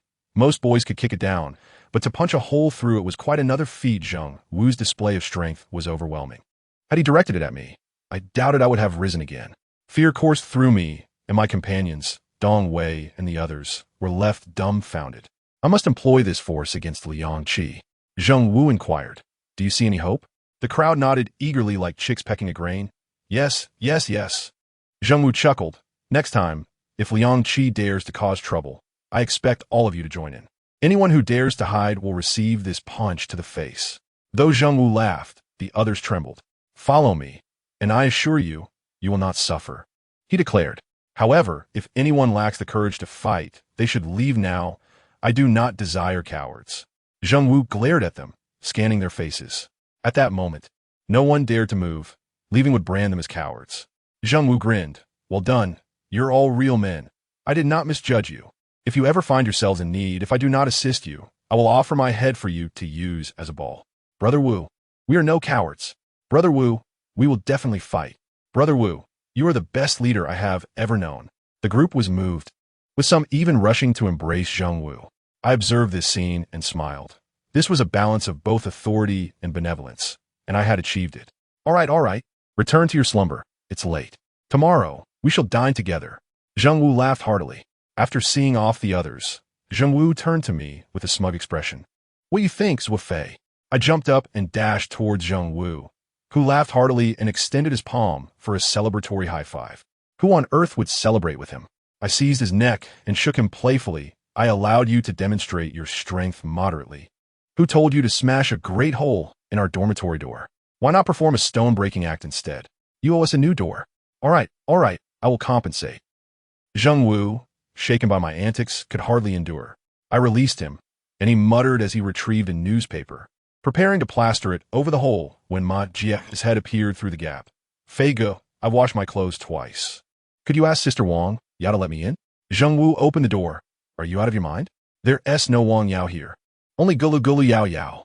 Ma Jia slipped inside, and I hastily closed the door. Wang Yao, realizing the truth could no longer be concealed and that there were no outsiders, removed her hat. Zheng Wu was taken aback. Zuo Fei, when did your second wife arrive? Wang Yao frowned. What second wife? As Zheng Wu was about to speak again, I rushed over to cover his mouth, whispering fiercely, do not say anything foolish. Zheng Wu understood the gravity of the situation and nodded. I released him, turning back to Wang Yao, who was now glaring at me. She was no fool and understood the implications of second wife. I quickly clarified, Zheng Wu is just talking nonsense. Ignore him. However, Wang Yao disregarded me and asked Zheng Wu what is going on. Has Zuo Fei been telling you nonsense? Zheng Wu shook his head, no. But where's Gulu Gulu Yao Yao? I paused, unsure whether Zheng Wu was serious or joking. Nevertheless, I seized the opportunity to steer the conversation elsewhere and continued. Niogulu Yao, Yao has already jumped out the window. Really? Zheng Wu rushed to the window to look down. It's so high. Gulu Gulu is truly impressive. I admire her. Wang Yao could no longer contain herself and burst into laughter, while Ma Jia looked utterly bewildered, her eyes darting back and forth.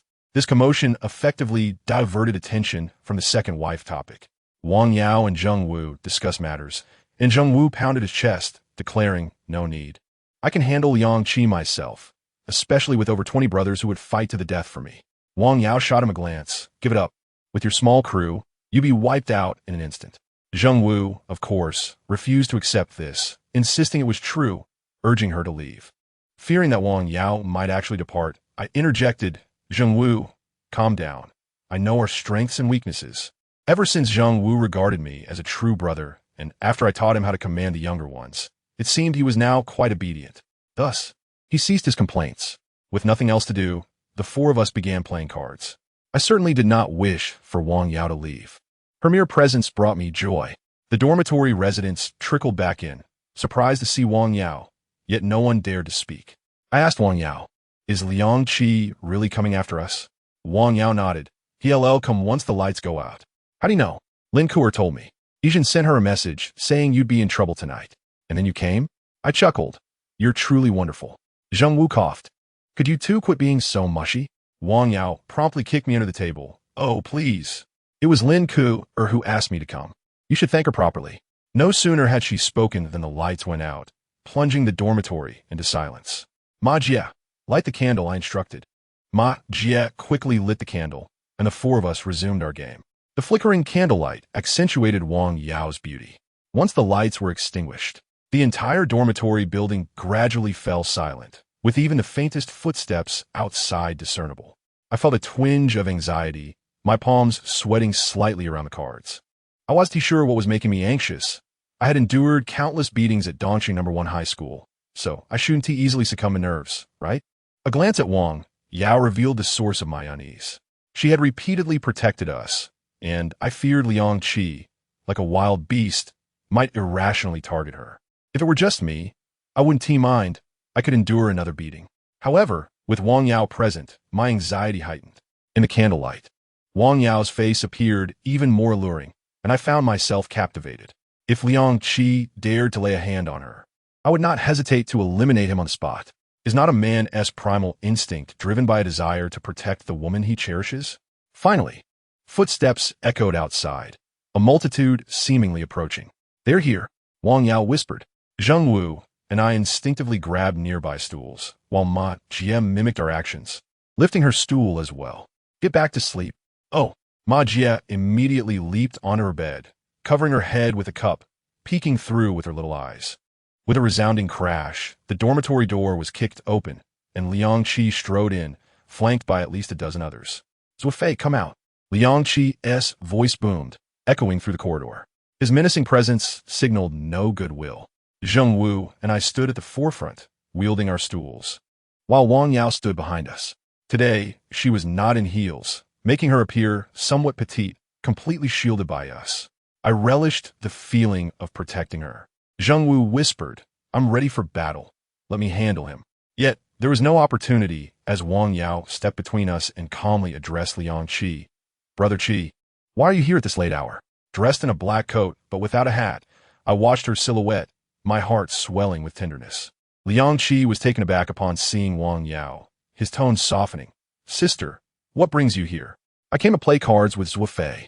I was just about to come over and greet you, she replied. All right, come by our dormitory for a while later. Wang Yao, please step aside. I need to speak with Zuo Fei. Liang Qi's demeanor shifted, revealing his annoyance. Zuo Fei and the others ambushed me. I am here to seek revenge. Is it Zhan who paid you to come? Chiga, I just want to ask, is money truly more important than me? It has nothing to do with Zhan. They attacked me, and I seek retribution. Wang Yao, please move aside so you won't get hurt. Is it absolutely necessary to fight? Wang Yao sighed. It is, Liang Qi asserted firmly. Very well, then let it be. As her words fell, Wang Yao swiftly extracted a gleaming machete from her coat, altering the atmosphere around them. In the entire Dongcheng First High School, there was likely only Wang Yao who would dare to brandish a machete so brazenly. Wang Yao, you're forcing my hand, Liang Qi lamented. Qi Yi, I am not forcing you. It is you who is compelling me. I simply cannot comprehend why Zuo Fei holds more significance than me. If they are troubling you for no reason, I would intervene. Ha, do they dare? Liang Qi scoffed. Then let be settled. Grant me this favor. Is it not better to remain friends? After a moment of contemplation, Liang Qi replied, Wang Yao, every time you appear, I immediately cease hostilities. Outside, they claim I fear your brother, but that is not the case. I do it out of respect for you. Hypothetically speaking, if I were to continue tonight and insist on confronting Zuo Fei, I would not believe you could truly summon your brother to confront me. Wang Yao fell silent. It seemed Liang Qi spoke the truth. Even if he were to strike me, it was unlikely she would call upon her brother. For years of affection had surely softened even the hardest of hearts. Liang Qi continued. Wang Yao, even with your machete, I could easily subdue you. I would not strike you. I would simply keep you incapacitated and then deal with Zuo Fei. To be frank, it would be futile to strike him. However, Wang Yao, since you are here today, I will show you respect and refrain from fighting him. In the future, please do not brandish that knife at me. It could hurt your brother's feelings. Liang Qi paused before adding, Zuo Fei, you have narrowly escaped again today. I wonder how long you can hide behind Wang Yao.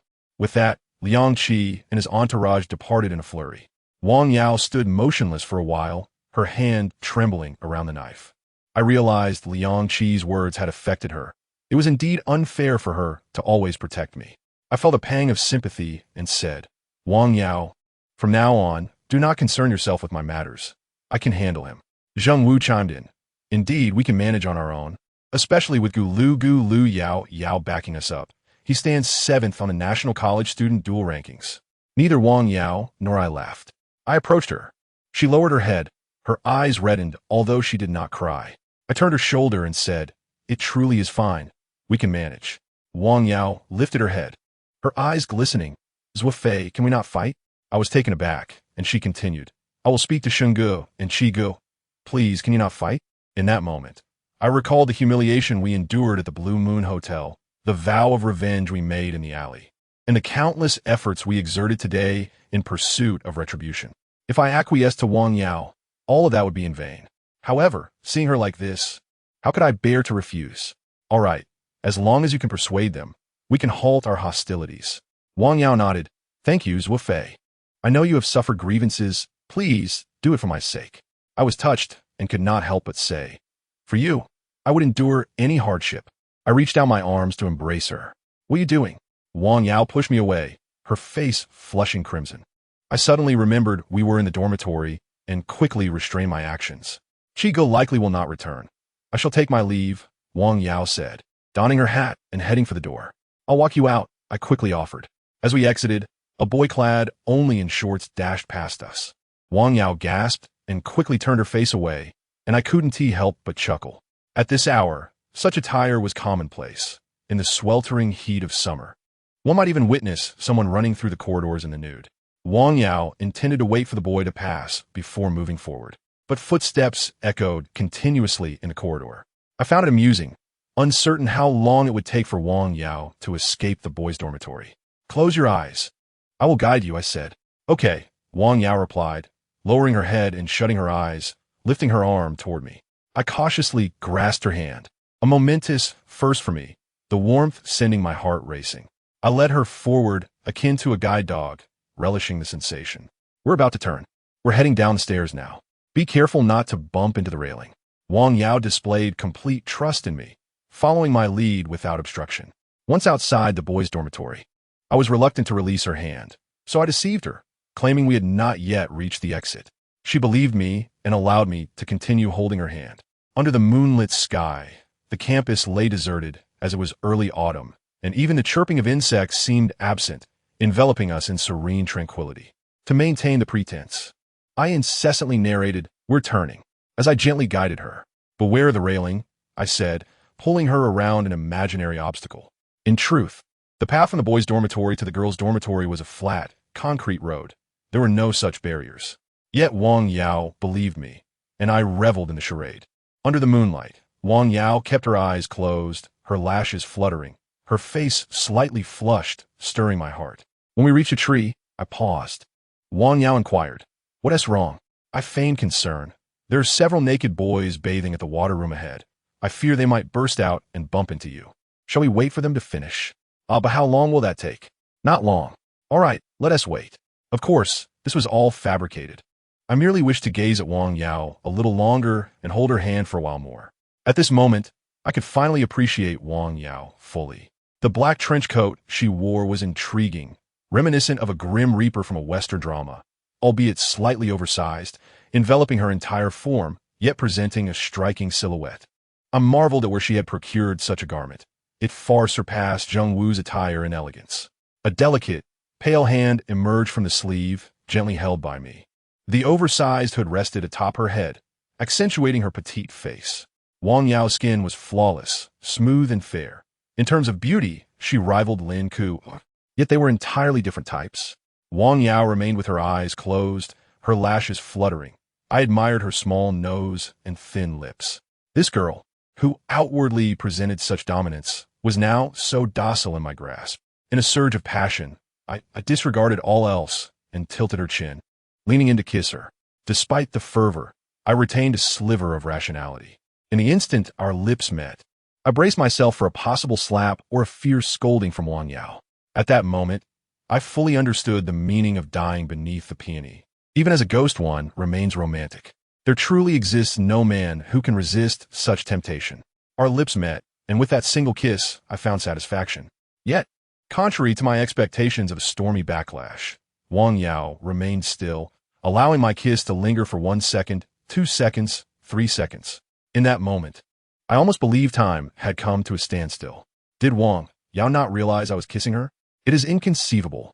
Has time truly come to a standstill?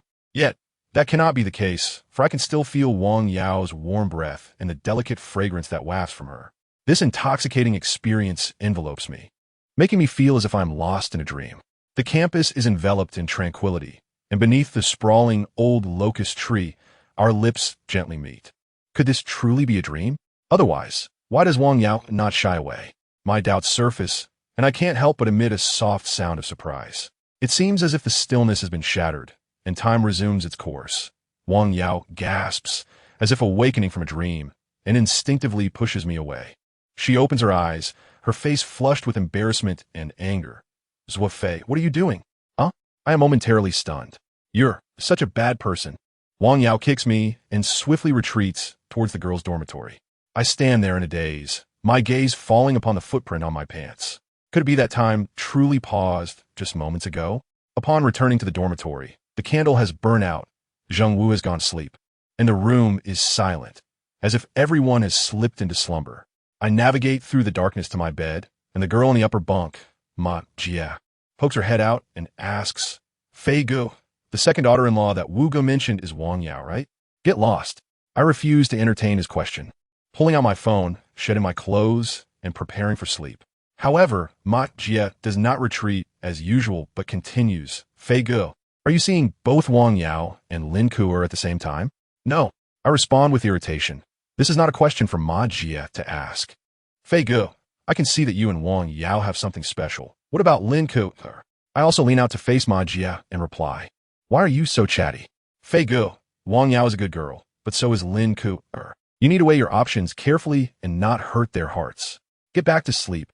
Finally, Ma Jie retracts his head. I burrow into my blanket. Kissing Wang Yao was initially a delightful experience, yet Ma Jie's incessant questions have dampened my spirits. I reach for my phone, intending to read an ebook before sleep, only to discover several missed calls and messages from Lin Ku-er, which I had missed due to having my phone on silent. Zuo Fei, I sent Wang Yao over. She can definitely handle Liang Qi. Zuo Fei, what is going on over there? Are you and Wang Yao all right? Zuo Fei, please call me back once everything is settled. I'm very worried. Zuo Fei, remember to send Wang Yao back to the dormitory afterward. As I read these messages, an overwhelming sense of guilt slowly rises from within, spreading throughout my entire being. I reply to Lin Ku-er. I had my phone on silent and didn't TC them. Don't worry. Everything has been taken care of, and Wang Yao has returned. Ding. Another message arrives, this time from Wang Yao. Fei, this is the last time. I hope we 1T end up without even being friends. I choose not to respond, silently deleting all the messages, wrapping myself in my blanket as if burying my head in the sand like an ostrich. Zuo Fei, what are you and Wang Yao up to? I sleep soundly until dawn, missing even the morning classes. In my drowsy state, I vaguely recall Ma Jie calling for me, but I told him to go ahead. I was reluctant to face anyone.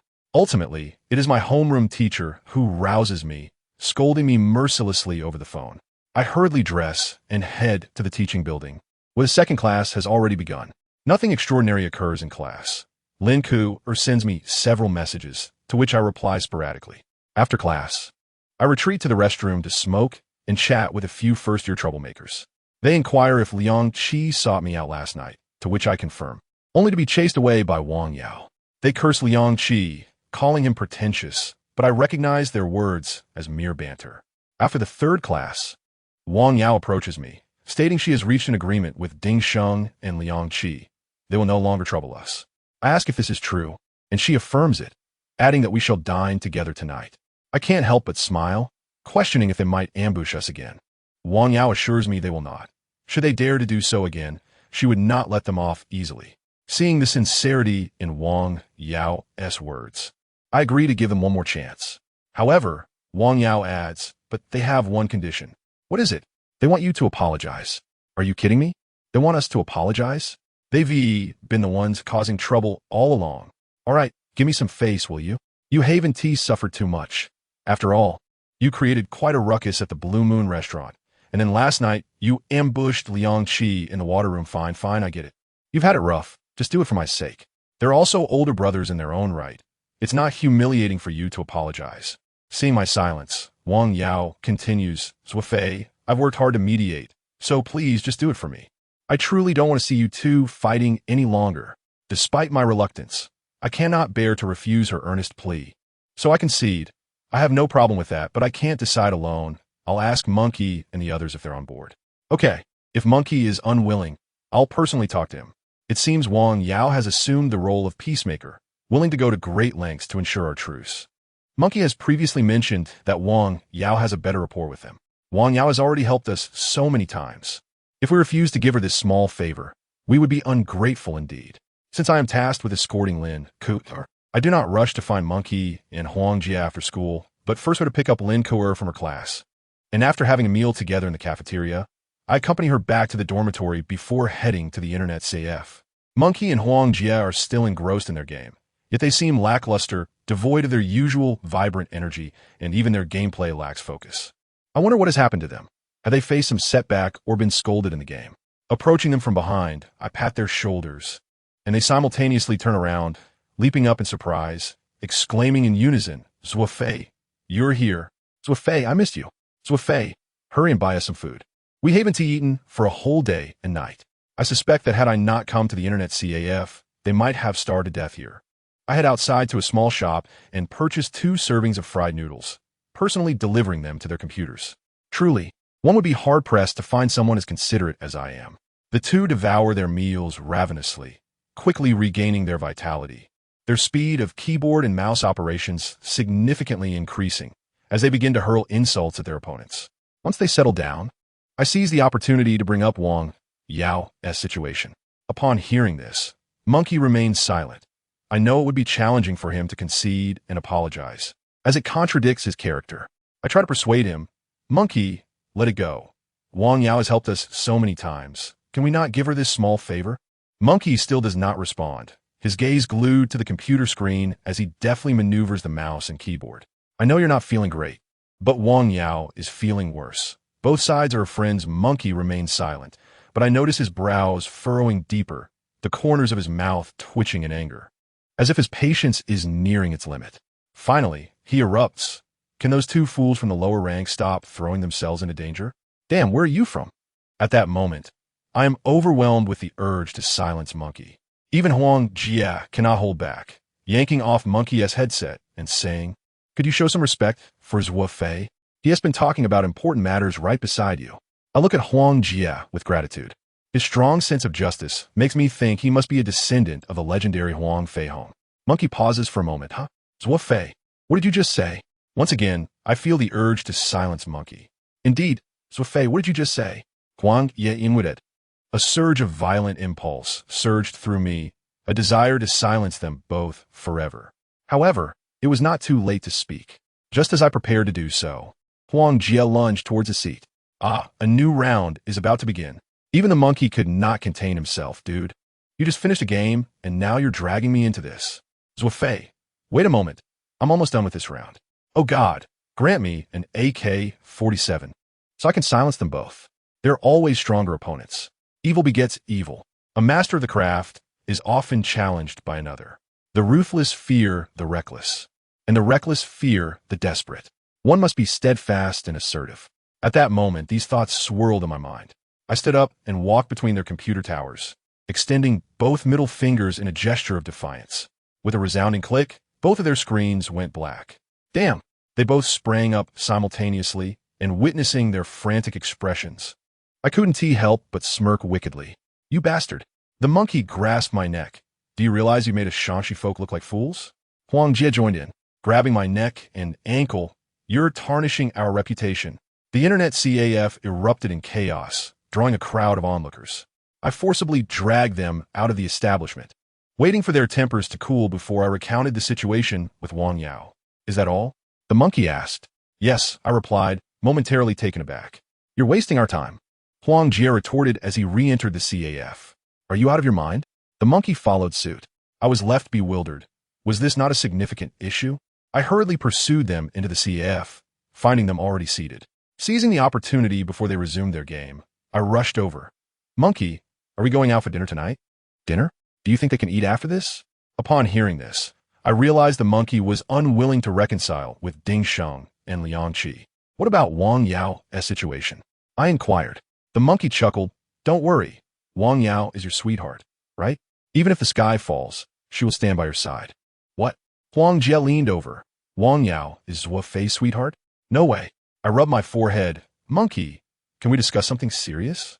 Even if we refuse to reconcile with Ding Sheng and Liang Qi, we still need to provide Wang Yao with an explanation." The monkey remained silent, instead reaching into his pants. "What are you doing, monkey? This is hardly appropriate in broad daylight." Ignoring me, he soon retrieved a dark object and tossed it onto the table. I looked closely and realized it was a USB drive. There's an audio file on it. "Give it to Wang Yao and let her decide for herself." My heart leaped with joy. I knew the monkey had procured something valuable, yet I hesitated to take it. "Where did you pull that from?" Of course, I wouldn't keep such an important item out in the open. "There's a pocket in my underwear. Trust me, it's clean. We are such good friends. Why would that matter?" I approached the counter to grab a wet wipe, disregarding the monkey's cold gaze and laughter, and diligently cleaned the USB drive. After securing it, I remembered something. "Wait, there's one more thing," the monkey whispered. "What?" I leaned in closer, eager for his next instruction. "We may compete for dominance each day, but who would dare deny the monkey's authority?" He tugged at my ear and whispered, "Let me 5 yuan. I haven't sorted out dinner for tonight." "Haha, I knew it." Huang Jie appeared out of nowhere. "You thought you could hide it from me? No way. Let me 5 yuan too." Furious, I tossed down 10 yuan and stormed out of the CAF. Although it was still midday, I immediately called Wang Yao. "What audio?" Wang Yao sounded groggy. "I don't know. The monkey just told me to let you listen." "All right, wait for me downstairs at the girls' dorm." I settled under a tree for shade. After a while, Wang Yao emerged, clearly still half asleep, yawning and with slightly disheveled hair. yet she looked utterly adorable. What is this mysterious audio all about? Wang Yao held a laptop in her hands. Who knows? I replied as I plugged in the USB drive. We sat on the steps, watching as the security software scanned the drive, and soon a barrage of malware alerts appeared. I guess the monkey downloaded some random stuff. I chuckled nervously. Hurry and delete it.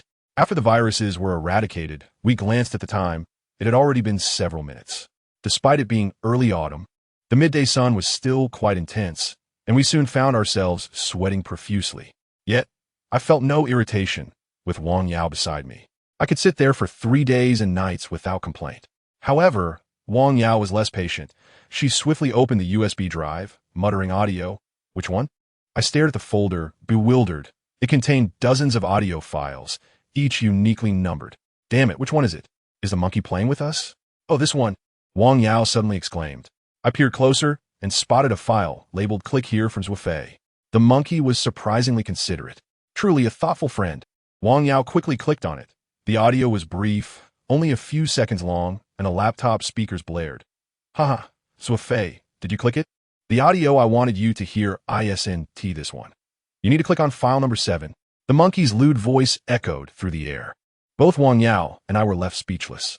I suddenly found the monkey to be utterly ridiculous.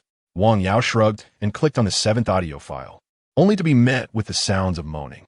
Oh, baby, come on. And it's a foreigner. We both turned crimson. And while I had seen adult content before, I had never experienced it with a girl, let alone Wang Yao. Although it was merely audio, it felt scandalous. The foreign woman continued to moan, and thankfully, no one was around. Otherwise, we would have been utterly embarrassed. Wang Yao maintained a stern expression. Is this what the monkey wanted me to hear? I awkwardly replied, I have no idea. Who knows what the monkey is thinking? The moaning abruptly ceased, replaced once again by the monkey's voice. Haha, Zuo Fei, Wang Yao, are you two together? I was just joking. That is not the audio I wanted you to hear. Click on file number 13. I had never encountered someone as absurd as the monkey. Reluctantly, Wang Yao clicked on the 13th audio file, and once more, the sounds of a woman moaning filled the air. This time it sounded like a Japanese girl. Iku, Yamida. Wang Yao shot me a sideways glance. Did you conspire with the monkey to mess with me? I quickly protested. I swear I just got this USB. Honestly, the monkey was out of his mind. The moaning ceased again, and the monkey's voice returned. All right, I won't tease you lovebirds any longer. Go ahead and click on file number 5. Quickly, file number 5, I exclaimed. Before I click on file number 5, can I ask what lovebirds means? Wang Yao glared at me like a dagger. I grimaced. I have no idea. If you keep talking nonsense, I'll castrate you. Wang Yao warned as she opened file number 5. I leaned in to listen, and unsurprisingly, yet another woman was moaning. Damn! Wang Yao nearly threw the laptop in frustration. Just hang in there. You know the monkey style? He asked, just being ridiculous. The monkey said, he has something really important for you to hear. I quickly intervened, fearing she might smash her expensive laptop. Wang Yao took several deep breaths before continuing to listen to the audio. Following the monkey's instructions, we clicked on files number 15, 27, 36, 12, 23. Naturally, we endured an array of global women's moans, culminating with even an Indian woman's voice, which was almost unbearable to listen to. As Wang Yao and I felt our faces grow increasingly flushed, I realized this was my first experience listening to explicit audio with a girl, over a dozen segments, no less, all distinct from one another. Should I be grateful to the monkey, or should I harbor resentment? Just as I was engrossed in the sounds of an Arab woman's moans, a voice suddenly interrupted from above. Zuo Fei, Wang Yao, what are you two up to? I looked up in shock to find it was Lin Ke, peering out from the 3rd floor window of the girls' dormitory. Fortunately, the distance shielded our secret. She was oblivious to our illicit audio session. The monkey had mentioned something he wanted to show Wang Yao, and I quickly inquired, may I join as well? Before I could finish my thought, Wang Yao eagerly exclaimed, of course, come on over. Lin Ke disappeared from the window, likely heading downstairs. I cast a complex glance at Wang Yao, questioning her decision to invite her. 2 girls, both flirting with me, now joining in on this peculiar escapade. What a bizarre scenario. Wang Yao coldly remarked, I suspect the monkey is playing us. Let us listen to the last audio clip. If it doesn't contain what he claims is important, I'll be leaving. Reluctantly, I complied, cursing the monkey inwardly. Following his instructions, we opened the first audio file. This time, there were no moans, but rather the monkey's voice. Wang Yao. I'm recording this in an internet CF. The previous audio was intentionally curated as a gift for you and Zuo Fei, hoping to ease your emotions. The upcoming recording may evoke sadness, perhaps even tears. But fear not. Wang Yao, trust me and Zuo Fei. We will always stand by you. Are you ready? Let us begin. As Lin Ke arrived, I gestured for silence. Beneath the brilliant sun, the three of us sat in a small patch of shade. The world around us rendered eerily silent save for the rustling leaves. Following the monkey's words, a long pause ensued, reminiscent of the somber silence before a burial. Finally, the sounds of a raucous gathering erupted. Laughter and the clinking of glasses filled the air. A voice broke through the din. Ding Sheng, let us share a drink. It was Liang Qi. Take it easy. You always cause trouble when you drink too much, Ding Sheng replied tersely. Huh, no worries, come on, drink up. After clinking their glasses, Liang Qi continued. I really can't fathom why we associate with that girl Wang Yao. Are you trying to woo her? Woo her? That would be courting disaster. I don't want to get on her brother's bad side. Besides, what is so great about that crazy woman? Even if all the women in the world perished, I would pursue her. Huh, you do have high standards. If Wang Yao were to offer herself, I wouldn't refuse. You simply can't control your desires. That woman is off limits. Then why do we keep calling her brother and sister? Do you remember our objective? Of course, to dominate East City High and gradually expand our influence, becoming the foremost power in the area. Exactly. Conquering the school is within our grasp. Once the seniors graduate, it will be our domain. However, if we wish to expand beyond, Wang Yao's brother is an insurmountable obstacle. By cultivating a good relationship with Wang Yao, we can get closer to her brother, earn his trust, and eventually eliminate him to seize control of the territory. Ah, I see. Ding Sheng, your foresight is impressive. Thus, unless absolutely necessary, we must avoid provoking Wang Yao. We should play the emotional card, cater to her every demand. The better we treat her, the greater the rewards in the future. Their laughter echoed ominously as the audio abruptly ceased, leaving no further commentary from the monkey. I was left bewildered, pondering how the monkey acquired such a recording. It felt as if a depth charge had detonated within Wang Yao's heart, shattering her trust into pieces. What is it like to be betrayed by someone you trust? I had no experience to draw from. I could hardly fathom Wang Yao's pain. She sat there, motionless, her eyes vacant, as if she awaited a final twist in the audio, where Ding Sheng and Liang Qi would reveal they were merely jesting. But that moment would never come. The audio had concluded. Wang Yao, clutching her notebook, remained silent for what felt like an eternity, our surroundings enveloped in the whispering breeze. After what seemed like ages, Lin Ke finally broke the silence, wrapping her arms around Wang Yao's shoulders and whispering, if you need to cry, just let it out. Wang Yao leaned against Lin Ke, her expression still dazed, as if reeling from a significant blow. I yearned to console her with an embrace, yet lacked the courage. So I simply said, we'll deal with those two. I hope to offer her some solace. Are you still going to dinner tonight? Wang Yao suddenly asked. I hesitated. Probably not. Ding Sheng and Liang Qi have shown their true colors. Why would Wang Yao still want us to join? Let us go, she insisted. Why?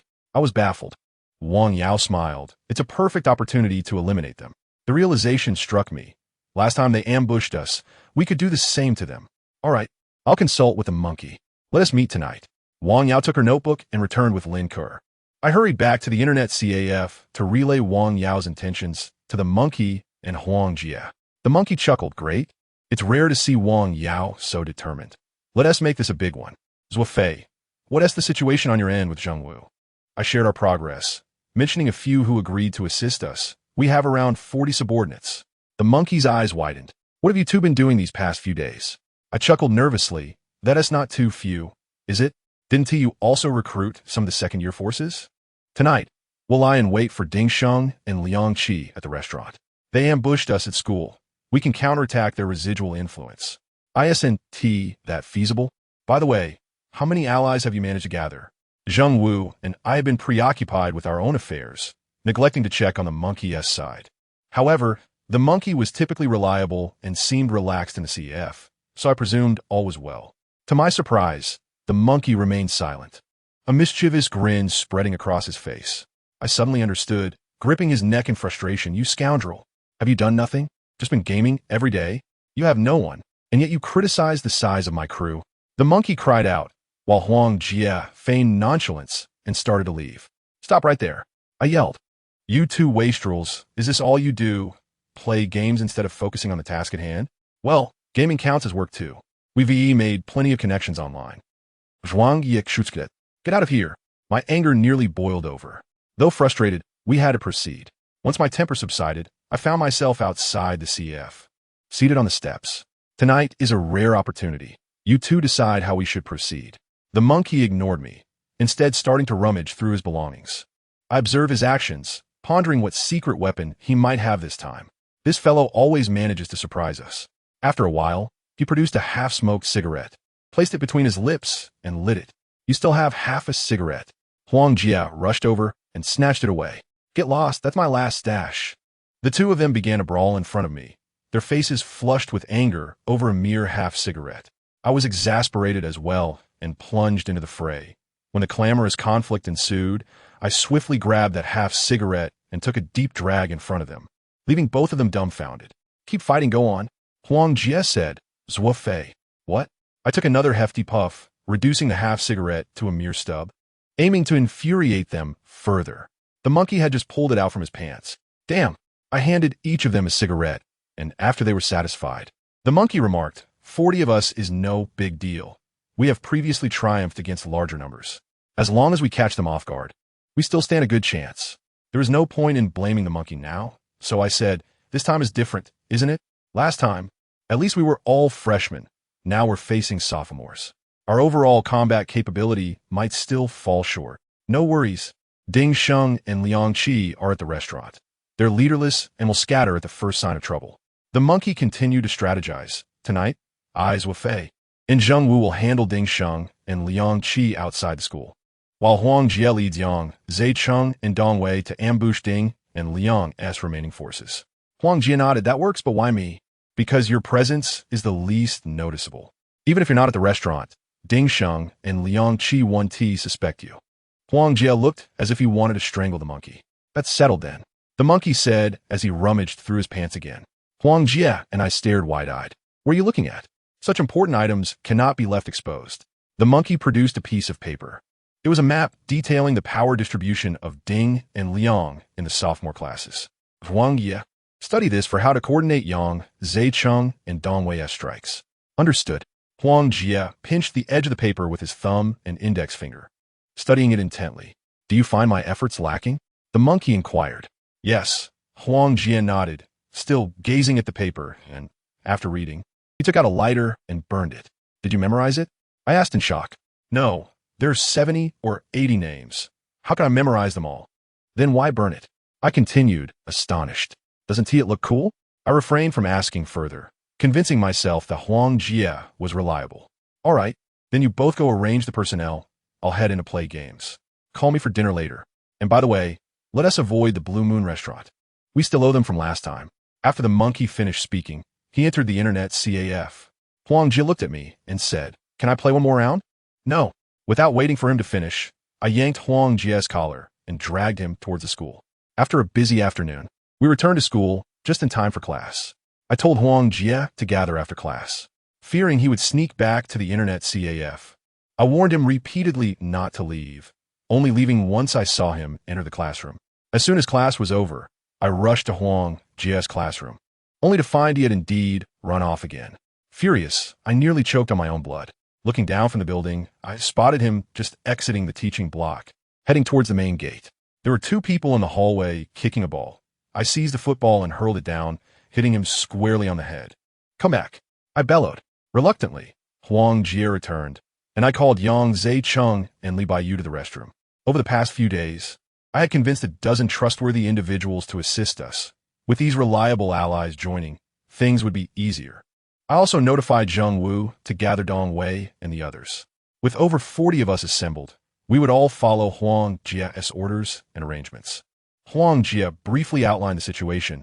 I, the monkey, and Zheng Wu would tackle Ding Sheng and Liang Qi outside the school, while the others would follow him to ambush Ding and Liang's remaining forces. He delivered an inspiring speech, half provoking and half enticing, saying that once we succeed in this major operation, we would gain fame in the school. The morale surged as everyone expressed their eagerness to take down the sophomores. Huang Jie then began to coordinate, assigning personnel to specific targets, and spoke for over 10 minutes without causing any confusion. I was astounded, thinking to myself that Huang Jie was indeed a talent. Even I was befuddled by the string of names he rattled off. It was no wonder he could partner with the monkey. With the arrangements complete, Huang Jie instructed, "Remember your targets. Don't get them mixed up." "All right, then let us disperse. We'll gather again in the evening." Only I, Huang Jie, and Zheng Wu remained in the restroom. Zheng Wu rubbed his hands excitedly, saying, "We're really going to fight so soon. It's fantastic.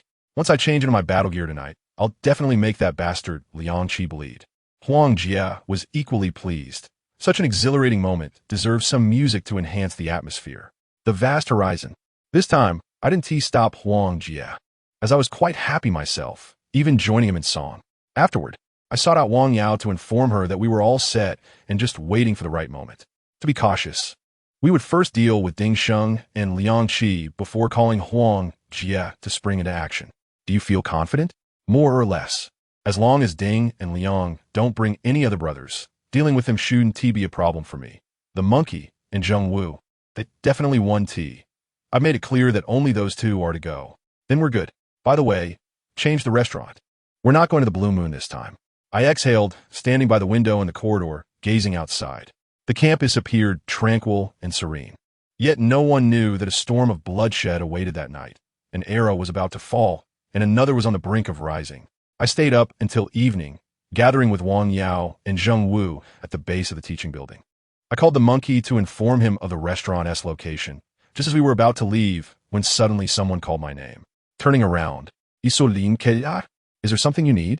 I inquired. "Here, take this." Lin Ku handed me a small red sandalwood talisman. I accepted it.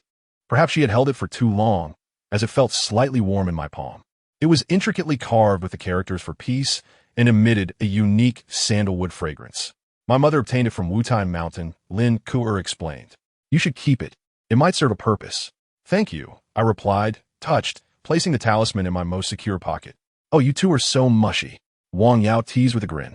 "You have one too," Lin Ku laughed, handing Wang Yao a black talisman. "This one is from my dad. I've kept it with me, and it seems to work well. I've escaped danger every time." "I can't accept that. It's your father's." Wang Yao quickly offered it back to Lin Ku. "Right, it's from your parents. It would be inappropriate for us to take it," I echoed, hastily returning it as well.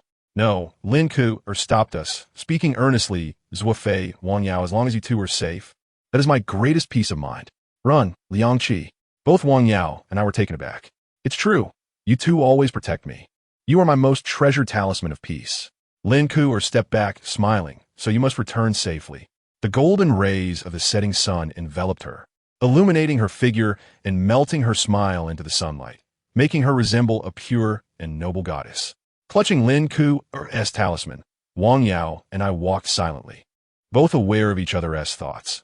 The more kindness Lin Ku showed us, the deeper our feelings of guilt became.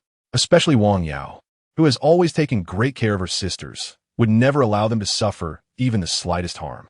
Consequently, our relationship must remain concealed from the glaring light of day.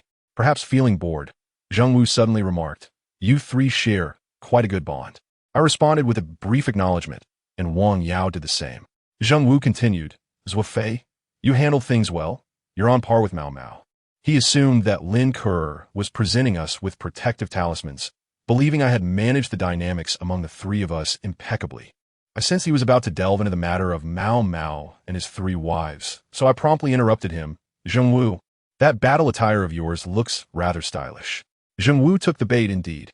Mao Mao gifted it to me, claiming that once I donned it, I could intimidate my opponents. I thought to myself, could it be that Mao Mao is also a joker?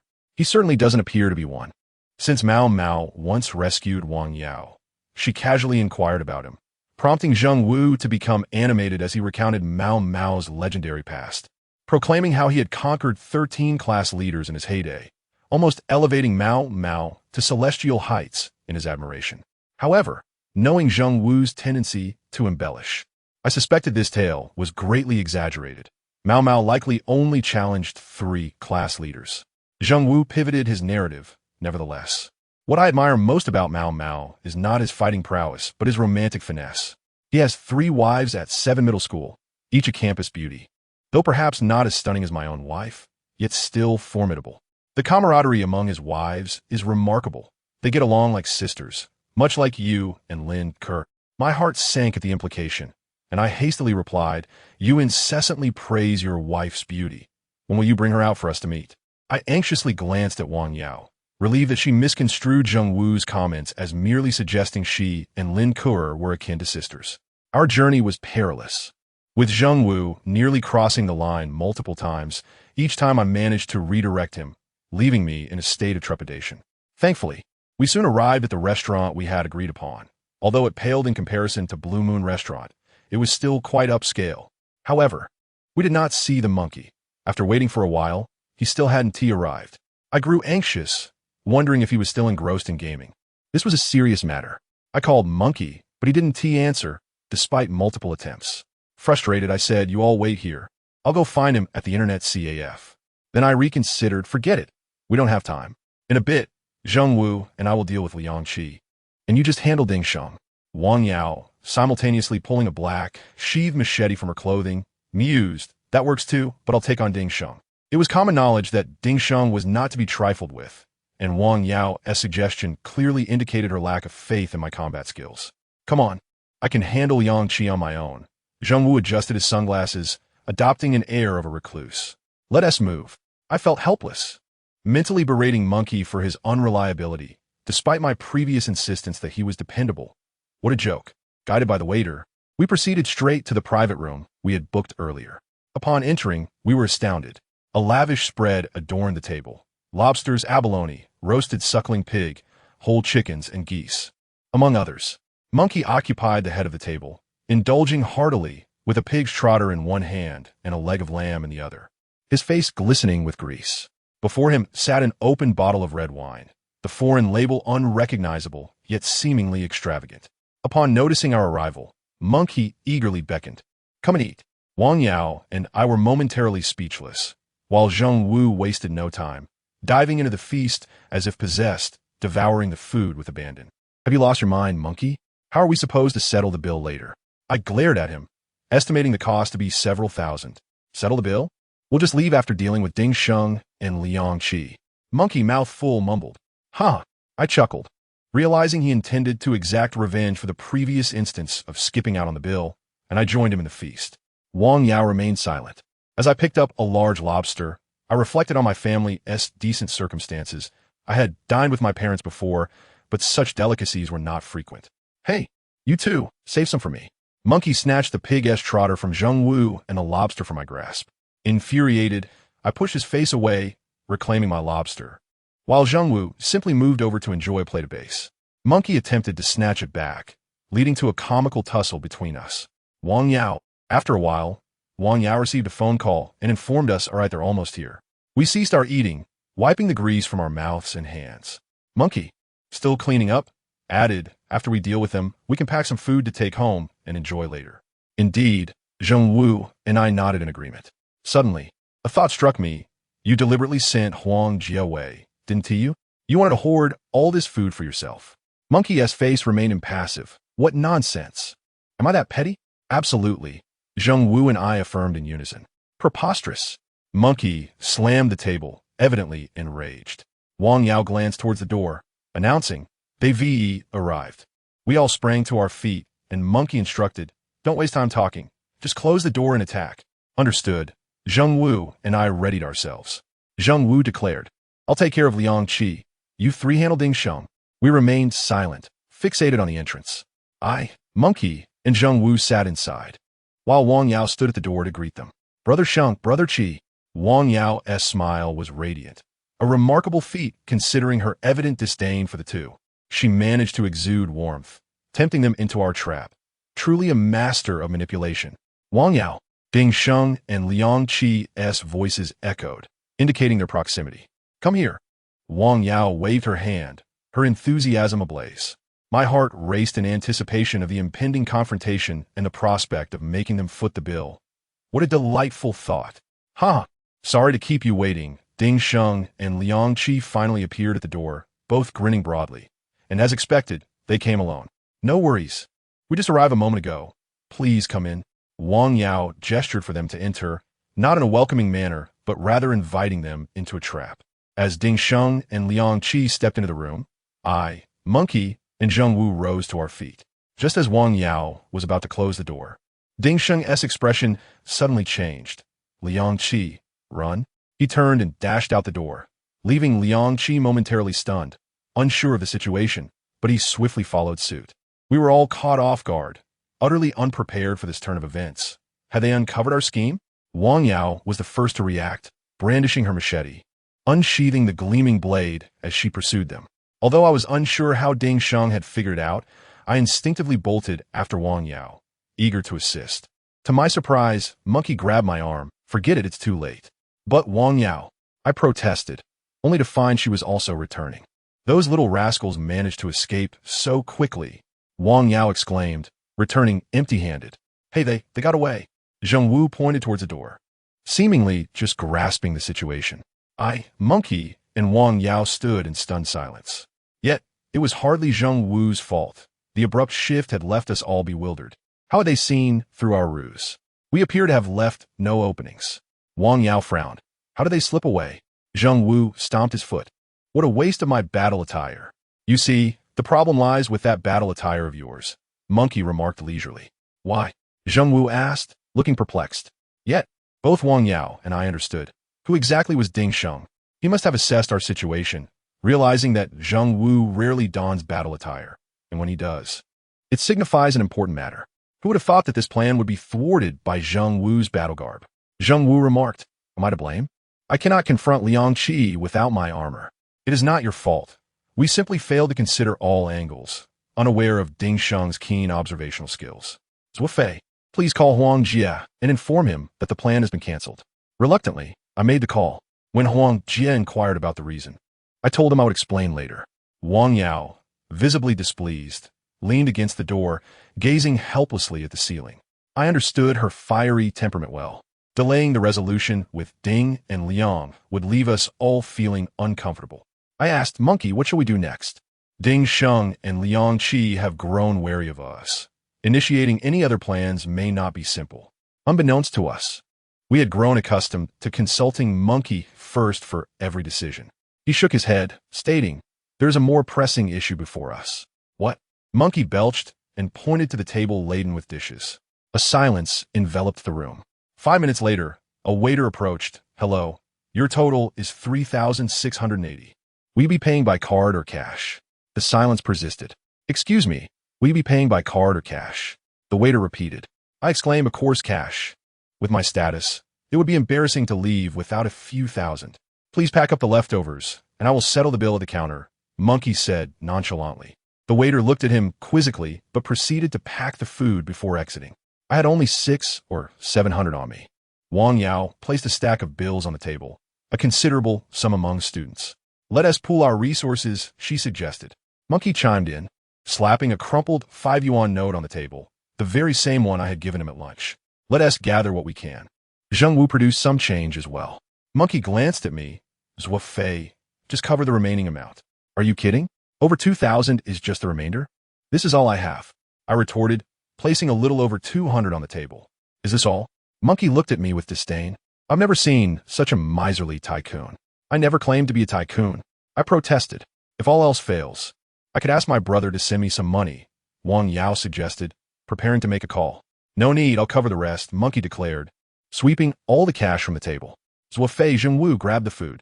As soon as Monkey mentioned paying, Zheng Wu and I hastily grabbed the bags, each of us lugging 5 or 6 plastic sacks. Monkey, are you sure you can handle this? Wang Yao questioned skeptically. No problem, follow me.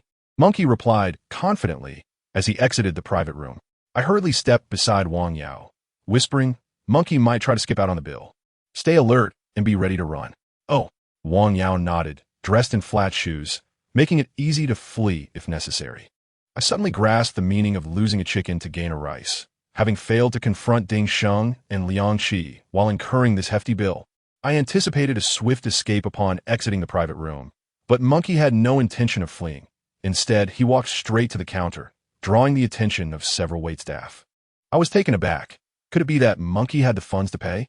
I kept a close watch on him, wary of any sudden moves to escape. However, Monkey did not flee, stopping at the counter.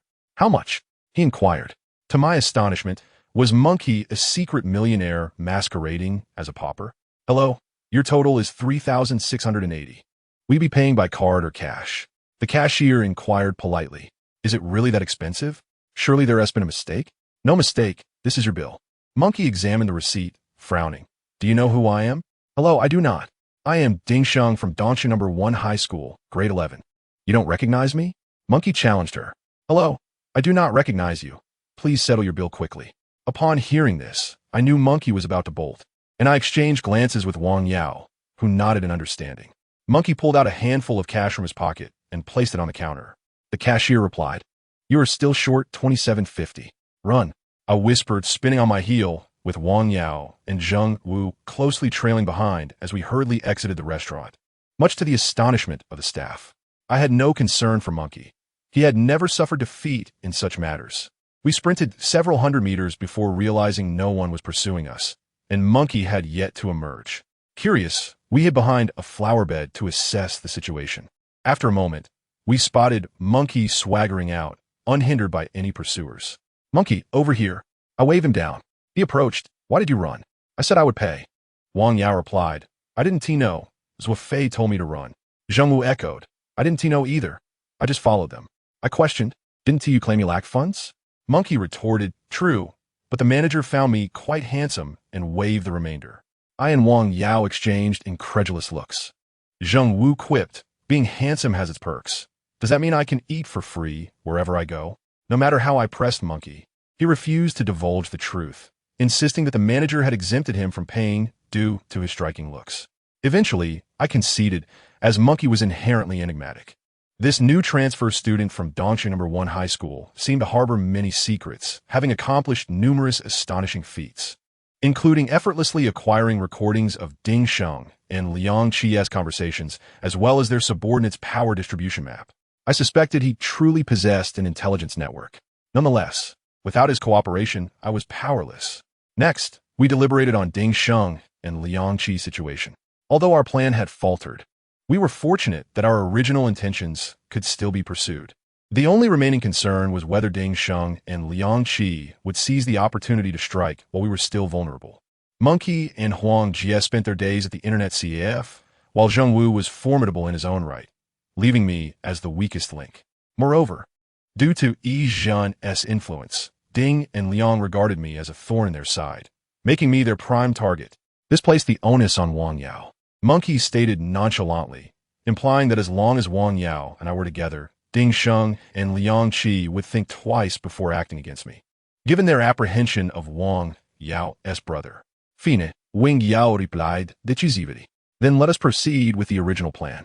Zuo Fei, you and Zheng Wu will continue to consolidate the first-year forces, while Huang Jie and I will work to gather support from the second-year students.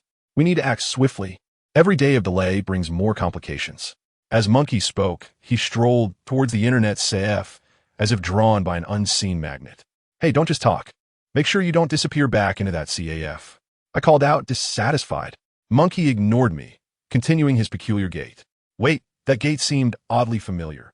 Zheng Wu and I exchanged knowing glances and lunged at Monkey, who yelped as we tackled him to the ground. As I removed his shoes, a stack of bills tumbled out. That's my secret stash. Monkey shrieked. Secret stash, indeed.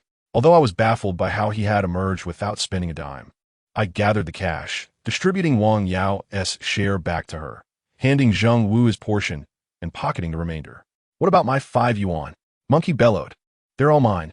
Monkey lunged at me, and I clutched my pockets defensively, leading to an inevitable scuffle. Wang Yao laughed heartily and said, You all carry on. I shall go find my brother. After her departure, Zheng Wu also left, finding us unbearably dull. In my 10+ years of life, you two are the most tedious individuals I have ever encountered. I was out of breath from playing with a monkey, ultimately succumbing to him as he snatched away 5 yuan and a pack of cigarettes. Sitting on the steps, I inquired, now that everyone has left, could you enlighten me on how you settle the score? You wish to know? Indeed, my curiosity is insatiable. The monkey suddenly wore a sorrowful expression, I'll tell you. But you mustn't divulge it to anyone. Very well. My heart raced. Could it be that he had undergone some humiliating ordeal to evade payment? The monkey lifted his shirt, revealing a scar on his abdomen, speaking in a mournful tone. I sold my kidney. Isn't that the knife that big cat plunged into you? Oh, you remember that? The monkey lowered his shirt again. Damn. I realized he would not divulge the truth, so I ceased my inquiries. After finishing a cigarette, the monkey abruptly declared, in truth, I intentionally allowed the plan to fail. Get lost. I could not endure his incessant claims any longer. Huh. If Ding Sheng could spot the flaw, do you think I am oblivious? Besides, it was I who persuaded Zheng Wu to don the battle garb, deliberately frightening Ding Sheng away. This plan is not flawless. We simply lack sufficient numbers to contend with the second-year students, which is entirely different from facing the Ninth Prince. However, Wang Yao was infuriated today. I had no choice but to accompany her. I regarded the monkey with skepticism. This fellow always manages to rationalize his tales. Yet who knows the veracity of it all? He stood up, brushing off dust from his pants. I'm off. I have arranged a duo queue with my teammates. Watching his retreating figure, I found myself increasingly perplexed by him. Of course, I had no intention of unraveling his mysteries. Upon returning to school, evening classes had yet to conclude.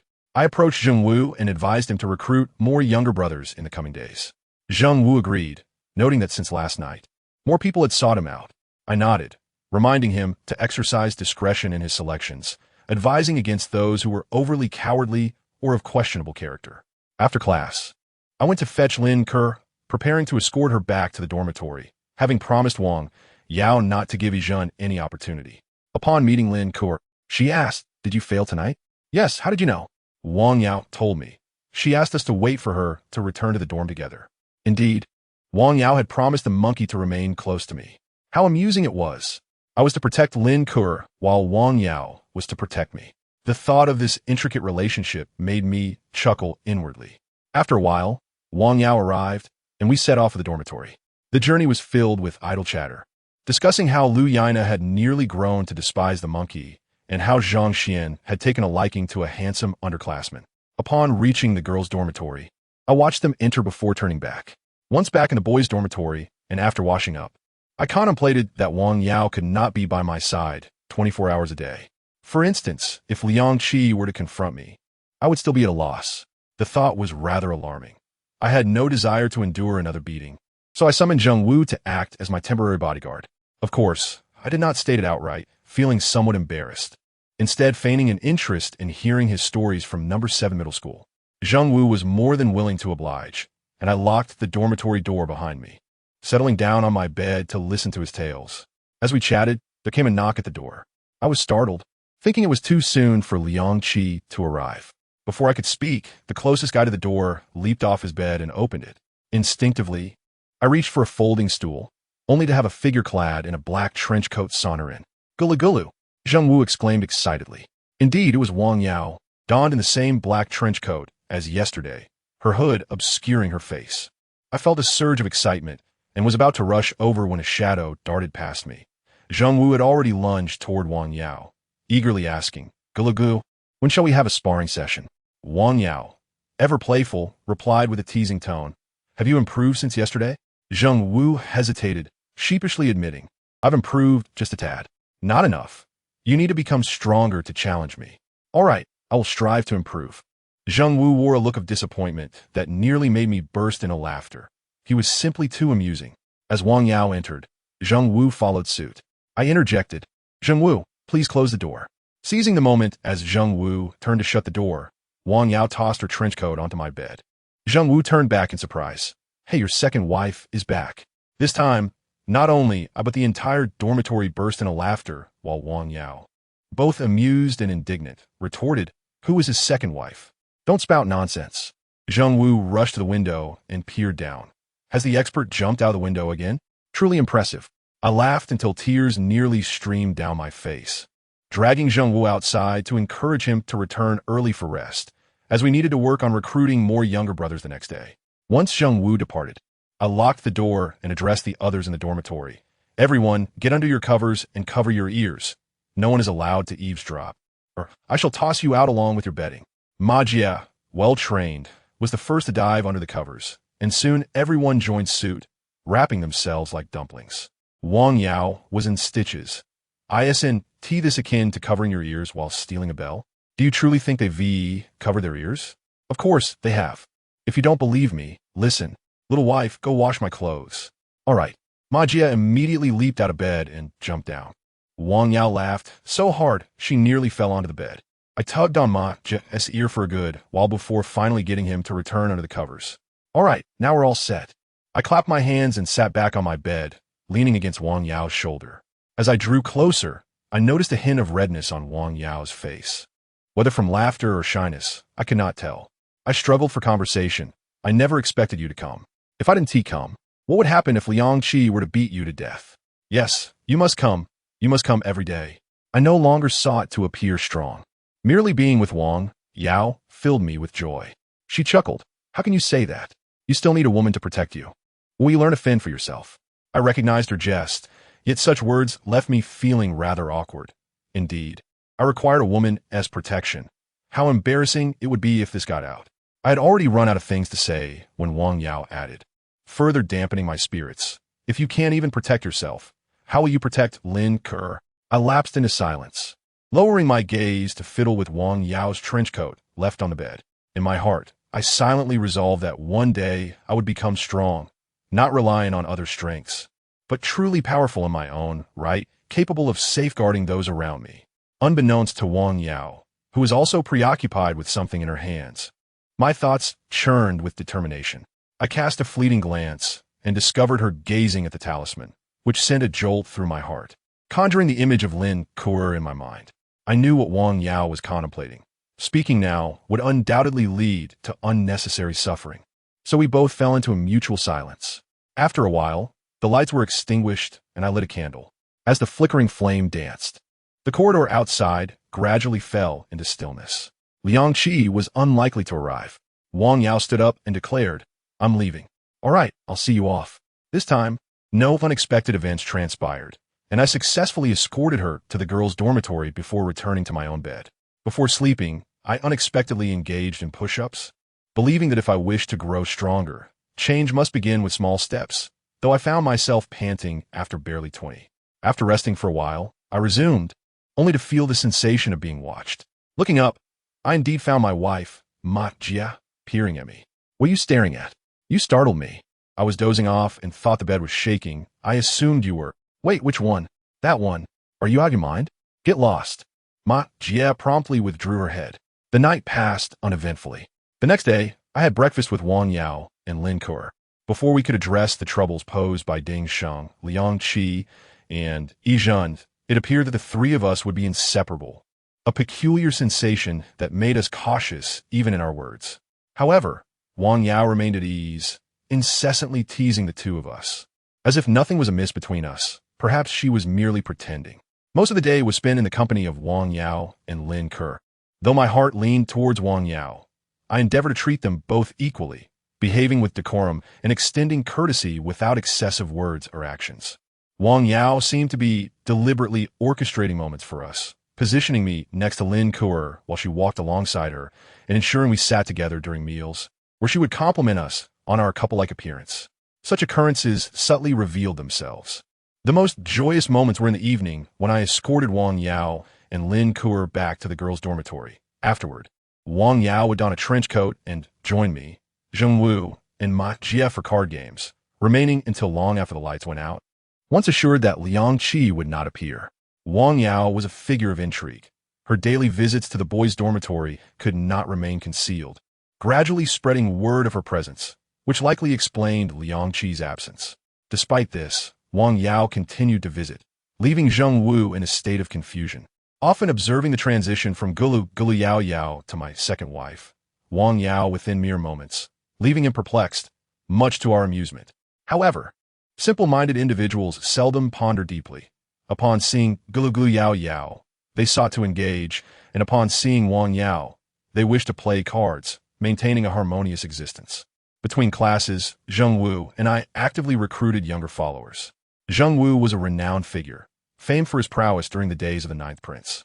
That evening, he made a grand display of avenging his younger brother, drawing even more followers eager to join him. Within a few days, our ranks swelled to over 40, excluding the tough ones from Yangtze City, encompassing nearly the entire group of delinquents from the first year. Initially, I intended to leave this unruly mob under Zheng Wu's management. But after that night's inspiration from Wang Yao, I realized that if I aspired to grow stronger, I could not rely solely on others. I too must possess my own followers. This was no challenge for me. Zheng Wu encouraged me to choose freely, as he was overwhelmed by the growing number. I selected 20 individuals, but as I did so, I noticed a hint of disappointment in their eyes, despite their efforts to conceal it. They desired to follow Zheng Wu, not me. I recognized that this was unacceptable. As a leader, one must command respect, either through exceptional fighting skills or remarkable intelligence. While I possessed a modicum of both, I was neither as astute as a monkey nor as formidable as Zheng Wu, thus I needed to carve my own path. After lunch that day, instead of allowing them to rest, I summoned them to my classroom and instructed everyone to move the desks to the periphery, leaving a vast space in the center. Someone joked, "Fei Ge, are we holding a party?" Close enough, but it's a gathering of our delinquent group.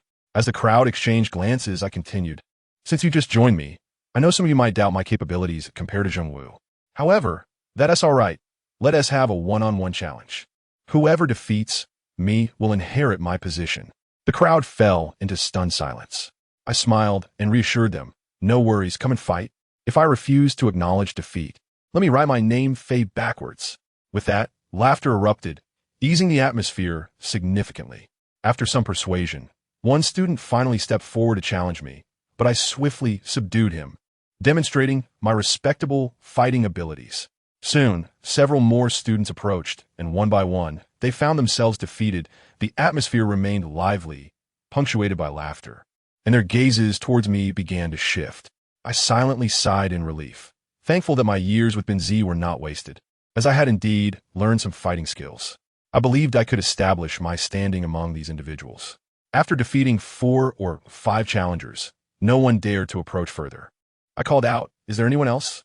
Don't be afraid. Let us treat this as practice. There is no shame in losing. And winning means you can become the big brother." How wonderful is that? Everyone laughed, exclaiming, "Fei Ge, you're quite the fighter. We all respect you."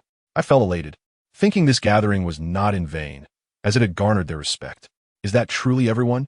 I surveyed the crowd, feeling quite satisfied, and declared, "If that is the case, then everyone should follow me earnestly. I, Zuo Fei, guarantee." Before I could finish, a voice interrupted, "I'll give a try." Everyone turned to look, and I too glanced over. The individual was rather slender, his complexion as pale as paper. "Zhang Ji, we want," a student remarked discontentedly. "I wish to challenge Fei Ge." Zhang Ji slowly stepped forward, his gaze provocatively fixed on me. "You're no match for me." I recognized Zhang Ji, though I did not know him well. During the time of selecting individuals for Zheng Wu, I found him to be quite composed, which led me to bring him along. In the days spent together, I had not sensed anything particularly remarkable about him. He was quiet and unassuming, blending into the background. I never anticipated he would suddenly leap forward to challenge me. His gaze resembled that of a venomous snake, making me uncomfortable, and I quickly realized he could be a formidable opponent.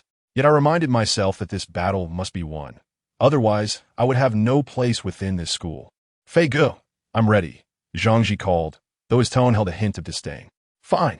I slightly spread my feet, adopting a defensive stance. The crowd fell silent, the previous jovial atmosphere dissipating. Everyone sensed this was the true challenge. Thud, thud, thud. Zhang Ji sprinted towards me, his seemingly frail frame now resembling that of a live leopard.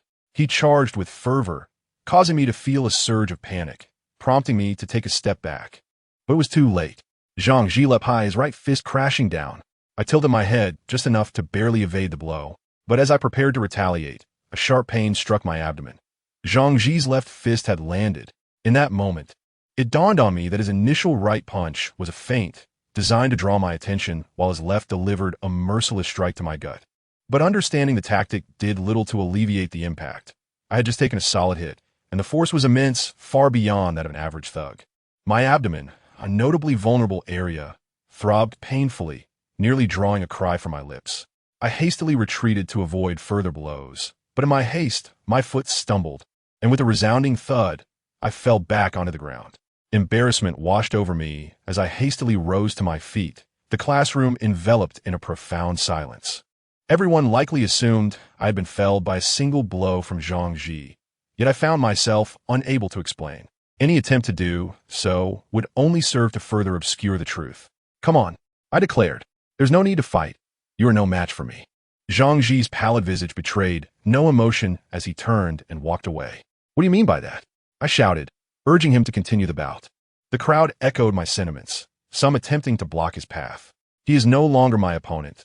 There is no necessity for further combat," Zhang Ji replied coldly. Panic surged within me. If he left now, it would spell my utter defeat. I sprinted a few steps forward and seized the back of Zhang Ji's collar. He turned, delivering another punch, and I instinctively raised my arm to block, only to feel a sharp pain in my abdomen. Curse it, another feint. I had already experienced this tactic, yet I failed to defend against it once more. A grimace escaped my lips as Zhang Ji's mouth curled into a cold smirk, likely anticipating my collapse. But this time, I stood my ground, enduring the pain, and retaliated with a fierce punch of my own. This was the cannon punch, a direct strike. The signature move of my friend Binzi. Aimed squarely at Zhang Ji's nose, it was easy to elicit a gushing reaction from the fragile blood vessels within. Once blood was drawn, panic would ensue, bolstering my momentum to overpower him. True to my expectations, my punch sent blood spurting from Zhang Ji's nose, and the classroom erupted in cheers. Yet, I did not allow pride to cloud my judgment. Seizing the opportunity, I unleashed a flurry of punches on his nose. With each strike, Zhang Ji instinctively lowered his head and retreated. Sensing victory was within my grasp, I pressed on, continuing to pummel him, now targeting his forehead. I could tell he was rattled, and I aimed to take him down in one decisive move. As I landed my 8th punch, Zhang Ji suddenly raised his head. Blood now splattered across his lower face, his eyes equally inflamed with rage. I was taken aback.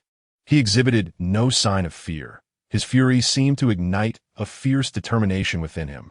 With a thunderous roar, Zhang Ji charged, colliding headfirst with my forehead. My vision momentarily faded, stars danced before my eyes, and he followed up with a punch that struck my nose with brutal force. An eye for an eye, I thought, as a wave of pain surged through me, unmistakably heralding the onset of my own nosebleed. Zhang Ji pressed on relentlessly, raining down a barrage of punches, 5 or 6 in quick succession. I staggered backward, feeling the weight of my body threaten to topple me. But I could not afford to fall. I understood that once I hit the ground, rising again would be a monumental challenge. I would not be defeated so easily. With a fierce shout, I tackled Zhang Ji, using my weight to bring us both crashing to the floor. There, we continued our brawl. He threw a punch. I retaliated in kind. The fight had devolved into a chaotic free-for-all, reminiscent of a playground scuffle. Both of us were bleeding profusely from our noses. Yet neither dared to pause, fully aware that the halt would mean certain defeat at the hands of the other. Admittedly, though I had endured a fair share of beatings at Dongxing No. 1 Middle School, they had always been the hands of multiple opponents, rendering my strength irrelevant. But this fight with Zhang Ji was a genuine one-on-one confrontation, my first opportunity to truly unleash my abilities. To my astonishment, there existed such formidable talent among the seniors. Time lost meaning as we exchanged countless blows, our instincts guiding us now.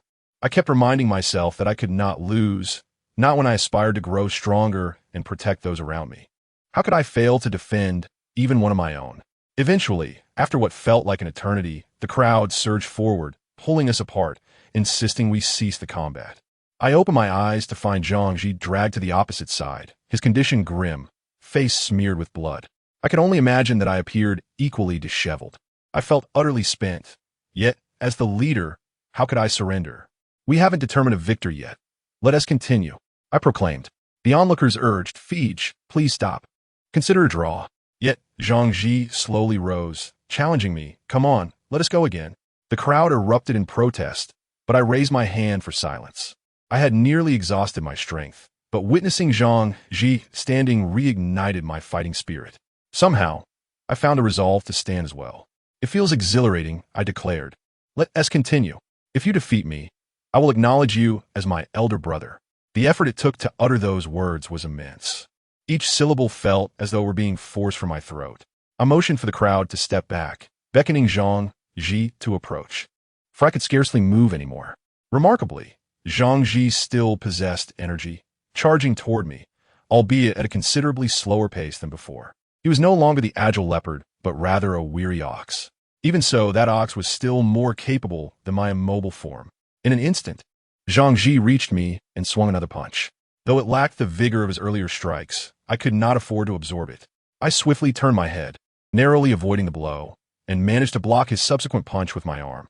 Zhang Ji uttered a sound of surprise, and I grinned, thinking, surely you must know that employing the same tactic against a seasoned fighter is futile. After blocking his punch, I retaliated, launching a punch of my own. Though it lacked strength, Zhang Ji did not dare to face it head-on, hastily dodging. In that moment, his expression froze. My smile widened as my other fist connected solidly with Zhang Ji's abdomen. An eye for an eye, I declared. Zhang Ji wavered, teetering backward, and I refused to grant him respite. I followed up with a swift kick, sending him crashing to the ground. I leaped upon him, delivering a series of punches, and then asked, "Are you ready to concede?" Zhang Ji remained silent, his expression a complex tapestry of emotions. The classroom was eerily quiet, punctuated only by our labored breathing. I landed a few more punches, demanding, "Are you ready to concede?" Finally, Zhang Ji spoke. "The moment you said an eye for an eye, I was already convinced." Feej. My grin widened. I rolled off him and collapsed onto the floor, utterly drained of energy. The crowd erupted in cheers, lifting me high into the air. Feej, Feej. As the world spun around me, I glimpsed Zhang Ji below, smiling back at me, and I understood he had truly accepted my strength. I exhaled deeply, arms outstretched, closing my eyes to relish the weightlessness, surrounded by the jubilant cries of my friends. What a thrilling experience it was. Suddenly, with a thud, I crashed to the ground. The pain was immense. I thought to myself. After a brief moment of silence, I exclaimed, "Why didn't you all catch me?" I was feeling a bit fatigued and wanted to let go. How could this group of miscreants have all released their grip at once? With so many present, not one of them caught Feej? Voices erupted in a cacophony of blame. "Stop it. Don't curse at me. Just help me up." I curled into a ball, racked with pain. 5 minutes later, Zhang Ji and I found ourselves in the washroom, cleansing the blood from our faces and bodies. "Damn, you can really throw a punch," I chuckled. "I used to be the toughest fighter at our school," Zhang Ji replied, grinning. It turned out he was also a newcomer to the first year, having promptly paid the protection fees when the 9th prince demanded them. Knowing that alone, he could not withstand them. He had intended to rally a group of brothers to confront them, but before he could set his plan in motion, he witnessed our rise to power. Zhang Ji expressed his discontent, yet acknowledged our strength and thus chose to join us, aspiring to gradually ascend in our ranks. Initially, he followed Zheng Wu, admiring his combat prowess, but eventually I persuaded him to join my side, which left him feeling somewhat disgruntled, as he had witnessed our battles and perceived me as the weakest among us. Just as he contemplated withdrawing, an opportunity arose with my challenge for a duel, proposing that the victor would assume the title of Big Brother. Zhang Ji hesitated at first, wanting to gauge my capabilities. "To be honest, Fei Ge," he remarked, "you truly couldn't defeat me at first. It was merely your resolute will and remarkable learning ability that allowed you to swiftly turn tide. This is what I admire most about you, which is why I willingly accept you as my leader." I chuckled. "Then let us strive together, supporting one another." I extended my damp fist and delivered a hearty thump on his shoulder.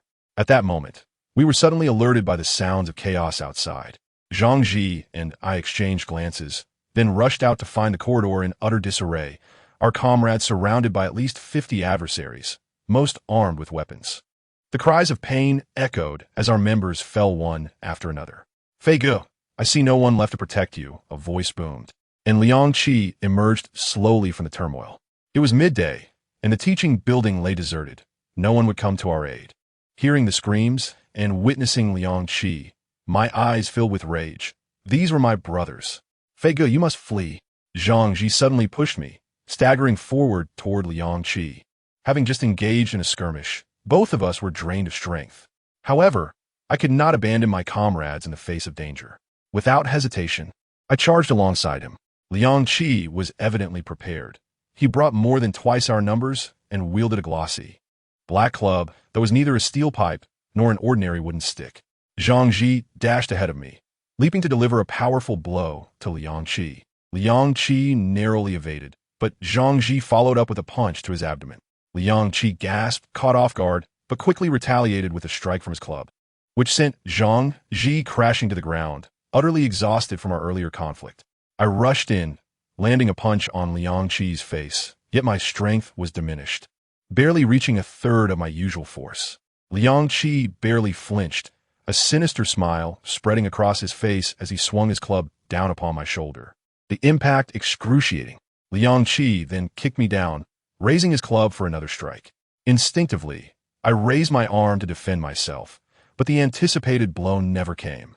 I looked up to see Zhang Ji gripping Liang Qi's waist from behind.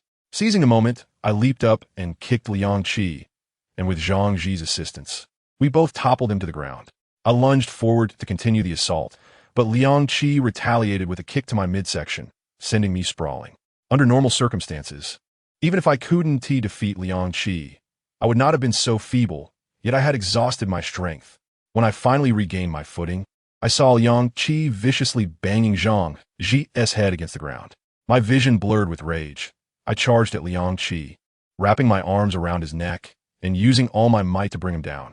Zhang Ji scrambled back to his feet, kicking Liang Qi. Liang Qi roared in anger, tossing me aside effortlessly. When I managed to rise again, I saw Liang Qi mercilessly kicking Zhang Ji in the abdomen, who lay incapacitated on the ground, unable to defend himself.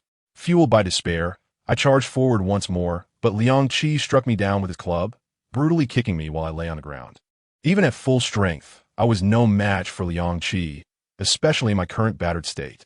His kicks were immensely powerful, leaving me as helpless as Zhang Ji, unable to muster the strength to protect myself.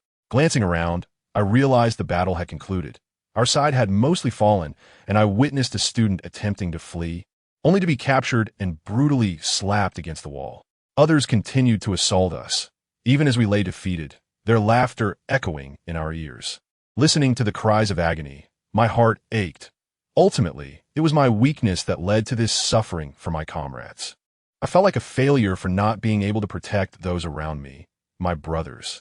Clenching my fist, I endured Liang Qi's blows, silently wishing for his demise 100 times over. Suddenly, I noticed Zhang Ji slowly crawling towards us.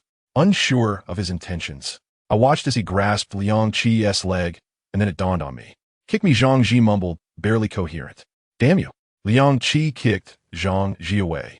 Mocking him, Zhang Ji tumbled, rendered motionless once more. "Zhang Ji," I shouted, astonished that someone I barely knew would show such loyalty. "Call for your mother." Liang Qi kicked me again, seemingly venting frustration from earlier days. I glared at him fiercely. He crouched down, slapped my face, and taunted. "You truly think Wang Yao will always protect you?" He stood, delivering one final kick, declaring, "This is merely the beginning. Soon your entire group will meet their end." With that, he spat on the ground and commanded his crew to leave, swaggering away amidst jeers and mockery, some even kicking our fallen comrades as they departed, laughing like we were mere roadkill. As their footsteps faded, the teaching building returned to its initial silence. "Zhang Ji, how are you?" I inquired.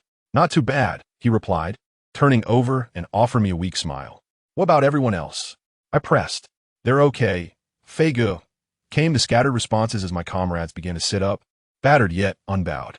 Seeing their bruised faces and clothes marked with footprints, I felt a mix of sorrow for their suffering and joy for their resilience. None had cowered in fear. I slowly sat up, retrieving a crumpled pack of cigarettes from my pocket. "Is there anyone left who can move?" "I can." The student who had earlier been slapped approached. I handed him the cigarettes, distribute them among everyone. "Apologies, brothers, I don't have enough for all, so share them sparingly." He passed the cigarettes around, eventually leaving one for me. "Fei Ge, I'm sorry," he said, his eyes moist. I was scared at first and ran away. I ignored his apology, lighting the cigarette and taking a deep drag. Mistaking my silence for anger, he began to cry. I pressed the lit cigarette to his lips. He hesitated, but then took a puff, coughing from the harshness. I chuckled. "Having taken my smoke, you can't run away now." He paused, then nodded earnestly, understood. "Fei Ye." Tears streamed down his face. Leaning against the wall, I addressed my comrades. "I will ensure we avenge this wrong. Do you trust me?" "We do." They chorused in unison. My heart swelled with emotion, tears nearly spilling forth, but I held back, mindful of my dignity. I silently vowed that I would not betray their trust, even at the cost of my own life. I must grow stronger to protect those around me. Being a leader is not a matter of glory, but of responsibility. Later, I came to realize that it was the fight I had with Zhang Ji that had infected them, leading them to follow me without any complaints or regrets. I leaned against the wall, slowly rising to my feet, and smiled at everyone, saying, "Go home, freshen up, and prepare for revenge." The roar of the crowd was so intense that it nearly shook the entire building. Upon returning to the dormitory, my roommates were taken aback, and my dear friend Ma Jie was especially anxious, asking how I had ended up like this. As I removed my dirty clothes, I briefly recounted the events that had transpired. Ma Jie listened in silence, quietly taking my clothes to wash them. I thought he was frightened and chose not to dwell on it. While washing the laundry room, Zheng Wu burst in, having just received the news, urging me to seek revenge. I agreed that we should, but not immediately. We needed to plan thoroughly to ensure we could take them all down at once. Under my guidance, Zheng Wu's anger gradually subsided, but he clenched his fists, exclaiming that he could hardly bear it any longer. While we were conversing, Ma Jie continued to wash clothes beside us, his hands covered in soap, yet he remained silent, unlike his usual chatty self, suggesting that he was genuinely scared. After washing up, I changed into clean clothes, and my phone began to ring incessantly. Such a significant incident, involving so many people, was bound to attract attention. Calls from Wang Yao, Lin Ke, Zhang Xian, and Lu Yana flooded in, each expressing more outrage than I felt, to the point where I found myself comforting them, assuring them it would be all right and that we would reclaim our honor in due time. Finally, a call from an unfamiliar number came in. Puzzled, I answered, only to hear a mocking voice on the other end. "How's it going? Enjoying yourself?" It was Yi Zhen. I wasted no time and retorted, "Enjoying? It's better than sleeping with your mother." Clearly, he had not learned his lesson, and it seemed we were set to continue this game. Yi Zhen hung up, infuriating me to the point where I nearly threw my phone, but I hesitated, not wanting to harm my Apple device. Even Yi Zhen had the audacity to call, yet neither Houzi nor Huang Jie had reached out to me. I refused to believe they were unaware. At the very least, Lu Yana would have informed Houzi, right? In my frustration, I had dialed Houzi's number, but after 3 or 4 attempts, no one answered. Perhaps, I thought, Houzi truly did not know, and Lu Yana probably couldn't get through to him either. There was no other choice. I would have to go in person. I changed my clothes, called Zheng Wu, and we set off. Just as we descended the stairs, I received a call from Lin Ke, asking where I was. I replied that I was heading to the internet CAF. Lin Ke asked me to wait, and I stood at the entrance of the boys' dormitory. Shortly after, I spotted Lin Ke rushing over, panting and clutching a bottle of medicinal oil. At the same time, my phone rang again, and upon checking, I saw it was Wang Yao. How dare they kick so hard? I answered the call with a simple hello, just as Lin Ke arrived. "Let me apply some medicine," she said, breathless. I gestured for her to wait a moment and asked, "What is up, Wang Yao?" Perhaps due to poor reception, Wang Yao hesitated for a long time before responding. "It's nothing. I was just checking if Kuer had come over." "Yes, she is here, just about to treat my wounds." "All right." Wang Yao ended the call, leaving me puzzled. Lin Ke asked, "Was that Wang Yao?" "Yes, she was asking if you had arrived." "Well, you're not in a hurry to leave, right? Let me treat your wounds." In truth, I was eager to leave. I could hardly wait to see Houzi. However, looking at Lin Ke's flushed face from exertion, I felt reluctant to rush her. "All right then," I conceded, lifting my shirt to reveal numerous bruises and red marks, all inflicted by Liang Qi. Lin Ke gasped in shock, her face paling as she exclaimed, "Did he hit you that hard?" "It's nothing.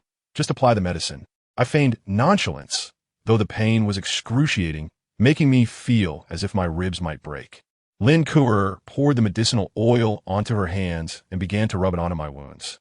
I winced, letting out a pained gasp, causing Lin Ke to flinch as well. "Does it hurt?" she asked anxiously, immediately lightening her touch. "That is not how it should be." Zheng Wu snatched the medicinal oil from Lin Ke and began to rub it vigorously onto my wounds. Lin Ke could only watch, her face growing redder with worry. Zheng Wu applied far more pressure than Wang Yao had, nearly threatening to crush my bones. Yet, in a bid to save face, I gritted my teeth and remained silent, beads of sweat trickling down my forehead. "See, this is how it's done," Zheng Wu declared, demonstrating as he worked. Lin Ke nodded, her eyes glistening with unshed tears as she took in the severity of my injuries. Zheng Wu, in his typically boisterous manner, exclaimed, "These wounds are quite serious. That scoundrel Yang Qi is truly ruthless. Anyone else would have likely been killed by his kicks." He often exaggerated his statements, but Lin Ku'er seemed to take him seriously, tears streaming down her cheeks. "Hey, don't cry." I panicked, as I had previously declared that I couldn't bear to see a girl cry. Zheng Wu also grew flustered. "It's fine. I said others might die, but Zuo Fei will be all right. It's all my fault." Lin Ku'er murmured, her head bowed, softly sobbing. When she cried, my heart shattered, and I couldn't help but stroke her head, assuring her, "It's nothing. This is trivial." "Wang Yao," Zheng Wu suddenly called out. Startled, I turned to look, but saw nothing, shooting an angry glare at Zheng Wu instead. "She was here just a moment ago. She vanished in a blink." "Did Wang Yao come?" Lin Ku'er also turned to look. "All right, stop being so jumpy. Let us finish up and leave." "Okay." Zheng Wu returned the medicinal oil to Lin Ku'er. "Let us head back." I waved goodbye to Lin Ku'er and continued walking with Zheng Wu. As we exited the school, my heart raced, and I asked Zheng Wu if Wang Yao had really been there. He confirmed it, explaining that as soon as he called her name, she had turned and walked away. I thought to myself that it must have been my gesture that she witnessed, but I couldn't dwell on that now. I hurried with Zheng Wu to the internet CAF.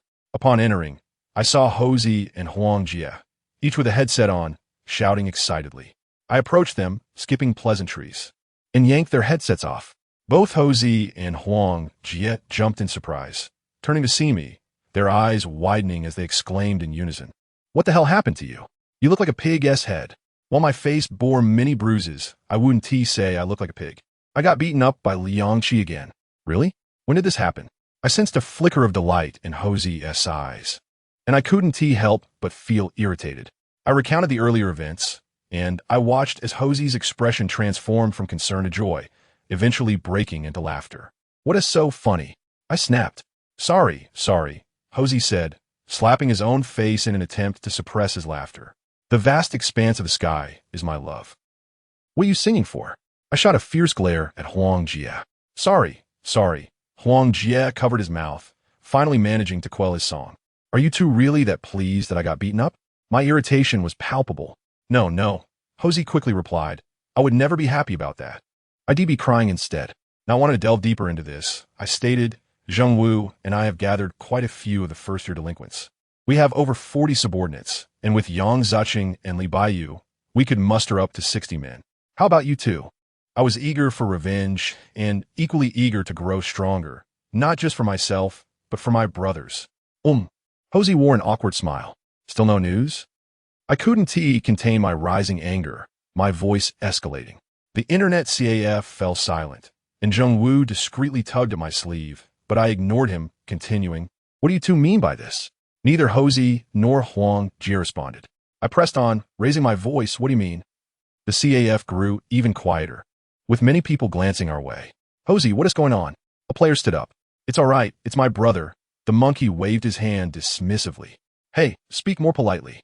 The man pointed at me and sat back down. I was aware that the monkey was well-liked in the internet CAF. Many greeted him as Brother Monkey. It was said that once he had discovered a rare piece of equipment in a game and, overjoyed, spent over 400 yuan treating all the players in the CAF to a late-night snack. When I first heard this story, I remarked that it was no wonder Monkey couldn't afford to eat daily. Even Ijin couldn't endure such extravagance. The entire CAF turned to look at me, and I realized I had overstepped. Lowering my voice, I said, "Monkey, can we be serious for a moment? I and over 20 brothers were beaten by Liang Qi, and I must reclaim our honor. Zheng Wu and I are busy at school every day while you and Huang Jie are here playing games. If you haven't gathered any help, fine, I'll go seek vengeance myself." "Calm down," Monkey squeezed my face. "It's not that serious." I immediately shrugged him off. "What do you mean not serious? Did you see my body? I took dozens of kicks from Liang Qi." I lifted my shirt to show him the bruises and welts on my skin. Monkey looked down, running his fingers over my wounds. "Damn, he really kicked hard, huh?" Huang Jie chimed in, touching them too. "Yeah, this is a brutal kick. It's a miracle your ribs aren't broken." "Isn't it?" I was in so much pain I almost cried out, but I had to consider my brothers were all watching. "Hold on. Who asked you to discuss this?" I fumed. "What are you two doing? Just wasting time in the CAF every day." "Look here. The bruise has a hint of red, and there's some swelling inside." Liang Qi's heavy foot was no joke. Indeed, and this large bruise clearly comes from a heel kick. Just looking at it is painful. The two continued discussing, gesturing on my chest, seemingly oblivious to my words. What is this? I could achieve the same effect with a kick. Zheng Wu joined us, and the three huddled together, examining my injuries. I felt I was losing my mind. I dropped my shirt, which was large enough to cover their three heads, and they all began to squawk, poking their heads out. With a mournful expression, I asked, "Can you show some sympathy?" "Sympathy? Of course." Monkey slapped his thigh. "That bastard Liang Qi has beaten my brother to this state." Yet, his face seemed to struggle to suppress laughter. I was utterly infuriated. "Is this amusing to you?" "Not all." Monkey patted his head. "In fact, I've been waiting for this day for a long time." "What?" I looked at Monkey in astonishment. "What do you mean? You've been waiting for Liang Qi to beat me?" "Yes," Monkey shamelessly admitted. "Why?" I attempted to suppress my anger. "If he dares to lay a hand on you, it signifies he will do the same to us. Didn't he say he would make us all suffer? And we just wait for him. As I expected, he should arrive shortly." Monkey straightened, tapping the ash off his cigarette onto the keyboard. I glared. "What are we waiting for? Call for help." Zheng Wu and I quickly took out our phones. "No need." Monkey pressed down her hands. "Why not?" "Because they're already here." Upon lifting my head, I indeed saw Liang Qi storming in with a dozen people, each wielding weapons, scanning the room, and quickly locking onto us with sinister smiles. "Damn," I muttered, glancing around and grabbing a soda bottle. "Oh my!" Zheng Wu smacked his thigh. "I'm not even in armor." Nevertheless, he prepared to attack, just like me. Zheng Wu and I stood shoulder to shoulder, glaring fiercely at Liang Qi and his group. Out of the corner of my eye, I noticed Monkey and Huang Jia hadn't stood up. They had donned their headsets and started a new game. "Hey, they're coming." I nudged Monkey's head. "Don't rush. Let me finish this round," Monkey replied, fingers flying over the keyboard and mouse. I was at a loss for words, utterly speechless. A game round lasted at least half an hour, ample time for Liang Qi to torment us multiple times. The CAF grew chaotic as Liang Qi directed his crew to encircle us from various angles, swiftly trapping us in a confined space. Monkey and Huang Jia remained unfazed, engrossed in their game, occasionally cursing, seemingly unimpressed by Liang Qi's presence. Zheng Wu and I were not as composed. We quickly stood back to back, alertly watching for their approach. "Haha, all four are here, just perfect for a complete takedown," Liang Qi sneered. Monkey and Huang Jia continued playing, completely ignoring Liang Qi. His expression darkened as he looked confusedly at them.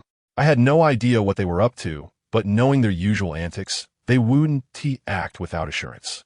Yet, what assurance could they have? Had they arranged for help? I scanned the surroundings. Ordinary players began to quiet down, their attention gradually shifting to our little circle. "Stop pretending to be mysterious," Liang Qi squinted. "Are you trying to play Zhuge Liang's empty city ruse? Too bad I'm not Sima." As he spoke, he drew out his shiny, dark stick, which surely inflicted pain. Monkey remained indifferent, his gaze fixed on the screen. Liang Qi approached him, stick raised. Uncertain of the situation, I stepped forward to shield Monkey, glaring fiercely at Liang Qi. "Brother Monkey, someone else looking for trouble." A voice suddenly rang out. Soon, a chorus of inquiries arose. "Brother Monkey, who is this guy? What does he want?" The voices came from players all around the CAF, with many asking Monkey about the situation. Only then did Monkey remove his headset, stretching contentedly, while Huang Jie remained absorbed in the game. "Oh, Liang Qi, when did you arrive?" Monkey feigned surprise. Liang Qi's expression turned complex as he regarded him. "What are you doing with that stick? Are you planning to hit me?" Monkey stood up, feigning shock. "You're going to hit me here." Just as he finished speaking, figures began to rise from all directions, as if a swarm had emerged after a rain. In the CAF, around 100 people were present, with at least 70 or 80 standing up. Who would dare to cause trouble for Brother Monkey in the CAF? "Are you tired of living? I'll send you to hell." The crowd erupted with curses directed at Liang Qi, their tones fierce enough as if ready to execute him on the spot. I stood in shock, completely unprepared for such support from Monkey. Had he become the king of this CAF? Zheng Wu nodded slightly, whispering, "No wonder he Mao's friend. The vast expanse of the horizon is my love, beneath the endless green mountains." Flowers bloom. Huang Jia had also removed his headset, propping his legs on the table, singing mockingly to the visibly pale Liang Qi. I was still stunned, and Liang Qi was in a worse state, sweating profusely, on the verge of breaking down. if he were to be beaten by 70 or 80 people. Even if he survived, how long would he spend in hospital? Monkey chuckled. Are you done fighting? If you are, hand over that weapon. He then walked over and took the stick from Liang Qi's hand, who complied without resistance. Monkey tapped the stick in his palm, nodding repeatedly. Not bad. This is a fine weapon. Must have cost a fortune. Zhengwu, you take it. He tossed the stick to Zhengwu, who caught it effortlessly. My heart soared. Liang Qi had completely given up resistance, and it seemed today we could finally teach him a proper lesson. With a sharp slap, the monkey struck Liang Qi, who remained motionless, his eyes brimming with rage. Oh, still not convinced, are we? The monkey seized Liang Qi's ear, preparing to deliver a second blow when a voice tinged with weariness interrupted. Monkey, don't cause trouble here. I turned towards the sound and saw a middle-aged man seated on a high stool at the bar. Even though autumn was approaching, he wore a sleeveless shirt and baggy shorts, his feet adorned with the typical plastic slippers found in bathhouses. One foot rested on the opposite leg, swaying incessantly, while his disheveled hair resembled a bird's nest, giving him an unkempt appearance. I recognized him as Bai Yi, the owner of this internet CAF, a generally affable man. Bai Yi lifted a large teacup from the bar and took a sip before continuing, Monkey, show me some respect and refrain from causing a scene. His seemingly lethargic eyes sparkled with an unexpected intensity, revealing a commanding presence. The monkey chuckled, patting Liang Qi's face. Kid, consider yourself lucky. We'll have our fun another day. I sighed inwardly, having missed yet another opportunity. Liang Qi, as if granted a reprieve, hurriedly departed with his companions. The monkey clasped his hands together, expressing gratitude to the onlookers. Thank you, everyone. Without you, I would have taken quite a beating. Laughter and playful jeers erupted, with remarks like, Monkey, why are you being so polite? If that kid dares to return, we'll teach him a lesson. I realized the monkey was well-liked in the CAF, but I hadn't anticipated it to this extent. The monkey grinned widely, repeatedly thanking the crowd as the atmosphere gradually returned to its usual noisy yet peaceful state. He turned to me and asked, Hey, feeling good? Good, but not enough.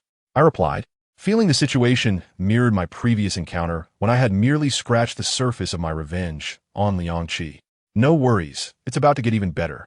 Let us go, the monkey declared, and without hesitation, he strode off, leaving me puzzled about his destination.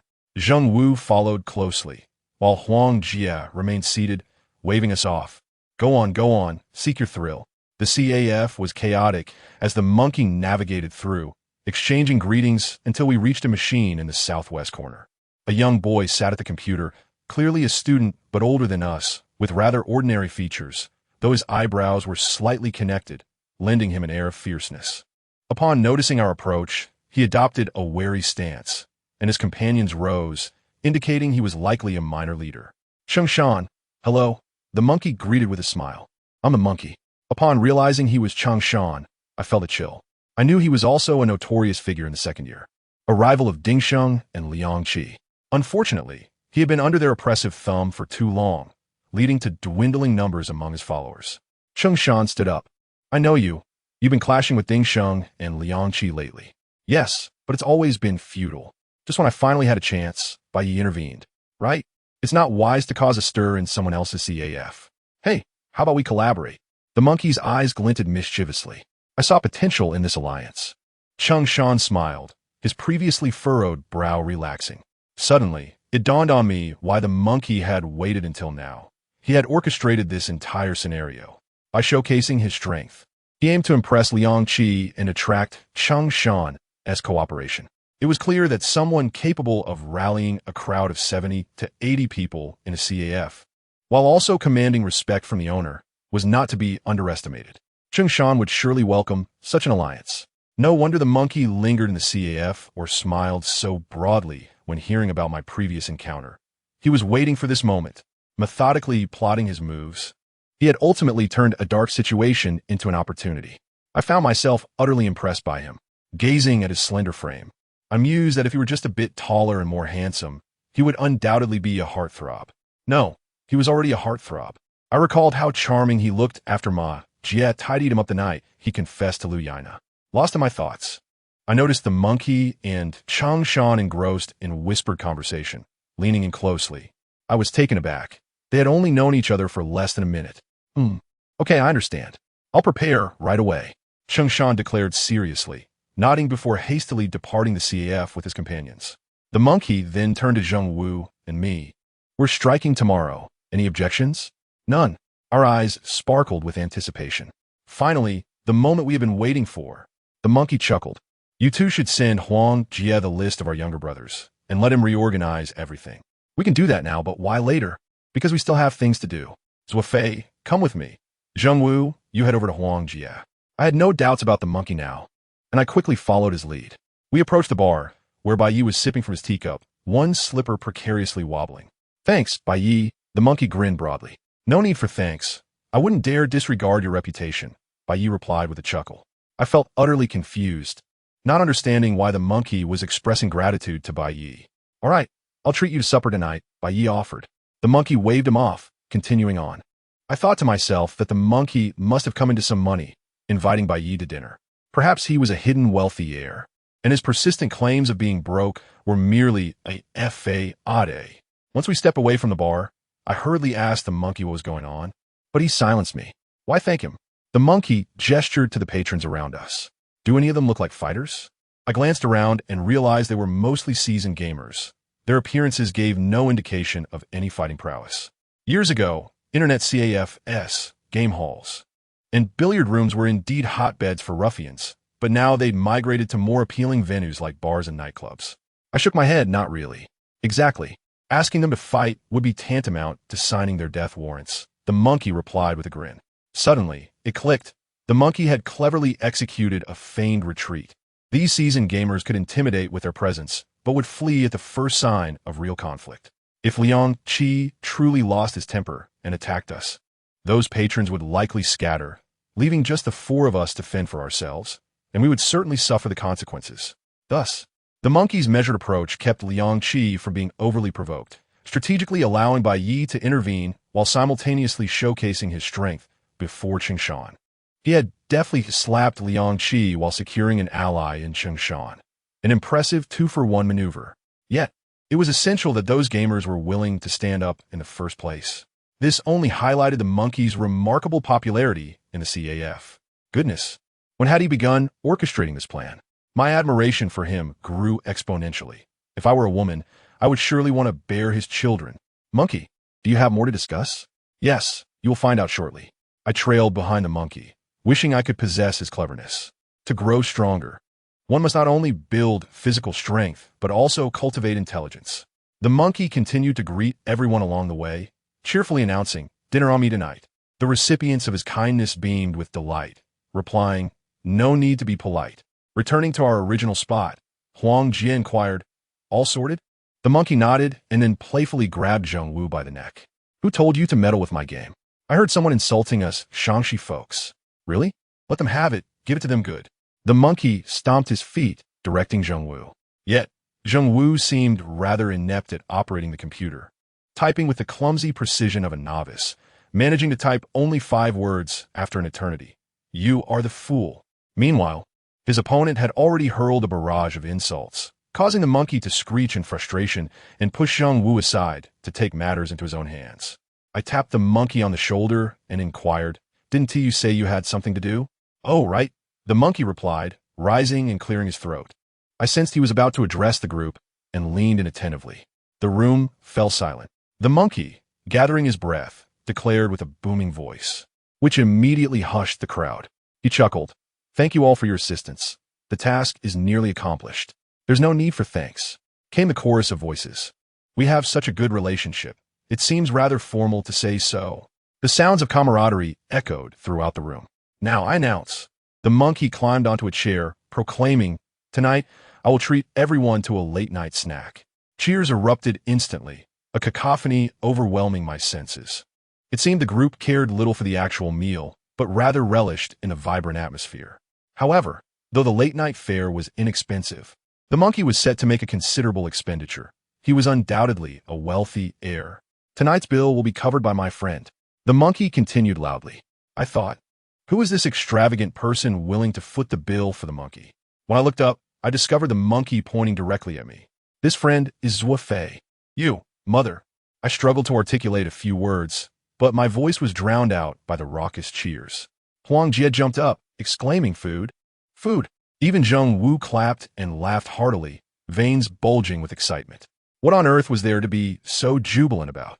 I pulled the ecstatic monkey down, whispering urgently in his ear, "I have no money." "What did you say?" The monkey shouted back. The jubilant atmosphere continued, reminiscent of a nightclub. I reiterated loudly, "I have no money." The monkey finally understood, responding, "Figure it out yourself. A promise made is like water spilled." "You said that, not me," I retorted, unable to contain my frustration as I dragged the monkey out of the internet CF, finally achieving some semblance of quiet. I explained, "I have no money, just over 200 left." The monkey gestured toward a noodle shop not far away, saying, "Do you see that place? A serving of noodles costs 4 yuan, and with at least 70 or 80 people staying overnight, you'll only need over 300. I told you I have no money," I insisted. The monkey paused, surprised. "You have no money?" I nodded. "I truly don't. I brought 1,000 when school started, and now only 200 remains." After pondering for a moment, the monkey offered, "Let me chip in." He pulled out a 5 yuan note and pressed it into my hand, saying, "Generous, right? You just cover the remaining change." With that, he returned to the CAF, leaving me clutching the 5 yuan note and feeling foolish in the wind. I pondered for a moment before deciding to call my mother, lamenting my financial plight and requesting some living allowance. Our family was relatively well off. My father held a minor leadership position in a government office, so I was not restricted in my spending, and my mother knew I was not a reckless spender. She agreed, saying she would transfer the money to my account shortly. After hanging up, I received a text notification of my balance being credited, grateful for my mother's kindness. Since starting school here, I had been preoccupied and hadn't returned home much. My mother had called me several times. After withdrawing the money, I ordered 80 servings of cold noodles from the shop, asking them to deliver them to the internet CAF later. Once everything was arranged, I returned to seek out the monkey, who cheerfully remarked, "I knew you could handle it. You are the richest among us." I replied, "Even if I had wealth, it would compare to your 3,000 yuan bill." The monkey feigned sorrow, lifting his shirt to reveal that was from selling a kidney. "Enough of that. Didn't you say we're making a move tomorrow? Let us plan properly."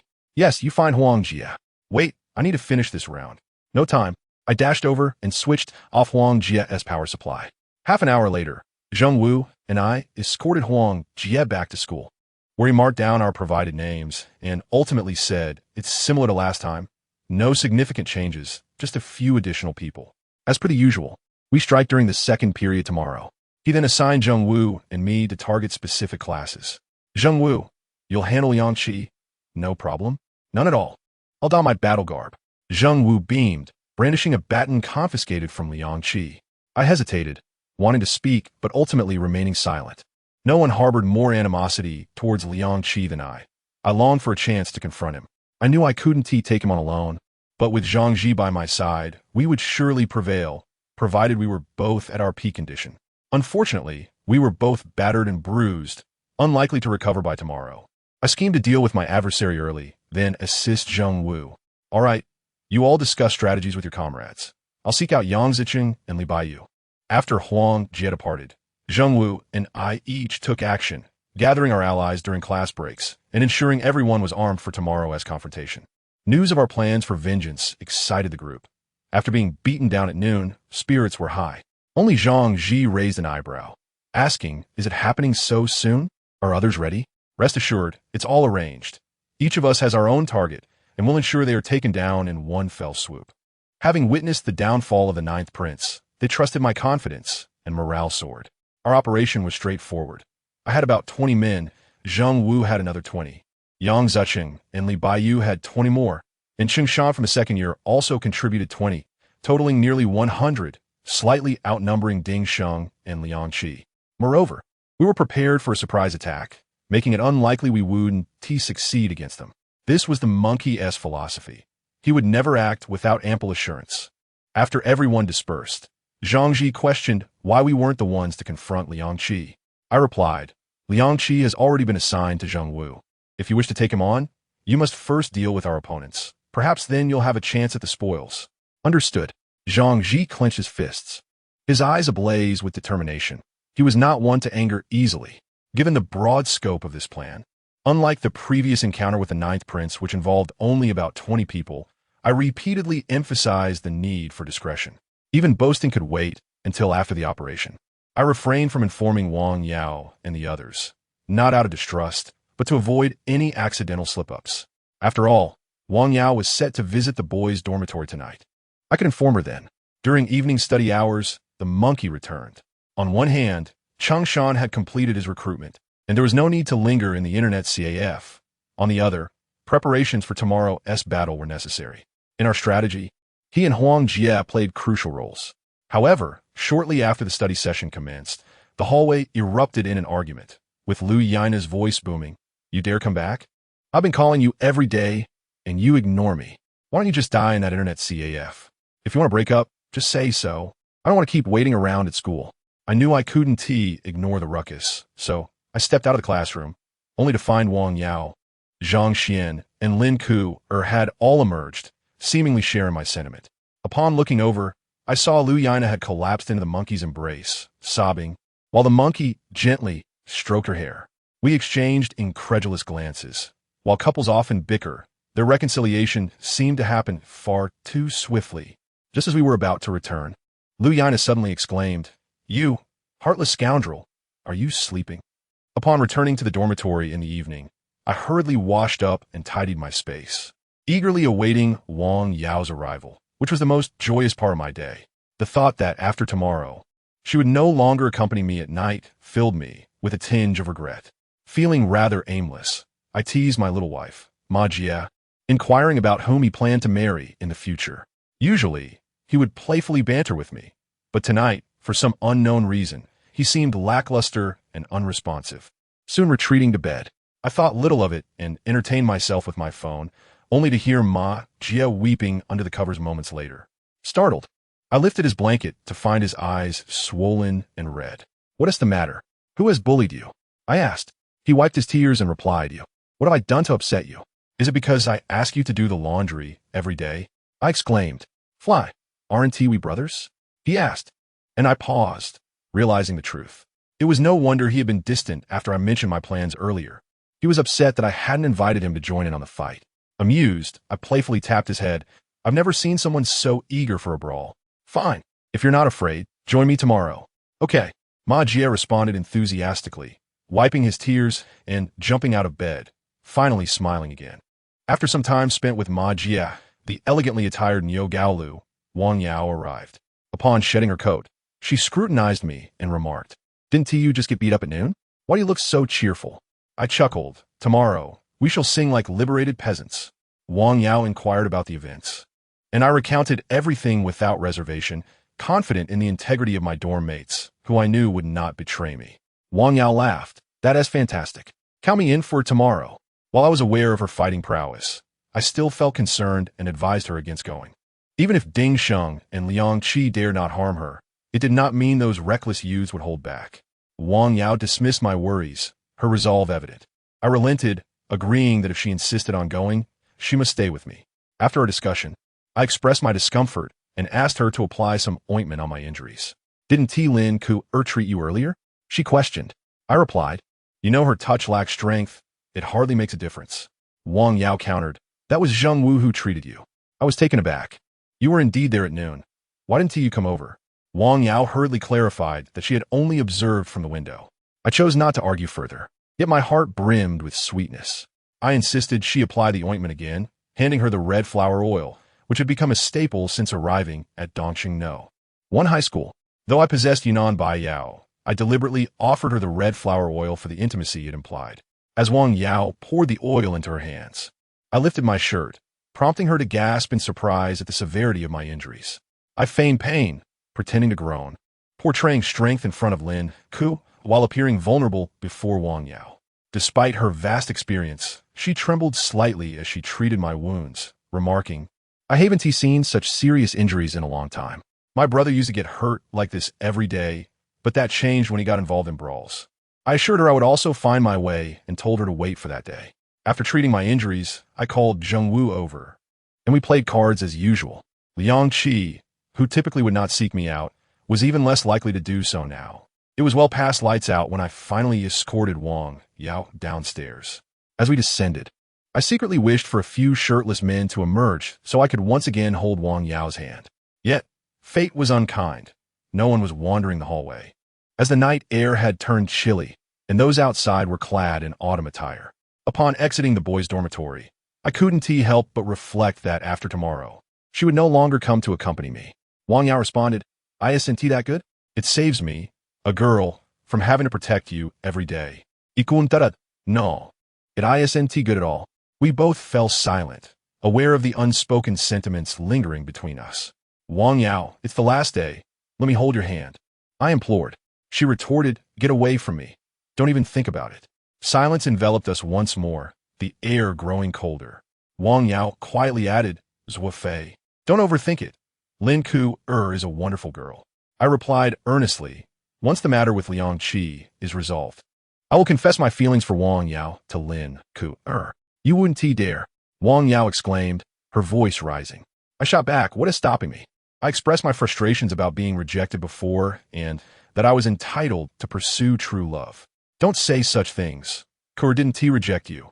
She genuinely needs time to consider your relationship," she argued. I insisted, "I've thought it through. It's not suitable."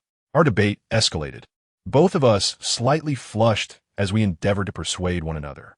While arguing, we continued walking until we collided with two individuals at a corner. To my astonishment, it was Lin Ku and Yizhen. What were they doing out so late? The surprise was mutual, with each of us momentarily speechless, eyeing one another.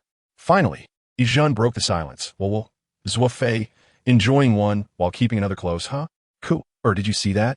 If I hadn't invited you out, you wouldn't have witnessed this scene. He mistakenly believed Lin Ku and I were in a romantic relationship. Anger surged within me as I glared at Yizhen. Had it not been for Wang Yao urging me to refrain from confronting him, I would have struck him. Before I could act, Wang Yao lunged at Yizhen, delivering a resounding slap across his face. "What the hell are you talking about?" I was taken aback. Yizhen, equally furious, retorted, "Why are you hitting me? Am I wrong? Aren't you with Zuo Fei tonight? Look at what you're wearing. Are you trying to hide?" His words dripped with sarcasm. Wang Yao, however, refused to engage in a verbal spar. She delivered several more slaps, and though Yizhen might not have been a fighter, he pushed Wang Yao back, causing her to stagger. Yet, she retaliated fiercely, kicking him in the stomach, sending him to the ground. Lin Ku attempted to intervene. "Wang Yao, don't.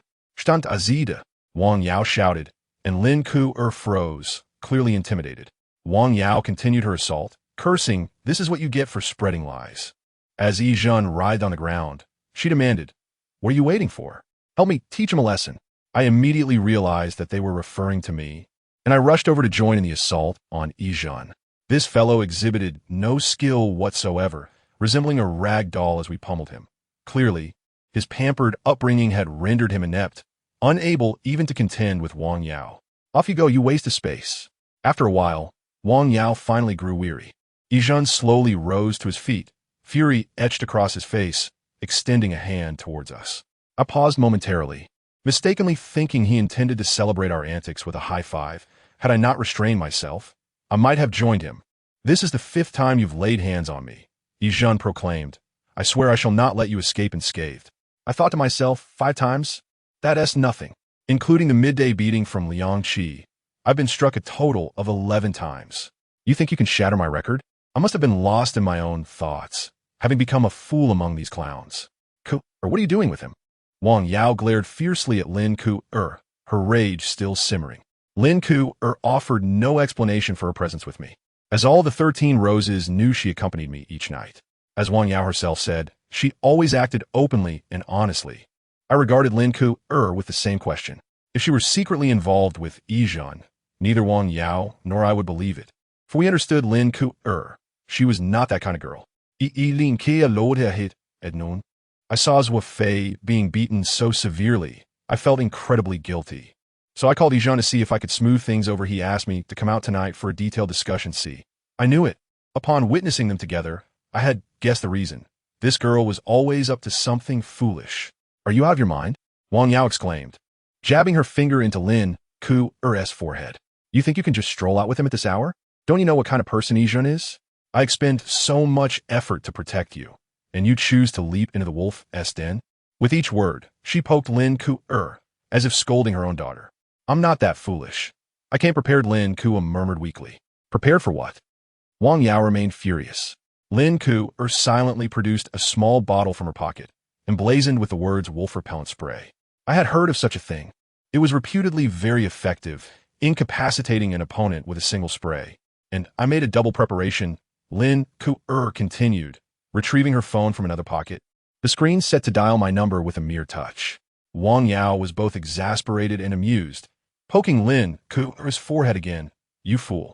What good is that double preparation if Yi Zhen snatches your belongings? I interjected, exactly. What if Yi Zhen had his own preparations? A tissue soaked in ether. And you'd be out cold. I'm not as weak as you think. Lin Ku declared, making a playful fist, which looked rather adorable. Yet, Wang Yao and I could not shake our irritation.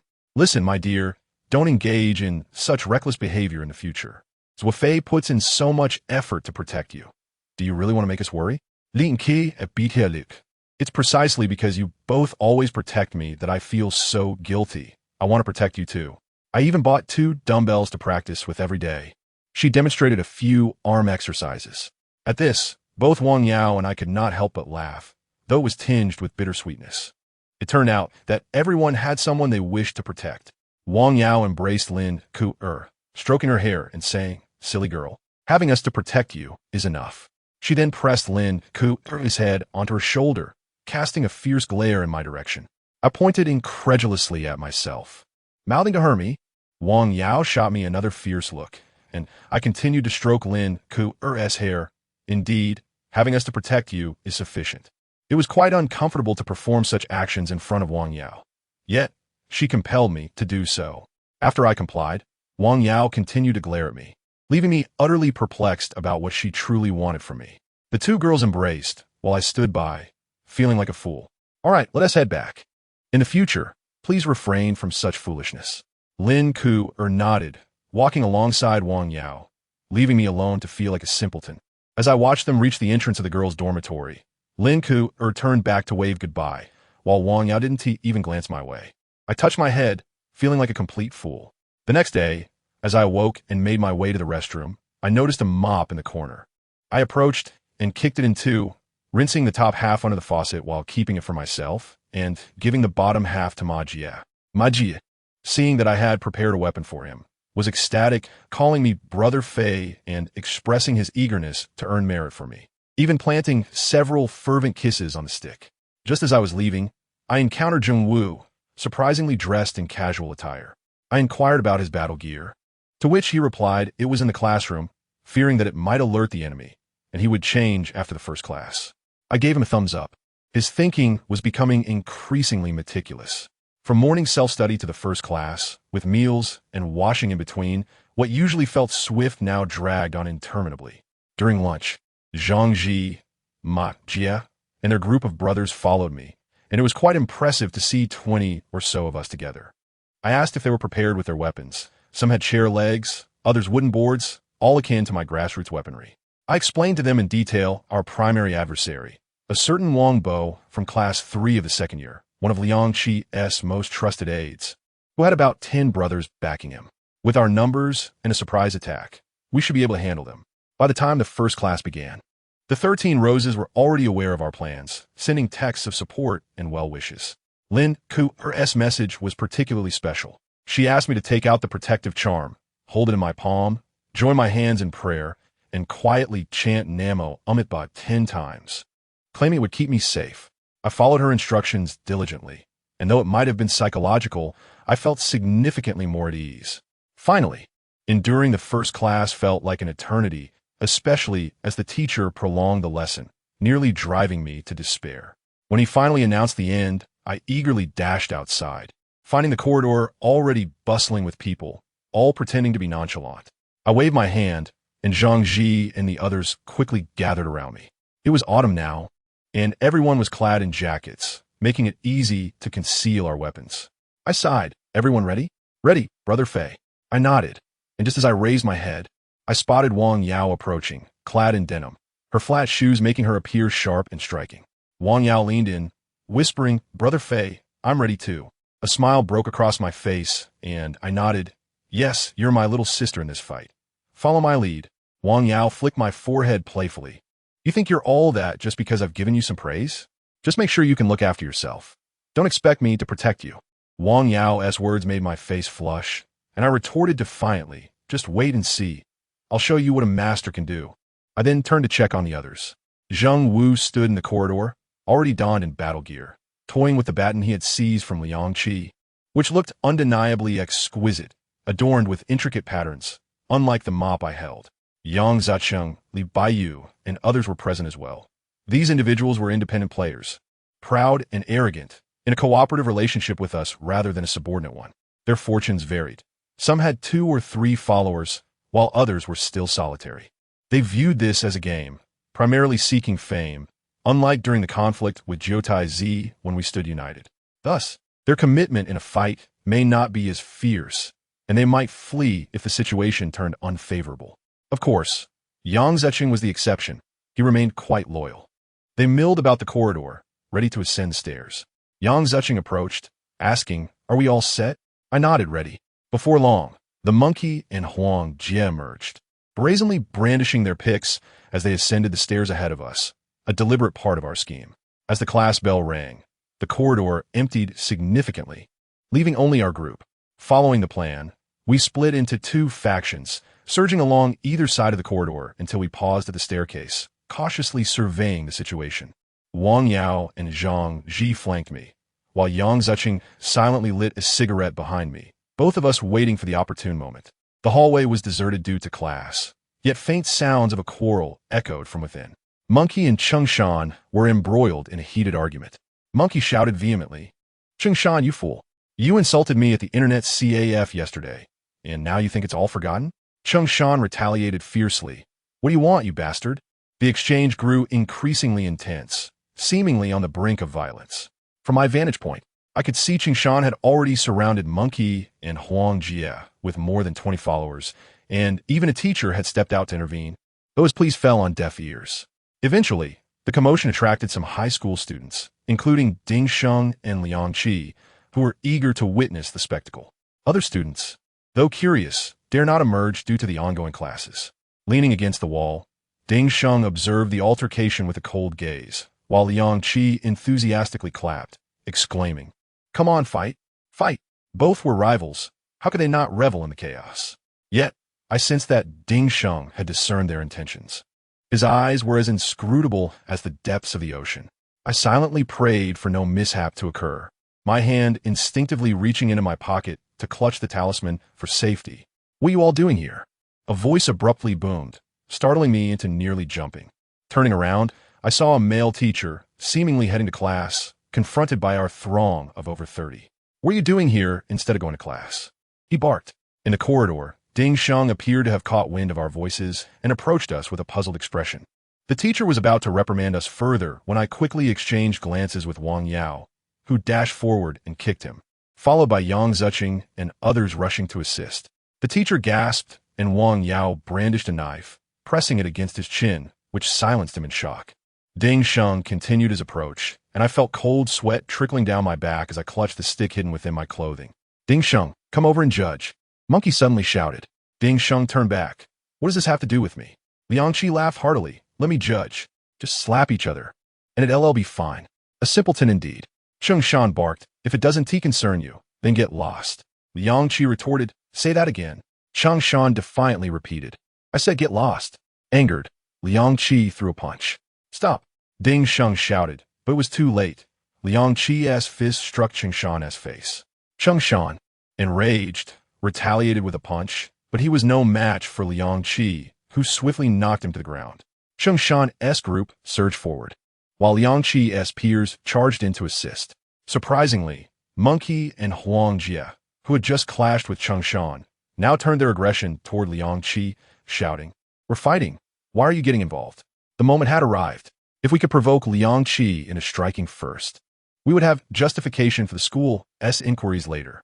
Prior to this, Monkey had warned us, even in society, the first person to act violently is always the one held accountable. We must ensure Liang Qi strikes first. This was the most crucial element of our plan. In hindsight, Monkey praised the teacher's timely appearance, for Ding Sheng had clearly begun to suspect something. Had the teacher not shouted and diverted Ding Sheng's attention, he could have easily stopped Liang Qi.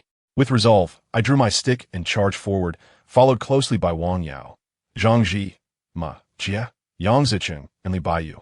The situation at the opposite end of the corridor mirrored ours, with Zheng Wu at the forefront, flanked by a throng of supporters.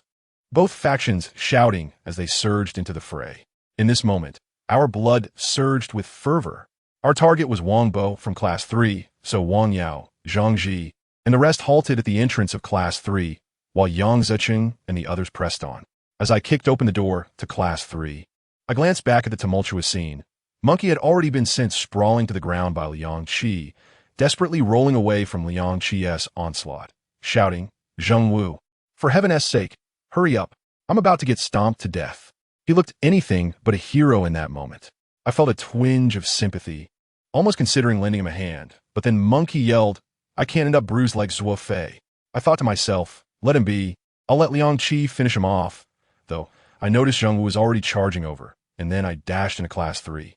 Upon entering Class 3, I immediately spotted Wang Bo rising, clearly having sensed the commotion outside and eager to investigate, but it was too late. I sprinted towards him, ready to deliver a blow. But Wang Bo was no ordinary adversary. Having earned his place as Liang Qi's right-hand man, he was quick on his feet. He barely leaned aside, and my stick struck his shoulder instead, causing him to grimace in pain as he quickly retreated, snatching up a chair for defense. The classroom erupted into chaos, with girls screaming and retreating to the corners, while boys who weren't fighting scrambled for cover. The teacher, too frightened to intervene, hid beneath the lectern, making calls. A dozen students associated with Wang Bo quickly grabbed anything they could find. Well-versed in combat and armed with makeshift weapons, they engaged our group. Wang Yao wielded a machete with deadly intent, the only one armed, causing everyone around her to instinctively avoid her. My anger flared as I realized Wang Bo had been among those who ambushed us yesterday. Fate had placed us at odds, and I raised my stick once more to strike. Wang Bo, unfazed, raised his chair to block the blow, the metallic clang reverberating through my arm, leaving it numb. The School S chairs were sturdier than my wooden stick. Yet, my Weapon S advantage lay in its agility. I refrained from a direct confrontation, altering my angle to strike again. Wang Bo, unable to evade this time, took another hit to his shoulder, grimacing in pain. Seizing the moment, I aimed for his face. Anticipating he would duck, prepare to follow up with a fierce kick. To my astonishment, Wang Bo did not flinch. He braced himself and absorbed the blow, swelling up immediately. Simultaneously, his chair came crashing down on my ribs. Already nursing an injury, I was sent sprawling, nearly losing consciousness from the impact. As I prepared to rise, Wang Bo launched a second attack. Instinctively, I raised my stick to defend, but it flew from my grasp with a resounding clang. Wang Bo swung his chair again, and I hastily rolled to the side to evade, but while I dodged one strike, I could not escape the next. With no other option, I raised my arm to shield myself, bracing for the impact. Suddenly, with a loud thud, Zhang Ji appeared out of nowhere, using his stick to block Wang Bo's blow. The two quickly became entangled in combat, and an enticing scent wafted over. Wang Yao had crouched beside me. "Are you all right?" she inquired, concern evident in her voice. Embarrassed, I quickly replied that I was fine, retrieved my stick, and jumped back in the fray to assist Zhang Ji in confronting Wang Bo. We launched a coordinated attack, and Wang Bo quickly found himself overwhelmed. He was struck on the back by Zhang Ji and then hit in the stomach by me, causing him to collapse to the ground. Zhang Ji and I denied him any chance to rise, rushing over to kick and stomp, and before long, he lay completely unresponsive. I glanced back to see the chaos in the classroom still raging. Desks and chairs had been overturned. Although we had the numerical advantage, it was merely a slight edge. After all, they had more experience than us. Without hesitation, Zhang Ji and I plunged into the fray, swinging our sticks at anyone from the sophomore class. Even if we couldn't knock them down with a single blow, we could at least incapacitate them momentarily. I took a moment to check on Wang Yao, only to see her wielding a machete with remarkable skill, her movements swift and agile. The other students seemed to shy away from her, clearly intimidated, which reassured me. I surveyed the surroundings, and wherever I noticed someone struggling, I swiftly intervened from behind with a well-aimed strike. One by one, Wang Bo's followers fell, and I felt a sense of relief wash over me. surprise attacks require speed. Akin to Hitler's blitzkrieg, before the enemy could react, we had claimed victory. I wielded the stick as I circled the classroom, but I could not find my little wife. I wondered where she had gone. Looking up, I spotted Ma Jie cornered by a sophomore, his stick dropped while he cowered, shielding his head and crying out. I rushed over and struck the sophomore sharply on the back of the neck. He stumbled but quickly turned to glare at me. This opponent was formidable, and I couldn't afford to underestimate him. I swung again, and, as expected, he instinctively dodged. However, my foot connected with his waist mid-swing, toppling him to the ground. This tactic, learned from Zhang Ji, one feint followed by a solid strike, proved invaluable in practice. As he fell, I immediately descended upon him, striking with my stick. But after only 3 or 4 blows, it snapped with a crack. The stick was indeed fragile. Otherwise, it wouldn't have shattered under my kick. Fortunately, the student was severely injured, blood covering his face, rendering him unable to rise. I heard Zhang Ji's voice from behind, cheering me on, clearly having witnessed my actions. I turned and smiled, remarking, learning on the go. The classroom battle finally began to wind down. Only a few stragglers remained, quickly encircled by our group, resulting in a decisive victory for us. Ma Jie stood up, his head bandaged, looking sheepishly at me. I reassured him, "It's all right for your first fight. You did quite well." I then called out to everyone, "Let us head outside." Since it was a surprise attack, we needed to conclude swiftly, especially in a school where the security team could arrive at any moment. Cheers erupted as we rushed out of the classroom. I deliberately waited for Wang Yao, not rushing outside. When she joined me, her face was flushed with excitement. I smiled and asked, "Did you enjoy it?" She replied, "Absolutely. I've never fought like that before." I mused that she must have an innate aggressive streak. Most boys would be terrified in such a situation, yet she found it exhilarating.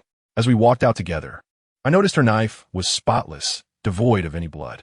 I casually asked about it, and she chuckled, "It's not sharpened. If it were, they would have been covered in blood long ago." Understanding dawned on me, and I responded, "Then I have nothing to fear from you." To which she playfully replied, "I'll use a sharpened blade when I come for you." In the hallway, chaos still reigned, but it was clear we held the upper hand. Zheng Wu and Yang Zicheng were among those who had emerged, with some transferring the battlefield to the corridor, while others attacked Liang Qi and his crew at the center. Ding Sheng, the one with no fighting skills, was likely already knocked out somewhere. The corridor echoed with shouts and cries. The sounds of battle intermingled with the groans of the fallen and the cheers of the triumphant. This scene was far more vibrant than our previous encounter with the Ninth Prince.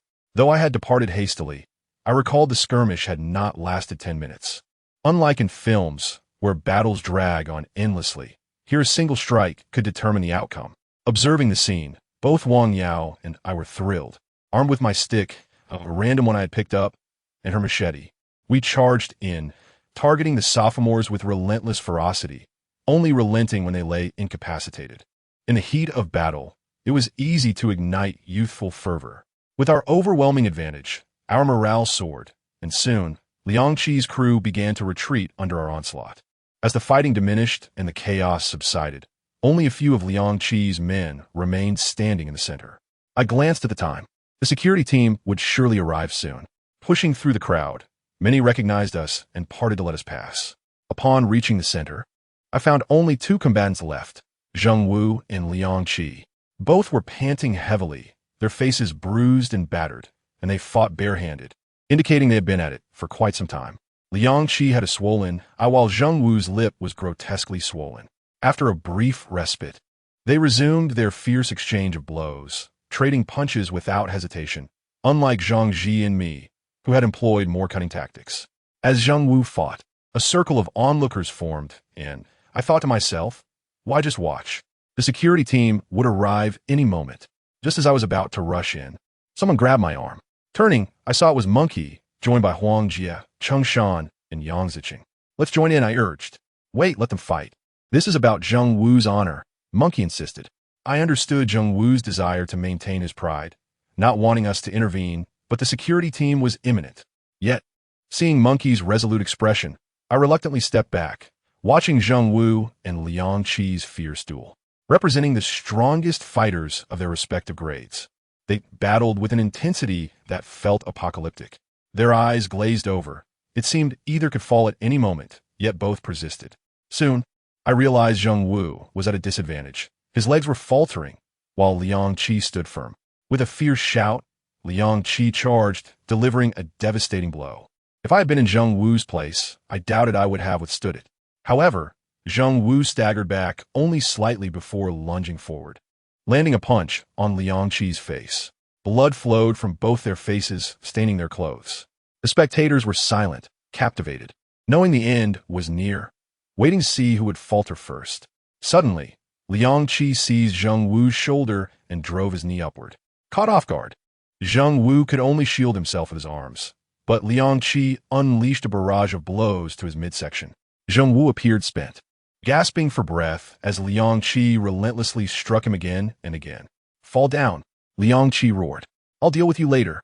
Zheng Wu wavered, blood streaming down his face, teetering on the brink of collapse. My fists clenched tightly, teeth grinding in frustration. Watching a brother take a beating was far more painful than enduring it myself. Unexpectedly, Zheng Wu did not falter. He clutched tightly to Liang Qi's collar, using it to support his body. Yet, it was evident to all that Zheng Wu was on the brink of collapse. I cast another glance at the monkey, who remained silent, compelling me to continue observing the scene, my heart burning with a desire to flay Liang Qi alive. Suddenly, a cacophony of footsteps erupted behind us. The security team had finally arrived, each member wielding rubber batons and cursing, their presence formidable despite their modest number of 10 or so. Instantly, chaos ensued among us. Some students fled in the opposite direction, while Chengshan and his group hurriedly retreated to the classroom. Those who remained were our loyal allies, including my own circle and Zheng Wu's companions. Notably, Yang Zucheng also stayed, watching us with a questioning gaze. The security team, akin to a police station in society, instilled fear in every student. Though they too wished to flee, they remained motionless, observing us. I glanced at the monkey, and he surveyed the unfolding scene. Liang Qi was pounding Zheng Wu's head, shouting, "Let go of me. The security team is here, you fool." Zheng Wu, his words slurred, replied, "Not yet. We must determine the victor. We cannot leave." Witnessing this, the monkey urgently instructed me, "Zuo Fei, block the security team." I was taken aback. Block the security team? That seemed excessively audacious. However, seeing the monkey's resolute expression and Zheng Wu's unwavering determination, I realized we had no other choice. I turned and shouted to those remaining, "Stop them." The remaining individuals were equally astonished. Blocking the security team at Dongqing No. 1 High School was akin to pulling a tiger's whiskers. For a moment, everyone stood frozen. As the security team approached, I had no alternative but to lead by example, rushing forward and brandishing my stick at them, declaring, "Do not come any closer." The security personnel retorted, "Who the hell is this little brat? Get lost." Yet, they continued their advance. I heard footsteps behind me. Wang Yao had joined, standing beside me with a machete pointed at the opposing team, exclaiming, I said, "Do not approach." Before long, Zhang Ji, Ma Jia, and Yang Zucheng arrived as well. With one person taking the lead, others followed suit, forming a solid barrier in the corridor, brandishing their weapons toward the oncoming security team. "Do not come any closer," they roared in unison. The security team halted, astonished by our defiance. "Damn it, these little brats dare to," one shouted, cautiously stepping forward. "Come any closer, and you will regret it." I glared fiercely, and the man finally hesitated, considering the 40-plus individuals standing before him. The security guards glared at us menacingly, but ultimately dared not advance further. I called back to Zheng Wu. "Zheng Wu, we've got it under control. Continue." "All right." Zheng Wu lifted his head and landed a punch on Liang Qi's face. Furious, Liang Qi seized Zheng Wu's hair and retaliated with several blows. Zheng Wu, bloodied yet unyielding, managed to counter with an occasional punch. Statistically, Liang Qi landed 5 punches for every one Zheng Wu returned. "Yield! Yield!" Liang Qi bellowed, his voice tinged with panic. Zheng Wu chuckled. "I'm clad in battle armor. You cannot defeat me." "Shut your mouth." Liang Qi continued to rain down blows, each strike seemingly imbued with immense force. Zheng Wu's face was a canvas of blood. He resembled a madman. I averted my gaze, unable to watch any longer, and noticed a security guard on the phone, likely calling for reinforcements. Suddenly, an explosive sound erupted. I looked up to see Zheng Wu and Liang Qi sprawled on the ground. "You're afraid," Zheng Wu declared, mounting Liang Qi and delivering a fierce punch. "You have the upper hand. yet your legs tremble, such glaring weaknesses. As he spoke, he pounded Liang Qi's face relentlessly. Zheng Wu's blows were more ferocious than Liang Qi's. Liang Qi suddenly screamed, "I yield! I yield! Is that enough, you lunatic?" Zheng Wu smirked, rolling off Liang Qi and sprawling on the ground, limbs outstretched, while Liang Qi erupted into loud sobs. "Zuo Fei!" The monkey suddenly called out. I immediately understood. Everyone retreat. At my command, we all bolted. Amid the chaos, Wang Yao tugged at me, urging, "Let us go." I replied, "You go ahead. I must protect Zheng Wu." Wang Yao nodded and followed the fleeing crowd.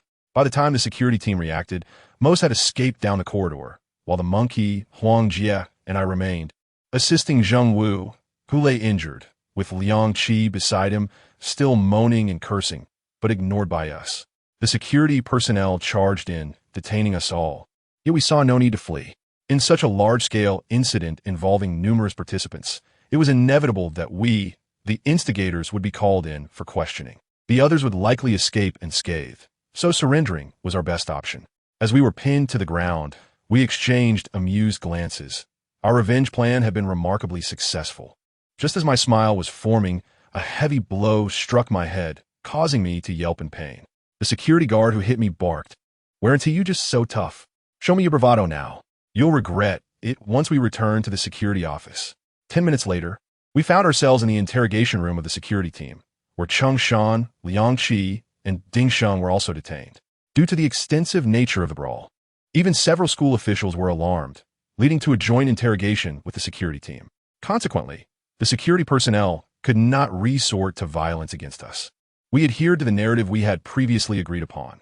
Monkey and Huang Jie claimed they had initially sought out Cheng Shan to confront him, brandishing their pickaxes merely to intimidate.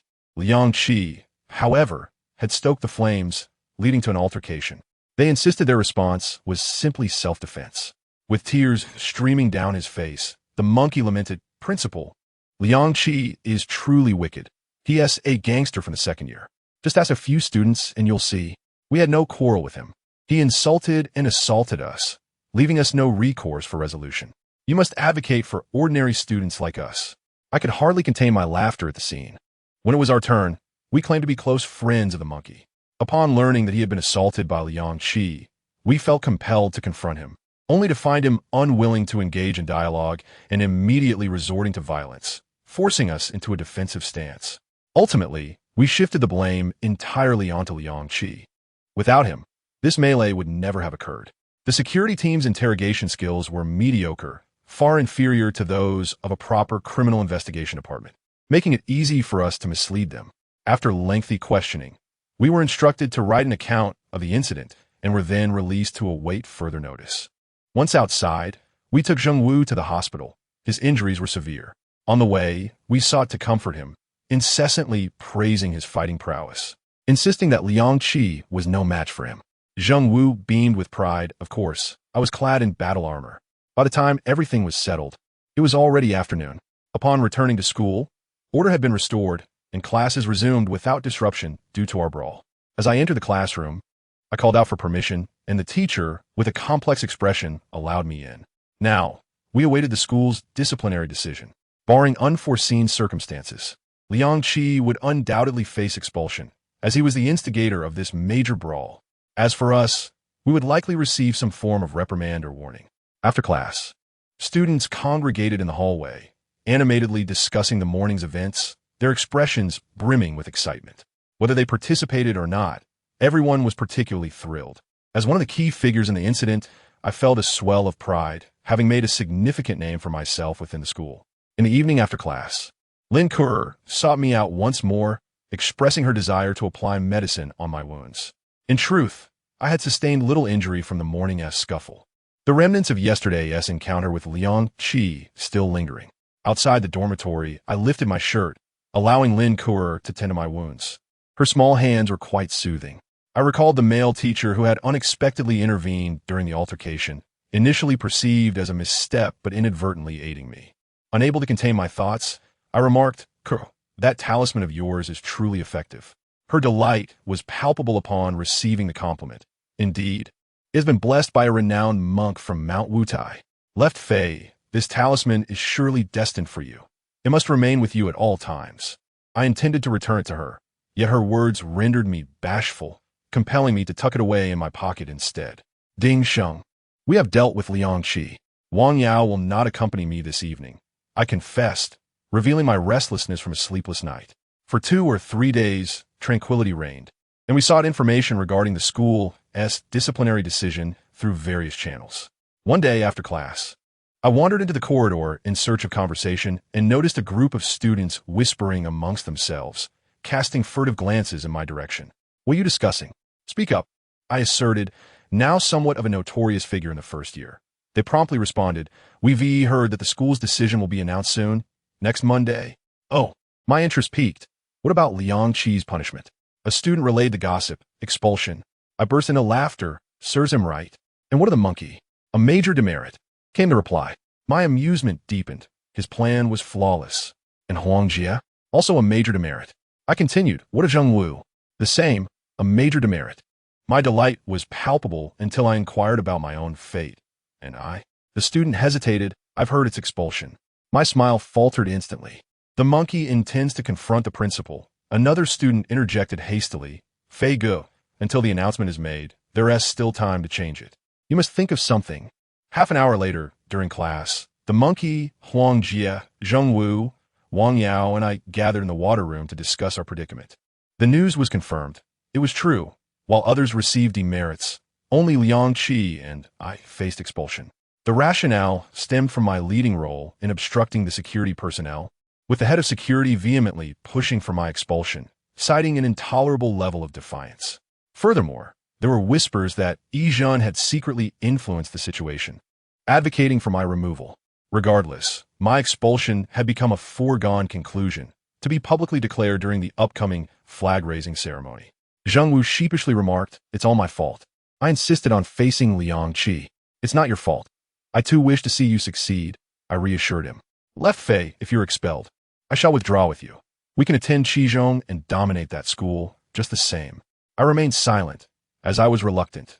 Qizhong was far inferior to Yizhong, filled with delinquents. Huang Jie proposed, What if we confront the head of security and compel him to appeal to the principal on your behalf? Wang Yao added, That's a viable idea, but let my brother handle it. He excels at such matters. The monkey shook his head, Do not involve your brother. Why not?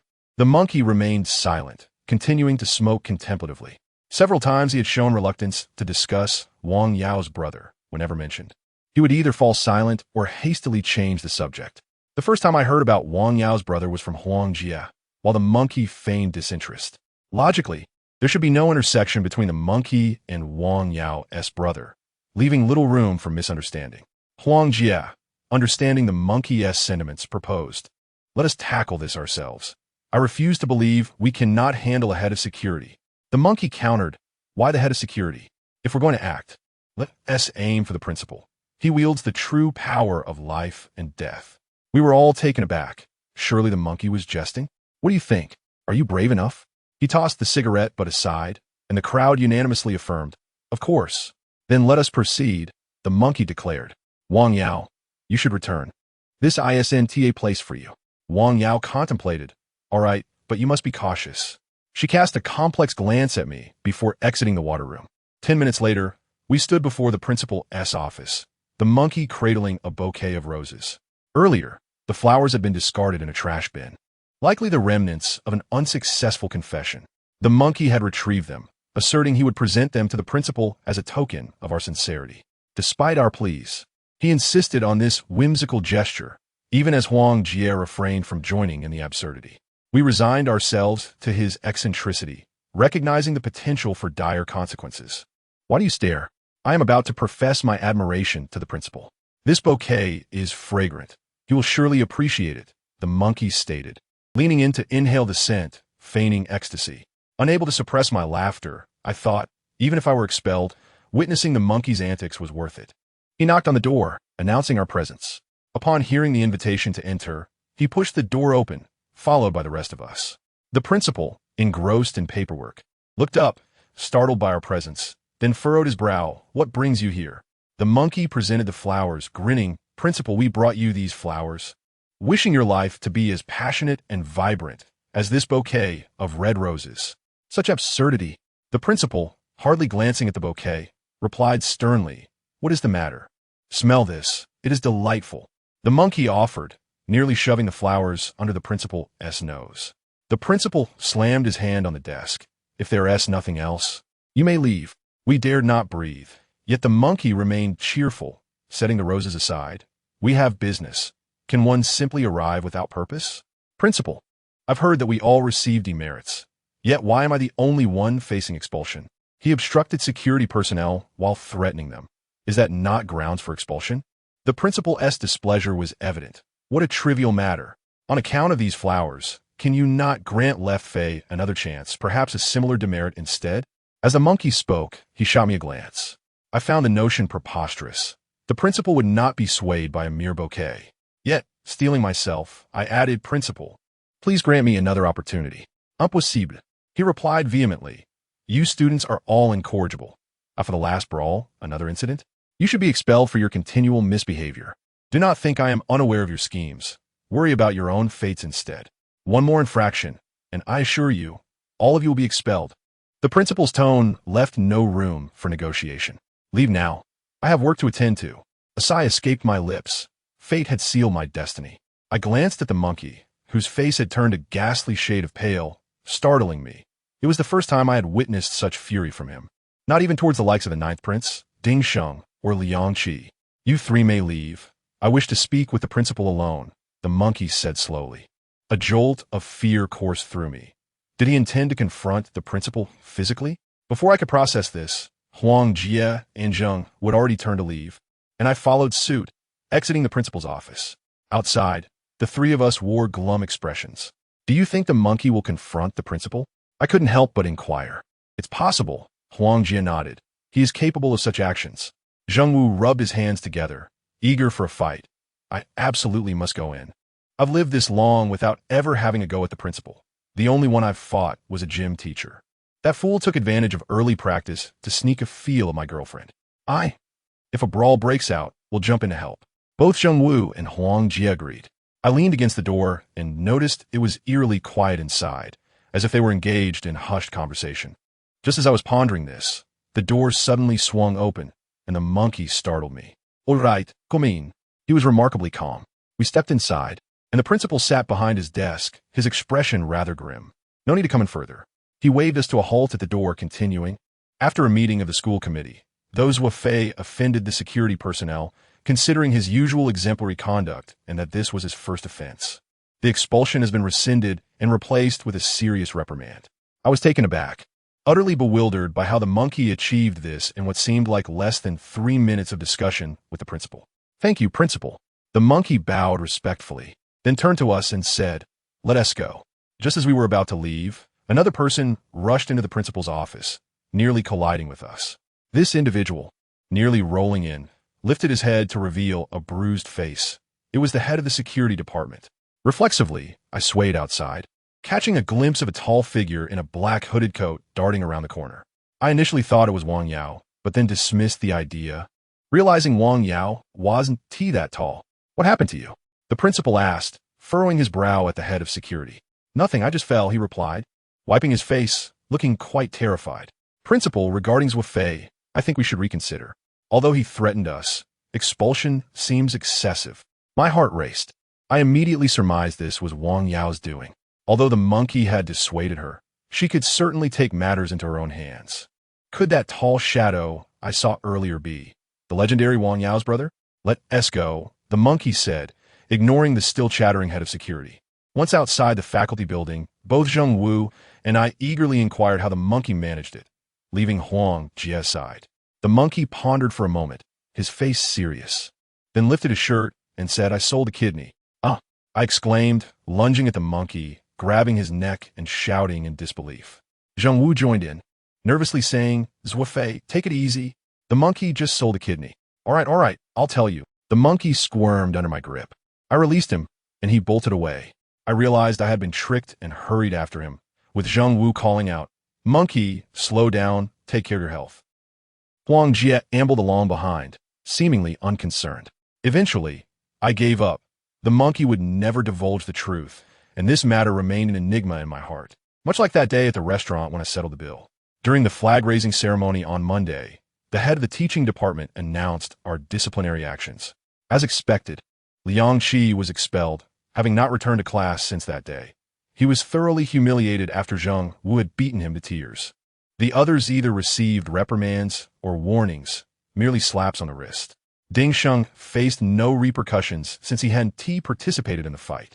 After the ceremony, our group of reprimanded students gathered to walk back together, feeling as if we were heroes returning from battle, though such behavior was rather juvenile. Having weathered this storm together, our bond strengthened, and Chengshan became quite friendly with us, suggesting we go out for a meal one day to celebrate our victory, to which everyone happily agreed. As we approached the teaching building, we spotted Yi Zhen standing below, glaring at us in fury. I whistled at him and laughed with the group, oblivious to the increasingly menacing look in his eyes. That evening, while washing up in the dormitory bathroom, someone suddenly tapped me on the back. Turning around, I was met with a sharp knife aimed straight at my chest. "Zuo Fei, I'm leaving," came the voice. I was taken aback, unable to react in time, watching helplessly as the knife lunged toward me. With a swift thrust, the blade tore through my clothing but was halted by something solid. The assailant gasped and quickly withdrew, leaping out the bathroom window. I gasped for breath, pulling a protective talisman from my pocket. This charm had saved my life, evidently blessed by a high monk. The monkey and the others rushed to my side, asking what had happened. Still shaken, I stammered it was Ding Sheng. Damn it, that bastard. The group seethed with anger, exclaiming he had not been punished enough and vowed to deal with him again the next day. Yet, the following morning, Ding Sheng had vanished, never to return to class. It made sense. After Liang Qi's expulsion, his followers dispersed, and with Chengshan firmly suppressing him in second year, it was clear he could not endure. Wanted to lash out one last time before leaving. What puzzled me was why he had targeted me. I was hardly his greatest enemy. Upon reflection, it must have been because he thought I was the easiest target. Damn it, kind people are often taken advantage of. From that day forth, I intensified my physical training. Even Ding Sheng, who couldn't fight, looked down on me. Days later, Chengshan invited us to dinner, and after confirming he would foot the bill, the monkey happily agreed. That evening, aside from the four of us, I also invited Ma Jie, Zhang Ji, and Yang Ziqing. Chengshan brought along 7 or 8 others, having recently thrived in second year. In a spacious private room, over a large table, we all sat together, the atmosphere lively with clinking glasses and shared laughter. The monkey and Huang Jie devoured their food as if they hadn't eaten in days, while Zheng Wu, not wanting to fall behind, focused on the dishes, which irritated the monkey, who scolded him. "No smoking, no drinking. What are you even doing here?" Zheng Wu chuckled. "My girlfriend won't let me." I perked up, saying, "Now that this is all settled, you should invite your girlfriend out to meet us." Zheng Wu agreed, promising to arrange a time for us to meet a real beauty. We all cheered him on, urging him to make it happen. Chengshan was also pleased, repeatedly praising the monkey for his cleverness and courage. The monkey, his mouth greasy from food, replied, "This is nothing. Without Brother Shan's cooperation, no amount of talent would have sufficed. The credit belongs to Brother Shan foremost." Chengshan beamed and raised his glass, declaring, "Let us toast." The monkey stood as well, and we all encouraged them to share a cup. As they were clinking glasses, the monkey suddenly let out a cry, and we all shot up in alarm. Our eyes followed the sound, only to see Chengshan gripping the handle of a knife, its blade deeply embedded in the monkey's abdomen. We sprang up in chaos, ready to rush forward, but those Chengshan had brought with him brandished knives, steel pipes, and other weapons. This was outside the school, and they acted with utter impunity. "Don't move. If you do, I'll stab him," Chengshan warned, his tone dark. The knife remained in the monkey's belly, and we stood frozen, our fury directed at Chengshan. He continued, "Brothers, don't blame me. I didn't want this. Blame your strength. I can't afford to lose another like Ding Sheng or Liang Qi, nor can I let you lot trample over me." The monkey sighed. "If you can't handle Ding Sheng and Liang Qi, do you think you can handle us?" Chengshan retorted, "Enough of your nonsense. Tonight, I'm sending all of you to the hospital and taking out your lackeys. Once the seniors are gone next year, the first high school will belong to me." His intent was clear. He aimed to inflict severe harm, ensuring we would be bedridden for weeks, and then seize control of the first-year students, rendering us powerless upon our return. Quite a clever plan indeed. The monkey spoke, a sudden smile gracing his lips. In a swift motion, he seized the knife, withdrawing it from his own abdomen, and plunged it forcefully into Cheng Shan's belly.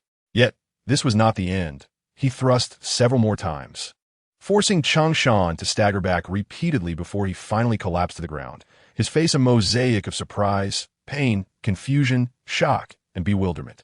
The monkey continued. Remember this. There are some individuals in this world that you cannot provoke. We are among them.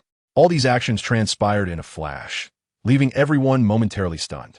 By the time they regained their senses, the monkey had already discarded the bloodied knife on the table and turned to Cheng Shan's dazed companions, exclaiming, "What are you staring at?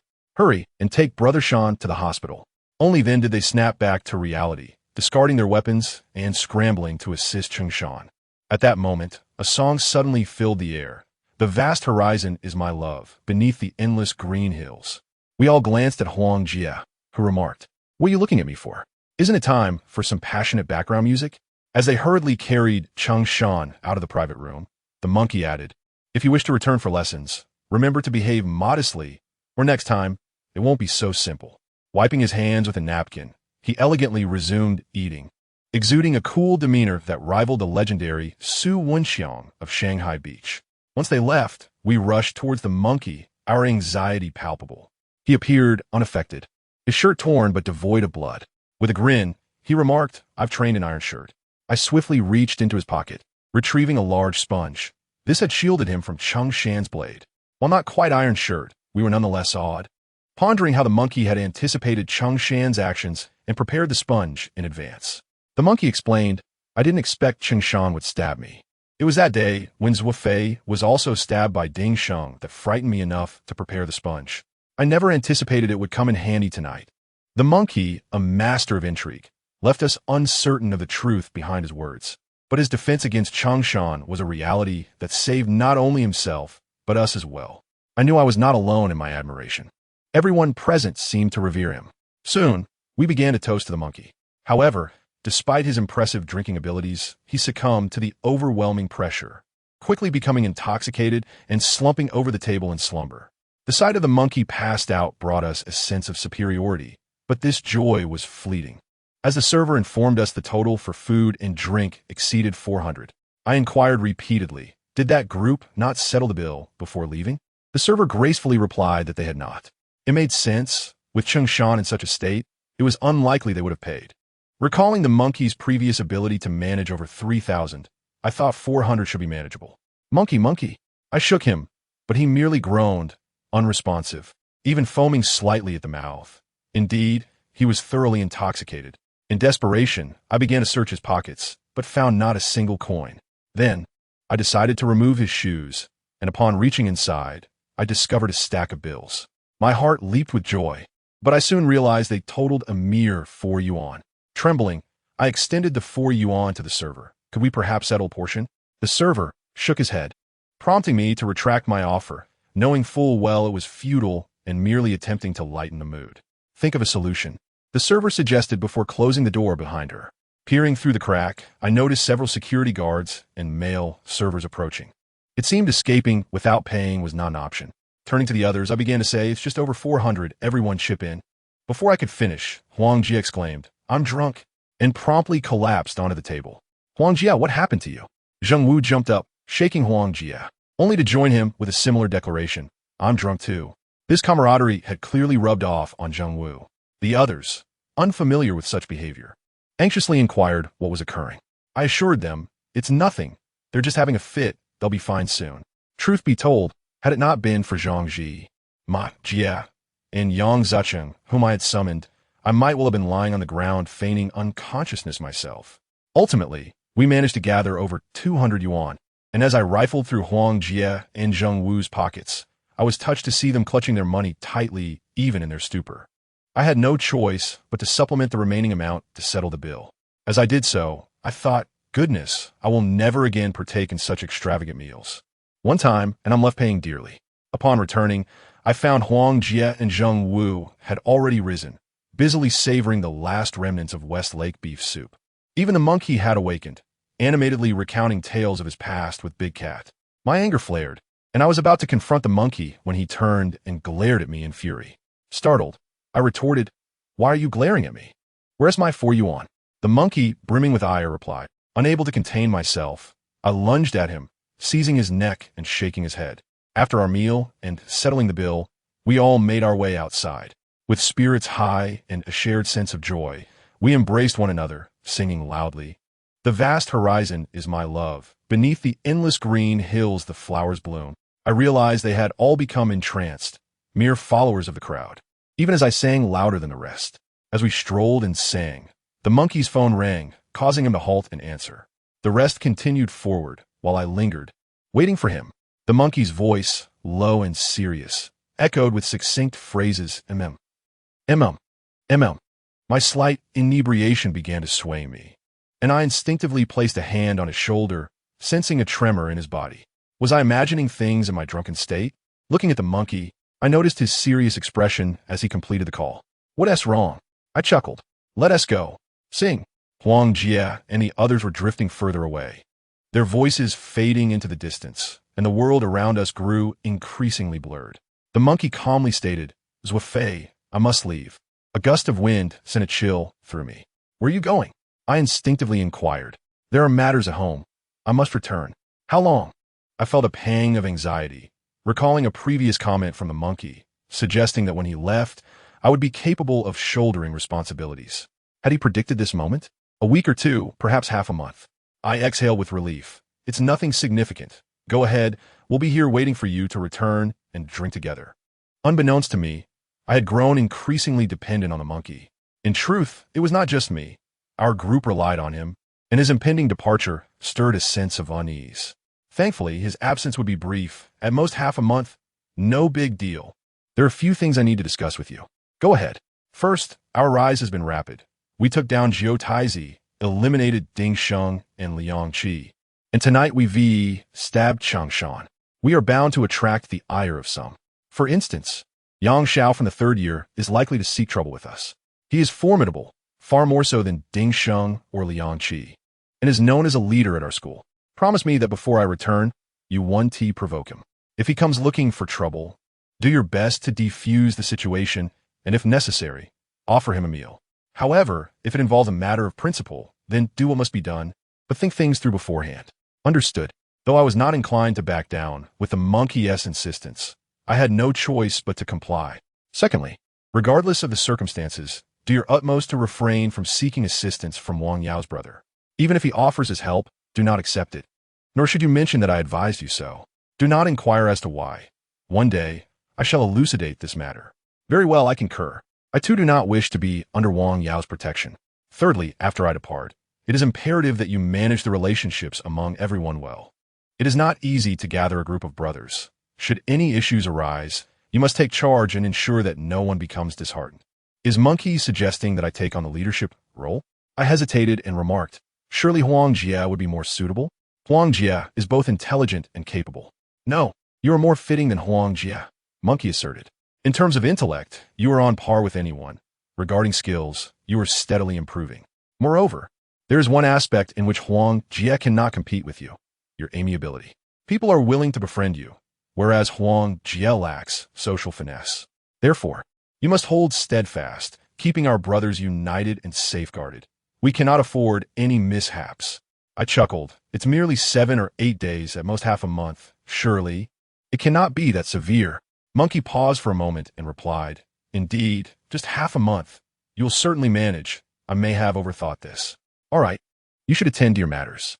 You leave tomorrow, yes? Return to the dormitory now. It's just half a month. I shall study diligently, remain untroublesome, and surely Yang Xiao will not persistently target me." At that moment, I had not anticipated the multitude of significant events that would unfold within that half month. "No, I must leave now." Monkey glanced at his watch. "In such a hurry?" "Very well, go ahead. I will speak with him." Initially, I did not perceive it as a significant matter. After all, who among us does not have family affairs? Furthermore, I would not be gone indefinitely. Yet, as the wind blew, I felt a twinge of melancholy in my heart. No wonder the ancients composed so many poems on farewells. Huang Jie and Zheng Wu had already vanished from sight, leaving the street desolate, illuminated only by the dim glow of the streetlights, casting shadows of just the two of us. As the cold wind swept in, Autumn had finally arrived. We both wrapped our coats tighter, and this feeling weighed heavily on me. I contemplated whether to utter some parting words of blessing, but Monkey had already spoken. "Lend me 5 yuan, would you? I haven't any fare to return home." Suddenly, I felt no sorrow whatsoever. My only desire was to strangle him. "Is 5 yuan sufficient? At this hour, there are likely no buses running. It's cold. You ought to take a taxi back." "All right, Fine." Monkey chuckled, rubbing his hands together. 50 should suffice to get me home." "Goodness, 50 is a considerable sum. You must repay me," I remarked as I handed him the money. "Of course. I will repay you. I'll return it when we meet next." Monkey grinned as he tucked the money into his pocket. "Let me see you off. There are no taxis in this area, but there are plenty across the street." "No need. You return home. I'll manage on my own." Monkey waved his hand, seemingly reluctant to let me accompany him. "Fine. If you do not wish for me to see you off, then I shall not insist. I'm not fond of farewells either. A man ought to be a bit more resolute, a bit more decisive. Remember to repay me." I kicked him lightly and turned towards the school, determined not to let him see that my eyes had reddened. Monkey ignored me, and we each walked in opposite directions. After taking a few dozen steps, I could not resist glancing back. Monkey had already entered a vehicle, not a taxi, but a luxurious black stretch Hummer, appearing opulent against the backdrop of that chilly, desolate night. I exhaled. No wonder Monkey did not want me to see him off. How could he incur such a hefty bill? And why could he persuade the principal to change his mind with just a few words? It seemed there was more to him than met the eye, while compared to him, Ijan could only be considered a nouveau riche. The car quickly drove away, becoming a mere speck on the dimly lit road until it vanished from sight. Goodness, I knew he was a rich kid. I shall never lend him money again. I muttered to myself, my eyes reddening as I returned to school.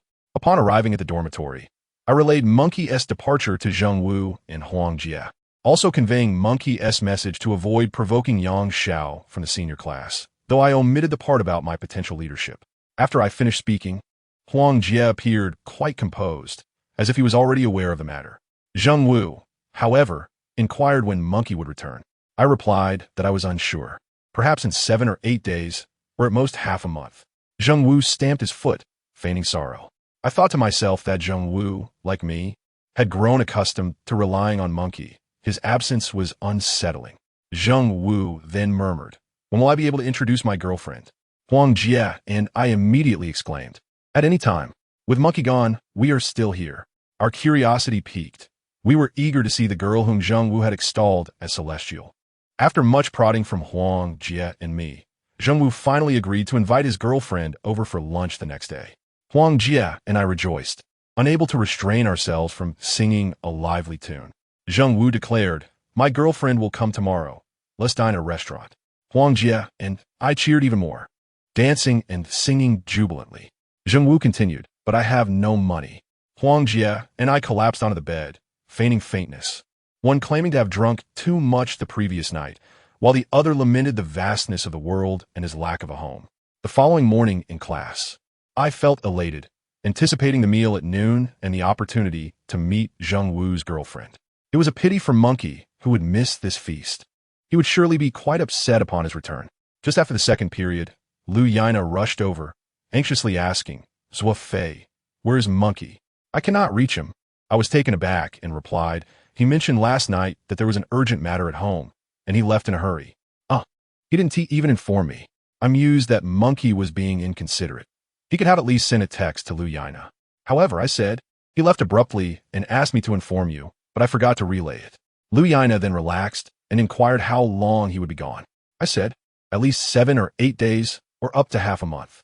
Lu Yana then cursed, declaring Monkey to be heartless for not informing her of his extended absence. I chuckled. "You brought this upon yourself. Who told you to agree to him? You could have rejected him just as you did with Lin Kuer." Reflecting on this matter frustrated me. I had initially believed my chances with Lu Yana were high, while Monkey seemed to have been in a precarious position. In the end, I was the one who was rejected, and Monkey succeeded. Anyone would feel disheartened in my shoes. Lu Yana then revealed, "No, he did not confess to me. I was the one who confessed to him." I was utterly taken aback. Upon further inquiry, I learned that on that fateful night, Lu Yana had awaited Monkey's confession, but he had fallen asleep in the classroom. Angered, Lu Yana had slapped him awake and asked, "I like you. Will you be my boyfriend?" Monkey, still groggy, had mumbled an affirmative. Thus, they had become a couple. Upon hearing this, I felt like I might explode. How infuriating it was. Monkey, who was not as handsome as I, had been the one to receive a confession from a girl.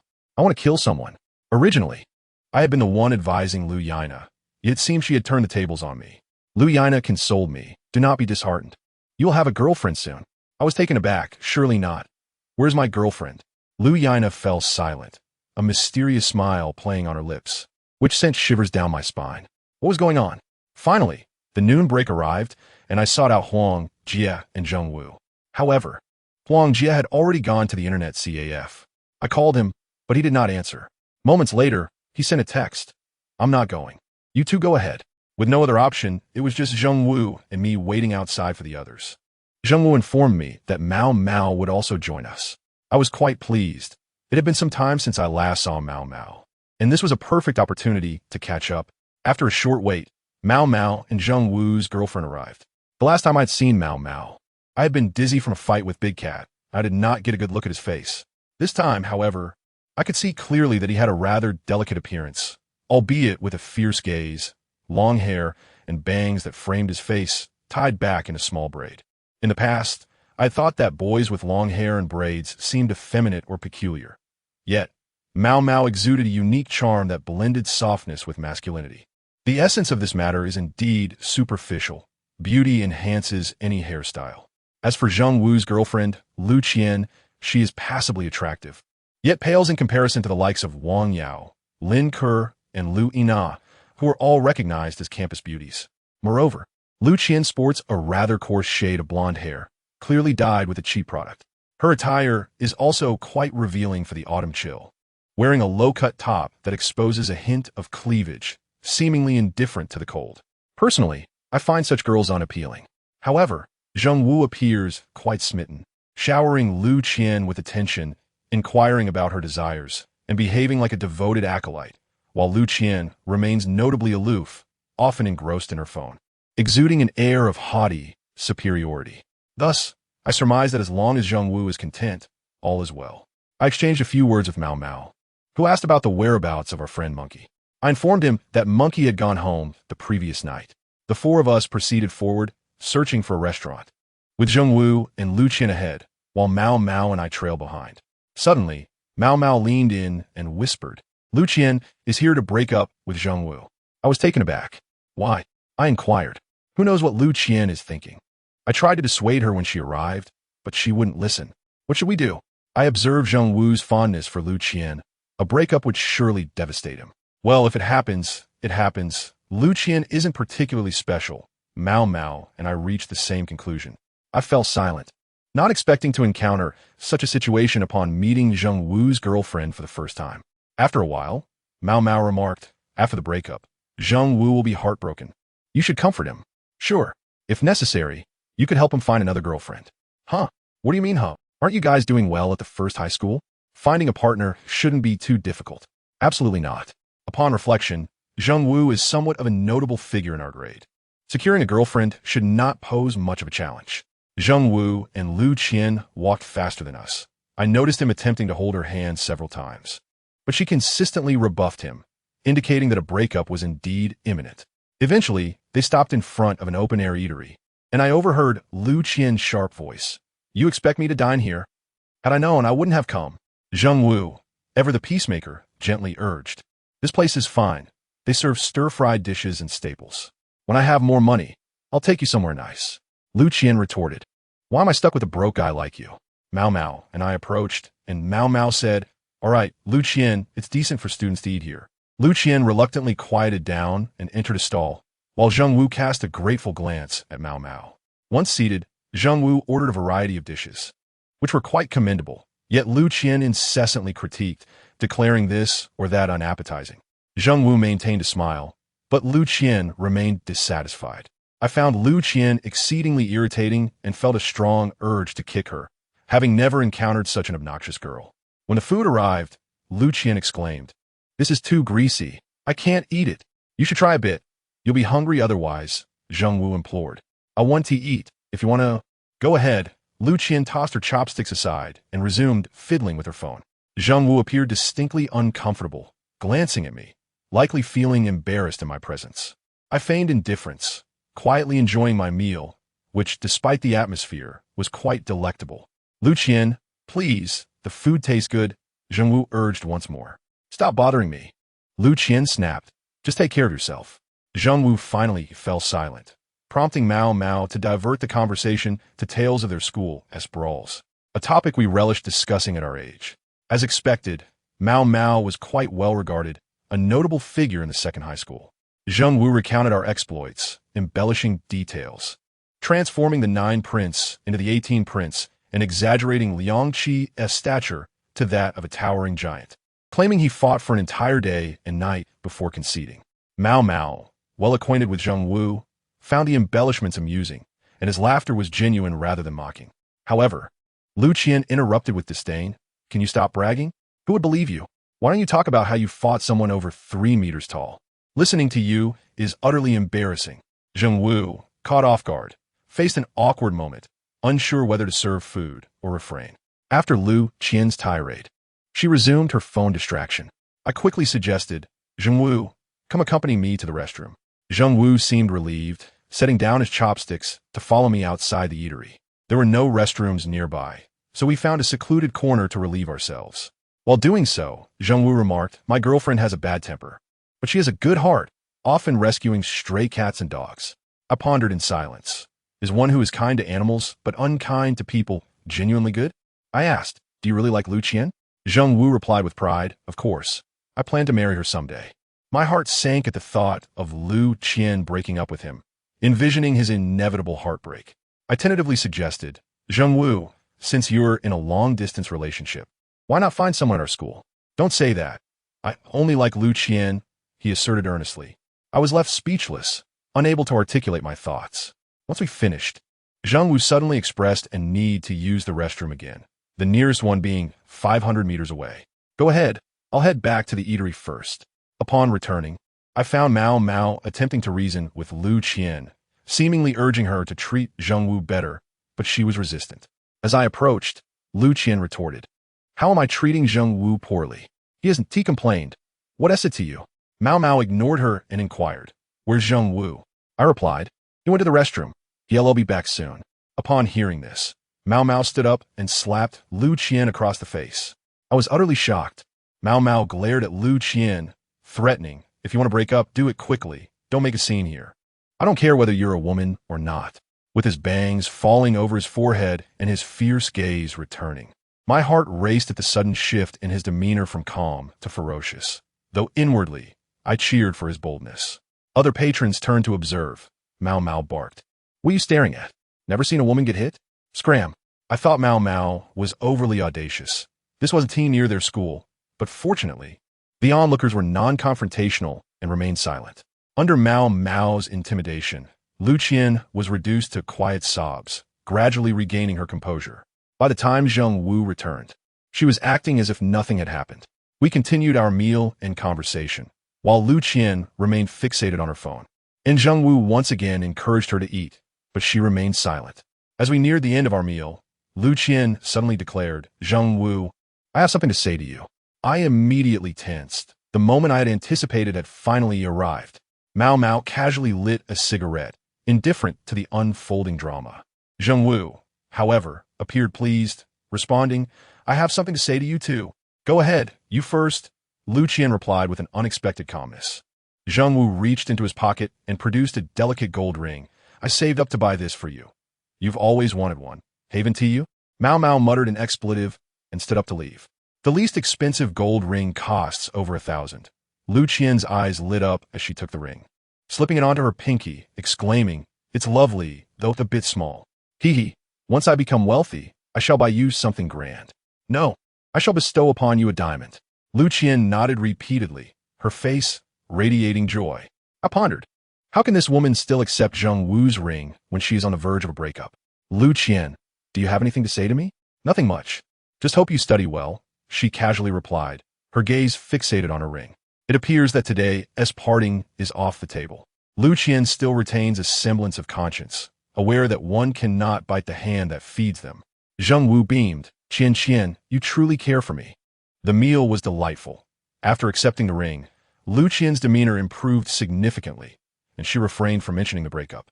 She devoured her food heartily, showing no disdain for the greasy dishes.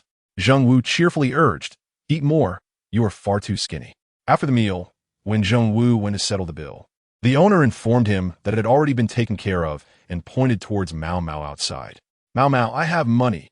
No worries. Treat me next time." Mao Mao replied, seemingly disinterested in conversation. As the gathering dispersed, Zheng Wu pulled Lu Qian aside for a whispered conversation. This time, Lu Qian allowed him to hold her hand, and they even shared a tender embrace. Mao Mao and I exchanged phone numbers, and she quietly advised me, "Lu Qian's infatuation will wane. She will surely break up with Zheng Wu again. You should hasten to find him a new partner." I mused. Mao Mao truly cares for Zheng Wu. On the way back, Zheng Wu proudly exclaimed, "So, what do you think of my girlfriend? She's all right, but I believe she doesn't quite match your caliber." I subtly aimed to influence Zheng Wu's perspective. "Nonsense. It is I who am unworthy of Lu Qian. She is beautiful and kind. Does she go by the nickname Xiao Fong?" Upon returning to school, I busied myself with the task of finding a suitable partner for Zheng Wu. I deemed him a significant figure. Thus, his match must be exceptional, at least from the ranks of the 13 Roses. I approached Wang Yao to discuss the matter. Since resolving the issues with Ding Sheng and Liang Qi, my communication with Wang Yao had diminished greatly. I texted her, but she did not reply. I called, yet she did not pick up. We would occasionally exchange a few words in the hallway, but those conversations were brief, often ending with her departing first. I saw this as an opportunity to reconnect with her. I called out to her at the entrance to her classroom, but she did not come out, leaving me feeling rather embarrassed. I returned to speak with Lu Yaina, who clapped her hands and exclaimed, "Perfect. We have a sister who likes Zheng Wu." After hearing he has a girlfriend, she didn't pursue it. I quickly inquired about her identity, and she replied, "It's Iya. Iya, whose birth name is Su Yi, is also one of the 13 Roses. The young lady is quite enchanting, but overly shy, rarely speaking when with us." Reflecting on this, I realized that Su Yi seemed to harbor some feelings for Zheng Wu, something I had previously overlooked. "All right, let us hasten to arrange an opportunity for them." Lu Yaina, with a twinkle in her eye, stated, "I cannot assist you with that. I am not very close to Iya." "How can you not be close? There are only a dozen of you." I retorted. "Well, who is familiar with her?" "Lin Ka Iya." Lu Yaina winked. I nodded in agreement. "Very well. You shall seek out Lin Kuat." Lu Yaina cautioned, "Don't focus solely on Zheng Wu. Consider your own matters too." I replied, "I am not in a hurry. Such a handsome young man should have no trouble finding a partner." After class, I sought Lin Ke. She appeared pleased to see me, as I seldom approach her outside of escorting her to and from school. I explained the situation, and Lin Ke hesitated. "Zheng Wu hasn't broken up with his girlfriend yet. Introducing Iya to him might not be appropriate." I countered, "Waiting until the breakup is too late. Zheng Wu would be heartbroken. It is better to let him change his affections sooner. But we cannot disregard propriety. If Su Yi intervenes before the breakup, she would be seen as the other woman." Not only would I not agree, but I doubt Iya would either, Lin Ke remarked seriously. I took a moment to consider her words and suggested, "Let's cultivate more opportunities for them to be together. Perhaps Zheng Wu will gradually develop feelings for Su Yi. Who knows? He may even be the one to initiate the breakup with Lu Qian." Lin Ke remained silent, lost in thought as she muttered, "Do people grow to like each other over time?" I was taken aback, suddenly feeling immensely guilty, but my phone rang just in time. I quickly answered, and Mao Mao was cursing. "That Lu Qian seems to be seeing someone else. What happened?" I inquired. "I want to speak with her," and the moment she saw me, she frantically shoved her phone into her desk. Can one be so guilty? I sat there for quite a while.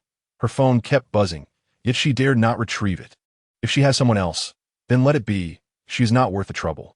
"What did you want to discuss with her?" I explained. "If you're going to break up with Zheng Wu, just do it swiftly and return the ring." She retorted, "This ring was given to me by Zheng Wu. It is mine now, and I have no obligation to return it." Infuriated, I slapped her across the face, warning, "Do not mention this to Zheng Wu. He is very attached to you and might retaliate against me. You must find him a new partner." "All right, I understand," she conceded. After hanging up, my mood soured. What manner of woman is she? I relayed the incident to Lin Ke, who was equally incensed, declaring Lu Qian to be truly wicked.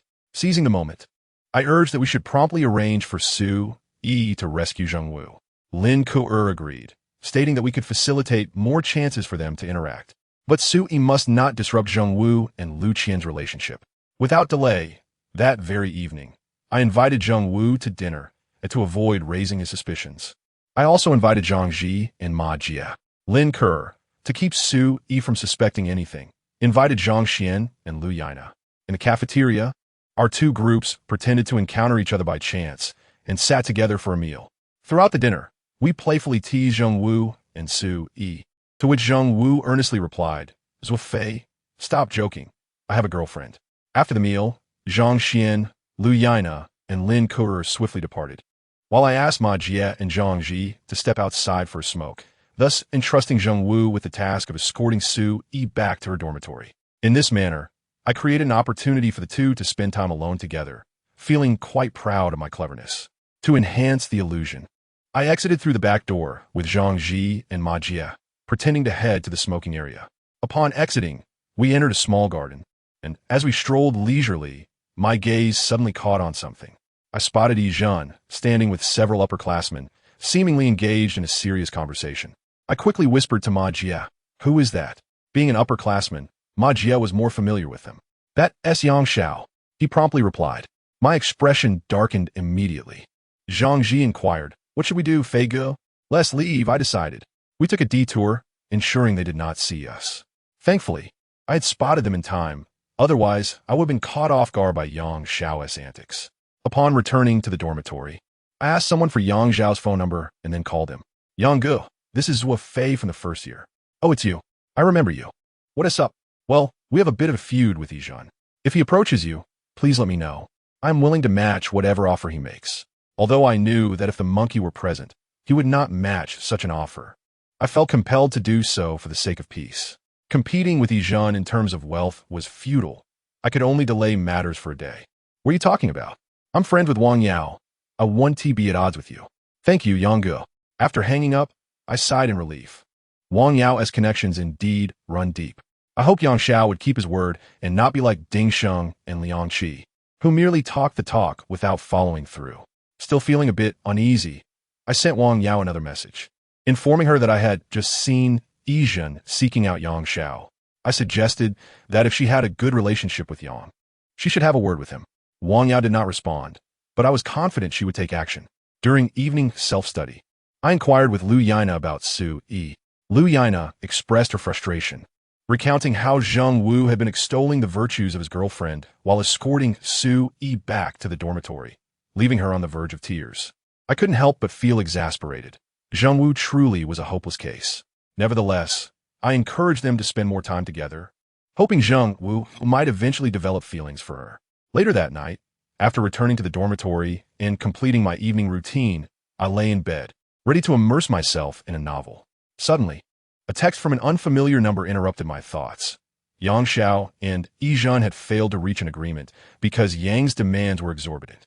I was taken aback and quickly replied, inquiring about the sender's identity.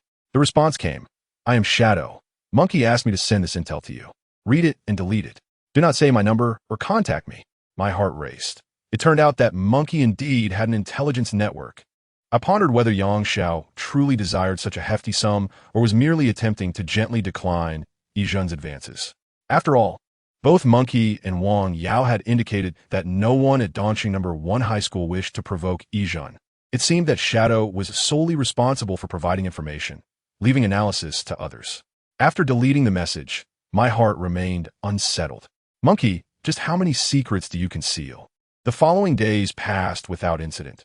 Yang Xiao did not seek trouble, and we continued to discreetly encourage the budding relationship between Zheng Wu and Su Yi, striving to create opportunities for them to be alone together. I had subtly inquired about Zheng Wu's feelings toward Su Yi, and he replied that she was quite nice, though not as good as Lu Qian, flashing a silly grin in my direction. I perceived this as progress. At least he recognized Su Yi's merits. I thought it best to let things unfold quietly for another week or so, until Monkey returned, at which point he would undoubtedly have a more effective strategy. I attempted to reach Monkey by phone, but he was unreachable. Lu Yana had scolded him multiple times, labeling him a heartless scoundrel. However, I knew that if Monkey were to appear before her, she would undoubtedly rush into his arms weeping. One morning, Mao Mao suddenly called me while I was in class. prompting me to hang up. When he called again, I sensed urgency in his tone. Without time to send a text, I informed my teacher and hurried into the hallway. I found out who Lu Qian's lover is. It turns out he is from your school. They're together right now. You need to take care of him, or I'll do it myself. Mao Mao shouted furiously, nearly shattering my eardrum. I urged him to calm down and asked for the man's name so I could investigate. Mao Mao revealed that the individual was named Li Wei, a senior at Dongqing No. 1 High School, but he had no additional information. Upon hearing that Li Wei was a senior, I felt a sinking sensation. If he was affiliated with Yang Xiao, things could become complicated. Without delay, I instructed Ma Jie to gather intel, as he was an upperclassman with numerous connections at the school. Shortly thereafter, Ma Jie confirmed that Li Wei indeed associated with Yang Xiao. My head spun. It seemed I had inadvertently attracted Yang Xiao's attention. However, I could not ignore Lu Qian's betrayal of Zheng Wu. As Monkey would say, this was a matter of principle. I contemplated the situation, determining that I could not divulge this information to Zheng Wu, as it would likely drive him to madness. I considered consulting Huang Jie, but he was at an internet cafe and unresponsive to my calls. Just as I was about to seek him out, Mao Mao called again. Damn it, I just received word that Lu Qian is with Li Wei. You need to catch them in the act. Abandoning the thought of finding Huang Jie, I realized I had to handle this myself. I knew I could not confront Li Wei directly. The best course of action would be to enlist Yang Xiao's assistance. However, I was unsure if Yang would be inclined to help me. Ultimately, I decided to approach Wang Yao, whose influence far surpassed my own.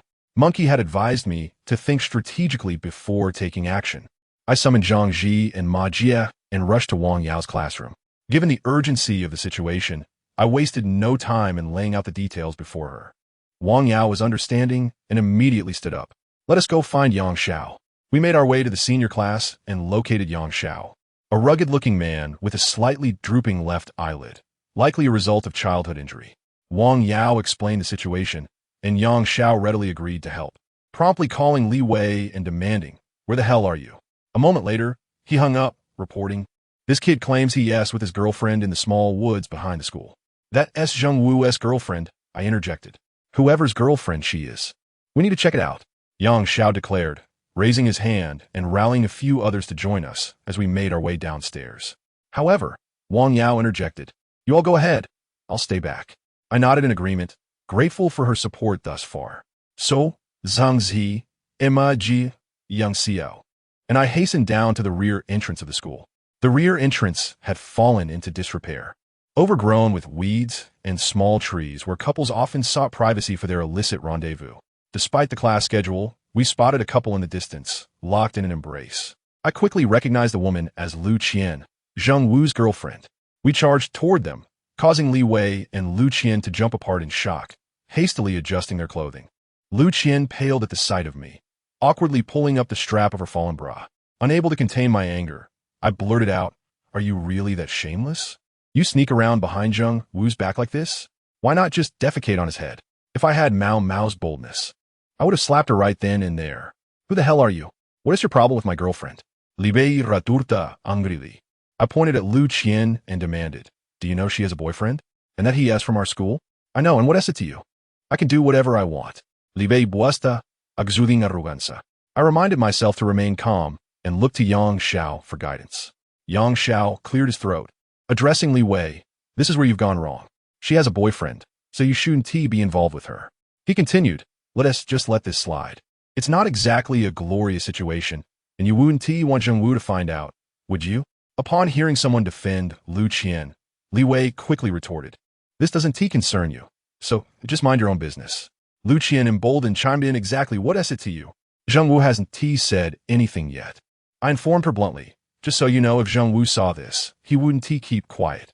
Besides, I was planning to break up with him anyway." Before she could finish, her expression turned pale as she caught sight of something behind me. I turned to see Zheng Wu and Su Yi approaching. Zheng Wu's expression was blank, clearly aware of what had transpired. I knew it was over. Given Zheng Wu's temperament, things would escalate violently. I was resolute. If Zheng Wu laid a hand on anyone, I would follow suit, as Li Wei was undeniably in the wrong. True to my expectations, Zheng Wu advanced toward Lu Qian, who, recognizing his nature, instinctively took a few steps back. Meanwhile, Yang Xiao stepped in front of Zheng Wu, urging, let us talk this out, man. No need for violence. I thought to myself, talk it out? You're so protective of her. What is left to discuss? As soon as Zhang Wu made a move, I immediately prepared to act. I also exchanged a glance with Zhang Ji and Ma Jie, signaling them to get ready as well. However, to my surprise, Zhang Wu did not strike. He merely stared blankly at Lu Qian, asking, why are you doing this?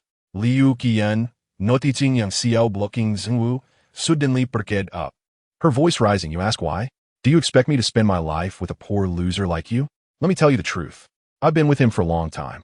I was planning to break up with you yesterday, but I held back because I felt sorry for you. It can't be. We were so affectionate just yesterday. Zhang Wu's expression was frozen, as if he had suffered a tremendous blow. Who was affectionate with you? Just look at your character. Lu Qian spat, her words flowing like a street brawler. And what right do you have to judge me? Haven't you been flirting with other girls too? Don't pretend to be innocent. In an instant, all eyes were on Su Yi.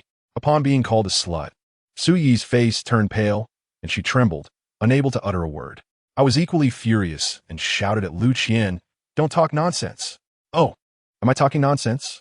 My eyes are not deceiving me. Can't I see they have something going on? This has been going on for quite some time. Hasn't it? No. Zhang Wu suddenly interjected. I haven't been with her. We are just ordinary classmates. Ordinary classmates come here? Do you think I'm stupid? Zhang Wu, I never knew you had such tricks up your sleeve. Lu Qian's sharp tongue turned the tables, questioning Zhang Wu instead. Zhang Wu was left speechless, trembling with rage. I expected him to retaliate, but he held back. Indeed, everyone has a weakness, and Lu Qian was his. Under Lu Qian's relentless attack, the atmosphere reached a stalemate. Yang Xiao chuckled. Since both sides have made mistakes, let's not blame each other. If you need to part ways, then do so. If you want to be together, then go ahead. Li Wei smugly embraced Lu Qian. I think that's a good idea. Let her go. Zhang Wu's eyes blazed with fury, and I noticed his fists clenched tightly. What do you want? Li Wei provocatively glared at Zhang Wu. Come on, don't be like that. Yang Xiao interjected, interestingly stern. As I mentioned earlier, since everyone is at fault, why not take a step back and find your own partners? With Yang Zhao's words, the atmosphere shifted dramatically. His formidable presence enveloped the entire grove. From any perspective, Yang Xiao was an individual not to be trifled with. Zhang Wu asserted, word by word, I did nothing wrong. I am not with her. That are clearly referred to Su Yi. Indeed, you haven't been with this little slut, but you are pursuing her, aren't you? Although she isn't much to look at, she is not someone you can win over. With your character, who could you attract? I must have been blind to have liked you in the first place. Lu Qian's tone was biting. Not only did she insult Zhang Wu, she also demeaned Su Yi, whose expression grew even darker. Zhang Wu, already not good with words, was rendered speechless with rage. While I could retort against Lu Qian, I knew it would only provoke her further, leading to more wild insults. I couldn't act either, as Yang Xiao would certainly not allow it. Seeing our silence, Lu Qian grew even more triumphant. Remember your worth. Don't chase after a girl like her without considering if she would ever notice you. You are mistaken. A voice suddenly rang out. Everyone froze, turning toward the source, Su Yi. Lu Qian looked at her, puzzled about what she had said wrong. Though still pale and trembling, Su Yi spoke earnestly. Zhang Wu is not pursuing me. It is I who am pursuing him, and I have no delusions about winning him over. I believe Zhang Wu is a true hero, not someone an ordinary girl can match. Before this, Zhang Wu called you beautiful and virtuous, and I believed him, for only such a girl deserves him. However, upon seeing you today, I sighed. It is Zhang Wu who has lost his sight. You are simply unworthy of him. Her words, though quiet, struck with conviction. Zhang Wu stared at Su Yi, who smiled at him. Zhang Wu, break up with her. She is unworthy of you. You deserve a better girl. Like me. In a moment of unexpected clarity, Zhang Wu actually nodded. Lu Qian erupted with fury. You little slut. I thought you were silent, but you've been harboring malice. Before she could finish, a flurry of footsteps approached. Wang Yao arrived with 13 roses. I sighed with relief. I had secretly sent her a message earlier, not wanting to offend Yang Xiao directly. Wang Yao. Su Yi immediately called out. Wang Yao approached Su Yi and affectionately patted her head, smiling. Well done, my little sister. She then turned to Zhang Wu. From today on, my sister is entrusted to you. If you dare mistreat her, I will have you torn apart. Finally, she glanced at Lu Qian, her gaze turning fierce. For every time you called her a slut, you will receive 10 slaps. Do you remember how many times you called her? Wang Yao's presence silenced the crowd, just as it had when she confronted Lu Qian at the park fountain. Lu Qian sensed the gravity of the situation and, frightened, looked to Li Wei for support, but he too remained silent. If you don't speak, I will count it as 10. Wang Yao rolled up her sleeves and approached. 10 means 100 slaps. Lu Qian, terrified, quickly responded 5. 4. For slaps? Is it 4 or 5? Wang Yao was already before Lu Qian, her smile reminiscent of a devil. 5 slaps. Lu Qian, visibly anxious, replied, all right, 50 slaps. Once completed, you can leave. Without further ado, Wang Yao grasped Lu Qian's hair and began delivering swift slaps. The resounding sound echoed throughout the grove. After just 7 or 8 slaps, Lu Qian's nose bled, her hair a disheveled mess. Li Wei dared not utter a word, and Yang Xiao turned his face away, seemingly uninterested in defending her. Then Kaia, appearing by my side at some point, whispered, Wang Yao is impressive, Ayasentishi? I nodded indeed. After a dozen slaps, Wang Yao grew a bit weary and shook her arms. Suddenly, Lu Qian screamed and seized the opportunity to claw at Wang Yao. Yet, Wang Yao seemed prepared, swiftly kicking her down. Dare to fight back? At 10 more slaps, Wang Yao bent down and resumed her assault.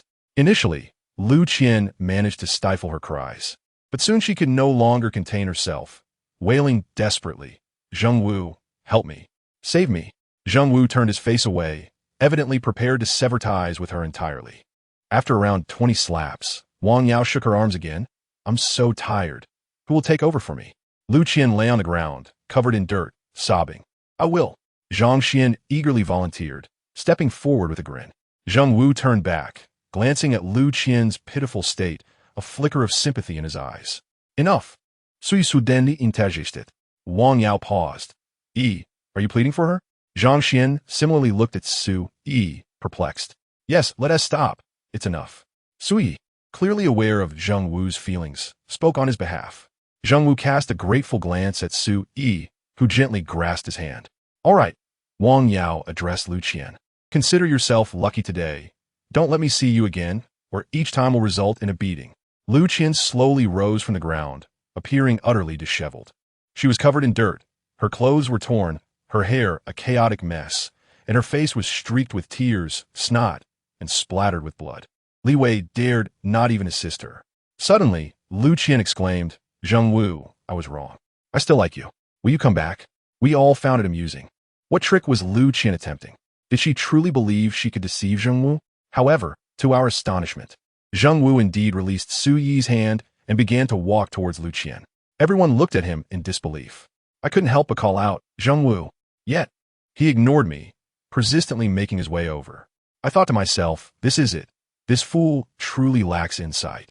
Just moments ago, he claimed he wanted to be with Su Yi, and now he was returning to that woman.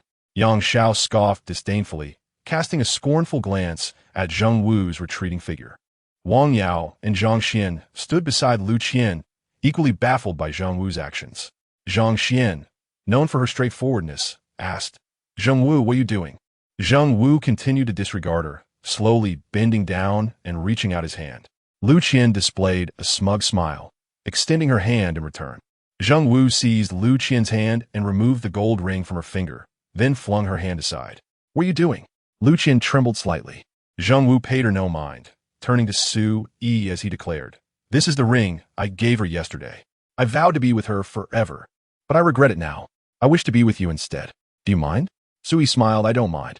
Zheng Wu sighed with relief and suddenly hurled the ring deep into the woods, as if to signify a definitive severance from his past. I contemplated that the ring cost over 1,000. Zheng Wu was quite generous. I jokingly thought that if Monkey were here, he would have already leaped to retrieve it. By the way, Zheng Wu, will you fight Li Wei? Wang Yao suddenly inquired. Yes, Zheng Wu replied, turning back. Li Wei was taken aback, likely not anticipating his involvement, and quickly looked to Yang Xiao for help. Yang Xiao frowned, let's spare Li Wei. He doesn't even know this girl is Zheng Wu's girlfriend. He was aware that we had questioned him when we first arrived. I seized the moment to add my 2 cents. Yang Xiao shot me a glance, and I felt a pang of apprehension. I had inevitably provoked him. Nevertheless, I resolved to stand up for Zheng Wu. It was a matter of principle. So, I smiled at him, Brother Yang, we must adhere to the rules. Wang Yao chimed in. Yes, we must follow the rules. Brother Yang surely won't object, right? Yang Xiao was left speechless, while Zheng Wu eagerly began to take action. His fists were fierce. With a single blow, he knocked Li Wei to the ground. He followed up with a series of powerful strikes, quickly leaving Li Wei bloodied and battered, hardly resembling a person. Thanks, Yang, Zheng Wu said gratefully. Wang Yao smiled brightly as she led our group away from the woods. On our way back, Zheng Wu and Su Yi held hands tightly, and the group couldn't resist teasing them. Later, it became clear that Zheng Wu and Su Yi had merely passed by and decided to investigate the commotion in the woods. I felt a twinge of envy for Zheng Wu. On the same day, he avenged old grievances and gained a new love. Surrounded by a beautiful girl, what a rhythm of a life well lived. Ma Jie and Zhang Ji wore expressions of despair. I remarked, what are you two gloomy about? Yao was meant for Zheng Wu all along. Everyone laughed, and Zhang Xian teased. Zuo Fei, it's your turn with Lin Ke next. I assent it. With that, the group began to cheer and egg us on, insisting that the star-crossed lovers, who had endured through middle school without becoming a couple, were overdue for romance. If things continue like this, we might have to force you two into a wedding chamber. These girls were audacious, unafraid to speak their minds. Lin Ku'er blushed and lowered her head, while I discreetly glanced at Wang Yao. Wang Yao remained unfazed, joining in the teasing. After returning home, I called Mao Mao to share the recent events. Ecstatic, Mao Mao shouted over the phone, well done, Zuo Fei. Come visit Qi Zhong sometime. I'll treat you to a feast. Thus, Zheng Wu bid farewell to his past and officially began his relationship with Su Yi. From that day forward, aside from attending classes and sleeping, they were inseparable, enveloped in a sweet romance that elicited envy from all. Notably, every flaw Zheng Wu possessed was perceived as an attribute by Su Yi. Even his arrogance and antics were seen as humor. When Zheng Wu boasted of being attacked by over 100 people, Su Yi would laugh until she could hardly stand. They truly were a match made in heaven. Speaking of this clingy couple, I must also address my own situation. After clashing with Yang Xiao at the back gate, I had been worried about possible retaliation, but thankfully, a few days passed without incident. This was quite favorable. In a few days, Monkey would be back, and I could finally offload this burden. Living in constant anxiety was exhausting. It was far better to have someone dependable. With little going on at school, Huang Jie spent his days at the internet CAF, making him difficult to find. After Monkey's departure, I noticed he had grown even more withdrawn, hardly interacting with others. At times, I wondered if my role as the acting leader displeased him, but then I dismissed the thought. Monkey's friends were straightforward and lacked ulterior motives. Wang Yao distanced herself from me, severing nearly all contact, while Lin Ke and I grew closer. If I didn't seek her out, she would take the initiative to find me and invite me to go shopping. One weekend, I unexpectedly found myself with free time to visit home. My mother was overjoyed to see me, holding my hand and chatting endlessly. However, I hadn't seen my father in 2 days, since his transfer to Dongsheng. He had become even busier. With evening self-study looming on Sunday, I returned to school in the afternoon. Lin Ke invited me to go shopping, and since I had no other plans, I gladly accepted. Since arriving at Dongsheng No. 1 High School, I hadn't had the chance to shop due to frequent fights, so I was quite pleased. The weather grew colder, and we shivered as we walked, while couples on the street huddled together for warmth. I restrained myself from wrapping my arms around her, as my heart still belonged to another. As dusk settled and the autumn wind grew colder, the street remained bustling. We exhaled clouds of breath and stomped our feet. Finally, Lin Ke could no longer contain herself and asked, "Are you cold?" I thought she might be hinting at something, so I gritted my teeth and replied, "Not cold." Lin Ke laughed. "Come on, you're shivering. Let us go." She pulled me into a clothing store and selected a black hat and scarf for me. After trying them on, I found them quite appealing.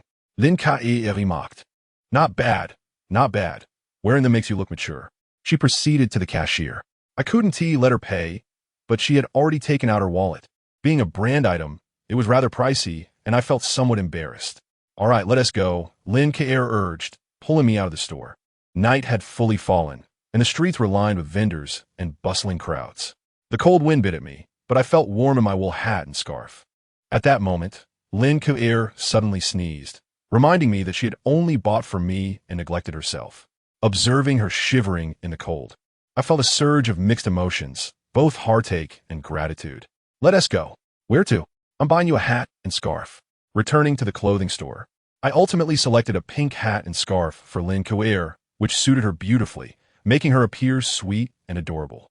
Standing together, even the shop assistant couldn't help but exclaim, "You two make a perfect pair." Lin Kuer blushed and fell silent, prompting me to quickly clarify. "We're not a couple. Don't deceive us. I saw you two holding hands when you came in. Did we? I don't recall. I only remember pulling her in." Wearing hats and scarves, we returned to school, and the girls from the 13 Roses were all aflutter, declaring how splendid our couple's outfits looked. At that moment, Wang Yao was also present, and I quickly waved my hands, insisting, no, we just happened to buy them from the same store. They merely resemble each other." The others remained unconvinced and continued to tease us, creating an atmosphere that reached a fever pitch. They urged me to confess my feelings once more, joking that if Lin Kuer didn't agree, they would throw her out of the window. Lin Kuer blushed, but did not object, her silence speaking volumes. How could I comply? I hastily declined, concocting a myriad of excuses, even claiming today wasn't an auspicious day. Thankfully, the bell for evening study rang, prompting everyone to disperse. Lu Yana approached me, saying, "Don't think it's over. After class, we'll continue." In a panic, I fled before the bell rang, ignoring their calls later, and even when Zheng Wu came to my dorm to drag me out, I remained resolute. Later that night, as I prepared for bed, my phone buzzed with a message from Wang Yao. "What do you mean? Why didn't you come?" I replied, "Why should I go? I like you." Wang Yao retorted, "Can you stop being delusional? You like Lin Kuer?" I insisted, "I don't like her. I like you. Tomorrow, I will lay it all out with her." Wang Yao challenged, "You dare?" I shot back, "Just watch me." With that, I turned off my phone. It was time to confront Lin Kuer and express my true feelings. Regardless of Wang Yao's stance, even if she and I didn't end up together, I needed to voice my heart's desire. "Fei Ge, are you texting Wang Yao?" Ma Jie suddenly poked his head out. "Get lost." He quickly withdrew. Lying in bed, I tossed and turned, unable to sleep. After a restless night, Ma Jie's voice rang out again. "Fei Ge, if you can't sleep, just share what's on your mind." Just as I was about to respond, Ma Jie jumped out of bed, declaring, "No talking, get lost." I stared at him, surprised at his newfound assertiveness. As I pondered, Ma Jie unceremoniously dragged me out. In the dimly lit corridor, it was just the two of us. After much contemplation, I decided I needed to share my thoughts with him. I had no one else to confide in. My feelings were bottled up, and it was impossible to turn to Zheng Wu, who was now allied with Su Yi. He might have already spread rumors about me, possibly revealing my feelings for both Lin Kuer and Wang Yao. I never imagined I would confide in Ma Jie, but now it was necessary. I spoke candidly, baring my heart, explaining my desire to confront Lin Kuer and confess to Wang Yao. After listening, Ma Jie pondered for a moment before saying, "Fei Ge, I think you also like Lin Kuer." "Nonsense, I only like Wang Yao." "Really? You were calling both their names in your sleep. Why were you eavesdropping on my dreams?" Ma Jie chuckled without answering. I continued, "Even if I do have feelings for Lin Kuer, I can't possibly pursue both. If I want to be with Wang Yao, I must sever my ties with Lin Kuer. But even if you do, it doesn't guarantee you'll be with Wang Yao. It doesn't matter. I just want to express it." The next day in class, I prepared myself, thinking I would call Lin Kuer out during the next lesson. I devised a speech, contemplating how to reveal that my feelings for her stemmed from guilt, and how I had developed feelings for Wang Yao. I carefully considered my words, aiming to minimize the hurt. After class, as I intended to seek out Lin Kuer, Lu Yana approached me. "Zuo Fei, today marks the 8th day. Do you think the monkey will return?" I paused, recalling that indeed, according to the monkey, it had been 7 or 8 days.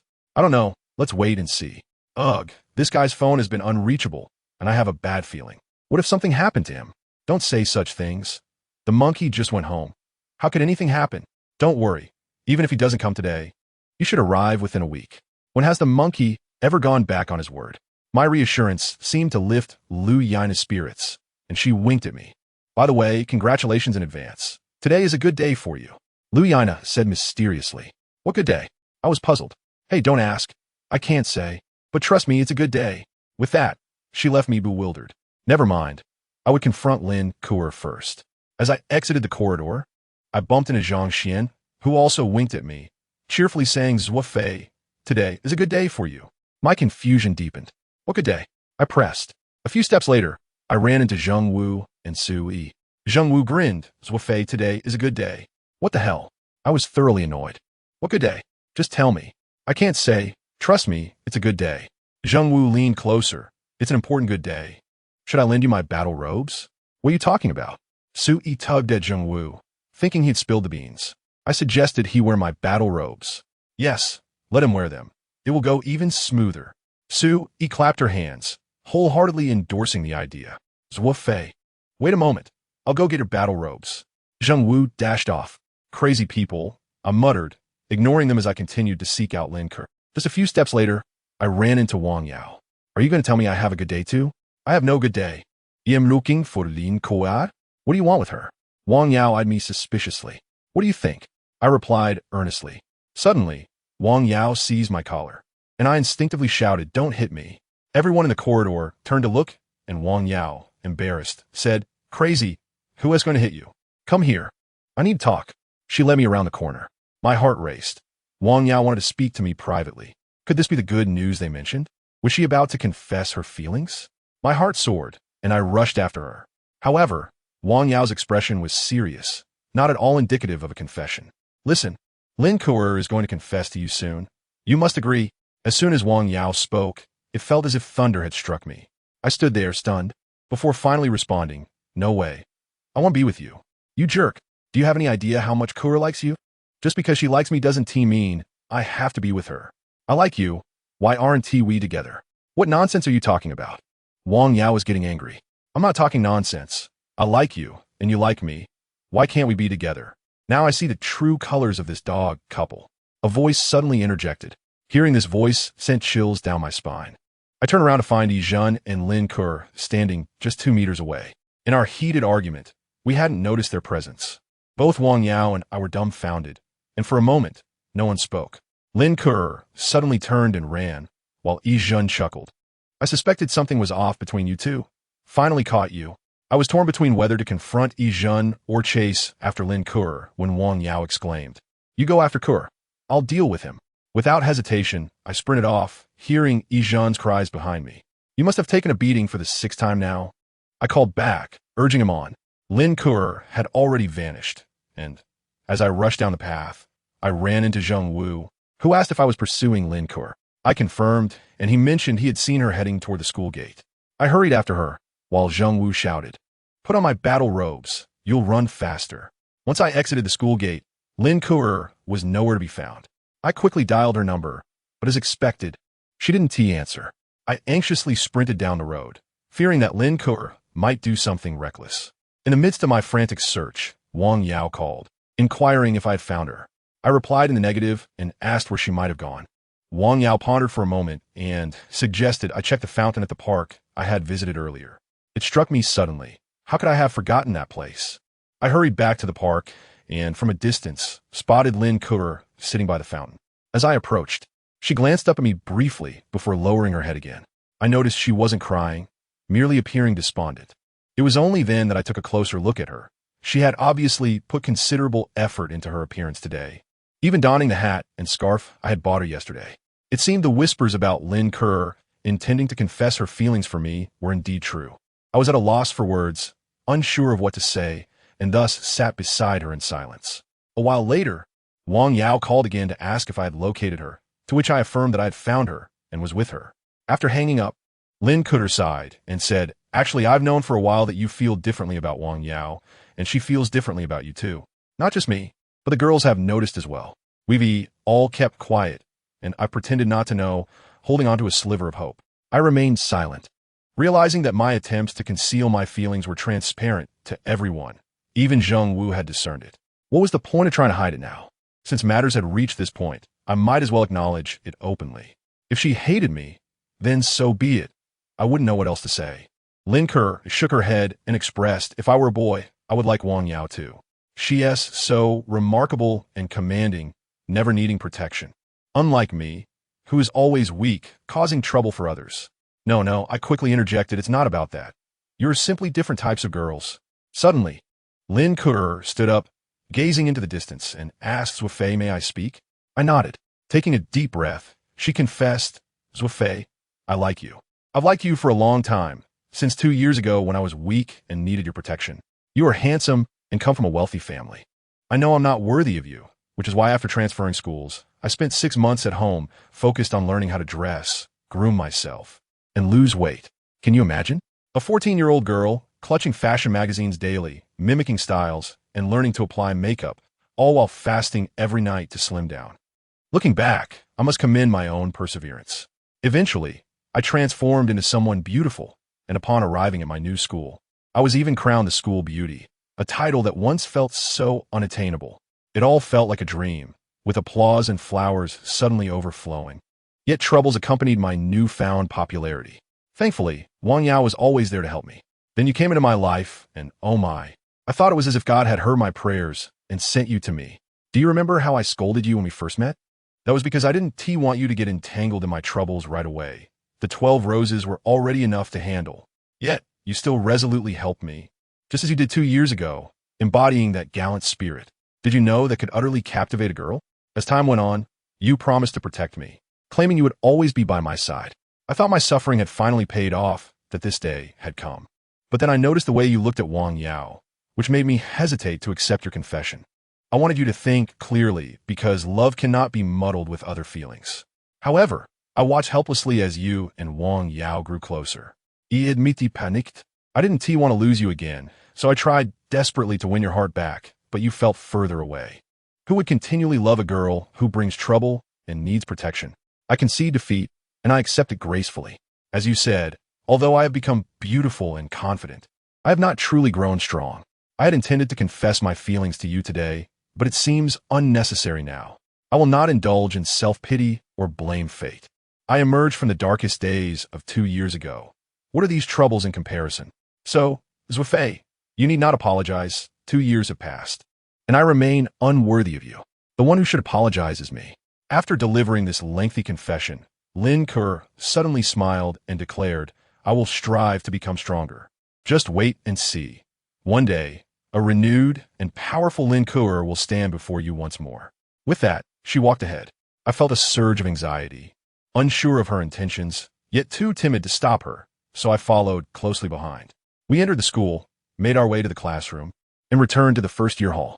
It was the end of class, and the corridor was filled with students, including a group of the 13 roses surrounding Wang Yao. Zheng Wu, Huang Jia, Ma Jia, and Zhang Ji were also present, indicating that the situation had escalated. Huang Jia was here too. As Lin Ke and I appeared, all eyes turned toward us, and the corridor fell silent. Wang Yao, Lin Ke looked at her with a mixture of guilt and resolve, while Zhang Xian and a few others rushed over to surround Lin Ke. Zheng Wu and the others approached me, anxiously asking questions, but I shook my head, genuinely unsure of what to say. Lin Ke said nothing either. She stopped about 3 meters from Wang Yao and declared, Wang Yao, in love, there is no room for modesty. Even as sisters, we must compete for what is rightfully ours. I'm grateful for your care over the years, and I will always remember your kindness, but now I must set that aside, for we have a more serious matter to address. As she spoke, she removed a blue hairband from her wrist and tied her hair back into a ponytail. Then, she bent down, slipped off her high heels, and stood barefoot on the white corridor floor. When she raised her head again, she seemed transformed, her gaze filled with determination and resolve. Now we shall duel. The winner stays, the loser departs. Burdened by shame, my pen dances with fervor. Entrusted with the faith of many, my words bloom with brilliance, driven to prove myself. Et pour forta tous en sauts. Thus, characters come alive. Do you recall Lin Ke, once steeped in disgrace 2 years ago? Do you remember the ever-hilarious yet reliably steadfast monkey? How about the ever-bold Huang Jia, who loved to sing without hesitation? Do you recall the fiercely proud Wang Yao, ensnared by love? And what of the diligent Ma Jia, who always washed my clothes? What about the boastful yet undefeated Zheng Wu? Do you still remember Zuo Fei, who vowed to become strong? Join me on this journey, and I assure you their stories will evoke tears, laughter, excitement, and fervor. However, to craft an engaging and captivating novel, one must live without apprehensions. Currently, writing 3 chapters daily consumes 7 to 8 hours of my time. As each chapter undergoes meticulous revisions before being uploaded, I find myself tethered to my computer all day long. I adore writing novels, yet without financial support, how can my family stand behind me? Hence, we return to the age-old question. I publish, you subscribe. I eschew pretense. The necessity of publishing is undeniable. Beyond the lofty notion that subscriptions truly showcase an author's prowess, the unspoken truth is that I must put food on the table. Regardless of the book's popularity or the number of recommendations, without subscriptions, I find myself scorned within the community, and as a writer relying on my craft, I risk starvation. I understand that after this chapter, there will be both supporters and detractors.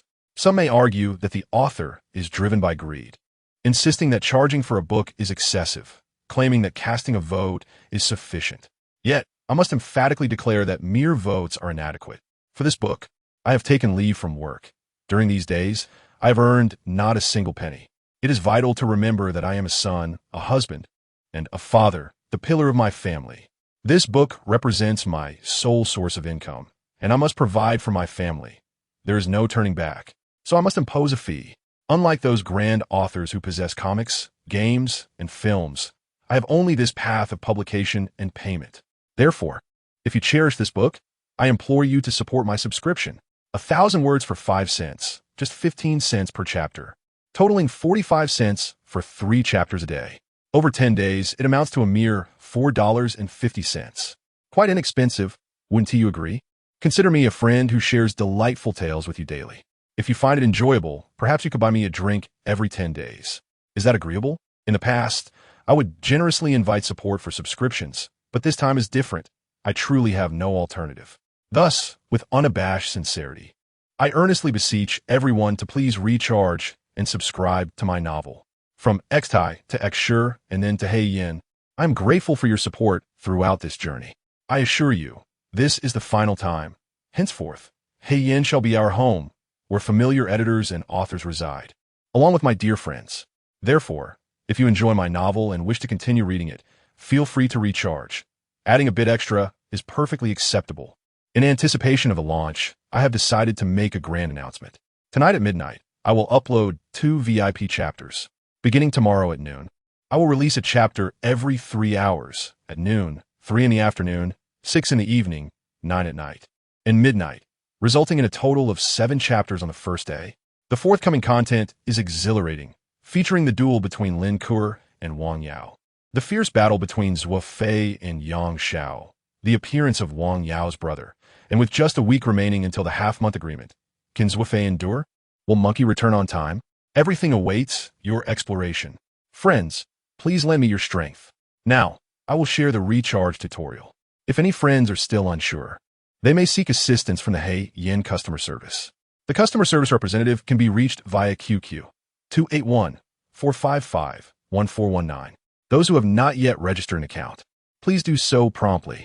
Logging into Hey Yin is now convenient. Using your QQ number or Baidu Tieba account suffices.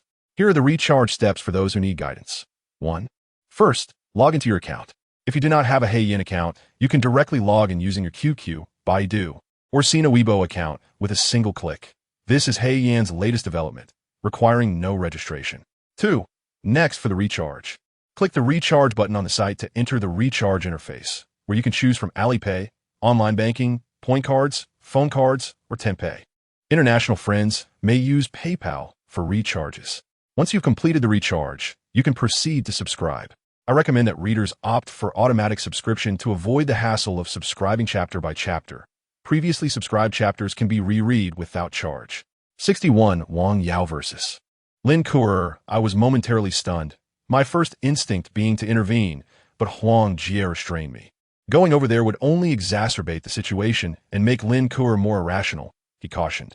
In that fleeting moment, the other girls had already encircled them, urging, "Please don't do this." Lin Kuo replied with a sorrowful smile, "Ladies, grant me a shred of dignity, will you?" The girls fell silent, and Wang Yao declared, "No need to fight. I concede. I shall take my leave." She turned to walk away. "Are you pitying me?" Lin Kuo suddenly interjected. Wang Yao halted. Lin Kuo continued. "What do you take me for? A pitiful creature begging for mercy? Please refrain from assuming such an arrogant demeanor. I am earnestly challenging you." Wang Yao pondered for a moment before commanding, "Zhang Xian, clear the area." Within the group of 13 roses, Wang Yao's words held an air of authority. "What are you staring at? Go back."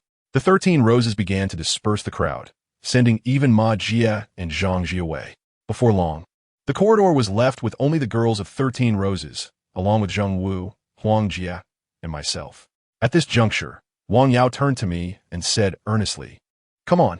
She understood that choosing not to fight or fleeing would only further wound Lin Kuer's pride.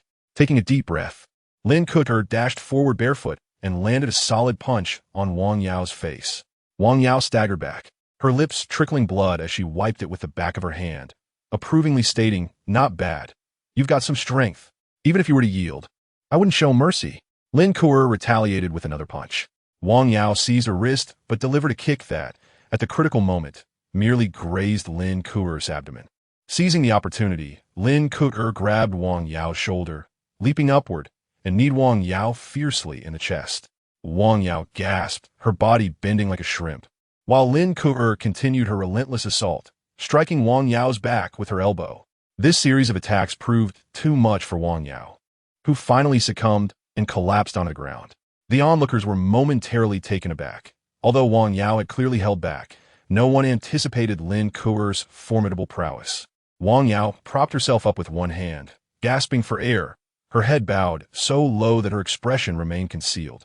Lin Kuer clasped her hands behind her head, tightening the slightly slipping hairband, and remarked, "I told you I've always trained, so I hope you take this seriously. Otherwise, you truly risk losing any claim to being the leader of 13 Roses.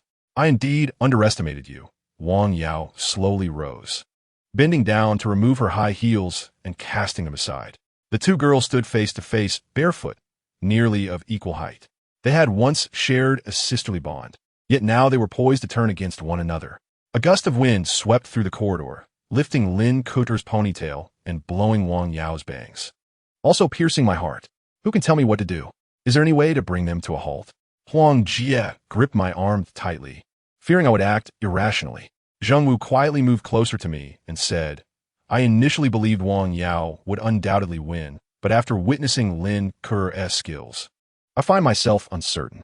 Zuo Fei, whom do you wish to triumph?" I was momentarily taken aback and refrained from answering. I wished for neither to emerge victorious. I longed for our camaraderie to remain intact as it once was. I would willingly embrace a lifetime of solitude rather than see these two turn against each other. Zheng Wu sighed. "Ultimately, you still lack the prowess of Mao Mao. Otherwise, we wouldn't find ourselves in this predicament. I understand you're reluctant to choose, but you must select one. I could lend her my battle attire to ensure her victory." At that moment, I truly lacked the spirit to engage in banter with Zheng Wu, despite his earnest intentions. Soon he noticed our exchange and quickly pulled Zheng Wu aside, admonishing him seriously. "Could you refrain from complicating matters?" Zheng Wu muttered softly, "Zuo Fei must make a choice. His indecisiveness has led us to this situation. Min vida, Lin Kaia in Kviot. Have you recuperated?" Wang Yao replied, "I am ready to commence at any moment." "Very well." No sooner had she spoken than Lin Kuer launched a powerful jab, executed with impeccable form. Even Bin Zi would commend her. Wang Yao, wary of underestimating her opponent, immediately raised her arm in defense while countering with her own punch.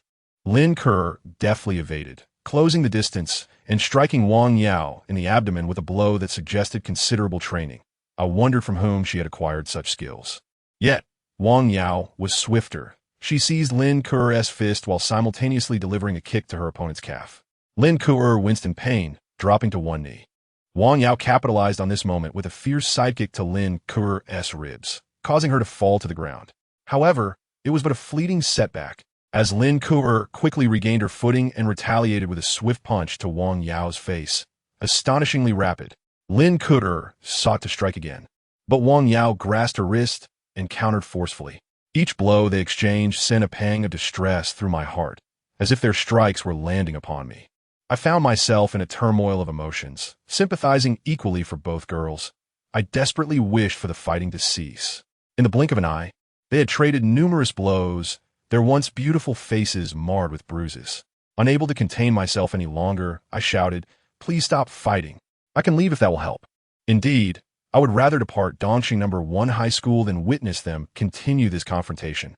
My outcry caused both to momentarily halt, panting heavily as they turned their gazes towards me. I hurried over and anxiously implored, "Do not fight any longer. Remember, you are still sisters. I'll step away, far enough that you won't see me again, if that's what it takes." This was no longer a negotiation, but rather a plea from the depths of my heart.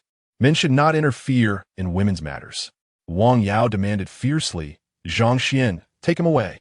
Zhang Xian and Lu Yana approached to pull me aside, but I urged them. Do not take me away. Go and stop them instead. Please, do not allow them to continue fighting.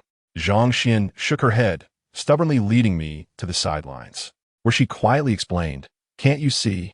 Kuer does not wish for others to perceive her as a pitiful creature, reliant on Wang Yao's protection. Thus, she has chosen this intense confrontation to prove herself, and Wang Yao must fully engage to genuinely respect Lin Kuer. This battle must yield a definitive victor to conclude. But I began, only for Zhang Xian to sigh in exasperation. How did it come to this? When I saw Wang Yao tending to your wounds during class, I sensed something was amiss. I lowered my head in shame, questioning whether it was all my fault. Zhang Xian ceased her commentary, and the sounds of Wang Yao and Lin Kuer's ongoing battle filled the air.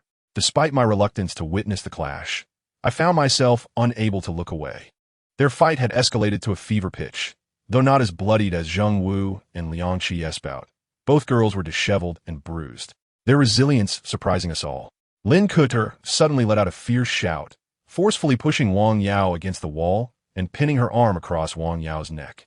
Wang Yao, grasping Lin Kuer's hair, retaliated with merciless punches to her opponent's face. Lin Kuer, undeterred, maintained her grip on Wang Yao's neck, seemingly intent on overpowering her. The battle had reached a stalemate, each girl expending her final reserves of strength. Tension gripped the onlookers, who felt that while fighting was permissible, it should not escalate to such perilous extremes. As if sensing the crowd's unease, Wang Yao rasped, "Stay out of this." The spectators exchanged anxious glances, each revealing their apprehension at defying Wang Yao's command. Unbeknownst to me, all eyes turned towards me. I nodded subtly, indicating that I would intervene at a critical moment, regardless of the outcome, to halt their reckless actions. At that moment, both Wang Yao and Lin Kuer appeared disheveled, their hair a tangled mess and faces marred with injuries. Yet, they shared an unspoken understanding. Neither attempted to tear at the other's clothing, a notable restraint, considering how often girls resort to such tactics in fights. So their attire remained mostly intact, albeit stained and scuffed. Wang Yao, caught in Lin Kuer's grip, was growing paler, her eyes rolling back, yet her fists continued to strike Lin Kuer's face, the force of her blows gradually waning. Lin Kuer, gritzing her till remained fierce, seemingly possessing boundless energy. It was evident that Lin Kuer was gaining the upper hand in this contest. Unable to bear it any longer, I reached out to pull Lin Kuer away, but Wang Yao gestured for me to stop. I regarded her in confusion. Wang Yao ceased her assault on Lin Kuer and let out a long sigh. At that moment, Lin Kuer appeared drained, her expression turning remarkably weak, and her grip around Wang Yao's neck slowly slackened. Subsequently, her body began to tilt backward, and Wang Yao instinctively caught her, gently laying her down on the ground. Tears streamed down Wang Yao's face, falling like droplets onto Lin Kuer's battered visage. Almost simultaneously, the girls of the 13 Roses began to weep softly. Lin Kuer slowly lifted her hand, tenderly wiping away the tears from Wang Yao's cheeks. "Wang Yao, are we still sisters?" "Yes, of course," Wang Yao replied, her voice trembling. "You are so strong. I've been training tirelessly, even purchasing discs to learn from, yet I still cannot surpass you." Wang Yao's tears flowed even more fervently. I had no idea you had grown so formidable. I thought you were still that innocent girl, always forbidding you from doing this or that. Have I been too controlling?" Lin Kuer shook her head. "Not at all. We all understand your good intentions. Everyone relies on you. However, I too wish to grow stronger. I do not want to be perpetually shielded by you. I desire to protect you one day as well. Kuer, please don't leave us. Let us abandon all the men. They are all unworthy. We sisters are enough for one another. We can remain together forever." The other girls echoed in agreement. "Yes, Kuer, please stay. We are enough together."